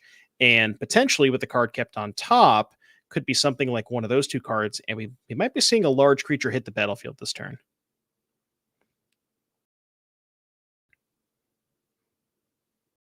Yeah, you've certainly just been kind of sitting around and waiting, if you will, for something to come together as you sort of string your cards together to keep your opponent from going off on their mulligan to 4. But that, again, that shows the power of the Broodscale deck. It also, I don't even know if you want to classify that as a failure rate of the Neobrand deck, because it does show that the Neobrand deck, and being a combo deck, does come with its own interaction.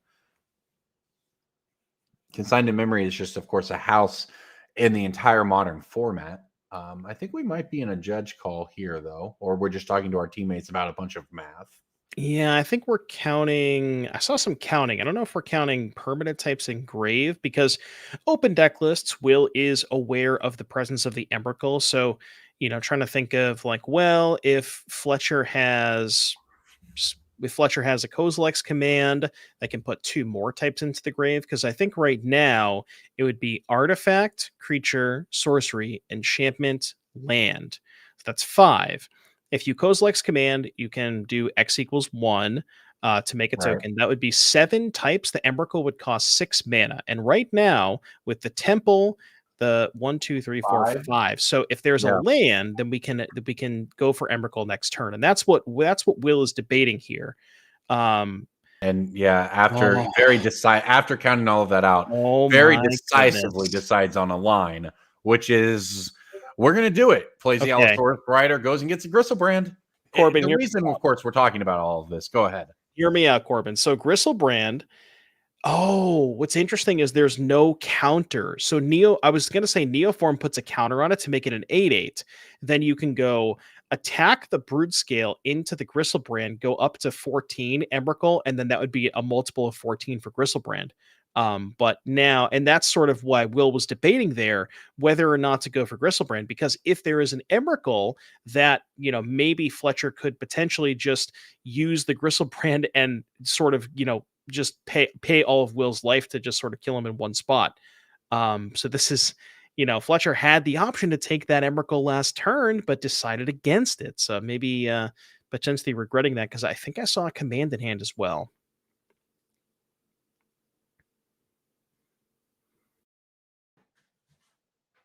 Yeah, did have the command there. Yeah, you laid that out very well. So both players in the spot here. Okay, we're passing the turn back. Will's going to untap with Gristlebrand. Usually a good thing.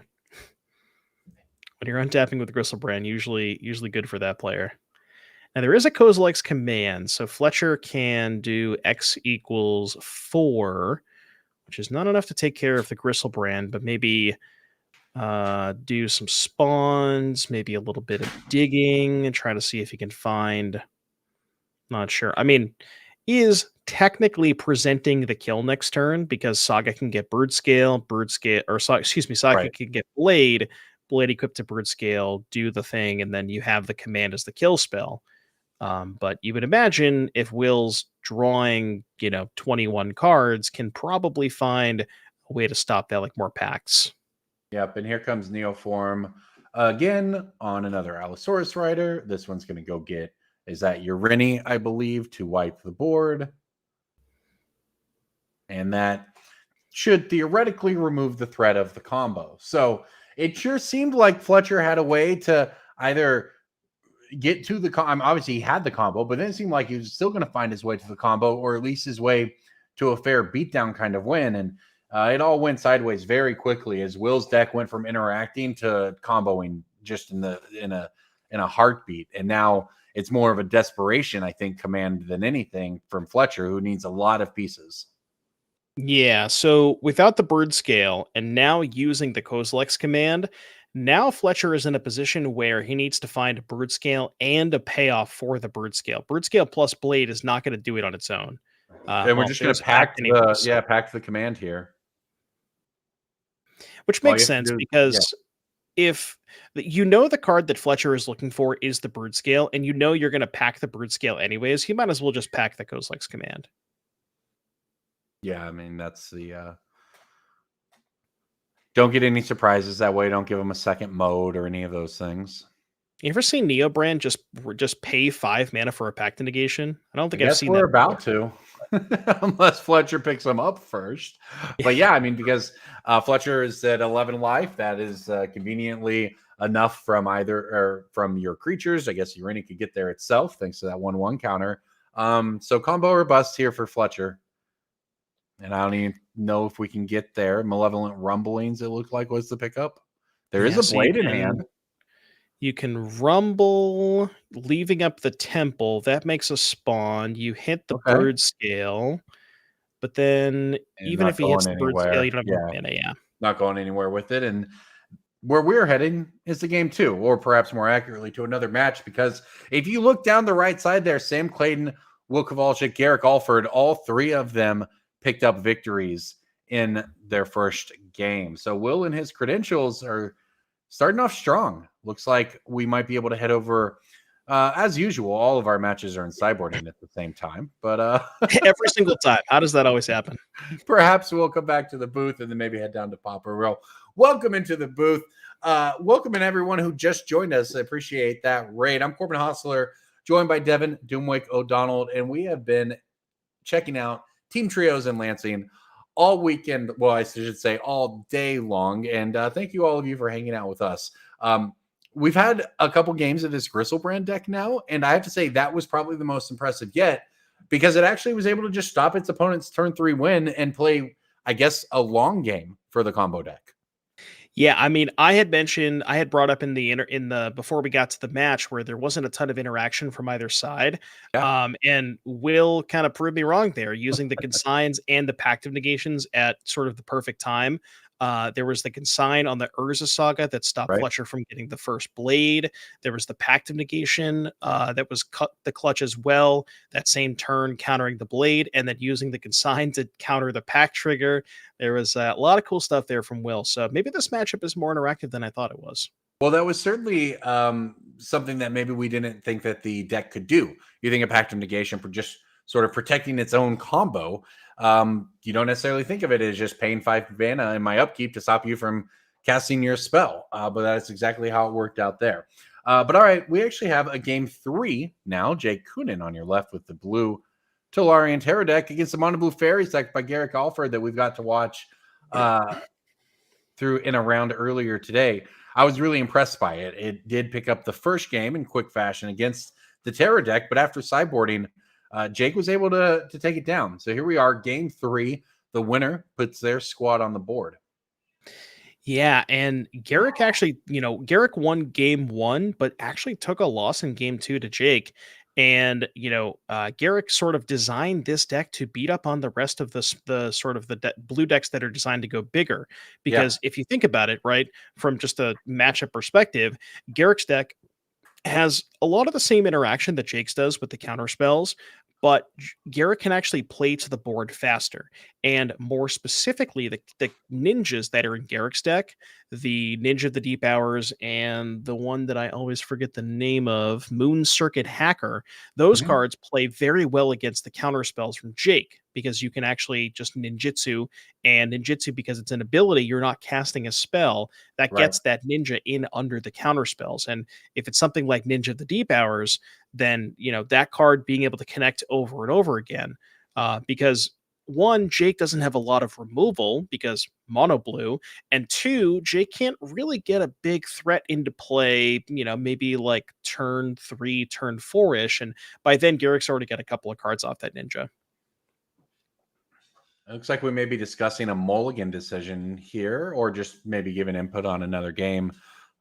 Is Garrick here, but looks like we did maybe take at least one mulligan.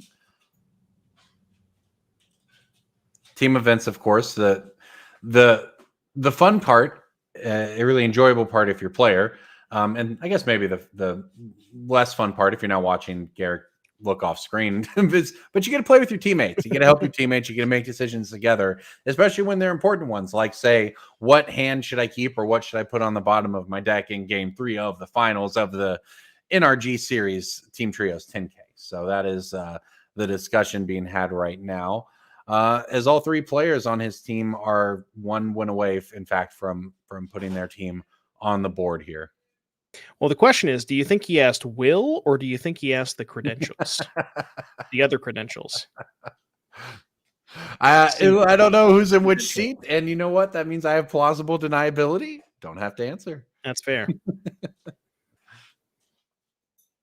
All right, they did make that decision, and he leads off with the Fairies series. See it there on your screen.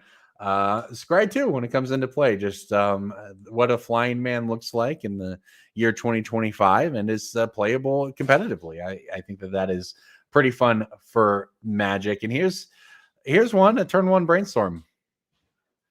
Yeah, you don't often see a turn 1 main phase brainstorm. You don't. But the thing you have to realize about Pauper, there's no fetch lands, right? We're playing with comets. We're not playing with flooded strands and polluted deltas and all that stuff. So brainstorm, not at its best in this format, although I will say Jake does have some ways to shuffle, most notably Lorien Revealed.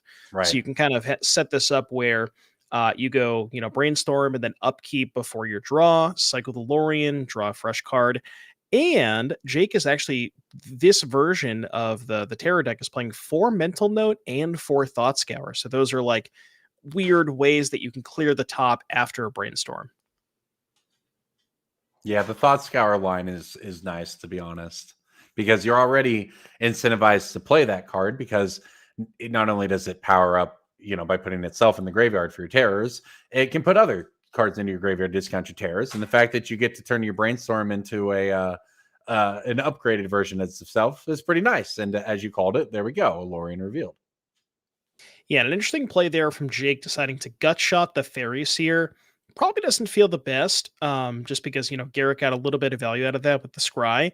But Jake, understandably so, recognizes that does not want to let Garrick get to a ninja if he can avoid it.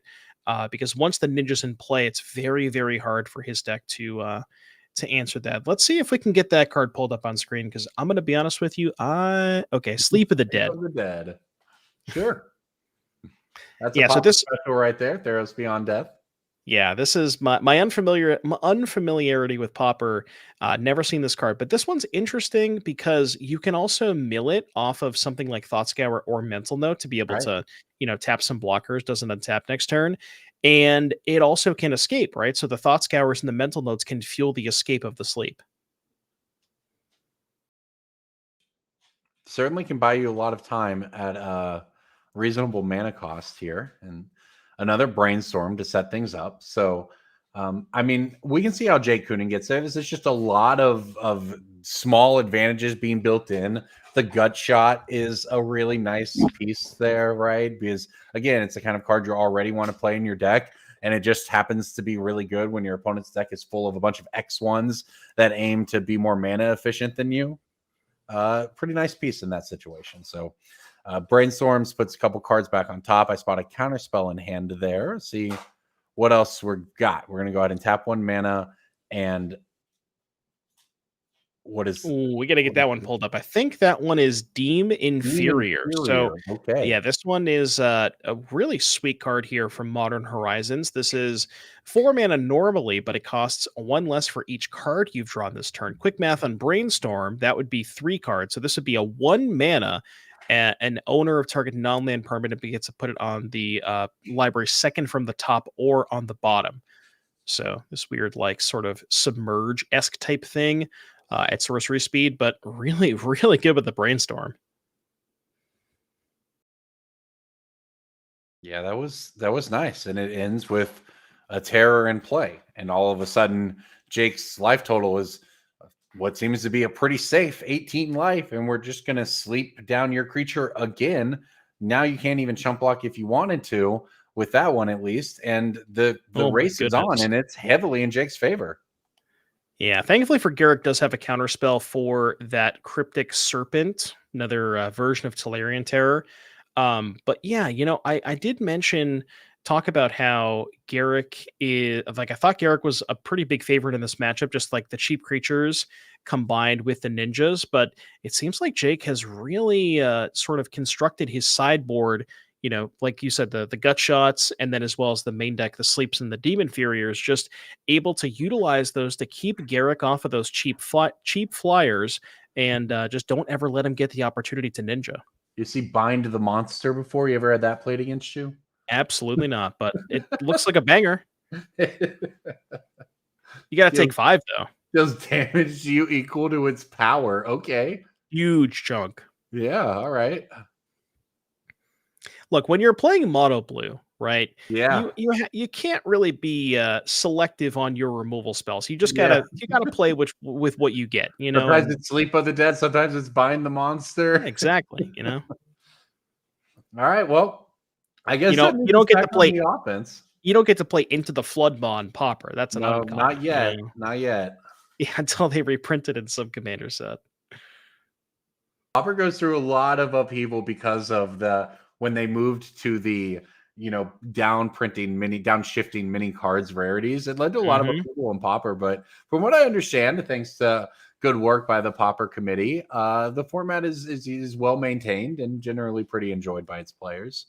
Yeah, I mean, Dread Return is a card that's banned. Like, there's a lot of cards that are banned in Modern that you can play in this format. So a lot of people like to associate Pauper with, lower power level, but that's not really the case. Like, there's a lot of busted cards in this format. A whole bunch of free spells. Oh, yeah. A lot of them are banned, but... All right, so after all of that, Garrick is going to head and we're going to add another creature to the board. And just pass the turn. So, okay, this is not a runaway for the terror. So the game is still continuing. Garrick has still got some creatures, although there goes one of them, thanks to the chump. That's a hacker is down. So we've got a hacker and a 1/1 left in play, and actual Delver. I was just going to say, when's the last time you've seen a Delver of Secrets in play? It's been a hot minute. A Delver and a Delver deck? Oh, I don't know about that. Yeah, the people in Legacy will just name their deck Delver and they'll play Barrow Goyf instead. It's like, that's not Delver. Come on, stop it. What it is, I think it's called Cope. Mm-hmm. Oh, well, it was just a cameo for the Delver anyway, as it trades with the Moon Hacker. Now we've got a counter spell for the next 1-drop. So I think that was the last card in hand for Coonan, and the last card in hand for Garrick looks to be another bind, and that means he's alive with the only creature that can attack. He is taking 6 damage though, so Garrick's gonna fall down to 4. But I mean, as they always say, it's the only life point that matters is the last one. So as long as you're at more than one, you can still win. Well, and look at that. We've got the escape. The sleep, yeah. Yeah, that this is where it would come up, and there's not a better creature in format to hit in this case than Ninja the Deep Hours. Like, that is the best possible target if you're just tapping something down. But there is more from Garrick. He is relentless, as they say. Very, very relentless. You know what else is relentless? Sleep of the Dead. Every single turn. Yeah, I mean, Jake's eventually going to run out of cards in the graveyard. Really needs to find a Terror or a Cryptic Serpent. Okay. Here's a Hacker. Garrick is hacking. Somebody check in PC. These Pauper games have always been, they've all been very back and forth. That's for sure. Garrick is at just 4 life, but does have 2 attackers here. And even if you escape the sleep again from Jake, you're still taking damage at this point. You're really not catching up unless you actually find a way to get onto the board. But it looks like that is at least how he's starting, is with another sleep. And he just has to pass. So, all right, Garrick trying to close it out here. Looks like both of his teammates, who are each up a game, are still locked in game 2, at least from what we can see. So he knows that if he's able to take this down, his team will just be 1 game away from the title here in Lansing. And he's adding additional bodies to the board here. Here's a Miscreant. Here's the Of One Mind we talked about, one of the best divinations ever printed. This has been a really, really good game to watch. There was a period of time where it seemed like early on Garrett could not get anything established. Sam had the gut shot, had the sleep for a couple of key turns, and Sam was able to deploy the one of those early big monsters, and it looked like Jake was kind of just cruising from there. And, Garrick just was able to just get some chip shots in, draw a couple cards here and there, eventually find these 2 bind the monsters, took 11 damage to do it, but, was able to answer those large threats and just kind of closing the finish line with a lot of these small flyers. But yeah, the key here for Jake, there you go. Yeah. Well, there you go. What an ending to a match. Is just kind of the poke you to death is what it was, but that gets you there. Garrick Alford taking down the victory over Jake Coonan. And you know what? I don't know which match did it, but that was it. It appears to be over based on what we can see. So you know what, Garrick? You won it for your team. Congratulations. Yeah, I guess we didn't have the graphic updated, but there you go. Will and his credentials.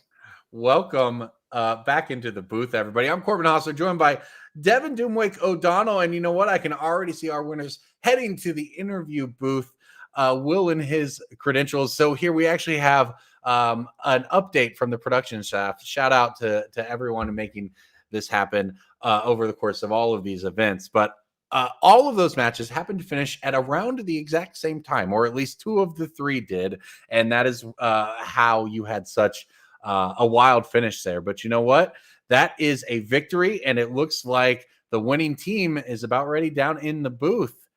Hello, congratulations. Can you hear us? Yes, thank you. Yes, thanks so much. Yeah, well, tell us how that ended there. Did we were watching the Pauper match. We watched the victory. Was that the last one, or did everything kind of happen at once there? I guess kind of. Yeah. I think I won just before Will did, but Will won, and then Garrick we was looked still over at playing. Garrick, yeah, we were like, that's match. But I think All he right. won Well, too, congratulations, y'all. Thank you. so clean sweep on that, I guess. The game was not over, but it did look like it was leading that way. But yeah. Yeah, let's actually talk about the Pauper first, because that we've been focusing a lot on Pauper over the course of today's event, just because it seemed like there was most interesting things going on. And your deck, Garrick, here, it seemed like it was basically designed to beat decks like your opponents. Talk to me about like how that matchup went and just like the cheap threats, all of what's going on here. So the Fairies deck is weird because it's like the blue deck that beats other blue decks.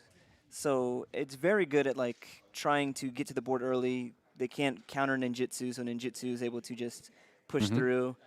it does get into that awkward spot where if they have multiple terrors, it can get problematic. Where I don't know if you saw, I discarded like the third bind because I'm at 4. Like it's not, Yeah. it's not Can't doing cast anymore. anything. Yeah.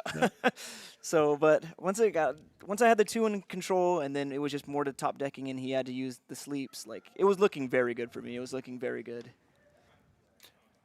Moving over, we also watched quite a bit of the modern match, and what was really impressive out of that was how long it went, almost, right? How much interaction there was. Yeah, it was just 2 games. The first game was very unfortunate for my opponent who had to mold it into 4, but still was a very competitive fight. It was I was firing in all cylinders with my interaction, 2 consigns packed, and it was a hard one, but game 2 was a little bit cleaner. I got to put a Galta and a Xenagos in play for lethal pretty quickly, so that wrapped up a little sooner, but the first game was a slog. Well, we were really impressed by that first one, where your opponent mulligans, but then presents like a turn 3 or turn 4 win, and it was kind of putting your cards together in ways that maybe people wouldn't have expected between the pact and the consigns there, to pull out a victory in a match that a lot of people wouldn't have really expected much interaction in. Yeah, it's a combo deck. It has a lot of interaction, mostly for protecting itself, but can be pretty offensive too, or defensive, I guess. Yeah, I mean, you basically use the pact and negation consign as just a force of will, right? Yeah. And that can set up just be able to stop anything your opponent does, and that was huge in that first game. All right, let's go to standard. Sam, you got to talk to me about this brand new, like real spicy brew that you brought today. It's got blue and red cards, and it's got this card called the Vivi. I don't know, people probably haven't heard of this card. Why did you bring this deck? It seems so bad. Yeah, no one else was playing this deck this week. Well, except for like Rightfully so. What, 6, 7 mirrors I played today? I don't know. But it had to be the only other 7 people in the room, right? Yeah. Bad luck. No. Yeah, I mean, I don't know what else to say about the VV deck. It's so broken. It's so broken. And I don't know. I played so many mirrors today. Like, I don't know. I still don't even really know how to play the mirror. It's just a lot of like, there's not a ton of like huge decision points because it's like, oh, they have an 8/8 attacking you. I guess I flood maw that, right? Or I die. There's not a whole lot of in between. I don't know. There are a lot of like crucial points, I guess, in the mirror, but it doesn't always feel like that because the games are either like very, very close or one person is just so far like ahead, and it feels unwinnable, right? Yeah, the one thing I did want to mention is the deck list, because I believe, Will, you handed the deck list to Sam, your deck from yesterday, right? Okay, so you maybe have a little bit of input on this as well. No Quantum Riddlers. Talk to me about that. I don't think we talked to Will yesterday about the removal of Riddler, but no Riddlers, Meringues in the main deck. What was the decision behind that? I think Riddler is great. Like, it's not a bad card, and I think it's honestly got a little bit of an edge in the mirror against Meringue, but I like Meringue because it's really the only card that lets you progress at an instant speed. It has a lot of synergy with the deck where both Riddler and Meringue do. Meringue is a larger body for slightly more mana, but directly affecting the board right away because the deck is so light on, I shouldn't say super light, but adds that additional bit of removal. And since I'm playing Wild Ride, and a lot of people are too, but Wild Ride pairs really well with Meringue just for surprise, 9 damage, if not more. And I think it has a lot of synergy, but I don't think Riddler's bad either. I think both are great. I just prefer Meringue. Yeah, totally fair. I think we spot the flex slot shirts. Would you all anyone you all want to shout out? Any teammates, anything like that you want to get out there? Shout out to George, Jabor, Jabber, the man.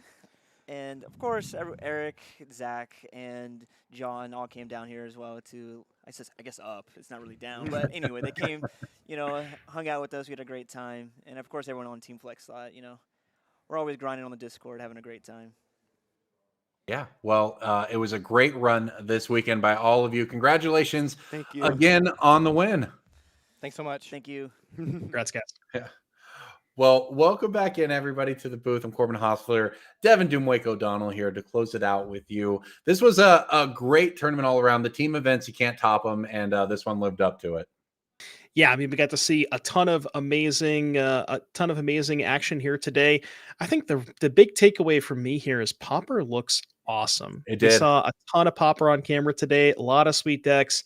And, I've been thinking about some things to do on stream over the next couple of days, waiting, I'm not trying to play standard anymore. So maybe I'll have to mix some Pauper into the mix because that format, that looked like a lot of fun. It did. It looked pretty interesting. Well, I think that wraps it up for us here in Lansing, everyone. Thank you so much for hanging out with us. And thank you to everybody who came before us, the commentators this weekend, the crew behind the scenes all weekend, everyone who made it out to Lansing. Make sure to come out to our next events as well. So thank you all for hanging out with us. Check out the NRG series socials to find out where we're heading to next, which, by the way, is in Illinois. We'll see you there in September. So everybody, we will see you next time. Thanks for hanging out.